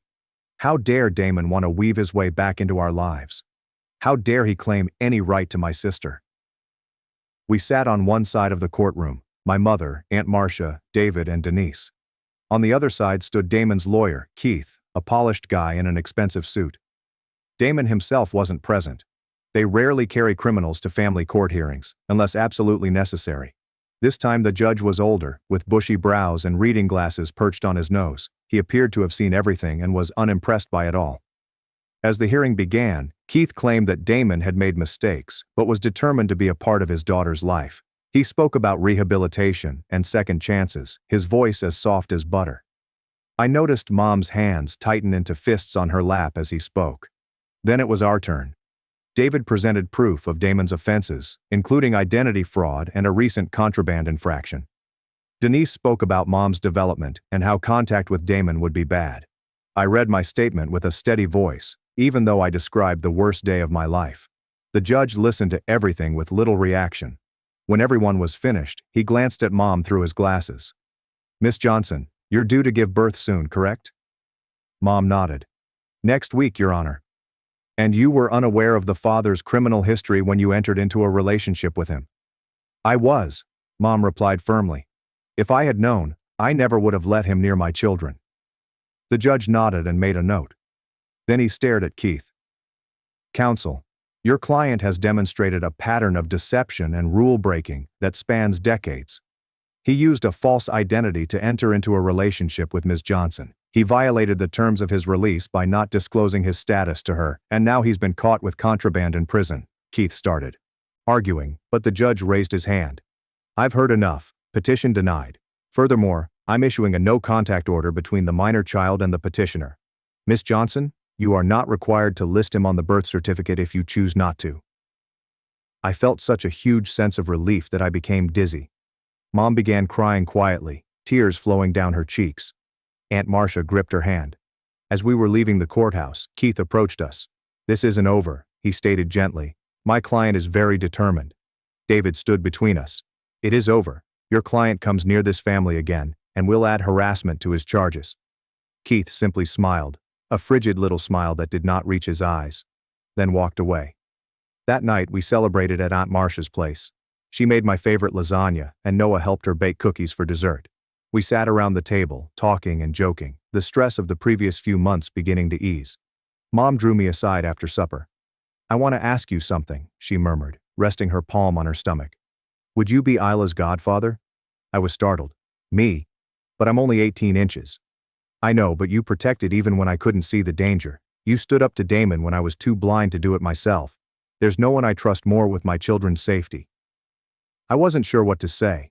Part of me was still upset with her for introducing Damon into our life and not trusting me at first. But looking at her today, I could see how much she had changed, and how hard she was working to make things right. Okay, I finally said. I'll do it. 3 days later, at 2 a.m., Aunt Marcia woke me up. Your mom's in labor. We need to go to the hospital. We awoke Noah and piled into the car. The hospital was calm at that hour, with only a few nurses at the station and the occasional doctor passing by. They escorted us to the maternity ward, where Mom was already in a room connected to monitors.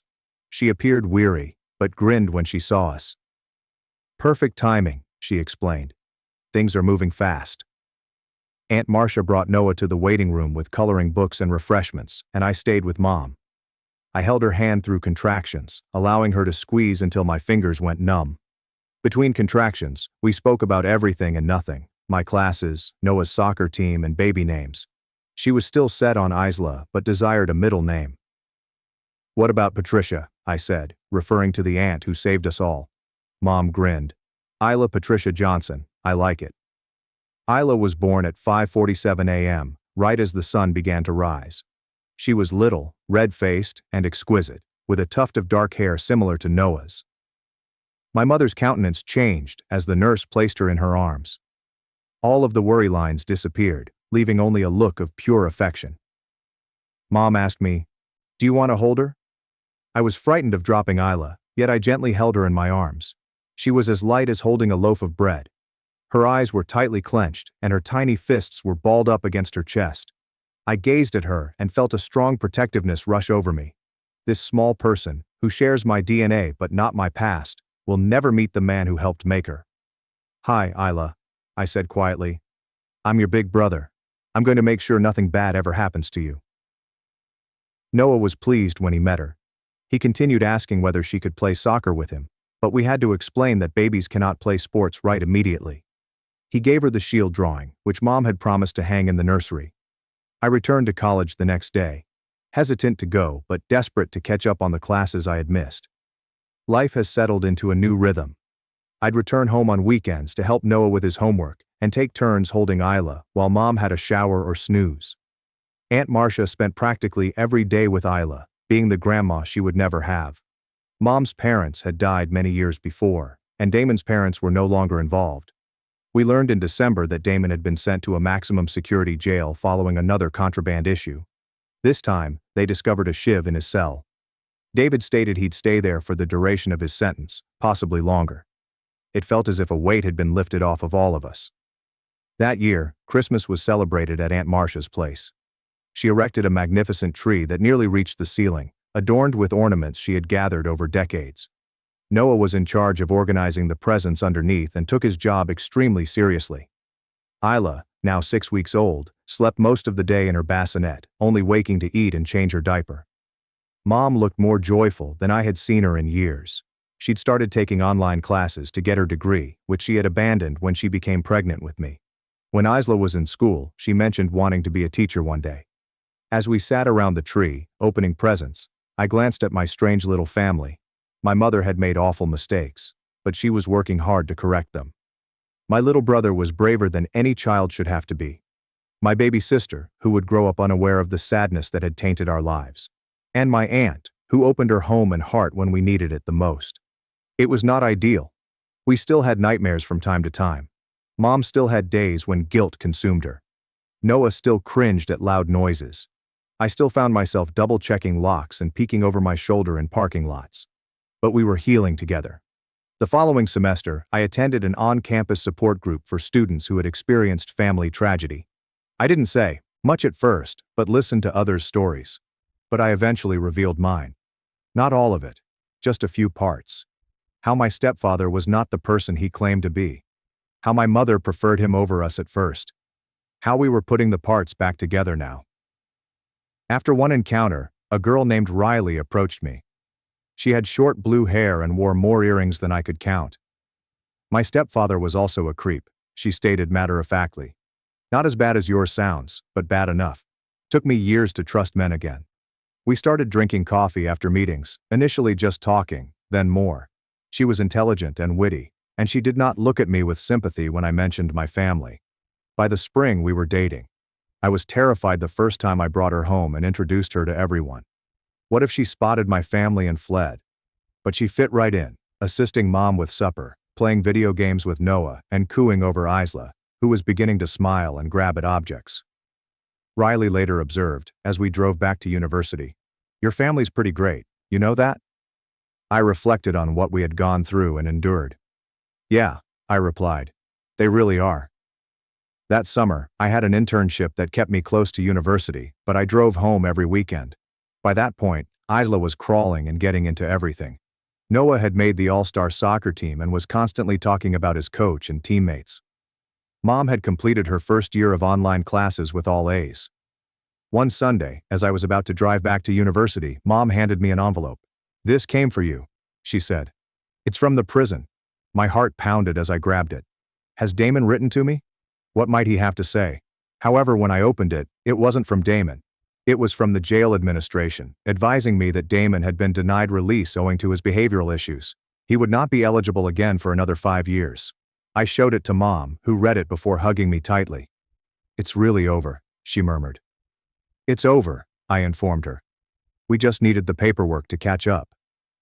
As I drove back to college that night, I reflected on how different things had become from a year before, and how much we had all changed.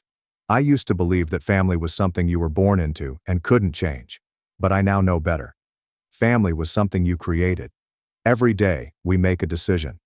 Mom chose treatment over denial. Noah chose bravery over fear. Aunt Marcia chose to stick with us when she could have walked away. And I chose to forgive, stay connected, and be the brother, son, and godfather my family needed. It was not always simple. There were still difficult days, and moments when the past seemed too close. But we were making progress together, one step at a time, and that was sufficient. I called CPS at 14 after my dad hurt my sister. They gave him my name. He made me regret it every day for the next 73 days. My father was the sweetest, most gallant person I'd ever encountered, but only in public. Because as soon as the doors closed, he transformed into Kim Jong-un. You know, he had these absurd regulations that made absolutely no sense. Nonetheless, I, my mother, and my 4 other siblings were compelled to follow them. We couldn't speak at the dinner table unless we were addressed first. With the exception of his bedroom and office, none of our rooms and doors. Of course, we had to meet him with a hug and a kiss on the cheek, LOL. As soon as he walked in the door, and even if we disregarded his rules, he wouldn't smack us. He'd simply push us to maintain a wall-sit position until our faces went so red that we couldn't keep it up. Or, if he was in a good mood, he might seat us at the table in front of the entire family. There, we had to deliver a slideshow explaining why we were such disappointments, with at least 10 examples. In addition, each family member had to contribute. But I didn't think it was that horrible, since whenever I brought it up with my mother or siblings, they'd always remark, "At least he doesn't hit us." But there was one rule that he never had to penalize us for breaching since none of us dared to question it, and that was to never ask about his work, ever. I don't think our mother knew what his profession was because he worked from home and rarely opened his laptop. Every day, shady businessmen walked in and out of our home. They all looked the same. Eastern European with gold chains around their necks and large dark sunglasses. Sometimes I could hear them laughing, and other times my father would yell instructions at them in a language I didn't understand. All I knew was that it paid the bills, and we never struggled financially. Before I proceed, you should know that I am the second youngest child, with my sister being the youngest. We'll call her Maya. She's 6 years younger than me. Maya was the only one in my family that I liked. During the slideshow punishments, she refused to laugh at me or make me weep. Instead, she would speak as little as possible. She possessed a heart that could not be turned bad. I always promised myself that no matter what, I would always protect her. I had no idea how much that pledge would devastate my life, until one day, when my daughter was 10, she broke the forbidden rule. We were all sitting around the table in silence until she spoke. "Daddy, can I help you with your work one day?" My spine tensed. I didn't look up, instead focusing on swirling the peas around my plate with my fork. "You don't need to know." My father's voice sounded severe, as if warning me. "But Daddy, I never get to see you, and I'm good at organizing." My father aggressively sat up from his chair, causing it to fall over. But instead of hauling her into the corner and forcing her to perform the notorious wall sit, he simply walked away. I was even more terrified than so, and I watched her with extreme tunnel vision. My father returned quickly, holding what appeared to be a black leather belt. My body processed what was happening before my head did. I immediately wrapped myself around her, and the first blow fell on my back. This enraged my father, who used his might to separate us and lock me out. I was forced to watch from the window while Maya screamed helplessly, while none of my other siblings intervened. They simply retreated to their rooms, taking care not to interfere with my father's movements. With each hit, my heart became colder, and I checked the clock. It was 4 p.m. On a Thursday, the CPS office would remain open. I called them and immediately blurted out everything I could think of.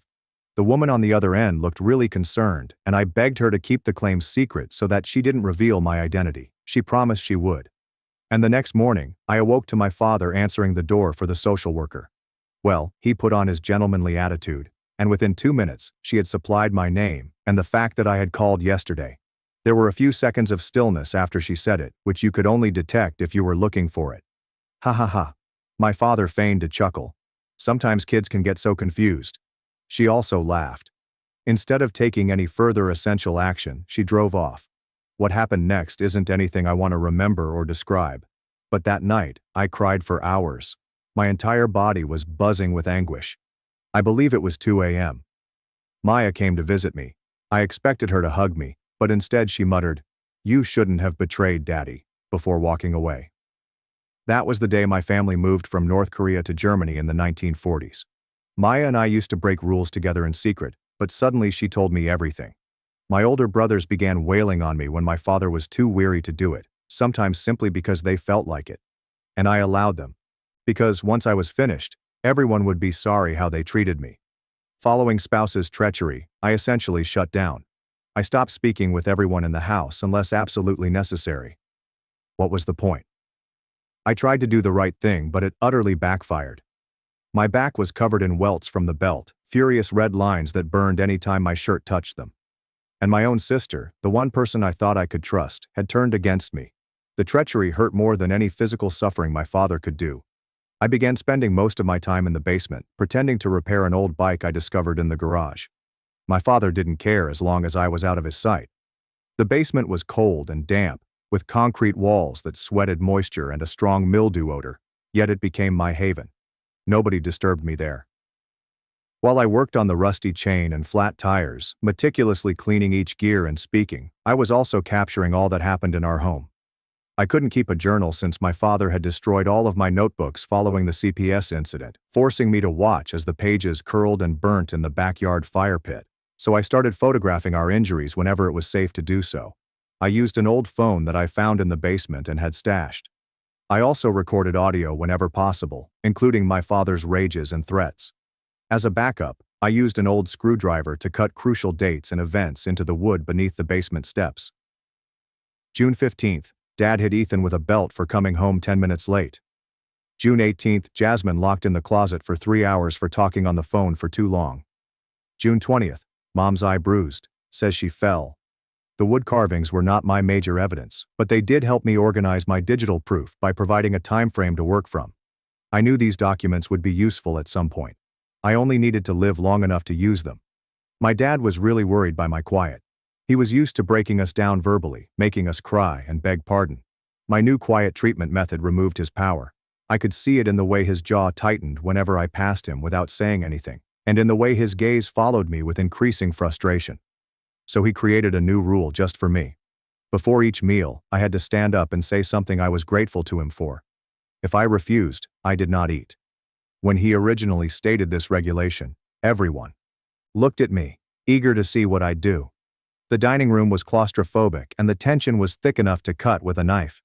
I was starving. They'd been limiting my food as punishment, but the idea of thanking him for anything made me want to puke.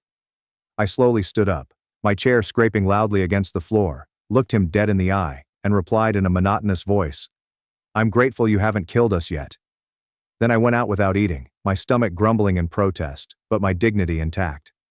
I went 3 days without a full meal before hunger took over. At the following dinner, I stood and whispered, thankful for a roof over my head. My father smiled smugly, making his eyes wrinkle at the corners while staying utterly frigid, as if he had won. But within, my intellect was honing like a sword against a moist stone. I played along on the outside while planning on the inside. One afternoon, while everyone else was gone but So and me, I observed her sneaking toward our father's office. This was a strictly forbidden zone. Even my mother was not allowed to enter without permission. The thick oak door was typically secured, but today it was slightly ajar. I carefully followed and observed via the air vent as she unlocked his desk drawer and took something out. It was a photograph. She stared at it for a long time, her small fingers stroking the edges before tucking it into her pocket and leaving. Later that day, I followed her to the restroom and waited until she exited. I checked the trash can and discovered the photo crumpled at the bottom. It portrayed a woman who looked similar to my mother, but younger, holding a small infant on her lap. Both were smiling, genuine smiles that reached their eyes, rather than the rehearsed smiles we wear for family portraits.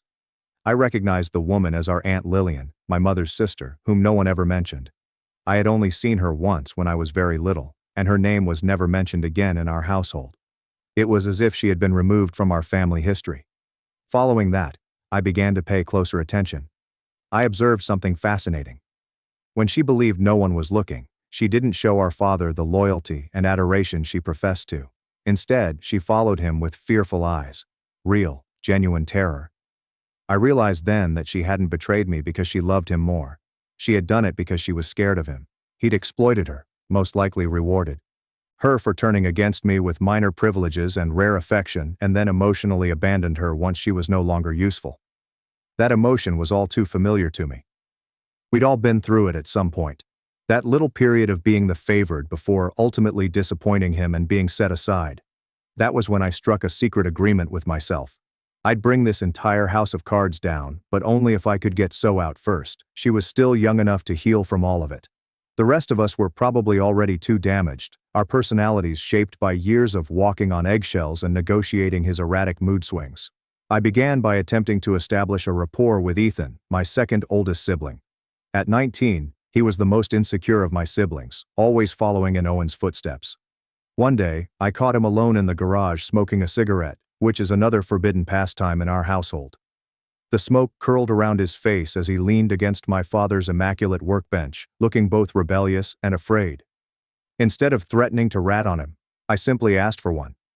He was so startled that he gave me one, his eyebrows raised in bewilderment.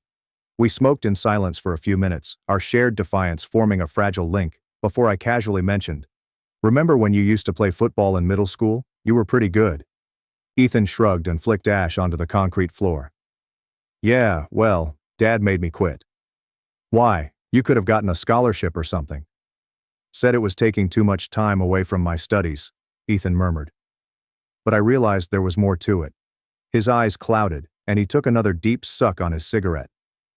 Over the next 2 weeks, I kept looking for ways to talk to Ethan alone. I would feed him small misgivings. Weird how Dad never lets anyone meet his work friends, right? Or, don't you think it's strange that Owen gets a car but you have to borrow Mom's minivan? Each statement was like a small chisel, chipping away at the foundation of lies our father had erected. Ethan eventually started opening up. One night, as we sat on the back steps, watching fireflies blink in the darkness, he stated that he was fearful of our father and only helped in injuring me because he was afraid of being the target himself. His voice cracked as he said it, guilt and terror blending in his words. Then he said something interesting. He had once filmed an altercation between our parents, just in case. He wouldn't say what was on it, but I could tell it was something big. "I'll trade you," I suggested. "I know where Dad keeps his stash." Ethan's eyes widened. "What stash?" "His devil's lettuce. It's in the fake air vent in his office. I've seen him get it when he thinks everyone's asleep." This was our father's secret addiction, one he engaged in while preaching stringent moral principles to us. Ethan was stunned, his jaw literally hanging wide. I agreed to show him proof if he allowed me to hear the recording. He agreed, the possibility of exposing our father's hypocrisy too alluring to resist. The audio was better than I had hoped for. It was our father yelling at our mother, threatening to make her disappear like her sister if she questioned him again. There was the sound of something breaking, followed by our mother screaming, her tears muffled as if she was trying to be silent. It was damning evidence of the monster wearing the mask. "Can I have a copy?" I inquired of Ethan. He hesitated, terror on his face. "If Dad finds out." "He won't. Not from me." Ethan ultimately agreed. I prepared 3 backup copies and buried them in various locations. Under a loose floorboard in the basement, behind a cracked tile in the bathroom, and inside a hollowed-out soap bottle I kept in my rucksack. I was not taking any chances. I began gathering more proof. I recorded our father on my phone during one of his rages, concealing the device beneath a pile of garments as he yelled at Jasmine for wearing a skirt he'd judged too short. I photographed the bruises on my arms and legs, recording the progression from angry purple to sickening yellow-green. I even recorded him talking to someone over speakerphone about knowing how to keep a house in line, and how none of them will ever have the balls to do anything about it. The breaking point came about a month later. I was in school, half listening to my English teacher discuss The Great Gatsby, when I received this text from Ethan. "Dad discovered something. Get home now." My heart fell into my gut.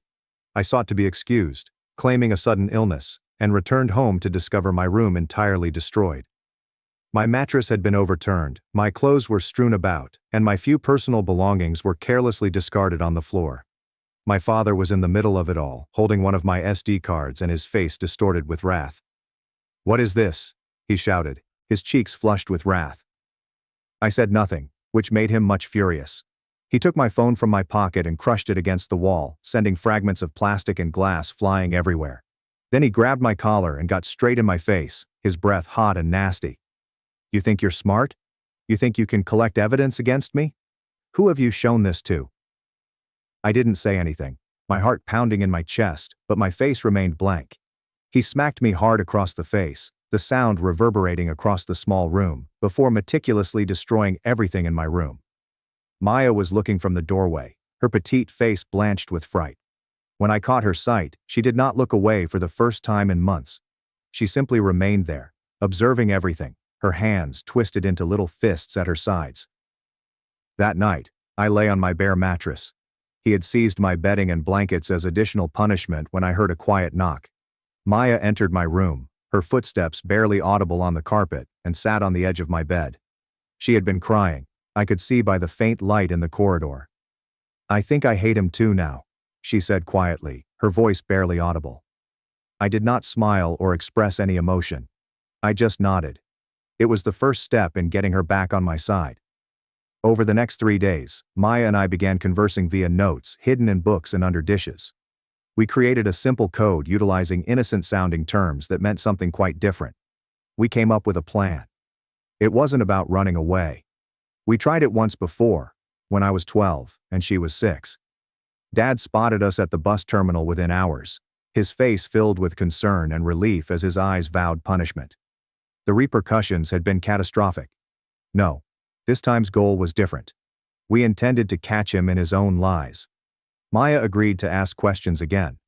Not at home, where it was dangerous, but in public, where he couldn't respond without jeopardizing his ideal gentleman image. At church, she'd innocently question, "Daddy, why don't we ever talk about Aunt Lillian?" At the grocery store, standing in the checkout line surrounded by neighbors, she'd say, "What is it you do for work again, Daddy?" my teacher asked, and I didn't know what to say. He'd keep his smile, his public mask firmly in place, but I could see the wrath simmering behind his eyes. People started to notice the tension.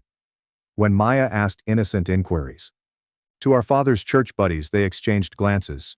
When Dad tightened his grasp on Maya's shoulder just a bit too much, the grocery store clerk would seem uncomfortable. The mask was starting to slide. Meanwhile, I began leaving anonymous notes for our neighbors. Nothing specific enough to trace back to me, just enough to raise doubts. The perfect family next door is not what it appears. You see him every Sunday, but do you know what he actually does with his children? I'd sneak them into mailboxes late at night, wearing gloves to avoid fingerprints, my heart racing with both panic and a strange sense of empowerment. I also started communicating with my other siblings more. Not about our father directly, that was still too dangerous, but on typical adolescent topics, movies, school, and future goals. I wanted to re-establish some sort of relationship with them, to remind them that we were supposed to be comrades, not adversaries. It worked better with Jasmine than with Owen, who remained firmly under Dad's thumb, desperately seeking acceptance that would never come. One night, I heard Ethan and Owen bickering in their room. Ethan was pummeled. He'd begun drinking heavily to deal with the tension at home, taking bottles from the liquor shop where his pal worked. "You know it's all bullshit, right?" Ethan muttered, his voice echoing through the thin walls. "Dad's whole perfect family act. He threatened to throw me out when he caught me kissing Marilyn after prom. Said I humiliated the family name." Owen begged him to stop talking, but I could tell it had hit home. Even Owen, the golden child who had always supported our father, had his concerns. I'd noticed it in the way he hesitated before backing Dad up, and in the way he looked away during the worst of Dad's outbursts. The next day, I found my mother in the garage, sitting in her car but not moving. The engine was not even operating. She was on the phone, speaking quietly while nervously tugging a strand of her once beautiful hair, which was now streaked with premature gray. When she spotted me, I expected her to hang up fast, as she normally did when caught doing anything Dad would disapprove of. Instead, she retained my stare while continuing her talk. "Yes, I understand. Tuesday at 2 p.m. Thank you." After she hung up, she gave me a long look, something moving in her tired eyes. "Sometimes we have to make hard choices to protect the people we love," she remarked cryptically, going past me into the home, her shoulders straighter than I'd seen them in years. It was the first time she'd admitted, even indirectly, that something was wrong in our family, that perhaps she wasn't fully brainwashed after all, and that she was finally gaining courage. Things swiftly escalated after that. Dad grew increasingly paranoid. He set up cameras in the living room and kitchen, claiming they were for our safety. I disabled them one at a time, carefully and discreetly, using techniques I acquired from watching YouTube videos in the school library. Every time a camera inexplicably failed, I'd leave a small sticky note on the lens with the following message: "We see you too." The final straw came at a Sunday supper. We had guests over. Dad's co-workers and their wives, all dressed in fancy clothes and smiling trained smiles. Everyone was taking part in the perfect family charade. Mom had spent hours making a roast with all the fixings, and we were all dressed in our best clothes, the epitome of domestic harmony.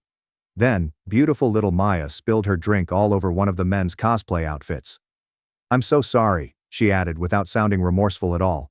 My hand slipped, just like Daddy's does sometimes when he gets angry. The table became silent. The man's wife appeared uneasy, wiping her husband's suit with a napkin and avoiding eye contact with anyone. Dad's cheeks went the dangerous red that I was all too familiar with. "Kids say the darndest things," he laughed, but it was hollow and strained. "So why don't you go help your mother in the kitchen?" "But I haven't told them about the secret room yet," Maya said innocently, her eyes wide with false naivety. "The one in your office where you keep all the—" Dad got up so rapidly that his chair tumbled backward with a loud crash.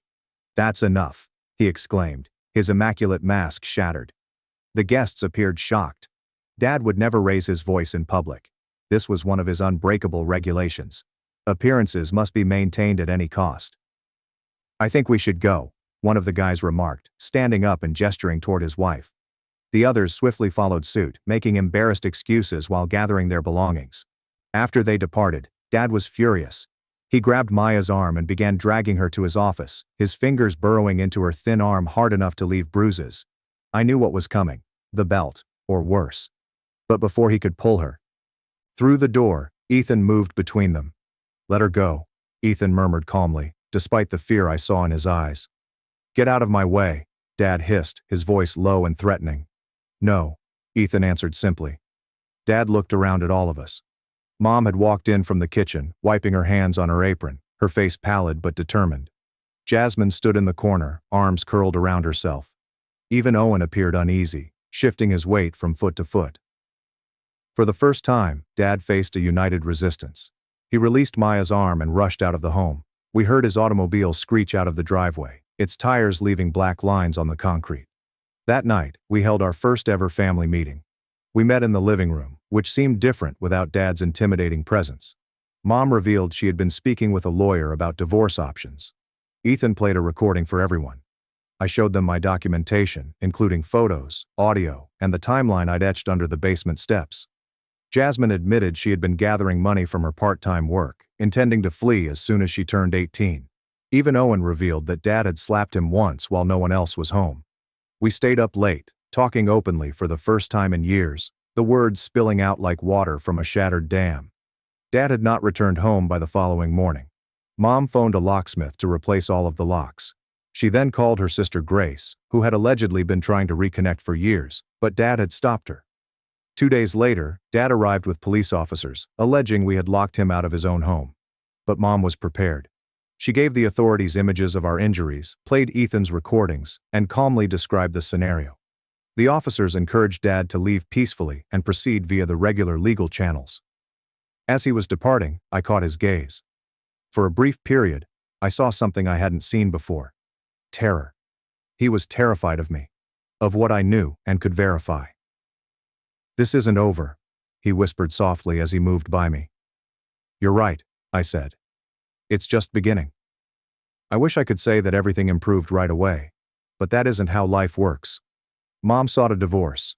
Dad hired an expensive lawyer and attempted to portray her as unstable. He stated that all of our proof was falsified.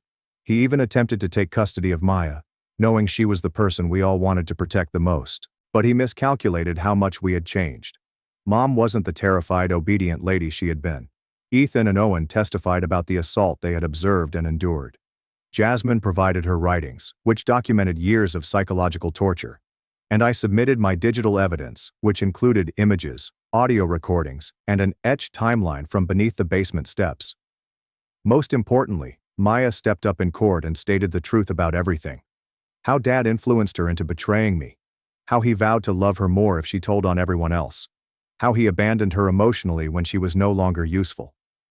Dad's immaculate facade fell apart under the weight of all that reality. The judge granted Mom full custody of all minor children and issued a restraining order against Dad. It has been 6 months since then. We are still dealing with the fallout. Mom is in treatment, and so are all of the kids.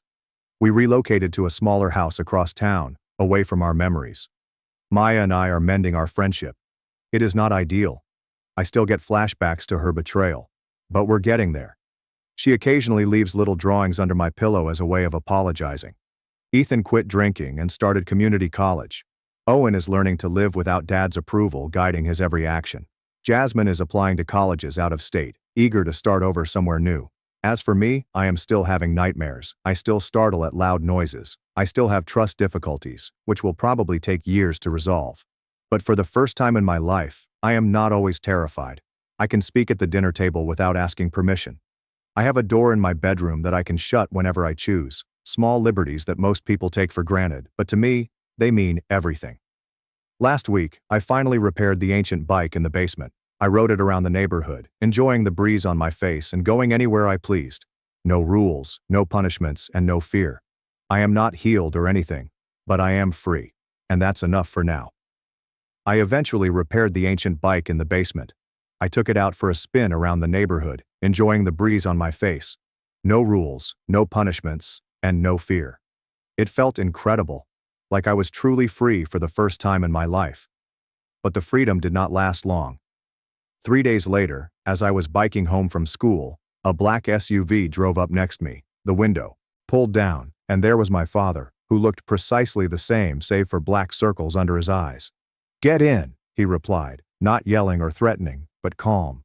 That terrified me more than if he had been yelling. I pedaled harder, my pulse beating in my chest. The SUV kept pace with me, not hurrying up, but simply following. When I turned down our street, it drove directly ahead. I rushed inside, locked the door, and called my mother at work. "He's back," was all I needed to say. Mom arrived home early. She contacted the police, but they told they couldn't do anything unless he broke the restraining order. Seeing me on a public roadway was not a violation. They recommended that we log any communication and phone promptly if he showed up at our place. That night, we held another family meeting. Mom appeared exhausted, but determined. "I don't want anyone going anywhere alone for a while," she told me. "Buddy system, okay?" We all nodded. Even Owen, who had been striving so hard to be independent lately, did not object. For the next week, everything was silent. Too quiet. I kept waiting for anything to happen. We waited for Dad to show up at school or one of his dubious business associates to approach us, but nothing happened. I almost wanted something to happen to relieve the stress. Then Maya returned home from school with a little gift-wrapped box. "A man gave this to me at recess," she explained, her voice quiet. "He said it was from Daddy." Mom contacted the school immediately. They checked the security cameras, but the man had remained just outside the school grounds, where the cameras couldn't view.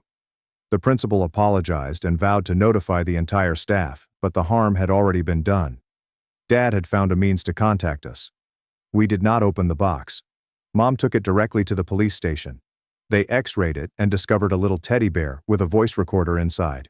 When they pushed its tummy, my father's voice emerged. "I miss you, Princess. Daddy's coming home soon."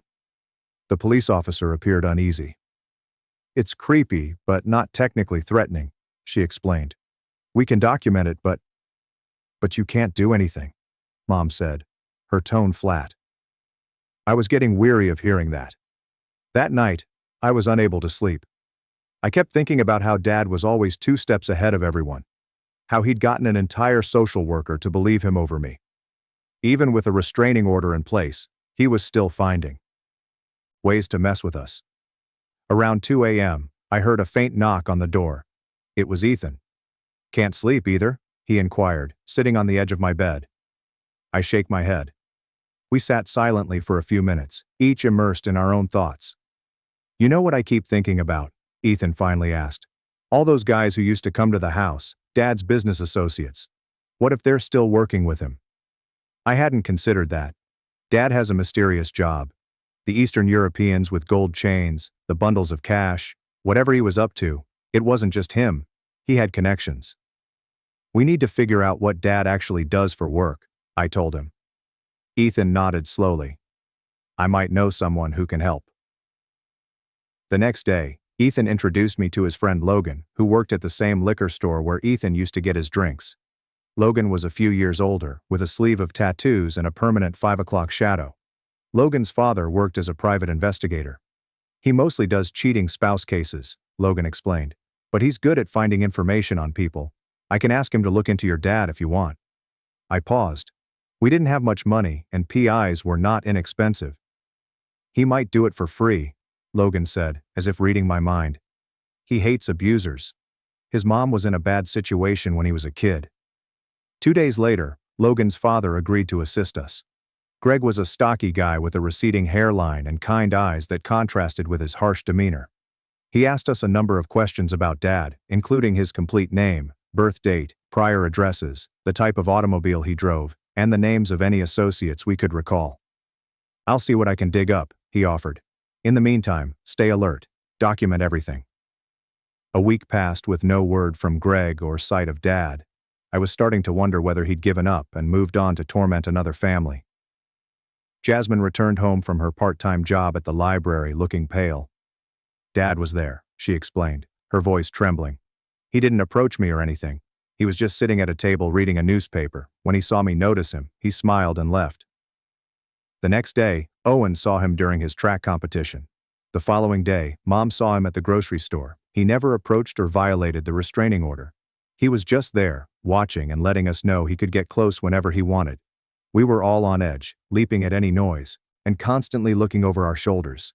Mom began discussing transferring to another state, possibly residing with Aunt Lillian for a bit. I wasn't against the notion, but something told me that fleeing would not solve our situation. Dad would simply follow us. Then Greg called. He wanted to meet in person and stated that he couldn't disclose details over the phone. We met him in a diner across town, away from our normal haunts. "Your father's into some shady stuff," Greg remarked abruptly, tossing a paper across the table to my mother. "Money laundering mostly. He takes cash from some Eastern European guys, probably substance money, though I couldn't confirm that, and runs it through a series of shell companies, makes it look legitimate." Mother's hands trembled as she opened the folder. Inside, there were photos of Dad meeting with various individuals, documents with firm names I didn't recognize, and printouts of bank statements with significant deposits and withdrawals. "Is this enough to get him arrested?" Mom inquired. Greg shakes his head. "Not on its own. This is circumstantial. You'd need hard evidence, documents with his signature, recordings of him discussing the transactions, and even then, these guys have expensive lawyers." I felt deflated. We finally understood what Dad did, but it did not assist us. "There's something else," Greg explained, his voice falling. "Your dad's been making calls to a guy with a record for violent offenses. 3 calls in the past week." Mom became quite still. "You think he's hiring someone to hurt us?" "I think you should be careful," Greg advised, "and maybe consider that moving out of state idea sooner rather than later." That night, we began packing. Mom called Aunt Lillian, who quickly offered her a guest house. We'd depart in 3 days, as soon as Mom got off work. Meanwhile, we established even stricter safety precautions. Nobody went somewhere alone. Before going to bed, we double-checked all of our doors and windows. We even took turns remaining awake at night to maintain a monitor. The second night, it was my turn to stay awake. Around 3 a.m., I heard a light scraping sound in the backyard, as if someone was trying to be quiet but failing. I woke Ethan quietly, placing a palm over his mouth and a finger to my lips. He understood right away, reaching for the baseball bat he'd started keeping under his bed. We crept to the window and looked out. In the dim light of the security light, I noticed a figure near our back door playing with the lock. It was not Dad. This person was bigger and burlier, perhaps one of his business associates, or the individual Greg noted as having a violent record. Ethan dialed 911 while I awoke everyone else. We crouched in Mom's room, the door barricaded with her furniture, waiting for the noises of someone attempting to break in. The minutes felt like hours while we waited for the cops. I pulled Maya tight, her petite body shivering against mine. Eventually, we heard sirens. The ruckus at the back door quickly ceased, followed by the sound of running footsteps. By the time the cops arrived, the intruder had left. The officers took our statement and examined the back door, which had several new scratches around the latch. They vowed to police our street more frequently, but claimed the same thing they usually did. They couldn't do much until they caught someone in the act. We left for Aunt Lillian's the next morning, without waiting for Mom's time off to be authorized. She called her supervisor from the road and explained the issue. We drove straight through, stopping only for petrol and potty breaks, and constantly checking to see whether we were being followed. Aunt Lillian resided in a little town around 6 hours away. Her home sat at the end of a long driveway, surrounded by trees, and featured a separate guest house in the back. It was serene, isolated, and secure. For the first time in weeks, I felt able to breathe. We remained there for about a month. Mom landed a job at a nearby doctor's office. We enrolled in local schools. We gradually began to relax, believing that we had indeed escaped. Then one evening, while we were all eating supper with Aunt Lillian, headlights flashed across the front windows. An automobile was driving up the driveway. "Are you expecting anyone?" Mom asked Grace, her voice full of anxiety. Grace shook her head, preparing to lock the front door. We all froze, listening to the sound of a car door slamming and footsteps on the porch. The doorbell rang, followed by a knock. "I know you're in there," said a voice that did not sound like my father. "I just want to talk." Ethan looked through the drapes and exhaled. "It's Greg," he answered. We invited him in and began talking at once, wondering how he had discovered us and why he was here. "Your father has been arrested," Greg informed us once we had calmed down. "Thought you'd want to know." Greg continued to investigate Dad's business affairs after we left.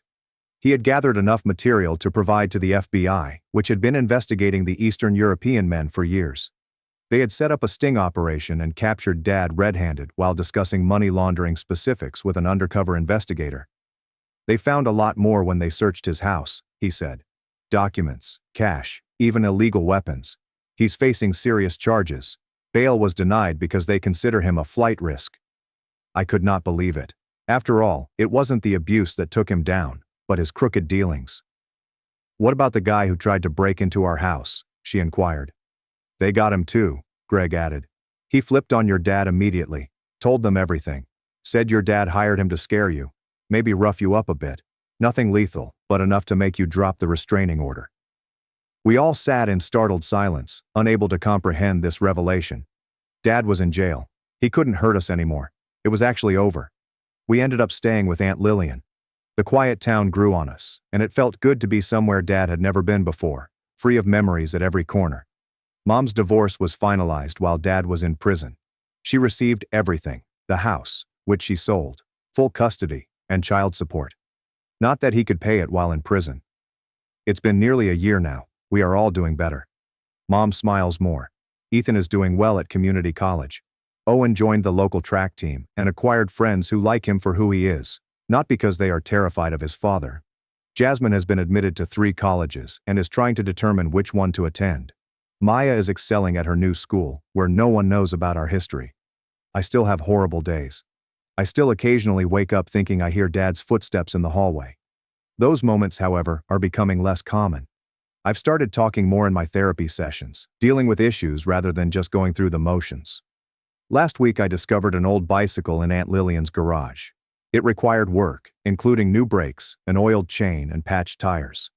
I spent a few days repairing it with the skills I gained on the other bike in our previous basement. When it was finished, I took it for a spin around town, feeling the wind on my face and going wherever I pleased. No rules, no punishments, and no fear. Just freedom.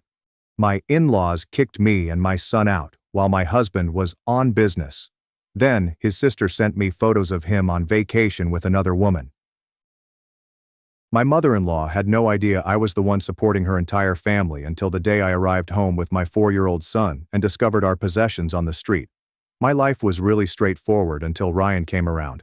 I worked as a fitness trainer at a nearby gym, where I spent my days helping people get in shape, which kept me busy enough to not think about the lack of drama in my personal life.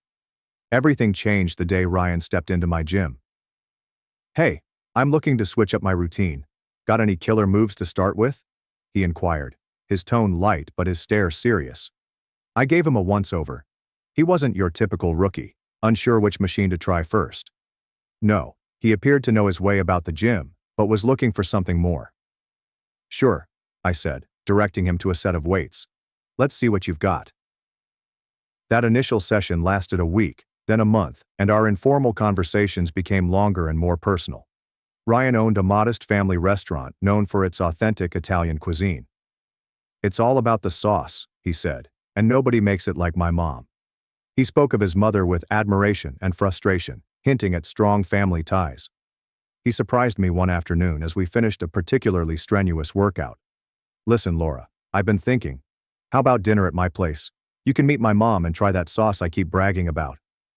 I paused, more out of surprise than disinterest. Yeah, why not? I'm curious if it's as good as you claim. Dinner was cozy, the food was delicious, and the company was surprisingly welcoming. His mother, Margaret, was full of warm grins and loud chuckles, and her eyes seemed to size me up with each glance.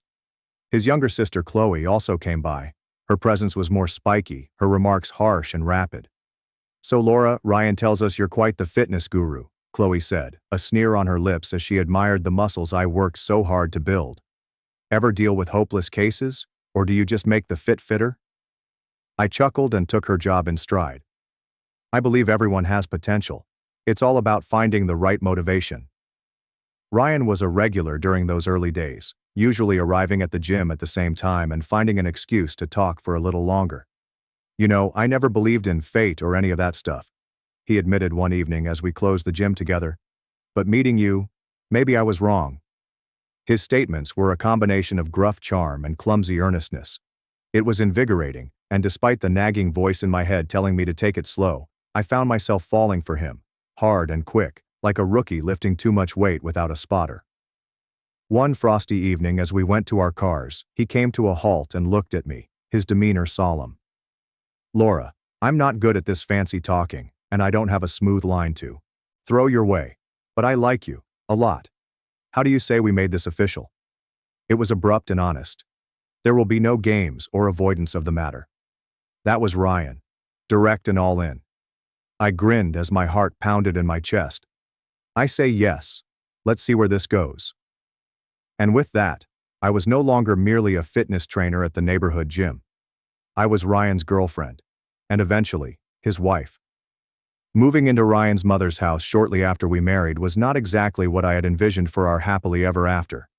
Ryan explained that it was essential to him because of his familial links, but living with his mother, Margaret, and sister Chloe was difficult from the beginning. They did not hide their unhappiness with my entering the family, and things became more tense by the day. The house was usually busy, and I ended up doing more than my fair share of tasks. After a long day at the gym, I'd go home to an endless list of responsibilities. The old washing machine was a problem. It broke down so frequently that I joked that it had something personal against me. Nobody else seemed to notice or care, particularly Margaret and Chloe. I recall one evening after dinner, I was attempting to repair that dreaded machine again, and I could hear them in the kitchen. "She doesn't even know what she's doing," Chloe joked, not bothering to soften her tone. "Watch, she'll flood the basement next." Their laughter rang down the corridor, wounding more than I cared to confess. I bit my tongue and concentrated on the task at hand. It was not only the washing machine, it was everything, from cooking to cleaning. My efforts were only another source of pleasure for them. Cooking was the worst. Italian cooking was revered in this household, and my attempts were deemed blasphemous. I tried to follow Margaret's recipes exactly, but nothing worked. One night, as I toiled with a seemingly simple pasta recipe, Chloe lurked in the doorway. "Is that supposed to look like that?" she inquired, a sneer crossing her lips. "It's nothing like Mom's." I gritted my teeth and stirred the sauce, which wouldn't thicken. "Well, I'm trying my best here." Chloe snorted. "Maybe your best isn't good enough. Have you ever thought of that?" I wanted to respond, to defend myself, but what was the point? Everything would remain the same. Ryan appeared to shrink slightly whenever his sister or mother chastised me. He never stood up for me. His quiet was as loud as their laughter. "Hey Laura, just leave it," Ryan would remark quietly later, hoping to avoid a fight. "It's not worth it." Dinner time was an ordeal. I laid the dishes on the table, hoping for a quiet supper, but it was like sitting in a lion's lair. "You know, in Italy they'd probably ban you from the kitchen for this," Margaret joked as she tried my food, and the others laughed along. "Yeah, maybe stick to what you know, gym stuff," Chloe would say, distributing the salt as if it were a peace gift I did not deserve. I'd nod, grin, and swallow the pain, my irritation simmering like the sauce that never worked out. Living with Ryan's family made each day feel like a war I was unprepared for. As my pregnancy progressed, the housework, which already felt like it was all on me, became increasingly stressful. Instead of receiving assistance or sympathy from Margaret and Chloe, I sensed their hostility grow stronger. One afternoon, I attempted to sweep the living room while moving slower than normal due to my increasing tummy. Margaret strolled in, looked at me for a bit, and then let out a sigh that seemed to convey all of her disdain. "Laura, you missed a spot over there, and look at how slow you're moving.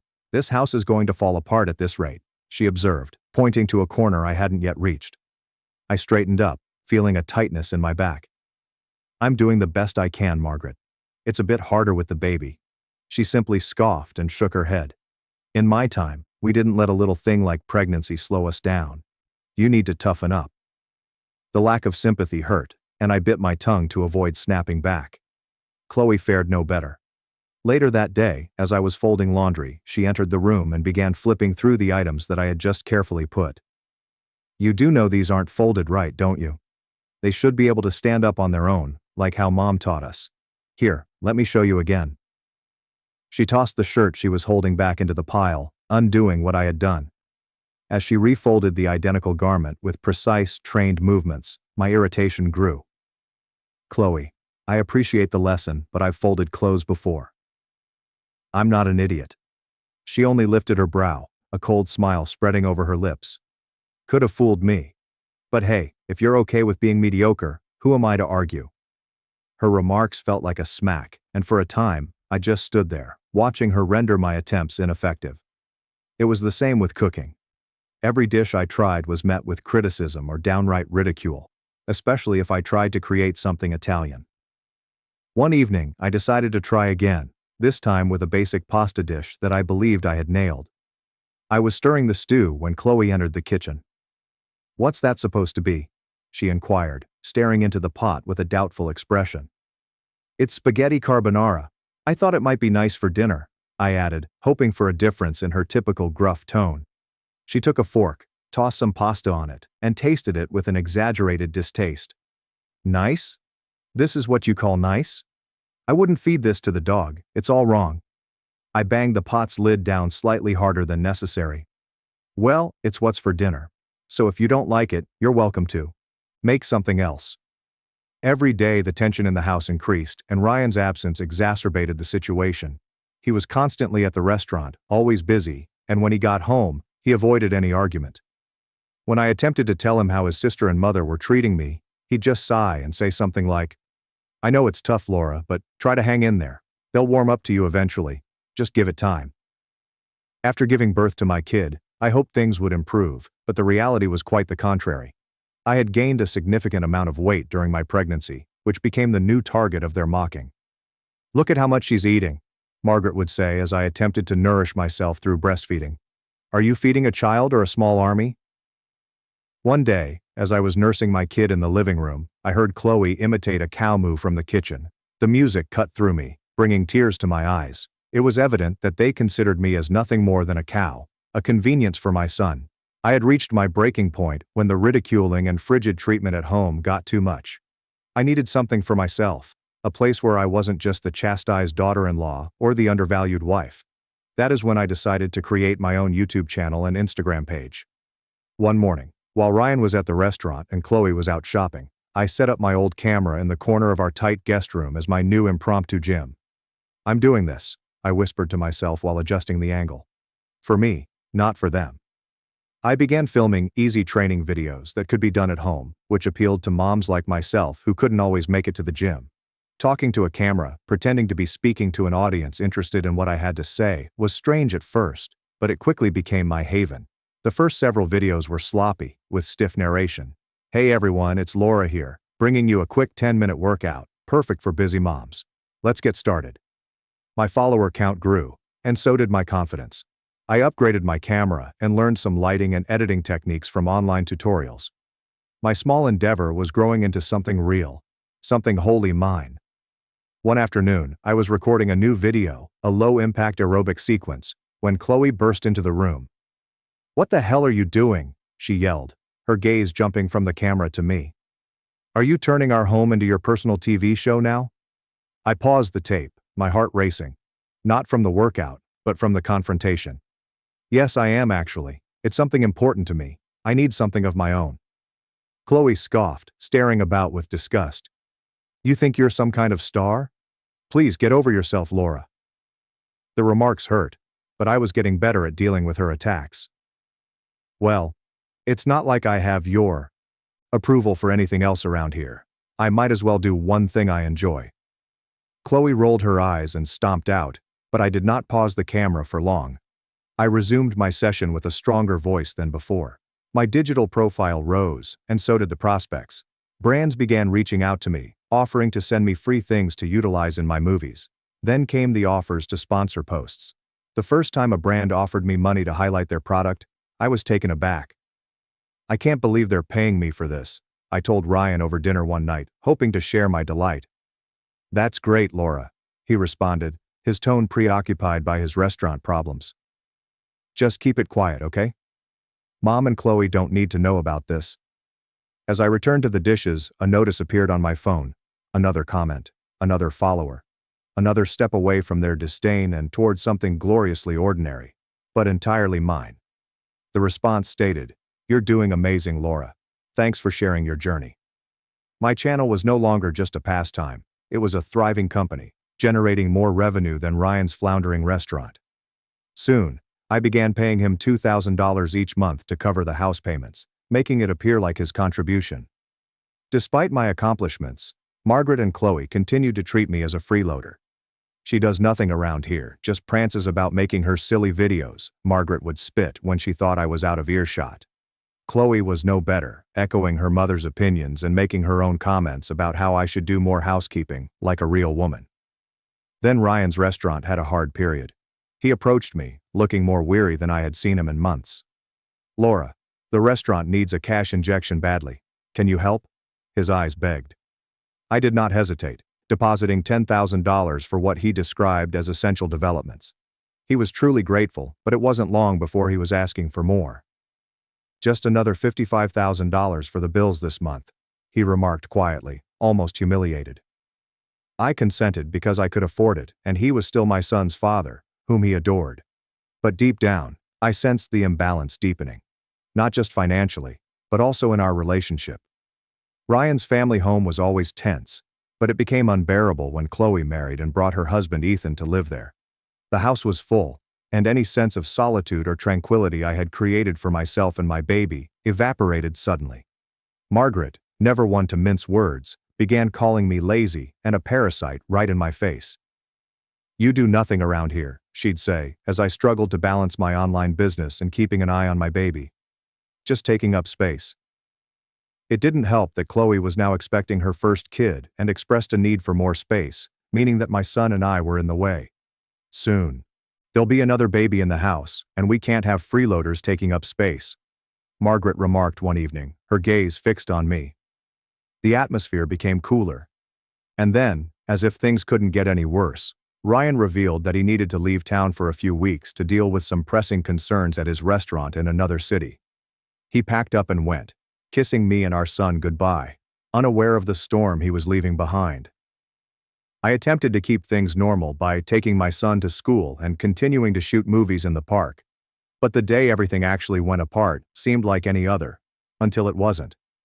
After picking up my kid from school, we walked home, chatting about his day, only to discover that our belongings, suitcases, bags of clothes, and even my son's toys, were stacked up at the front door. Confused and heartbroken, I answered the doorbell, only to be met by Margaret and Chloe's frigid stares through the window. They opened the door just enough to speak through, but not enough to let us in. "You need to find somewhere else to stay," Margaret stated, her voice stern and uncompromising. "What are you talking about? What about Ryan? What will I tell him?" I asked, my voice rising in dread and anger. Chloe laughed in a nasty, cutting tone. "Tell him whatever you want. He's not here to care, is he?" I tried calling Ryan, but my calls remained unanswered, plunging me deeper into a state of despair and rage. With no other option, I packed our belongings and booked us a room at a nearby hotel. Sitting in that sterile room with my confused and upset son, I felt something shift inside me. This wasn't just a brief respite, it was a forced exile from a life I couldn't bear. I had just finished unpacking our things when my phone vibrated with a new message. It was from Chloe, which was unusual because we rarely spoke directly, especially after the fallout. Her letter was unexpectedly cheerful. "Thought you might want to see what your beloved husband has been up to." It was accompanied by a link. Curiosity piqued, worry tightened in my chest. I clicked the link. It took me to a social network profile loaded with photographs of Ryan, not on an urgent business trip as he stated, but enjoying nice dinners and beach walks with another woman. The latest snapshot has a timestamp from yesterday. I sat there numb, the phone slipping slightly from my grip as the knowledge dawned on me. He wasn't only away for business. He was living a completely different life, without us. Anger, sharp and bitter, welled up. But before I could drown in it, my son tugged on my sleeve. "Mommy, are you okay?" His soft, concerned voice drew me back from the edge. I feigned a smile and scooped him up in my arms. "Yeah, buddy, I'm okay. Just a little tired, that's all." I sat there, staring at the television, a mix of rage and betrayal running through me. All this time, I had been the financial backbone of his failing restaurant, and his family, who had just thrown me and my son out like trash. And here he was, leading a double life at my cost. Over the next week, my phone was constantly vibrating with Ryan's calls. When I eventually responded, his voice was slightly concerned. "Laura, where are you guys? I heard about what happened. You should come back. We have bills to sort out, and the restaurant needs more funding." His statements made my blood boil, but I maintained a neutral tone. "Sure, Ryan. We can discuss it. I'll come by tomorrow." "Great. I really think it's best to handle these things in person," he said, relieved. After hanging up, I felt a chilly determination descend over me. He had no idea I knew about his affair, or that I had no intention of being the forgiving wife who paid his debts. Tomorrow's meeting will be pivotal, and I was prepared for it. Dropping up my son at school that morning felt like the quiet before the storm. As I traveled to my mother-in-law Margaret's house, where Ryan, Margaret, and my pregnant sister-in-law Chloe would be waiting, my stomach churned with anxieties and determination. Ryan was clearly relieved, if not delighted, to see me when I arrived, as opposed to Margaret and Chloe, who were dissatisfied. I quickly dug out the divorce papers from my suitcase and presented them to Ryan. His disbelief was evident, and his eyes widened as he examined the paperwork. Margaret and Chloe could not contain their excitement and began to smile, believing they had won. When I addressed them, the smile rapidly disappeared. "Don't be too quick to celebrate, you've been living off my efforts all this time." Ryan's face slumped as he acknowledged to them, "The restaurant isn't doing well. It hasn't been for a long time." Margaret and Chloe were immediately outraged by the discoveries. They turned on him, their previous joy replaced by rage as they chastised him for keeping them in the dark and losing what they considered their financial safety net: me. Chloe, always the brash one, scoffed at me. "Well, since Ryan makes less than you, he'll just have to file for alimony. How's that for justice?" Ryan perked up and nodded gleefully, as if this were some kind of perverse win. I nearly chuckled at the stupidity. "That's where you're wrong, Chloe, and Ryan," I said, turning to face them directly. "You won't see a cent for alimony. I know about the affair." His face lost its color. "How did you—" "Your sister sent me everything. Pictures. Dates. Places," I continued, pointing to Chloe, whose face became darker. "Thanks to her, I have all the evidence I need." They then exchanged heated accusations and denials. I let them get lost in their argument for a moment before speaking up again. "I'm also taking back everything I paid for. Every appliance, every piece of furniture." Their argument came to an end as they realized the gravity of the issue. I had previously scheduled movers, and as they began carting away the refrigerator, washing machine, flat-screen TV, and even the beautiful blender I had purchased last Christmas, Margaret and Chloe looked on, their faces streaked with tears and amazement. "You can't do this. We need those things," Margaret exclaimed, her voice breaking. "I did this, and I need them too," I said, my voice firm but not harsh. The movers resumed their job, removing roughly half of what was in their home. As I saw them remove the last of the goods, a weight lifted off my shoulders. I was no longer obligated to this house, these people, or their deception. I returned my gaze to Ryan, who appeared little and forlorn, his hopes for quick money dashed. "Take care of your sister and mother, Ryan. That's your job now," I murmured politely before turning to go. As I walked away, I realized this wasn't just a physical exit. It was my final step out of their deceptive clutches, a step toward regaining my life and ensuring a better future for my son and me. Overall, the divorce was a relief rather than a hardship. I battled for recompense for Ryan's adultery and received alimony for our son. My lawyer handled everything, making the procedure run as smoothly as possible given the circumstances. Ryan's family's lives changed considerably as well. His restaurant, unable to keep open without my financial assistance, eventually went bankrupt. The family house was sold to pay off debts, demonstrating their unsustainable lifestyle. Meanwhile, Margaret and Chloe scrambled to contact me. Their letters were a combination of apologies and requests for assistance, but after everything, I couldn't allow myself to be drawn back into their maelstrom. I immediately blocked their numbers. Chloe's husband abandoned her, and now the entire family, Ryan, his mother, his sister, and her child, is crowded into a small rented apartment. They created this difficult position for themselves. In comparison, life for me and Joey is improving. We've found a comfortable rhythm in our own rented apartment, a snug space that seems more like home every day. My YouTube channel and Instagram page have taken off, resonating with women, particularly new mothers, who are striving to get back into shape. Seeing the beneficial impact of my work has sparked a new idea. Launch online fitness courses designed exclusively for postpartum mothers. I'm enthused about the possibilities and the opportunity to assist others who have been in my position. There was a lot to accomplish, but for the first time in a long time, the future appeared bright and full of possibilities. I had a deep feeling of serenity here, in our tiny sanctuary, with my son's laughter booming off the walls. We'd made it through the storm, and now it was time to shine. My wife wanted an open marriage, made our kids sleep on the floor while she slept with strangers. So I took full custody. Now she wants me back. I used to admire feminists until I met my wife. We were perfect for a time, until she found a new social circle. These women were not only opinionated, nothing could please them. "Could you hold the door for them?" You believe that all women are children who are incapable of making their own decisions. Don't hold it. You are disrespectful and entitled. Walk behind them? You are a creep. Walk ahead? You are an egocentric a-hole. But I thought I could trust my wife not to follow the crowd. But she did, destroying more than just her life and our marriage in the process. It all began with a few little disputes. After a 14-hour shift, I'd left my plates in the sink, and I was suddenly blamed for every abuser who had not been prosecuted. Or if I started assisting with our children's homework, she'd grab me aside and tell me I'm intrinsically troublesome, and my mansplaining only confirms it. The kind, loving woman I married appeared to vanish before my eyes, replaced by someone cold and aggressive. Around that time, I had a terrible gut feeling. I was playing video games with my son and moved to high-five him, but my stomach churned as he flinched. I instantly recognized and discussed it with my wife, who informed me I had a delicate male ego. Her explanation was that our son wasn't really flinching. I was just lying to myself to make myself feel stronger and more powerful than her because I was insecure. So, it's all a little perplexing and unsettling. From then on, I made an extra effort to pay special attention to our daughter and son. Every day I watched them become less enthusiastic and more timid. My youngster even began peeing the bed at night. I cared far more about our children's well-being than the health of my marriage, until one day, I returned home early to find a car parked in our driveway.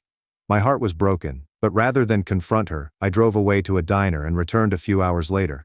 I asked her who she was bringing home while I was at work all day. My friends. Am I not allowed to have a life outside of this miserable house? My heart is breaking. It quickly became evident that she didn't care about our family and was not the woman I thought she was. As our children's timidity developed to active dread, I decided to take away one of her fundamental human rights. That was her right to privacy. However, when I checked her phone, the majority of the messages had been deleted, and what remained was disturbing. It was a talk with one of her new friends about how Lena should approach me for an open relationship. The friend urged her to take it gradually and make him believe it was also his idea. Obviously she was cheating, but I didn't care anymore. I just needed to know who was touching our children. So, in my thoughts, I'm thinking, I needed to devise a strategy that would allow me to gain complete custody of the children. However, because there was no prenup, I needed to ensure that I had enough to be a decent father. So when Lena casually mentioned open relationships over breakfast, as if it were a stray thought, I was prepared.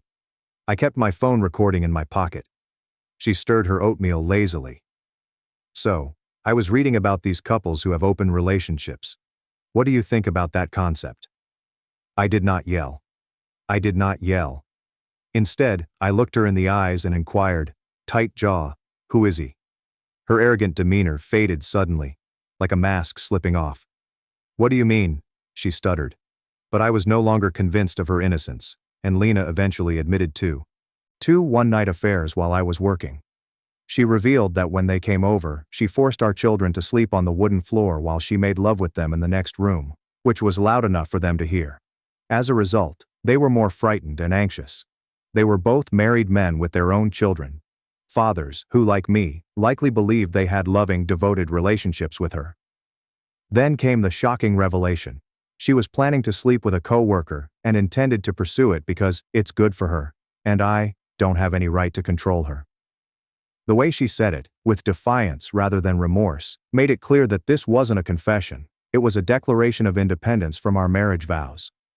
The insanity worsened when she discussed matching me up with one of her friends who was really interested in me. She thinks you're hot, Lena remarked, as if offering me a consolation prize. I've seen this friend. Always angry, loud, and physically rude. I would not touch her with a 10-foot rod. My mind was racing, but I had enough control to ask for her phone. She revealed her unlock pattern with startling ease. While she used the restroom, I locked myself in my office. She beat on the door while I ran recovery software, revealing terrible evidence of explicit discussions, plans for meetings, and scathing remarks about me and our marriage. I also set up a tracking app before returning her phone and ordering her to go. Her response was wrath, not remorse. She yelled that I was manipulating and keeping her back, just as males have always done throughout history. She claimed I never genuinely loved her, that all I wanted was to possess her, that she had every right to do so, and that I should simply accept it as the new normal for our marriage. During her tirade, I quietly collected her belongings and remained by the front door until she ran out of steam and left for her parents' place. As she proceeded down the stairs, I said, "You're single now? Do whatever you want. I'm not controlling you anymore. My lawyer will be in touch in January." Before she could respond, I slammed and closed the door, my hands shaking violently as the gravity of what had just transpired washed over me. Lena was discussing everything with her pals in a group chat, which I monitored via the surveillance software. They commended her for being assertive and demanding what she deserved. They convinced her that my divorce threat was empty. Want to bet? Men always make threats they don't follow through on. And that I'd crawl back once I realized what I was losing. What worried me was hearing them say she could accuse me of domestic abuse in order to ensure her future. One acquaintance boldly boasted about how she cheated her ex-husband and stole everything with bogus abuse allegations. She described exactly how to make the charges appear credible, what to say, and how to act, even proposing that Lena inflict minor bruises on herself as proof. I quickly purchased security cameras for my home. I realized I needed to document everything from this point forward. Then came something I never expected. Lena texted her affair partner to meet at a hotel. The message contained the hotel name and room number. I soon discovered the AP's wife online, contacted her via Facebook, and informed her everything, including their present location. She thanked me before quickly hanging up. Hours later, she gave me a video of the hotel confrontation. "You do this to me again? To the kids again? I told you we were over if you ever did this again." She filmed my wife getting dressed in bed. When I initially viewed that tape, I vomited. The visual confirmation of my wife's betrayal hurt me more than any spoken confession. The AP's wife smacked Lena and berated her for destroying yet another family. I messaged Lena, claiming I'd watched the video and didn't want her around me again. My entire body felt frigid, like if I'd been immersed in ice water. The woman in the video was unknown to me, not only physically in that compromising situation, but also as a person. The way Lena acted afterward was strange, as if she saw our encounters as a competition she was winning. She texted friends that I was breaking down and would be asking her to come home within a week. She appeared to be entirely removed from reality, unaware that we were genuinely separating. There was no sorrow, no acknowledgement of the anguish she had caused, only strategic preparation for how to win the divorce. I entered her family's WhatsApp group and informed them that we were divorcing owing to her infidelity, thanking them for accepting me into their family before quitting the group. I received multiple calls and messages from her family members but did not answer. I couldn't stomach reliving the memories over and over, each time renewing the hurt. After telling my parents everything, my father texted Lena that she would not be welcome at Christmas. I'm currently residing with my parents, surrounded by childhood artifacts that bring some solace amidst the mayhem. My manager has given me time off until mid-January, knowing that I'm unable to perform professionally. Through monitoring, I've observed Lena's increasingly frenzied conversations with her friends. I don't think she understands that she has lost her family. Her marriage has ended, and her new pals don't really care about her. They provide toxic advice that only helps to drive her away from reconciliation. She sent countless messages and even showed up at my parents' house, begging to spend Christmas with us. My father threatened to call the cops if she didn't go, his cheeks flushed with rage at her brazenness. I've been Googling divorce lawyers in between crying fits. Initially, I believe I was in shock, operating on autopilot while making required plans. However, when I arrived at my parents' place, the pain hit me hard. Nothing makes sense now. How could someone change so dramatically? Was our whole marriage a lie? Was there anything I could have done differently? I only responded to her texts twice. 1. It doesn't matter what you say. I don't know who you are. You're not my wife. My wife would never destroy my heart and soul while smiling. We will get divorced. I don't care what you say or what you want. You have no right to demand anything from me ever again. We are over. 2. Like I said, you're not my wife. I don't know you. My wife would never condemn our children to growing up in a broken home. You, whoever you are, seem proud of what you've done. My wife was loving, caring, considerate, my best friend. You are a self-obsessed, self-absorbed abomination. The messages ceased after that. Perhaps reality had finally sunk in. The ache is awful.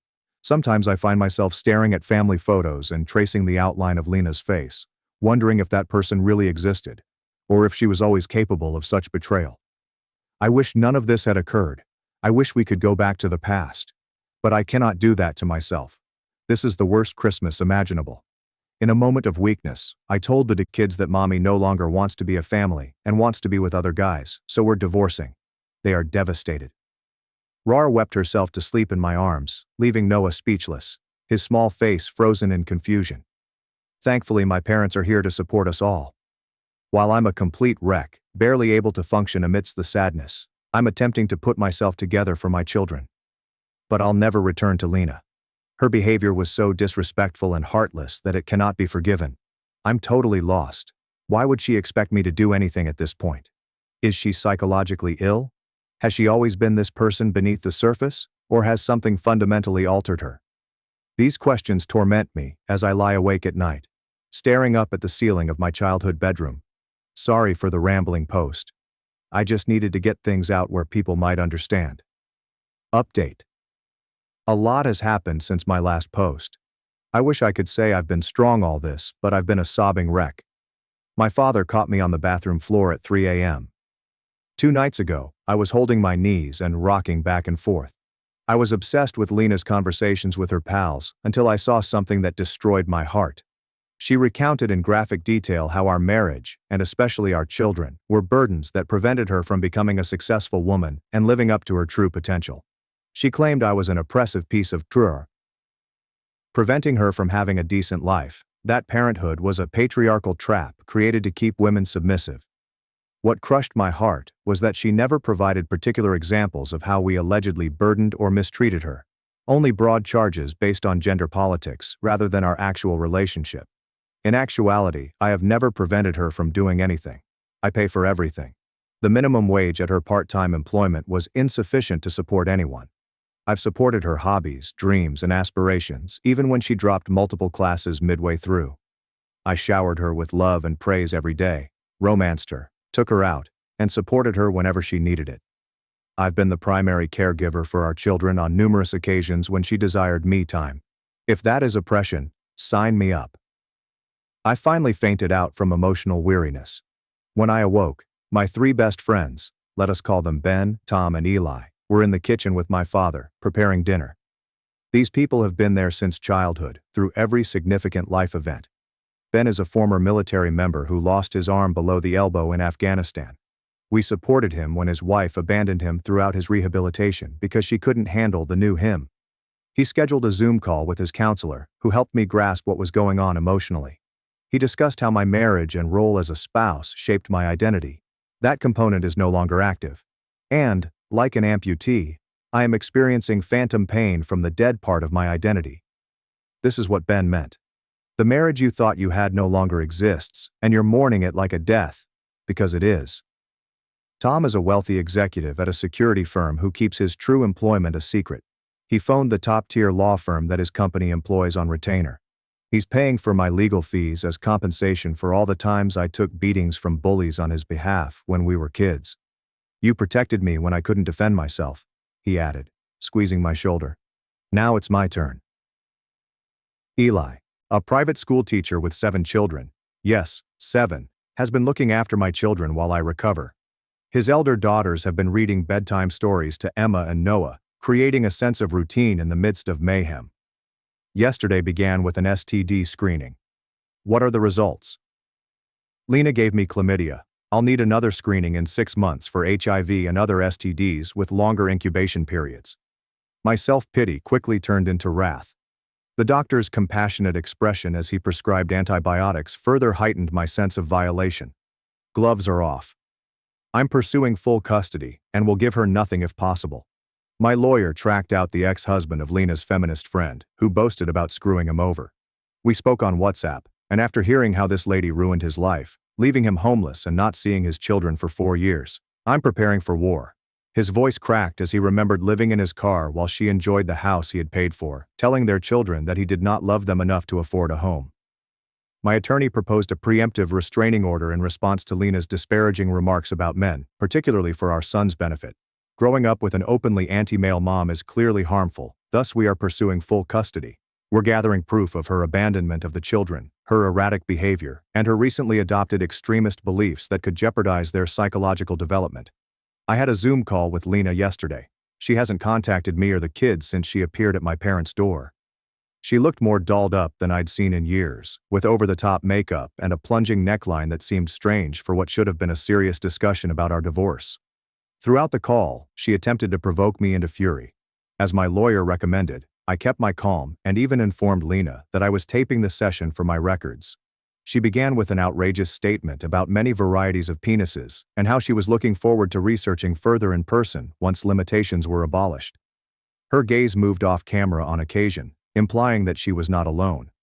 I just replied that I was only interested in discussing our divorce and child custody arrangements, not her interests. She became hostile when I refused to take the bait, calling me uninteresting and pitiful.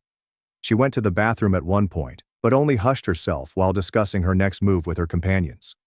I watched as she cursed me out simply for being a guy, calling me various obscenities while her buddies encouraged her aggression. When there was no progress after 45 minutes of this behavior, I said, "Okay, fine. So this is a contentious divorce. By the way, you gave me chlamydia. And, unlike you, I have not been sleeping with anyone else, so you should go to the doctor." She only frowned as if she didn't believe me and said I must have given it to her. A preposterous accusation considering that I'd been faithful throughout our marriage. I forwarded the recording to my lawyer, who was horrified. "This is gold for our case," he explained. "Because I own her phone and service, we can lawfully utilize the chat logs in court. Her digital presence will be her downfall. It still hurts, but I'm treating it like phantom pain. I have given up on self-pity and am striving to defend myself and my children. We will get through this. My children will receive whatever therapy they require. Lena will soon be a distant memory, and I will construct a better life." Update, 2 weeks later. People keep telling me that I am strong or winning in some way. Reading back through my posts, I can see how my anger can make me appear stubborn and confident in myself. The truth is, I am not. I wish none of this had occurred. I hope my family remained intact and that I could enjoy a long, comfortable life with Lena while our children grew up. Nobody wins here. I lost. Lena loses. Our children lose the most. Their world has been devastated for no fault of their own. People seem to be congratulating me for losing both legs while saving half of a kneecap. I still can't sleep well. When I do, I get awful nightmares that leave me covered in cold sweat. I have a dream about Lena and other men laughing at me. I dream of my children crying for their mother while I stand helpless. Sometimes I wake up reaching across the bed for her, temporarily forgetting everything, before reality hits back. Today the hospital phoned. I continue to be Lena's emergency contact, and she remains covered by my health insurance. There was an altercation. She has lost teeth, broken her jaw, and will require observation for a few days. The nurse's clinical description could not conceal the extent of the injuries. When I arrived with her parents, we discovered that several of her new acquaintances had battered her severely. My lawyer's chat logs from Lena's phone revealed that the woman was talking about her ex-husband. They suspected Lena had contributed these logs, so she was beaten and kicked out of their circle. The irony was not lost on me. The people who had encouraged her betrayal had turned on her with unexpected force. Amazingly, she is still unaware that I am monitoring her phone. I will continue to pay for her insurance and phone until the divorce is official. I won't think it's over until I have the papers. Even after everything, a part of me still wants to protect her. 11 years of love do not vanish suddenly, even when betrayal shatters the partnership. Lena has nothing now. She inquired if she could go back home, her voice muffled by her wired jaw. I just told her, no way in hell. Her mother would not give her any money unless she gets clean and stays clean for at least a year. They offered to let her live with them under tight conditions, no phone, no visits, and rigorous counseling. For the first time, I saw a glimpse of guilt when she said, "I'm sorry I ruined everything, but I don't believe it was sincere." She barely looked me in the eyes, instead gazing on the hospital wall behind us. Despite everything, it hurts to watch her like that. I wanted to protect her, but she is an adult whose behavior is risky and unpredictable. I need to safeguard my children. Strangely, she did not inquire about the hearing or her gravely injured buddy. She just sat there, appearing offended by our presence, rather than appreciative for our assistance. Her father's face was a mask of disappointment and uncertainty, the same one I'd been wearing for weeks. I still don't get what happened. She devastated her family and caused enormous suffering. For what? A buzz and random sex? I'm going to avoid all contact till she's been clean for a long time, I can't take this madness. Update, 1 month later. Many folks have messaged to ask for an update. I wanted to post yesterday but didn't have the energy. I'm unhappy and fatigued, sleeping very little and having nightmares. Some days I can barely get out of bed, forcing myself to function just because my children require it. The good news. My children are doing well. My father has been great. We went skiing at his cabin this weekend. Only him, me, and the kids. It was fantastic to watch them learn, their faces flushed with pride as they mastered the bunny hill. For small periods, I could nearly forget what had happened. I have no communication with Lena right now. I spoke with one of her acquaintances who was in critical condition. She awoke but was in bad shape. Her nurse remarked that no one had paid her a visit. Her family refused to see her. The room was strangely quiet, just beeping machines and the odor of disinfectant. Worried that whomever attacked Lena would come for me and the kids, I requested to speak with this woman. She weirdly began our conversation by proposing sexual services for $20. Her eyes were lifeless, her skin pallid and bruised. I responded with $50 for information instead. What she revealed was devastating. All of these feminist buddies are heavy drug users. One of them, the one who boasted about destroying her ex, invited Lena into their group against the objections of the others and exposed her to narcotics. They sell sexual favors for drug money, using feminist rhetoric to shield their inflated egos. Lena initially bought into the idea but rapidly became addicted to drugs. She eventually began selling sex for drug money. I was devastated to learn that the woman I loved the most had become a prostitute in order to fund her addiction. It explains why she only wanted the money from our divorce. Each revelation felt like a knife to my already wounded heart. No one came to see this woman in the hospital because she had stolen, cheated, abused, and lied to everyone in her life. Without blinking, she expressed her sadness at having survived. She sees no hope for the future. I cried while listening to her story. Not for her, but for what happened to Lena. For the terrible decisions that led her down this path of self-destruction. I'm not excusing Lena's decisions. She chose to play with fire and lost everything.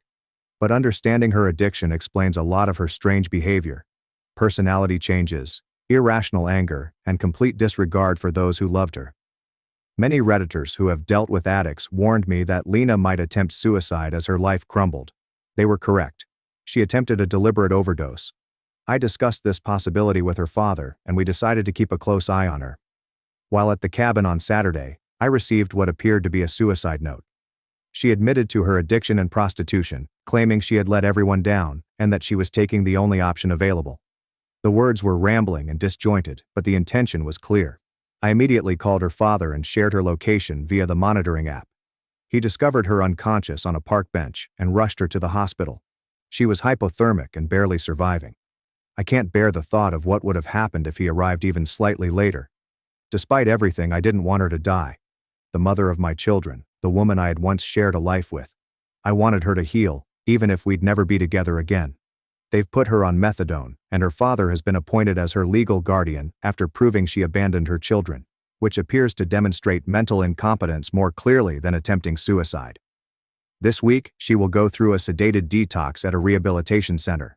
The doctors warned that the road to recovery would be long and difficult, with no guarantees. Fortunately, I hadn't canceled her life insurance yet, so the treatment is covered. I've offered to assist with finances, as long as Lena is unaware I'm involved. Not out of kindness, but because her recovery is critical for our children's future relationship with their mother. A healthier, sober version of her. I was terrified that the men who had attacked Lena would come after me and the children, believing I had provided the incriminating chat logs. Tom's friend Mark, who benefited from the logs in his divorce case, decided to fix it. Mark is a formidable mountain of a man who grew up on a farm, lifting hay bales and wrestling cattle. Despite his intimidating appearance, tall enough to fit through doorways, crew cut, and facial scars from a childhood accident, he is actually patient and kind. He went to the attacker's apartment, grabbed them by the necks, and offered them two choices. Go to the police and confess to the assault, or face him and suffer painful, permanent injuries. They couldn't make it to the police station quickly enough. I've found a new apartment and will be moving shortly. Tom helped with the planning. It is smaller than our family home, but it has plenty of room for the kids and is in a good school district. I've been gradually decorating their rooms, hoping to create a safe and welcoming environment. Despite everything, I am incredibly grateful. My friends and family, as well as the need to be strong for my children, motivate me. My heart breaks for Lena. Despite everything, I do not regret marrying her. I still love who she was, but I know we'll never be able to reconcile. She's not the same person she used to be, and there's too much sadness between us. We had a lovely life before the disaster. I wouldn't have my children without her, and I would never swap them for anything. The grief will persist, but I hope I have the strength to bear it. Some days I mistrust myself. On other days, I see glimmers of a possible future. Different from what I had envisioned, but possibly still valuable. Interestingly, learning about Lena's addiction has helped my children survive. It's easier to explain mommy's illness and how long it will take for her to recover than to explain betrayal and desertion. They've written her letters that I'm keeping secure until she's stable enough to read them. Their resilience astounds me. Children can adapt to so much if given the correct assistance and honest, age-appropriate explanations. I'm sad and fatigued, but Mark is here with his kids now. We're watching Madagascar 3 tonight. I'm attempting to make as many positive memories as possible amidst the gloom. Our children appear to be doing well. They laugh more freely now, and the nightmares are less frequent. I think we'll be fine, not today, or tomorrow, but eventually. Thank you all for your help and support. Strangers' goodwill has provided a lifeline at the worst times. Final update. Lena has passed away. She overdosed while in rehabilitation. Nobody knows how she acquired the medicines. One doctor hypothesized that she may have swallowed a secret bag that ruptured during detox, delivering a lethal amount all at once. I held our children as they wailed, their small bodies trembling with pain that I couldn't quiet. How can you tell youngsters that their mother will never return, that the disease took her forever? I have no answers, only tears that will not stop falling. I will no longer be posting or responding to comments. Thank you to everyone who offered useful advice and support throughout this horror. Mom sent a message. We no longer trust you. I respond, understood. 2 days later, their lawyer reached out to me in a panic. Mom sent a message. We changed all of the locks on the front door, including the gate code. We no longer trust you. That is the type of sentence you never forget, no matter how many years pass. It came in as a text at 8:14 a.m. sharp, as if she had spent the entire night rehearsing and had finally decided it was time to perform. I just gazed at it. Not because I didn't expect it. Deep down, I knew something like this would happen. But because it felt so corporate, so clean, as if they were dismissing me from the family. And then, as if the world had stopped to allow me to comprehend the insult. I responded without flinching. Understood. Very smart. But I believe you forgot one detail. I did not wait for a response. I opened the banking app and canceled the $4,800 mortgage transfer I had been making every month on their house. The one they gave to my sister. They argued she earned it because she had grandchildren, but all I offered them was disappointment. 2 days later, a new message arrived. This time the number is different. No emojis, no passive-aggressive ellipses, just a simple all-caps subject line from a law firm. We have an issue. Please call quickly. I never did since by the time the email arrived, the event was already over. But let me back up, because stories like this do not start with betrayal. They start with love, or at least the act of expressing it. They begin with a child who keeps saying yes because he believes it will be worth something someday. One day, they will say thank you. One day, he will be important. That youngster was me for many years. I paid the bills. I solved my problems. I bore the weight. They called for help till I stopped. That morning the locks changed. But I had already changed something far more important. Myself. To be honest, I didn't believe I was helping. I believed I was saving the family, the house, and the balance. If someone had asked me back then, I would have answered, I'm just supporting. I can afford it. However, it wasn't just anything. I'd been paying their mortgage for nearly 4 years, at $1,800 every month like clockwork. An automatic debit from my account, as if I were paying a holy family tax. Add in the utilities, property insurance, internet fees, and emergency roof repair after a storm ripped off half the shingles. All of it. My name, credit, and money. They never even thanked me. My sister Marissa, of course, was always dealing with a new dilemma. Her credit card was maxed out. I paid it down. Her car needed brakes. I covered it. Daycare was prohibitively pricey. I sent cash just till she figured it out. 3 years later, she was still finding things out. And yet, I never said no. Not once. Because I assumed this was what family members did. until I learned it was exactly what they expected. The first crack showed on Sunday afternoon. I was scrolling through Facebook while waiting for my groceries when I came across the photo. Marissa, my parents, and the kids are all standing in front of the house I was paying for, holding a sign that read, "Home Sweet Home." Marissa's present. My mother's caption read, "So proud of our daughter for building a future we can all share. This home is in the right hands." I had to reread it. Marissa's home. Right hands. There was no acknowledgement of me, no tag, no photo credit, not even the passing phrase, "We're grateful for Jordan's support." Just them, smiling on a porch I had paid for. The comment section was a riot of emojis, hearts, and claps. "She's such a powerful woman. You are lucky to have her. She's an incredible support for your family." Even my aunt said, "Marissa, you deserve every inch of that house." I wanted to throw my phone away, but I didn't. I just stared at it, like if it were a bruise that I wasn't ready to touch. A few days later, I called the bank to confirm something, just to make sure the mortgage was still in my name. It was, but then the woman on the phone nonchalantly stated, "Looks like there was a request submitted last week to change the primary contact to a Miss Marissa Harper." My heart stopped. "They didn't finish the verification," she explained. "But the documents are being processed," I said before hanging up the phone. Then I examined my statements, which is when I noticed it. There's an extra $2,400 missing from my checking account. A transfer to a card I did not authorize. I recognize that number. Marissa's emergency visa. I once bailed her out while she was temporarily unemployed 2 years ago. I messaged her quietly. Me. "Have you used my card again?" Marissa. "Jordan, don't make this a thing.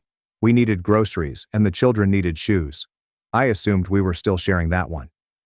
Me. "No, we were not." She did not answer, but my mother did. Mom. "Honey, Marissa is going through a lot right now. She stated she will repay you. Let's avoid starting a conflict over a few dollars." A few dollars. When? It comes to me, $2,400 is a small amount, but when Marissa misses a phone payment, it becomes a disaster. Then came the group chat. They had renamed it Family Circle, despite the fact that I had never modified it. Someone has uploaded a meme. A man giving over his wallet with the phrase, "Big brother energy, pay now, asked never." My cousin said, "Tag Jordan." Then, "Yo, can we get you to cover my student loans too?"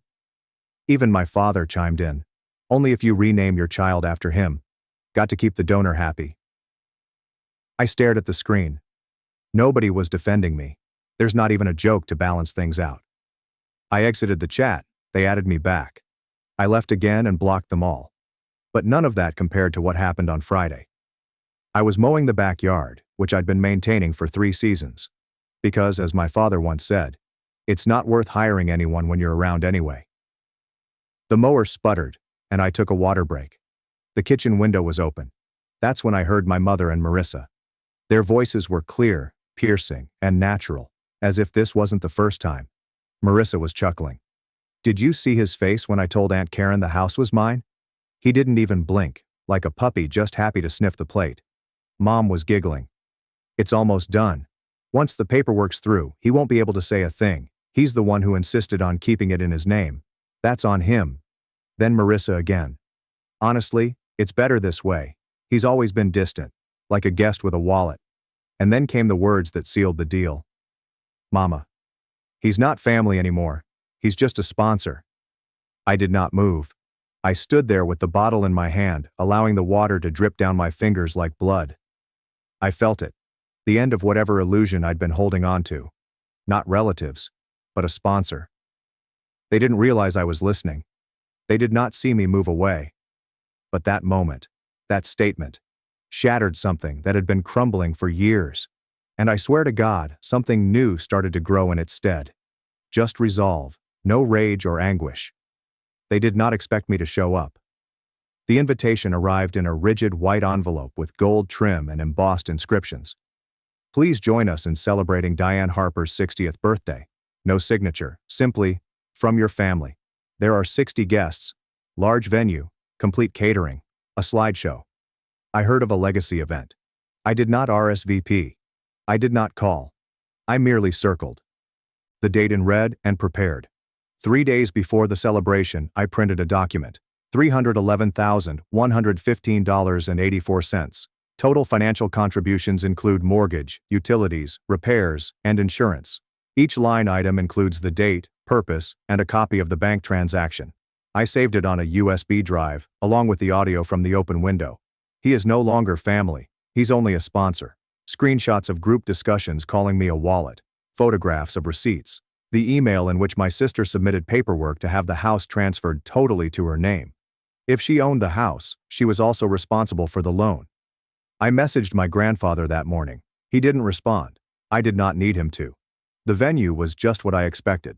White linen tables, big 6-deep balloons, a projector showing baby pictures and beach trips, waiters in black ties, cousins in cocktail dresses, and my mother in an emerald green gown standing in front of a placard that read, "A house is not a home without family." I almost laughed aloud. I arrived 15 minutes late on purpose. When I walked in, people's heads turned. Some smiled, while others stiffened. Marissa caught my sight, blinked twice, attempted a grin, and returned to the crowd. I did not wave or anything, just took a seat at the back. They did not squander time. Marissa gave the opening address. We talked about sacrifice, love, true family. Someone mentioned how this year had brought us closer together. The screen behind her displayed a photograph of the house. The caption reads, "Built with love. Passed down on purpose. No mention of me." Then came the toast. My mother took the microphone, dabbed her eyes, and looked around the audience like a queen giving her final blessing. "I'm proud of my daughter Marissa. She's shown what legacy truly means, and I'm grateful that this home, our home, will stay in the right hands." Applause.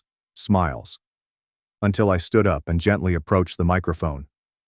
"I wasn't going to say anything tonight," I said softly. "But since we're talking about legacy, let's do the math." The projector flickers briefly before beginning to play audio. Mom's voice. "He is no longer family. He is just a sponsor." Marissa says, "Like a puppy sniffing the plate." Gasps. Several people sat forward. A woman dropped her wine glass. I clicked again. The screen has changed. Screenshot. Group conversation. Tag Jordan. Only if he names his child after the bank. The ledger comes next. $1,800 times 48 months. Repairs, maintenance, property tax. "If this house now belongs to Marissa," I informed her, "then I'm here to present a bill. Not a favor. A debt." I held up the printed invoice. 211 pages, stapled. Silence. Then, "Are you serious?" Marissa exclaimed. "Dead serious," I said. "Unless you want to call it theft." "It was a gift," my mother snapped. "Funny," I remarked, moving closer.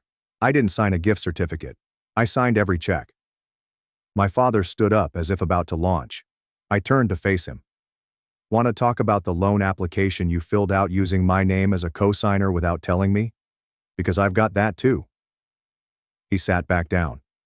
That is when the door opened, and my grandfather walked in. He didn't say anything at first. I stepped directly to the front of the room. All 60 guests watched as he took the microphone, glanced around, and spoke slowly. "You raised a thief," he added, staring at my father. "And a coward. You tried to bury your son in silence. But the thing about mud is, it doesn't hide footprints for long.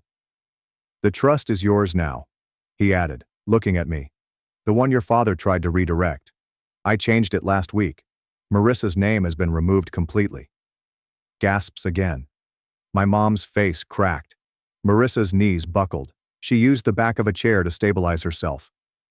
"You want a legacy?" Grandpa asked, staring directly at them. "Earn it, the hard way." He dropped the mic, literally, and walked away. I placed the printed invoice on the gift table, between a stack of boxed wine and family photo albums. "You changed the locks," I announced loudly enough for the back row to hear. "I changed my future. I'm not your donor, I'm your debt collector." Then I walked out. Did not stay for cake, did not shake hands. I didn't look back. The celebration was over, and so was the falsehood. The next morning, I awoke to 57 unread texts. The first came from my mother. "You embarrassed me for my birthday. You mocked your own blood." Then my dad. "I don't care what you believe you are owed, you will not see a single penny." Then, as usual, Marissa uploaded a black screen on her Instagram story. "Some wounds come from those who were supposed to heal you." The comments accompanying her final shot were a parade of ambiguous sympathy. You do not deserve this. Mama. Stay strong. Family will ruin you more quickly than strangers. None of them realized she had called me a pocketbook from behind a locked window. Neither of them had seen the invoice, but somebody else had. 2 days later, I received a call from an unknown number. I responded out of pure curiosity. Greg Harper. The speaker said calmly and clearly. My name is Philip Grant. I'm an attorney representing your parents.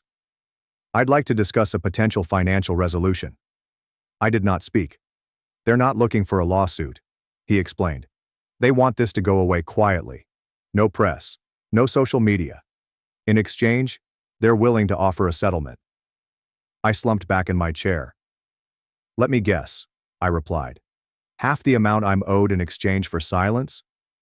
A reasonable amount, he remarked, given the informality of the arrangement. I nearly laughed. Philip, I replied, I have every receipt, every deposit. I have audio of them mocking me. I have their voices on tape admitting what they did.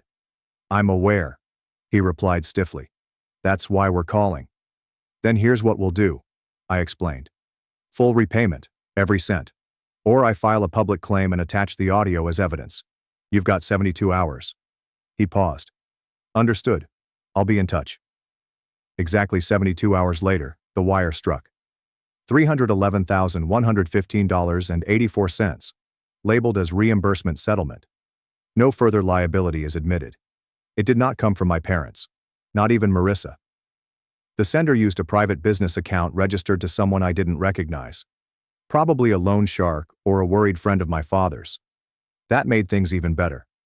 I printed the transaction, filed the papers, and saved it 6 different times. I didn't respond, thank them, or say anything.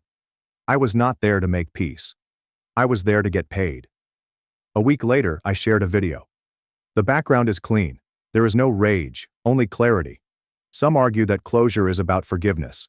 A wire transfer marked the end of the process for me. $211,723.84 is the cost of 4 years of silence, obedience, and funding another person's fantasy. They refer to me as a sponsor after first calling me family. Now they may say I'm settled. I blurred the account numbers while leaving the total visible. This is not about hatred. This is about facts, and facts come with receipts. The post became viral again, but this time, even more so. Therapists shared it. The adult children of toxic parents sowed it. One guy DM'd, stating it encouraged him to cancel his mother's auto lease. I did not respond. That day, my father left a voicemail. So, that's it? Do you honestly believe that? Money can heal everything? Do you think you've won? You are no longer part of this family. I deleted it without hearing the rest. They had changed the locks. I altered the terms. Now I reside in a tiny modern apartment with large windows and complete silence. There's no family group chat, no late-night calls for immediate assistance. There are no guilt trips disguised as concern. People occasionally question if it hurts to be done with them. It does not. Because the reality is, I'm not finished. I am free. Freedom costs exactly $311,115.84. People keep asking if I am feeling lighter now. If cutting off my family provided me peace, closure, or whatever word people like to say when they mean it, did it work? The answer is easy. I do not feel lighter. I feel more clear. Because calm isn't necessarily synonymous with weightlessness. It sometimes comes with gravity, a grounded, firm sense that you're finally on your own side. After everything, they vanished precisely as I predicted. No calls, no letters, no, we miss you. Just silence. Not the sort that hurts, but the kind that affirms the truth. I was never their son. I was a service member, and when I stopped working, I stopped mattering. 2 months later, I finally learned to love mornings, the way sunshine seeps through clean windows, the sound of coffee spilling, rather than texting. There are no group conversations begging for favors. Number. Can you transfer stuff quickly? No passive-aggressive. Guess who hasn't phoned their mother recently? My phone is quiet. My hands are steady, and I've stopped waiting for people to inquire how I'm doing, unless they actually care about the response. People who only know a part of the story continue to ask, but they're your family. I nod. Yes, just as a cage remains a home if you've never known anything else. But I stepped outside. and the air out here doesn't demand proof of my usefulness. I don't tell the entire tale anymore until someone has earned it. There's no excitement in retelling trauma, only exhaustion. So today, when people wonder why I'm not close to my family, I just explain that I stopped mistaking access for affection. That typically shuts them up. I used to check my previous accounts to see if anyone had reached out. They did not. Not once. No apologies or explanations. Not even a guilt trip passed off as care. There was nothing but silence, as if I had never existed. Like $211,723.84 of my existence was an administrative error. That they corrected by eliminating me. Fine. Allow them to pretend. They excel at pretending. What is the worst part? They undoubtedly believe I still care. That I'm out here stewing in rage, waiting for an apology, secretly hoping they'll change. I am not. I have seen them for what they are, and when the mask slips that far, you don't wait for it to come back on. You walk away. You do not check your rearview mirror. Forgiveness. Number. That's a word people use as a blanket when they're feeling guilty and want your comfort without having earned it. Forgiveness necessitates acknowledgement, accountability, and regret. They provided none of that. So I'm not returning anything. My therapist once asked me, "What would you say to them now if they were in front of you?" I thought about it. I sat in that chair, breathing gently, trying to visualize their faces, those familiar masks formed over years of denial and deception. I said nothing. I wouldn't say anything because it would imply that they still have access. But they don't. There is no key anymore. There is no emergency contact. There are no bank accounts with shared permissions. No numbers were saved, just in case. I removed all traces of them from my life. Not out of spite, but because of necessity. That is pretty much how survival works. It does not come with fireworks. It simply comes with locked doors and a clean slate. Sometimes I imagine them telling people I cut them off because of money. I was always distant. That I had lost it. Sure. Let them. Allow them to keep their softened and flattering versions, in which they are victims of the ungrateful child who dared to say no. They need fiction. I have the facts. Facts don't beg. They don't whine. They don't tremble under inspection. Facts sit stationary. They wait. They endure. Just as I did. Now, I live. Not in a fairy tale. Not in retribution. Just life. Real. Boring. Mine. I work. I rest. I laugh when it's funny. I eat when I'm hungry. Not when I'm asked to attend a family meal where I'll pay the tab and be forgotten. I remember my mother telling me years ago that if you ever left, we'd fall apart. And she was correct. They did. But I did not. I am not broken. I am not bitter. I am not waiting. I'm just finished. Not as a warning. Not as a statement. As a fact. Like a locked phone. Like a clean inbox. Like a phone number that rings once and goes nowhere. No forwarding. There is no comeback. It's just me. Whole. And free. My wife said, "I hope he'd crashes," while I drove 8 hours through a blizzard to surprise her. Now she's begging after I've frozen our joint account. So I, a 33-year-old guy, and my 31-year-old wife Sophie, have been married for 7 years. A classic narrative. High school sweethearts split up for college, met at a mutual friend's wedding, and the rest is history. Or so I thought. Things haven't been going great recently. Sophie has been distant. It started about 6 months ago, when she started spending more time with her sister, Karen, and her new circle of pals who all seem to drive cars they can't afford and go on vacations they can't afford. I'm not judging, just noting. Sophie began commenting on our starter home and asked when I would advance in my job. I choked it up into a phase. We live nicely. Nice 3-bedroom home in a decent neighborhood. We have 2 decent automobiles, an annual trip, and nothing spectacular, but we are doing well. Or I thought we were. Sophie celebrated her birthday last week. February birthdays are terrible in the Midwest, always cold and often snowy. Plans were canceled, so I resolved to do something special this year. Her actual birthday was on a Tuesday, but she had expressed wanting to visit her sister that weekend because they were planning to go to a spa on Saturday. I told her I couldn't leave work and would have to stay behind. It was a lie. I had actually planned to take Friday off. What's the plan? Surprise her by showing up at Karen's house on Friday evening with her favorite cake from a nearby bakery. Then take her out to a fancy supper that I'd already planned. I had even packed a suitcase containing her favorite dress and shoes. I had it all planned out. Thursday night, weather reports began to look questionable. Winter storm warning, 6 to 10 inches forecast across 3 states, including the entire path I had to drive. Most people would have canceled. I did not. Partly due to stubborn determination, and partly due to a desire not to waste my 3-week-old dinner reservation. I left at 7 a.m., Friday. What was supposed to be a 6-hour travel became an 8-hour nightmare. Driving through snow so heavy that I couldn't see the taillights in front of me was nerve-wracking. 3 crashes on the highway slowed traffic to a crawl. I had to stop twice for coffee simply to remain alert. But I kept thinking about Sophie's expression when I walked through the door. It's worth it, right? Arrived at Karen's neighborhood around 4 p.m. We had to park a block away because the plows hadn't arrived yet. I grabbed the cake box and struggled through ankle-deep snow. My jeans were saturated by the time I reached Karen's front door. The door was unlocked. I could hear them in the kitchen, chatter and laughter. I was ready to yell out when I heard my name. Sophie was in the middle of Jackson's sentence. Nothing. The radio is silent. Karen muttered something I couldn't understand. Sophie spoke again, this time with greater clarity. He texted earlier saying he was stuck at work, probably still there. In this weather, they'd have sent everyone home, she replied. Well, he's probably on the couch with his headphones on, playing that stupid game again. I froze in the doorway. This wasn't my typical lighthearted eye-rolling about my gaming habits. Her voice sounded contemptuous. At least he's not here ruining your birthday week, she remarked. I almost stepped in to introduce myself. I wish I had. Instead, I overheard what happened next. God, can you imagine? Sophie laughed. He'd insist on coming to dinner with us tonight and tell the same 3 stories he always tells. Then he'd get that sad puppy look when I want to go out tomorrow without him. My stomach began to cramp. I stood there, holding this ridiculous cake that I had driven 8 hours through a blizzard to deliver, listening to my wife mock me in front of her sister.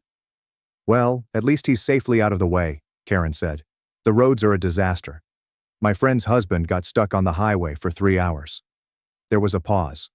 Sophie said something that I'll never forget. God, I hope he crashes. I could use the insurance. I must have made a noise because they both became quiet. I feared I'd been caught until Karen said, or at least a few months of silence. They both laughed. Actual laughter at the possibility of my death or hospitalization. I don't remember making a conscious decision about what to do next. I simply stepped into the kitchen, placed the cake box on the counter, and walked out. Their faces. I've never seen color drain from someone's face so quickly in real life. Sophie called my name, but I continued trudging through the snow back to my car. I sat there for around 20 minutes before finally inserting the key into the ignition. My phone had 17 missed calls and 38 text messages when I looked. I read absolutely none of them. I drove to the nearby motel. It cost me $80 for a room that smelled of cigarettes and desperation. I turned off my phone and stared at the ceiling till sunrise. When I turned on my phone again, there were 63 texts and 29 missed calls. I did not read them. I just texted my pal Caleb. Something happened to Sophie. Need a place to crash for a few days. Theo, being the MVP that is, just replied, doors unlocked, beers in the fridge. While Sophie was still at Karen's, I drove the 9-hour journey home and packed 3 suitcases full of clothes and necessities. I grabbed my vital documents from our fireproof box and headed to Theo's. That was 3 days ago. Sophie and I have yet to speak, despite her best efforts. She has called several numbers, left voicemails ranging from crying to angry, and even showed up at my workplace yesterday. I wasn't there because I called in sick. Today, I went to the bank and transferred half of our joint money to a new account in my name, froze our shared credit cards, changed all of my passwords, and informed my boss that I needed to work remotely for a week due to a family emergency. It's all very methodical, which is strange considering I feel like I'm in free fall.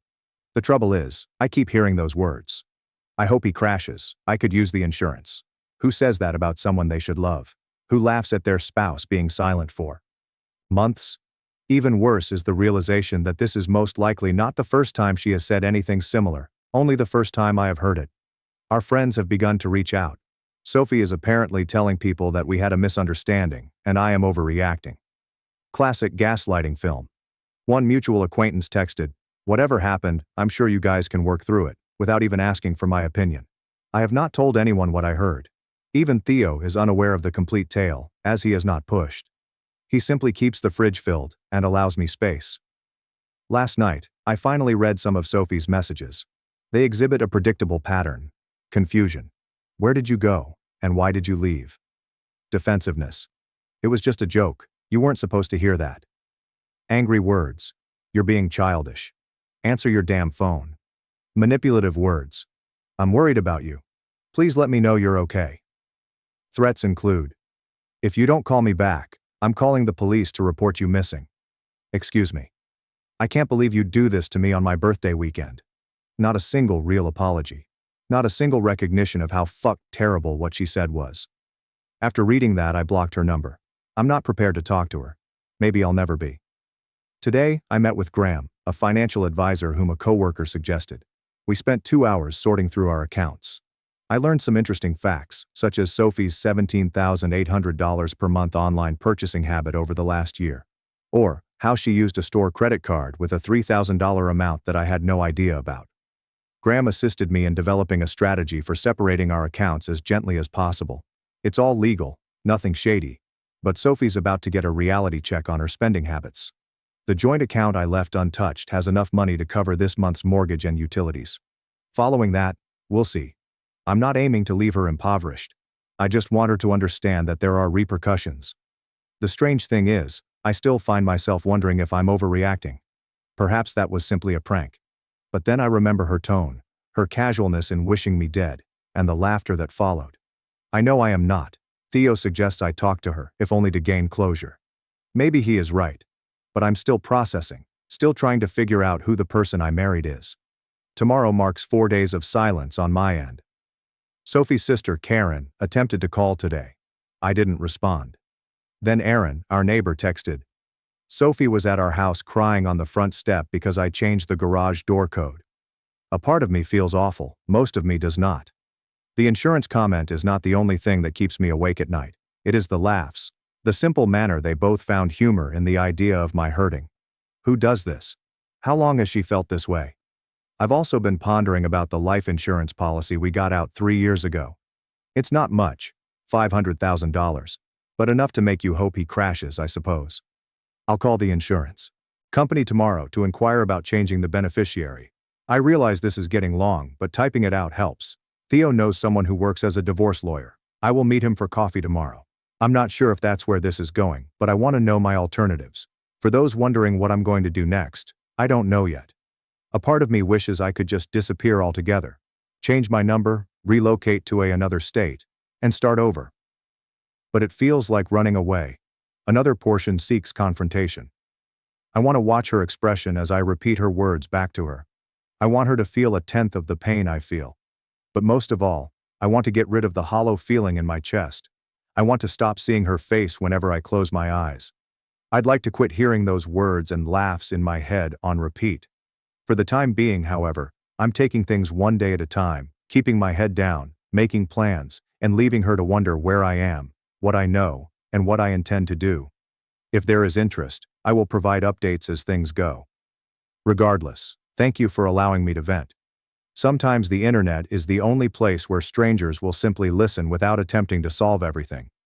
Still standing and breathing. Jackson's update. Quick, too long, didn't read. A previous article for those joining.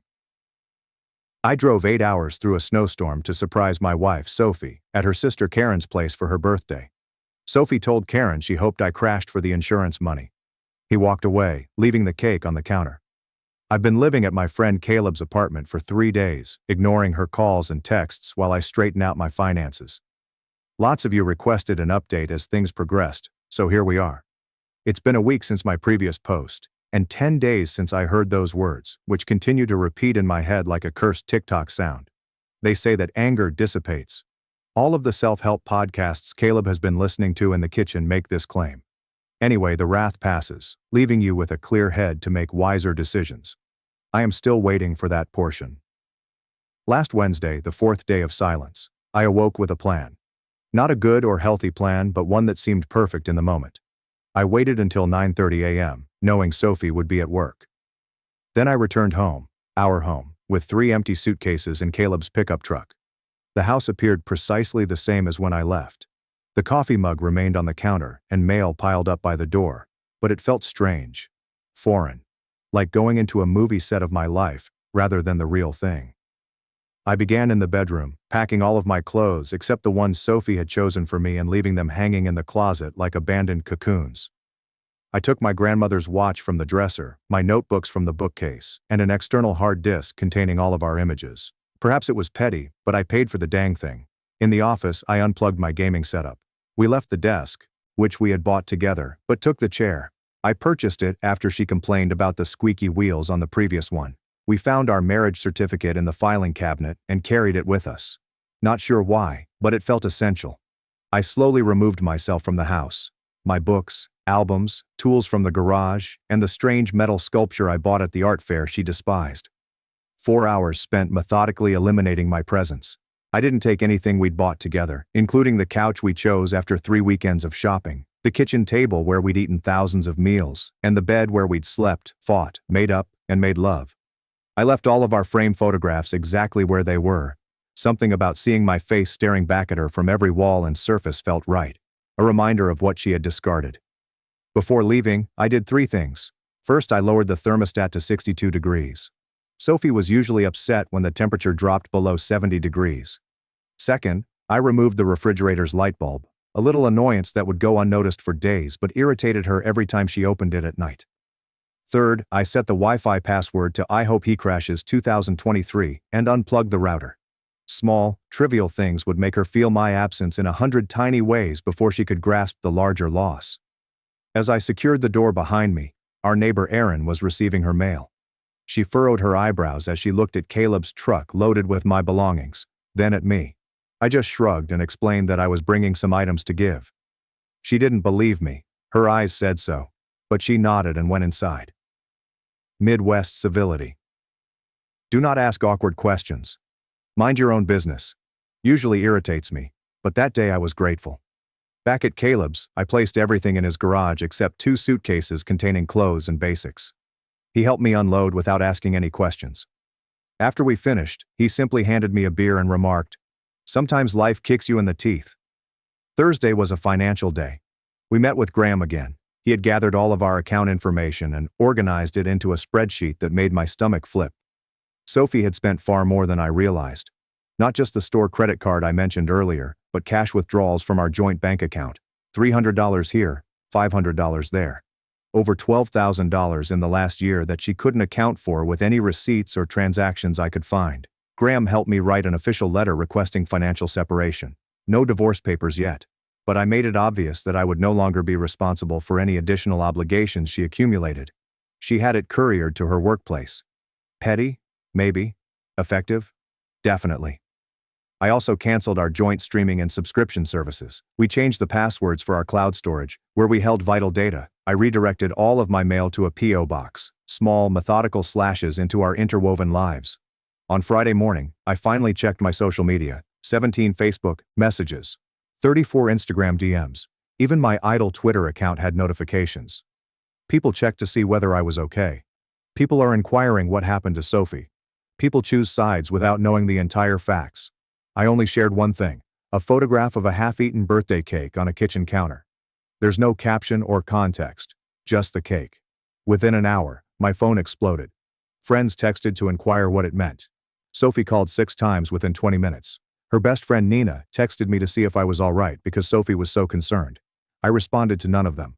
That afternoon, I met with Rowan at work to convey my need for some personal time. He was surprisingly understanding, simply asking how much time I needed and if I could still manage the Wilson project remotely. I agreed to the project and requested 2 weeks' time. He didn't question me, simply clapped me on the shoulder and stated that sometimes space was the greatest way to gain clarity. This was the first decent counsel I'd received since the whole thing began. Saturday marked the first serious confrontation. I was in the grocery store, browsing at frozen pizzas and trying to remember which brand Caleb preferred, when someone yelled my name. I turned around to see Karen standing there, shopping basket in hand, face pale as if she had seen a ghost. She began with the usual. "Sophie is worried sick. Everyone is concerned. Won't I just talk to her?" When I did not react, her tone changed. They said I was being childish. They said it was only a joke between sisters. They claimed I was exaggerating the situation. I finally spoke. I asked her directly if she believed desiring death on your spouse for insurance money was typical sister joke stuff. I asked if she wanted her boyfriend to hear her say something similar. Sophie was asked if she recognized the joke was the product of months of increasing resentment. She had no replies, only muttered something about misconceptions and context. I returned the pizza, left my partially loaded card in the aisle, and went out. Petty. Yes. Satisfying? Also yes. Sunday was peaceful. Caleb invited several pals around to watch the game. They were all aware that something was amiss. But no one asked. Just handed me beverages and cleared space on the couch. For 3 hours, I felt almost normal. Then Monday arrived, and with it came reality. My temporary leave from work has begun. The house I'd shared with Sophie for 5 years was half empty across town, and my phone showed 15 missed calls from her overnight. I eventually listened to one voicemail. Her voice sounded different, scratchy and rough. She claimed she hadn't been sleeping. He said the house felt odd without me. She said she'd seen more and more of my belongings missing, and it was worrying her. Asked whether I would ever return, or if I was abandoning our marriage. Something about her wording, portraying our relationship as if it were a Tinder connection that could be easily abandoned, hardened something. I texted Caleb that I was going for a drive, and ended up parking outside our houses, mine and Sophie's, for nearly an hour. Her automobile was not there. Even though it was daytime, the porch light remained on, as if she had forgotten to turn it off. The recycle bin at the curb was full of wine bottles. I didn't go inside. I sat there considering how many mortgage payments I had left, if I should sell it and split the cash, or try to buy her out. We were wondering how we had gone from eternity to forensic accounting in 10 days. Tuesday provided another financial surprise. Our credit card provider sent us a notification concerning odd activities. Sophie had spent over $2,000 at department stores and boutiques, retail therapy or purposeful financial sabotage. In either case, I contacted and reported the card as stolen. I had a new one shipped to my post office box. Another bridge is burned. That night, I finally put anything serious online. Not about Sophie particularly, just a simple status. Sometimes the hardest thing and the right thing are the same. Vague enough to mean anything. Detailed enough for those in the know. Sophie would see it. Her friends would notice it. The story was turning from Jackson having a breakdown to something catastrophic happening. Wednesday marks 2 weeks since I heard those words in Karen's kitchen. 2 weeks of silence on my end. Sophie's attempts to contact me over the course of 2 weeks were increasingly desperate. I visited with the lawyer Caleb recommended. Graham is a kind man. Yes, the same name as my financial advisor, which became confused quickly. He outlined my alternatives. Divorce would be simple because we don't have children, but the house and finances would remain complicated. He proposed a legal separation first to give both of us time to sort things out. I consented, and he completed the paperwork on the spot. He said he could have it served as early as Friday. The ball was now moving, gaining momentum with each day of stillness. Things got out of control on Thursday. I was working remotely from Caleb's dining room table when the doorbell rang. Caleb responded, then returned, appearing uncomfortable. Sophie was outside, he exclaimed, weeping and begging to see me. I sat there transfixed, coffee halfway to my lips, as Caleb clumsily wondered whether he should send her away or invite her in. Neither option felt appropriate. I wasn't prepared to see her. I wasn't ready to hear whatever justification she had prepared.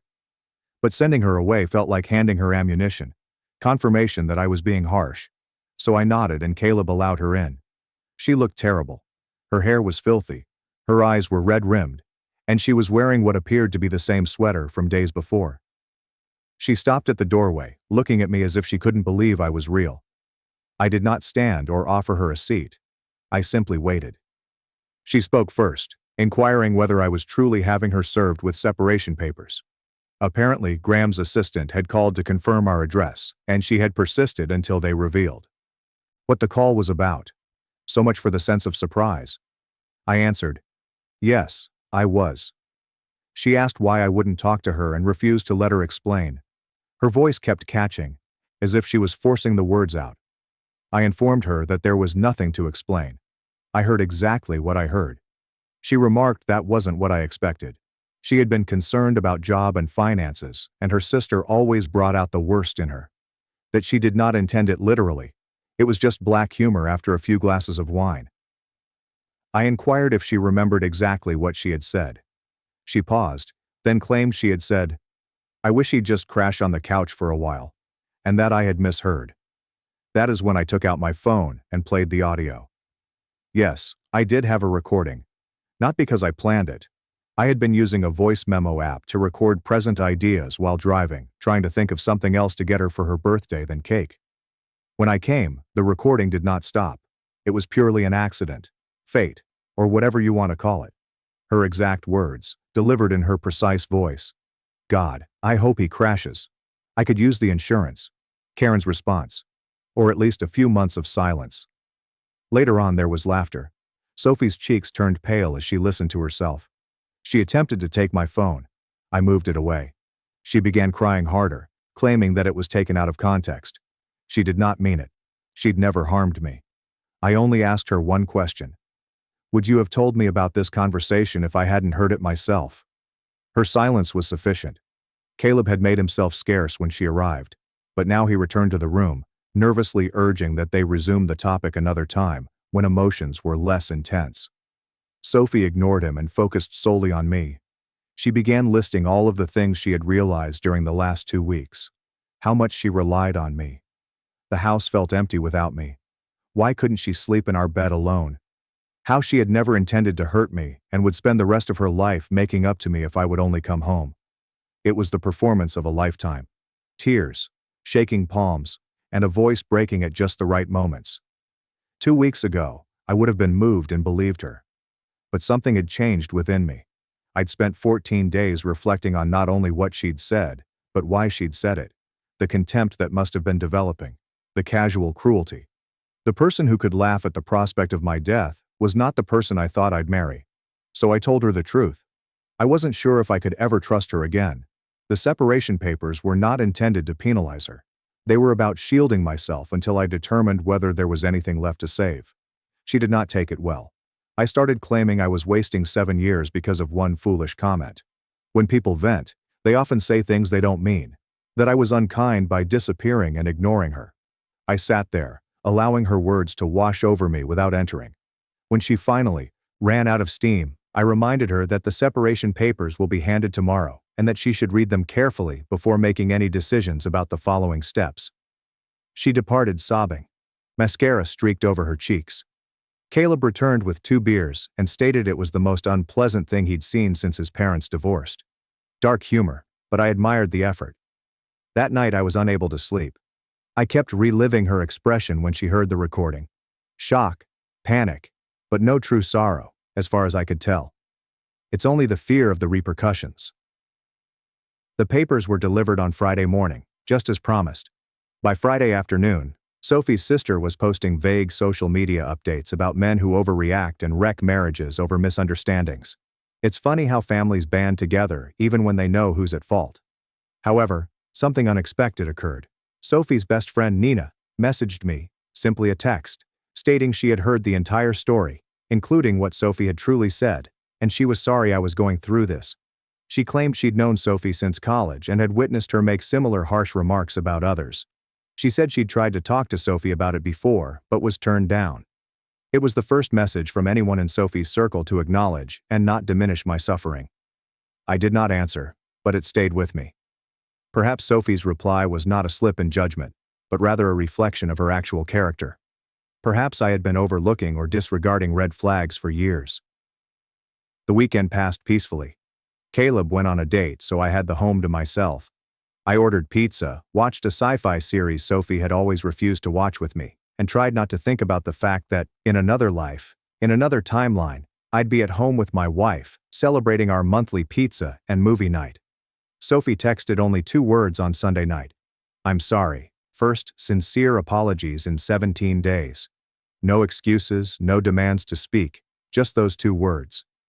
I did not answer, but I gave it more attention than I should have. On Monday morning, day 18 of my new reality, I awoke to see Sophie parked in her car outside Caleb's house, just watching the door. Caleb saw her first and pointed her out through the kitchen window. I called her and inquired what she was doing. She claimed she only needed to see me to make sure I was okay. She stated that she would not approach the house or cause a scene. She simply needed photographic confirmation. It was both unsettling and strangely touching. I advised her to go home because this was not helping either of us. She inquired if I had read her message. I said yes. She asked whether I thought she was sorry. I said I didn't know. Then she posed the question I'd been dreading. Are you filing for divorce? I told her the truth. I hadn't decided yet. She sat in her car for an additional hour before ultimately driving away. Caleb suggested I change the locks on my house, just in case. I agreed, and we spent the afternoon replacing deadbolts. Another minor severance of our interconnected lives. Today is 3 weeks since that night at Karen's. 3 weeks of silence, primarily due to separation and cleaning through the ruins of what I believed was a strong marriage. I'm not sleeping well. I miss dumb things, like Sophie always buying decent coffee, even if it was more expensive. She used to sing horribly in the shower every morning. Her absurd assortment of fuzzy socks would invariably end up on my side of the bed. But I don't miss the rising contempt that I now understand has been building up for months. Don't miss walking on eggshells around her mood swings. Don't miss the subtle jabs that I had dismissed as simply her sense of humor. The separation papers were signed and submitted. The lawyer says we're officially in a legal separation phase, which lasts 6 months. We're still lawfully married, but we're living separately and have our finances divided. After 6 months, we will either reconcile or file for divorce. 3 weeks ago, I would not have hesitated to declare reconciliation impossible. Now I'm less certain. Not because I've forgiven her, but because untangling a 7-year marriage is difficult. Houses, bank accounts, families, and friends are all interwoven in ways I'm only now beginning to grasp. My phone is displaying a notice as I write this. Another note from Sophie. Can we meet? Neutral location, just to talk. Please. I am not sure what I am going to say.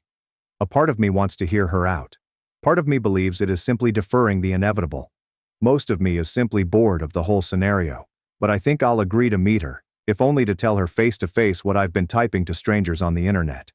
If anything noteworthy occurs, I will provide an update.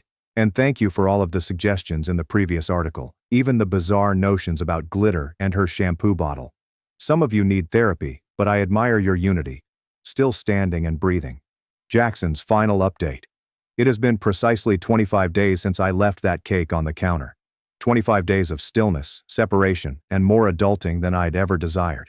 This will likely be my final update because, well, there are only so many ways to examine a dead marriage before even the internet becomes bored. First and foremost, thank you for all of your comments and direct messages, even the bizarre ones. No, I didn't follow the instructions to put fish in her car vents. You guys are savages. So, this is the coffee shop meeting.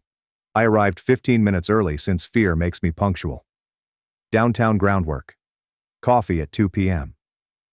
On a Thursday, it was busy enough to provide background noise, but not so full that we were overheard. I chose a corner table, ordered a black coffee that I did not desire, and waited. Sophie arrived exactly on time, not 5 minutes late as she normally is. Hair is done, makeup is light, and she is wearing the blue sweater I gave her for Christmas last year. I'm confident that all of these decisions were strategic. The first thing she said after sitting down was not hello. It was that she had lost 7 pounds since I left. Just toss that fact as like it meant something. Stress weight loss as a relational currency. A classic Sophie maneuver. I didn't acknowledge it, instead asking why she wanted to meet. She had prepared handwritten notes on a yellow legal pad. The scene was so unexpected that I nearly laughed. This woman, who would rather die than create a grocery list, had bullet-pointed her way through whatever the goal of the talk was. Her first point was that she sincerely apologized for what she had said. It was nasty and thoughtless, and she did not intend it. She'd been worried about work, unhappy that I was missing her birthday weekend, or so she thought, and spent the afternoon drinking wine with Karen. The words simply came out. I questioned why she had laughed afterward. She flinched as if I had flicked water in her face. They said it was anxious laughter. Karen was continuously bringing out her ugliest side. Said it was a naive attempt to appear edgy and cool in front of her sister. Second point, she had taken our connection for granted. She had grown accustomed to the protection and security I gave. She had stopped appreciating all I did, and instead focused on what I didn't accomplish. Third point, the last 3 weeks have been a wake-up call. She discovered how much she relied on me. Not just financially, though that was a factor, at least she was honest, but also emotionally. They said the house was too quiet. She claimed she had started talking to herself only to hear a voice. Fourth, she wanted to try couples therapy. I had previously discovered someone who specialized in restoring trust after betrayal. I scheduled a preliminary appointment for next week. Wouldn't you please think about it? Throughout it all, I sat there sipping my now cold coffee, scanning her face for traces of the woman who had carelessly wished me dead. Was this an act or genuine remorse? I could still not tell. When she concluded her prepared statements, she set down the legal pad and looked straight at me for the first time. They asked what I was thinking. I told her I was thinking about parallel universes, about how, in another timeline, I would never have driven through that snowfall, never heard what she said, and would still be living in blissful ignorance, sleeping next to someone who would laugh at the notion of my death. She began crying, not the theatrical sobbing from Caleb's living room, but quiet tears that she wiped away with a napkin as if they were an inconvenience. I outlined my terms. No negotiating points, just facts. The separation would last for the full 6 months, as anticipated. I would not be moving back in during that time. I wasn't ruling out reconciliation, but I wasn't saying yes to couples therapy just yet. I needed time. She nodded throughout, as if each word were a little blow she was taking. When I finished, she simply asked if I hated her. The weirdest part is that I didn't. Still, don't. There is anger, disappointment, and hurt, but no hate. I told her that. She seems really astonished. She said she had been persuading herself that I must despise her because I had entirely shut her away. Said it was almost worse that I didn't, because it indicated I no longer cared enough to feel something that powerful. That stung because it wasn't completely wrong. The conversation then came to a close. We agreed to contact via email about practical issues such as the house and bills. She would keep paying the mortgage, which is also in her name. I would continue to pay my fair amount of utilities. We'd reassess in month 3 of the separation. As we stood up to go, she hesitated before asking if she might hug me. I said no. She nodded as if she had expected it, gathered her belongings, and walked away. I remained there for another half hour, thinking about how strange it was to have such a business-like talk with someone I'd seen cry. Someone who has supported your head when you have food illness. Someone who knew every foolish, embarrassing anecdote about your childhood. 7 years are condensed to bullet points on a legal pad. Life proceeded in its strange new routine. Following that, I extended my remote work arrangement till the end of the month. Caleb's extra room felt less transitory once I purchased a good mattress topper and hung a few pictures. I developed routines, morning run, work, 3 gym visits per week, and preparing dinner with Caleb when our schedules coincided. The silent technique continued to produce unanticipated results. Sophie seems to be reflecting despite my minimal engagement with her. A week after our coffee shop meeting, her sister Karen sent me a shockingly humble message. She claimed she'd been a horrible influence on Sophie for years, encouraging her to be brutally honest, read, harsh, as a warped sort of sisterhood bonding. She expressed disgust with herself for laughing that day. She did not seek for forgiveness. She only wanted me to know that she realized her involvement in the issue. I didn't respond, but I did take screenshots, not for leverage, but to remind myself that I wasn't crazy for feeling betrayed. Meanwhile, the financial pressure was more intense than I had anticipated. Sophie's pal Nina reached out again. Sophie stated that she was difficult to sustain her lifestyle on her income alone. She had to cancel her monthly spa membership. Was looking for a roommate to assist with the mortgage, but didn't want to move anyone in because she was still hopeful I'd return home. I noticed the manipulative strategy, which involved using a friend to make me feel bad, but I did not fall for it. I thanked Nina for the news and invited Sophie to contact my lawyer if she wanted to negotiate financial arrangements. Around day 30, Sophie's approach changed. Her communications became less emotional and more realistic. She began selling some of her more expensive clothes and bags through resale apps. She got rid of her second automobile, the ridiculous convertible she insisted on buying last summer. She even said in an email that she was considering taking classes to enhance her earning prospects. It felt like I was witnessing someone's rapid development. Strangely, I felt proud of her, even though I was resolved not to rescue her. Day 35 presented an unexpected twist. I checked the mail at my P.O. box. I opened the box and discovered a hefty envelope from Sophie. Inside, there was a handwritten letter, 10 pages, front and back, and a USB stick. The letter was essentially a chronology of our relationship written from her perspective. Every significant moment, good and unpleasant. The proposal at the lake, our first major disagreement over her spending, the miscarriage in year 3 that we never discussed properly, and the steady shift in how she perceived me, from partner to provider to impediment. It was brutally honest in a manner that our previous chats had never been. She admitted to resenting my satisfaction with our life because she always desired more. She admitted to comparing our lifestyle unfavorably to her friends, although knowing they were drowning in debt only to keep up appearances. She admitted to flirting with her coworker Isaac last year, though she insisted nothing physical happened. The USB stick contained audio files, presumably recordings of her therapy sessions made with her therapist's approval. I only heard one. Couldn't take any more. Hearing her critique our marriage with a stranger, as well as the genuine confusion in her voice when she tried to explain why she said what she did about the insurance money, was too intimate and raw. I erased the files and stored the letter in my document box. I'm not sure if I'll read it again, but throwing it away felt wrong. Day 40 saw another development. We ran into our neighbor Erin at the hardware shop. She mentioned that Sophie had been organizing some sort of weekly gathering at her residence, not parties, but meetings. He claimed there were always 6 or 7 automobiles out front on Wednesday nights. Curiosity got the best of me. That Wednesday, I parked down the street and watched. Between 6 and 6:30, 7 women arrived. All of them were about Sophie's age. Some I recognized as her friends, while others were strangers. I did not approach. That'd be weird. But I did text Nina later, gently wondering what Sophie was up to these days.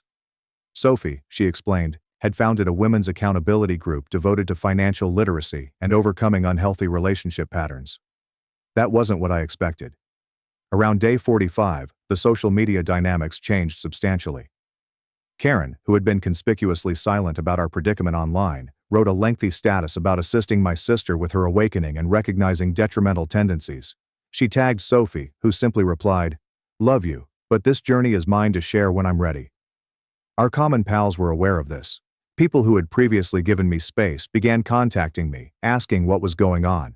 The rumor mill whirled. Someone had heard Sophie was in rehab.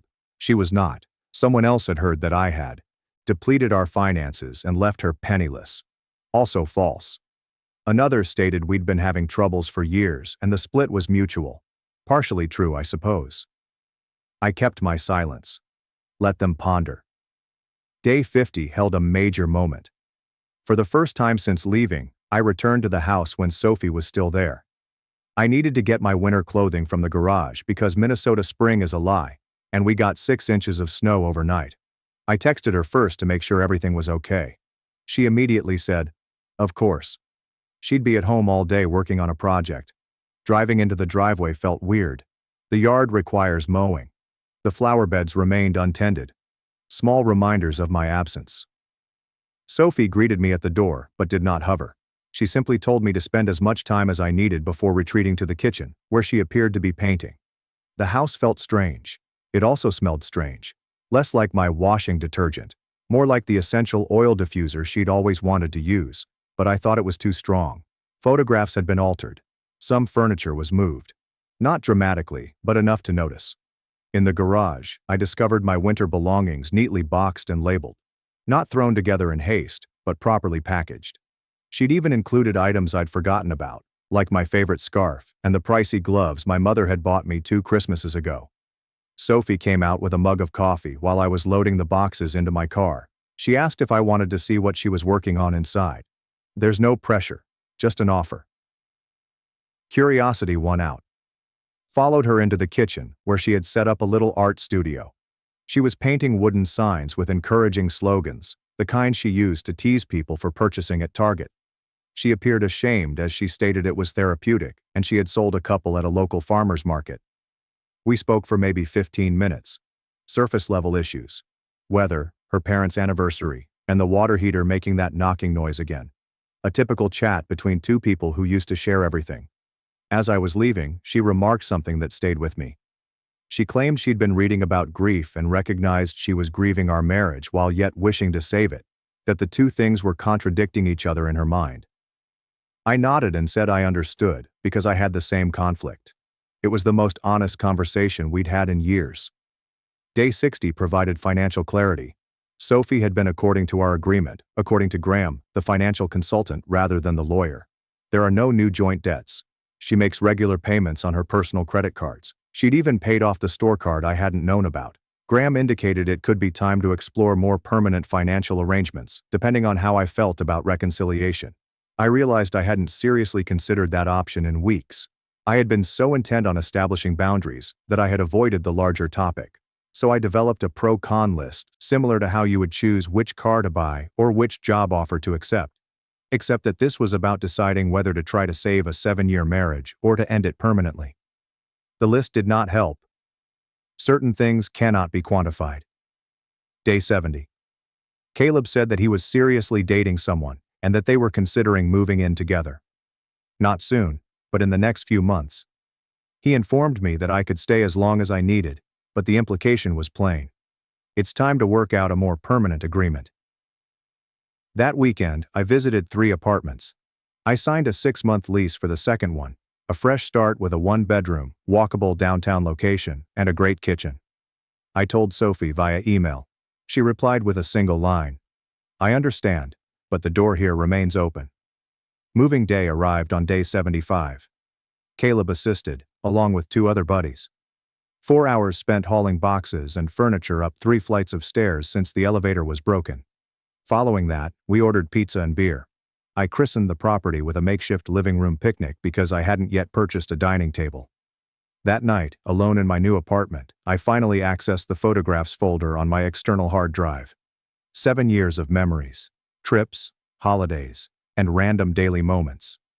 Sophie is laughing at something off camera. Sophie sleeps with her mouth slightly opened. Sophie in the early days, looking at me as if I hung the moon. I didn't cry. I simply sat there, feeling the weight of everything we'd built and lost. Day 80. Sophie emailed me and asked if we might meet again. She wanted to talk about what might happen once our 6-month separation ended. Even though it was still 3 months away, she wanted to be ready for whatever happened. We met at a different coffee shop with a more neutral atmosphere. She looked nice, healthy. She had chopped her hair to shoulder length. I wore minimal makeup and plain clothing, jeans, a sweater, and boots, and swapped my dazzling designer purse with a canvas tote. The chat was direct. She inquired whether I was leaning toward reconciliation or divorce. I honestly told her that I had not made a decision. I asked what she wanted.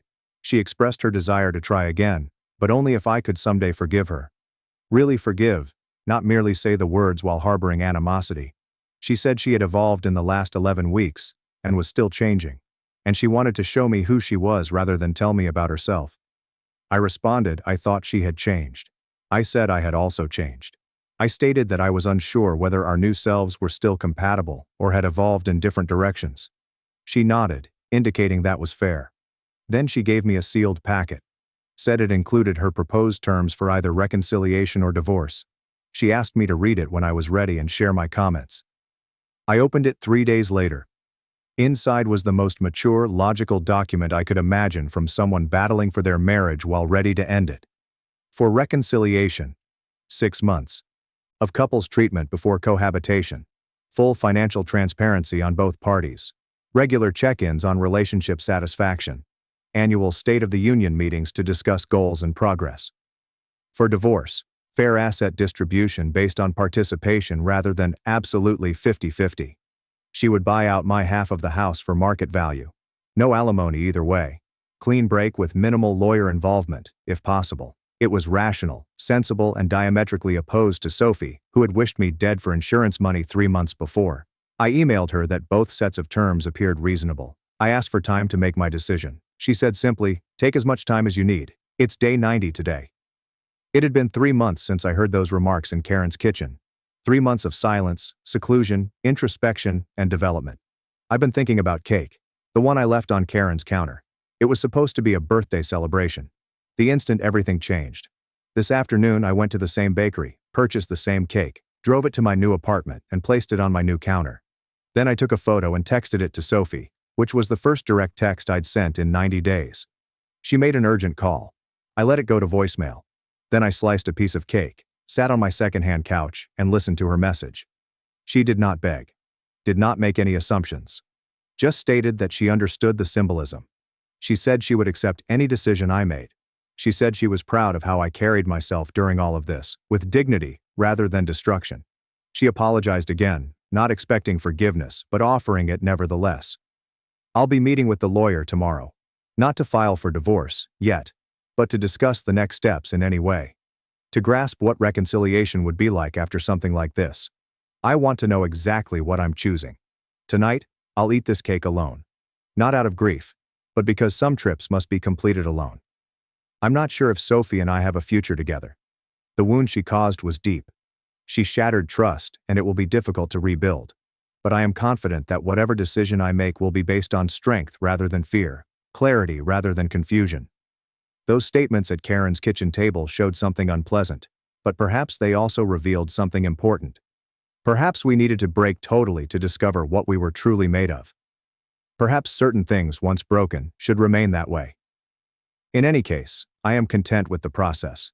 The man who left the cake on the counter 90 days ago would have lit himself on fire to keep Sophie warm. The man writing this now understands his own worth. I'll provide one last update after I make my ultimate decision, but for now, I'm going to sign off. Thank you for joining me on this trip, internet strangers.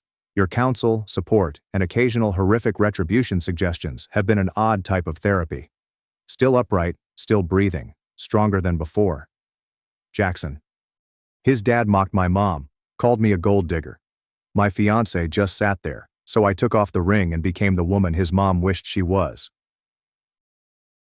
I, 28, walked away from my fiancé, 30, male, 2 years after our planned engagement supper last night. I'm here alone in my apartment right now, still in the outfit I wore, mascara streaking down my face, trying to make sense of what occurred. 3 years ago, Michael and I met at a charity fundraiser. He works in finance, hails from a wealthy family, and moves in circles that I never did growing up. I'm a public school teacher who paid for college with scholarships and part-time work. Despite our diverse backgrounds, we quickly connected. He was charming, clever, and seemed to respect my independence and interest in education. I fell passionately for him, and he seemed to be equally in love with me. He proposed 2 weeks ago while on a weekend trip to the coast. It was private, romantic, and everything I could have hoped for. I agreed without hesitation. The ring was stunning, including an emerald-cut diamond that must have cost a fortune. I was floating on air, excited to begin our life together.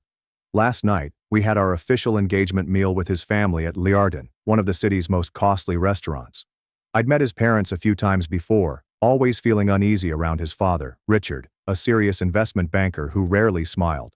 Linda, his mother, was courteous, but aloof, the type who values family ties and membership in country clubs. I spent hours getting ready, hoping to leave a good impression. I wore a navy blue dress that I had saved 3 months for, styled my hair in a beautiful updo, and stole my roommate's pearl earrings. I desperately wanted them to regard me as worthy of their boy. The evening began pleasantly enough. Champagne was poured.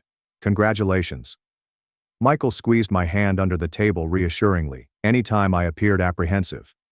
Then, during the main course, Richard cleared his throat and focused his attention on me.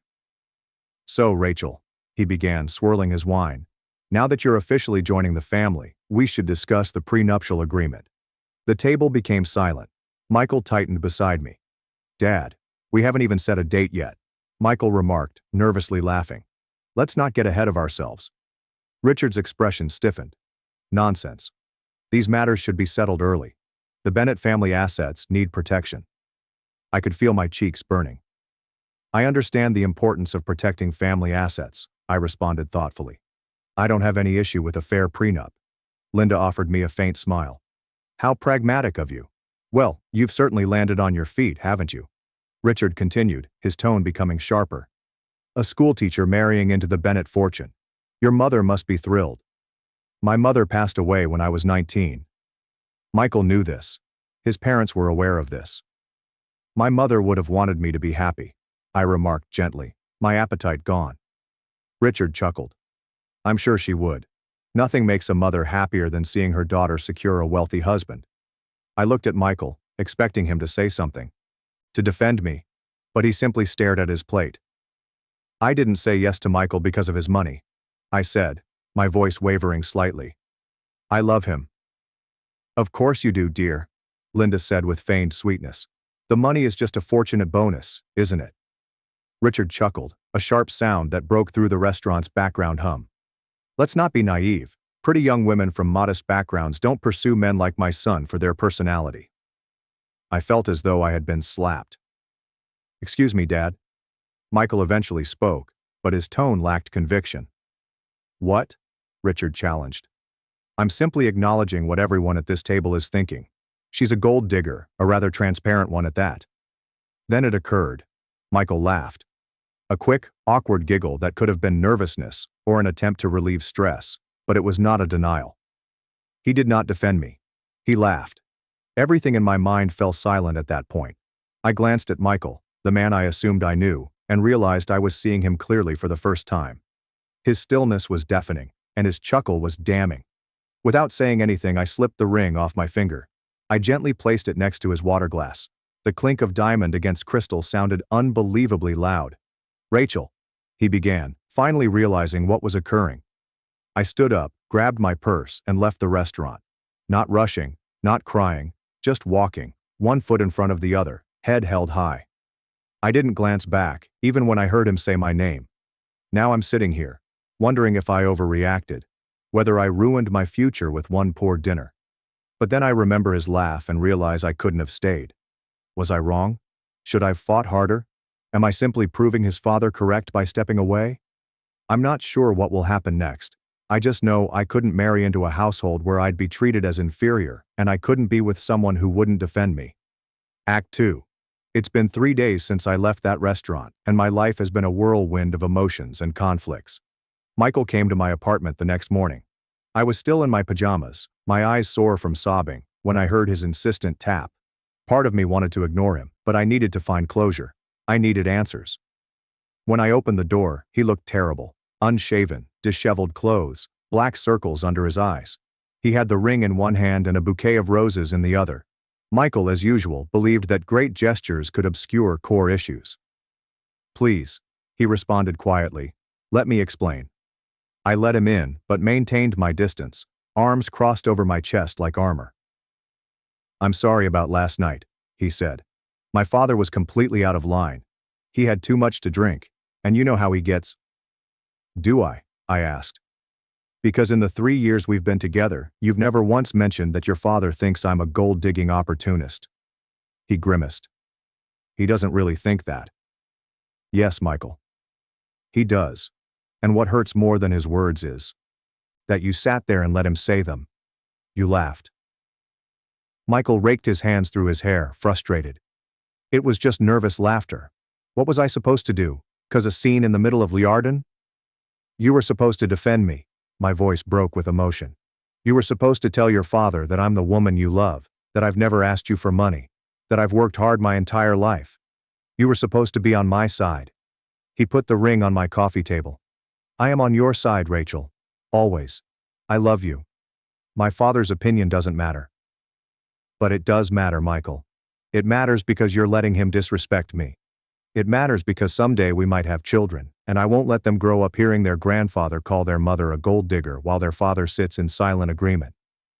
For a time he appeared perplexed. Silent agreement? That's not what happened. Then what would you call it? He couldn't respond. Has your father always felt this way about me? Michael paused, which revealed everything I needed to know. Why didn't you tell me? I said, my voice soft. Because it doesn't matter what he thinks. I love you for you, your kindness, your passion for teaching, your ridiculous obsession with true crime podcasts. Who cares what my father thinks? I care, I responded without hesitation. Because his attitude reflects what our life together would be like. Every family gathering, every holiday, every milestone, I'd always be the gold digger who trapped their son. And apparently, you'd always be the man who stands by and lets it happen. We can fix this, he said. I'll talk to my father, make him apologize. We can postpone the wedding until things are better. I looked at him intently and discovered something important. This isn't just about your father, Michael. It's about you. It's about who you become when you're around him. I don't recognize that person, and I don't want to marry him. He left after an hour of circular debates, carrying the ring with him. I've spent the previous 2 days crying, doubting myself, and then recalling his chuckle, which made my resolve strong again. My roommate Jessica has been wonderful, bringing me ice cream and listening to me whine for hours. Michael has phoned 17 times. His mother unexpectedly texted me. Richard is stubborn, but he'll come around. Don't throw away your future over pride. As if standing up for myself was all about vanity. Yesterday my principal summoned me to her office.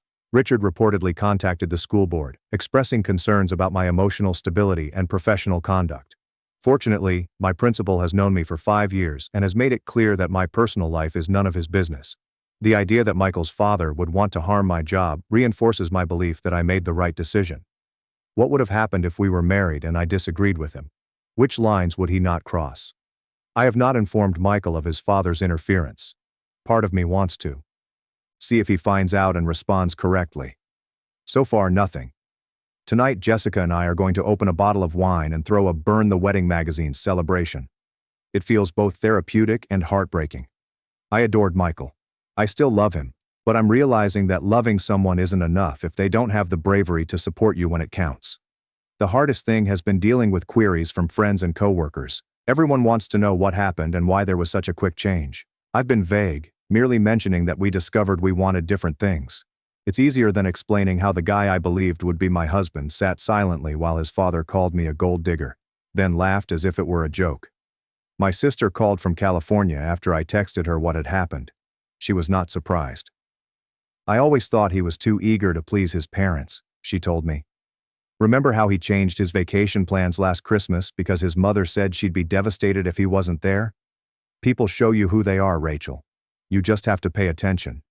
She was correct. Of course, there had been hints all along, small instances in which Michael prioritized his parents' demands over mine or ours. I dismissed them as him being a decent son who respects his family. Now I realize it was something else. A fundamental unwillingness to stand alone, to be his own man. I passed by a bridal boutique yesterday and noticed a dress in the display that was almost identical to one I had bookmarked for myself. For a brief moment, I felt that familiar sense of loss, not just for Michael, but for the future we'd planned. The house we spoke about buying, the children we might have had. The life that now existed only in some parallel universe where he was brave enough to pick me.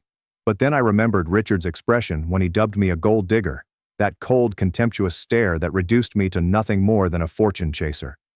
And I remembered Michael's laugh, that quiet, damning giggle that conveyed more than words ever could. No, I made the correct choice.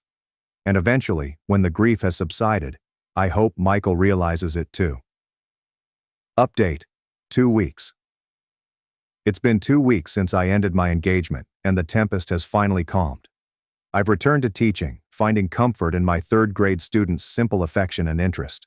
When your own life feels unpronounceable, helping a child sound out a tough word can be incredibly therapeutic. I haven't spoken with Michael in 10 days. After dozens of calls and texts, he eventually sent me an email outlining where we stand. He wrote that, while he still loves me, he believes I'm being overly dramatic about one terrible evening. He suggested we take a pause until I am ready to be reasonable, as if advocating for my dignity was ridiculous. The most telling section came at the conclusion.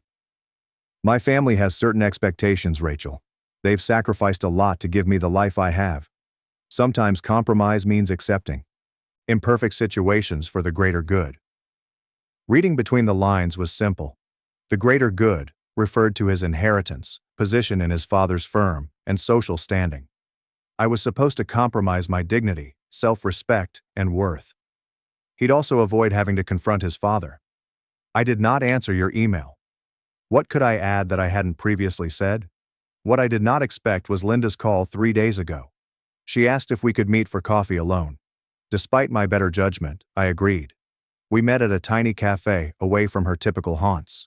She appeared different, less polished, and more human. She ordered a black coffee and sat across from me, her hands neatly folded on the table. I owe you an apology, Rachel, she said without explanation. What happened at that dinner was unacceptable. I was speechless. This was not what I expected from Linda Bennett. Richard can be traditional in his views, she added cautiously.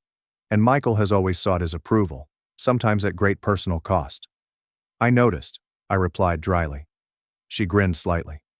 I should have intervened that night.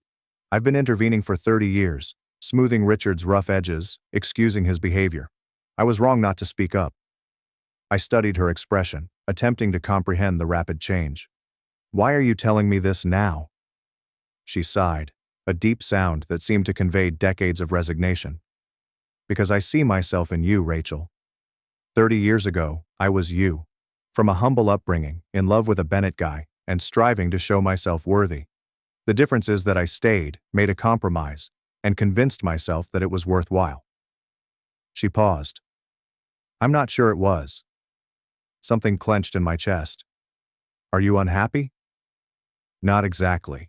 I've had a wonderful life, lovely children, but I've lost a part of myself along the way. My voice, my certainty. When you stood up and walked out that night, I was envious. We spoke for about 2 hours. She told me about her early years with Richard, how his family treated her, how she progressively gave up portions of herself to fit into their world, and how she saw Michael become more like his father year after year, despite her best attempts. He loves you, she added as we were about to depart. More than he's ever loved anyone. But love isn't always enough, is it? I shook my head, tears threatening again. No, it isn't. She briefly touched my hand. Whatever you decide, Rachel, don't compromise yourself away. Not for anyone. I've been thinking about our chat ever since. Was she warning me, encourage me? Are you saying goodbye? Maybe all three. This morning, flowers arrived at my apartment, not from Michael, but from Richard. The card simply stated, my behavior was inexcusable. There is no specific apology, only an acknowledgement. Typical. I have not informed Michael about either interaction. I don't know if his mother or father have mentioned them to him. Part of me wonders whether this is another test, whether he'll make apologies because he wants to or because his parents forced him to. Jessica believes I should block his number and move on. My brother believes I escaped a gunshot. But it isn't so straightforward, is it? I did not merely lose my fiancé. I lost the future I imagined we'd have, the house we planned, the children we talked about. Dreams do not die quietly. Every morning I reflexively examine my left hand, expecting to feel the weight of the ring. Its absence remains both a source of sorrow and relief. Update. 1 month. 1 month after the engagement dinner, life has taken some unexpected turns. Last weekend I was packing up my flat. I decided to move to a smaller house because I couldn't afford this one without Michael's help until he showed up unexpectedly. Seeing him in the entryway, surrounded by half-filled boxes and packing tape, made my heart pound violently. You're moving? He inquired, seeming stunned. I can't afford this place on a teacher's salary, I admitted simply. He gazed around at the destroyed life that we had built together. I'll keep paying my share. You don't have to move. Yes, I do. I put down the books I was packing. What are you doing here, Michael? He'd come to tell me he was leaving his position at his father's corporation. He had accepted a position with a smaller financial advising firm on the other side of the city. He handed me a letter containing his father's perplexed and angry reaction to his resignation. I should have done this years ago, he said gently. Been my own man instead of his echo. I invited him inside, prepared coffee, and we talked. For the first time in years, we had a genuine conversation. He stated that he had spent his life chasing his father's approval, even if it meant sacrificing his own principles. He admitted how badly he had affected me, not just at that evening, but countless times previously, in subtle ways I hadn't recognized. I don't expect you to take me back, he told me. I just wanted you to know that you were right about all of it. I wasn't sure what to say. Part of me wanted to fall into his arms and say we could start anew. Another part remembered the expression on his face when his father called me a gold digger. That little pause before the nervous laugh, as if he'd considered the possibilities. I need time, I informed him. I'm proud of you for standing up to your father, but this isn't just about him. He nodded in understanding. Take all the time you need. I'll be here if you're ready. After he went, I sat among my boxed up stuff, oddly tranquil. For the first time in weeks, the future did not appear to be an endless, scary void. Linda invited me out for lunch 2 days later. She informed me Richard was distraught by Michael's decision. She appeared different, lighter, with a spark in her eyes I hadn't seen before. Richard doesn't understand why Michael would walk away from everything for... She blinked. For a woman. For himself, I corrected softly. She smiled. Yes, I suppose he did. Before we separated, she placed a little velvet purse into my palm. Inside was a vintage sapphire ring. This was my grandmother's, she clarified. Richard never liked it, said it wasn't impressive enough for a Bennett wife. But it's the only thing I have from my family. She closed my fingers around it. Whether you and Michael find your way back to each other or not, I want you to have it. A reminder to keep your own light, even when others try to dim it. I tried to reject, but she insisted. It was not an engagement ring, she explained. It was unity among women who understood one another. I did wind up moving, but not to the smaller apartment I had intended. My friend Megan was looking for a roommate in her house across town, further from Michael, closer to my school, with a garden where I could grow the herbs I'd always wanted to try. It feels right, making judgments based completely on what I desire, rather than what works best for someone else. Michael and I have begun conversing, carefully and honestly. No huge gestures, no pressure, only coffee once a week. Conversations that reveal previously unquestioned assumptions and expectations.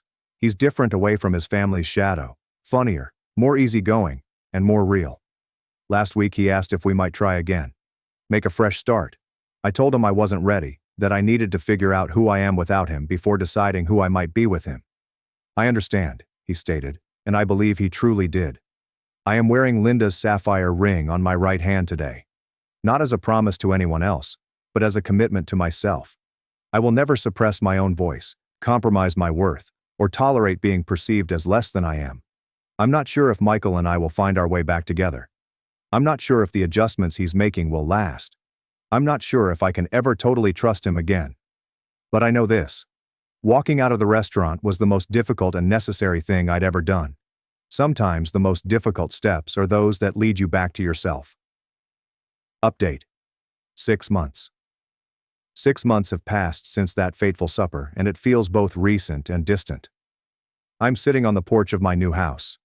Yes, it's my house. A little craftsman with blue shutters and a maple tree in its front yard. Instead, I utilized the money I had saved for the wedding as a down payment. Each mortgage payment seems like an endorsement. This is mine. Earned by me. I chose this. Michael and I attempted. We actually did. For 3 months, we rebuilt our relationship from the ground up, with honest conversations, couples therapy, and clear boundaries. He stuck with his new work despite his father's growing push to return to the family business. He attended a support group for adults living with domineering parents. He was doing everything correctly. And yet, something basic had changed. Every time he took me out to dinner, I found myself scanning the room, tense at the sight of older guys who looked like Richard. When he presented me to coworkers, I examined their expressions for signs of judgment or dismissal. The previously shattered trust was not being repaired. Despite both of our attempts. We were eating supper at my house 2 months ago when I finally got up the guts to express how I felt. I don't think we can fix this, I admitted quietly. He put down his fork, his face sad but not startled. Because of my father? No, I responded genuinely. Because of us. Because now I know what I need in a mate, and you know what you need to be for yourself. And I don't believe we can give each other those things when we're together. He nodded slowly. I was afraid you'd say that. I felt it too. We sobbed together that night, mourning not just what we had lost, but also what we had discovered too late.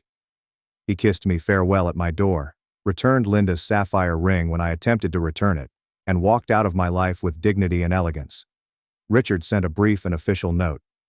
Michael informs me of your final separation. I wish you well in your future endeavors. Coming from him, it was almost like a warm embrace. Linda and I still meet for coffee on occasion. She resumed painting, something she had stopped doing after marrying into the Bennett family. Last month, she showed me a watercolor of 2 people sitting by the sea. That's us, she replied, in another life. I've been promoted to lead teacher at my school, with a small yet significant wage rise. I've started dating again, but cautiously and selectively. Nothing serious yet, but I am open to the prospect. More significantly, I feel complete on my own, in a manner I never have before. My pals joke that I should publish a book. How leaving a fancy restaurant changed my life. Perhaps someday I will. For the time being, I'm pleased to sit on my porch, watching the maple tree's leaves turn color and feeling the weight of Linda's ring on my right hand.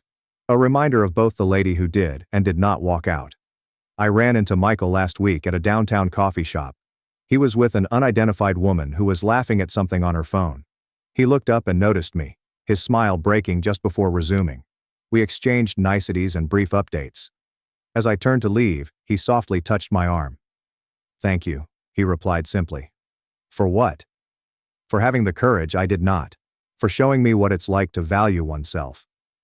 I smiled, a genuine smile, free of the ache that had accompanied my thoughts of him for so long. "Take care of yourself, Michael." "I am," he answered. "For the first time, I really am." Walking away, I felt the last piece of a complex puzzle fall into place. Sometimes loving someone entails leaving them. Sometimes the happily ever after isn't the fairy tale we expected, but the world we create for ourselves. Brick by brick, choice by choice. I slipped the sapphire ring from my finger and into my pocket. I didn't need the reminder anymore. I've become a reminder. Of strength, of worth, the power of going away when staying would be too expensive. Was it all worthwhile? The pain? The loss starting over? As I unlock the door to my little blue house, mine alone, I know the answer with absolute confidence. Yes.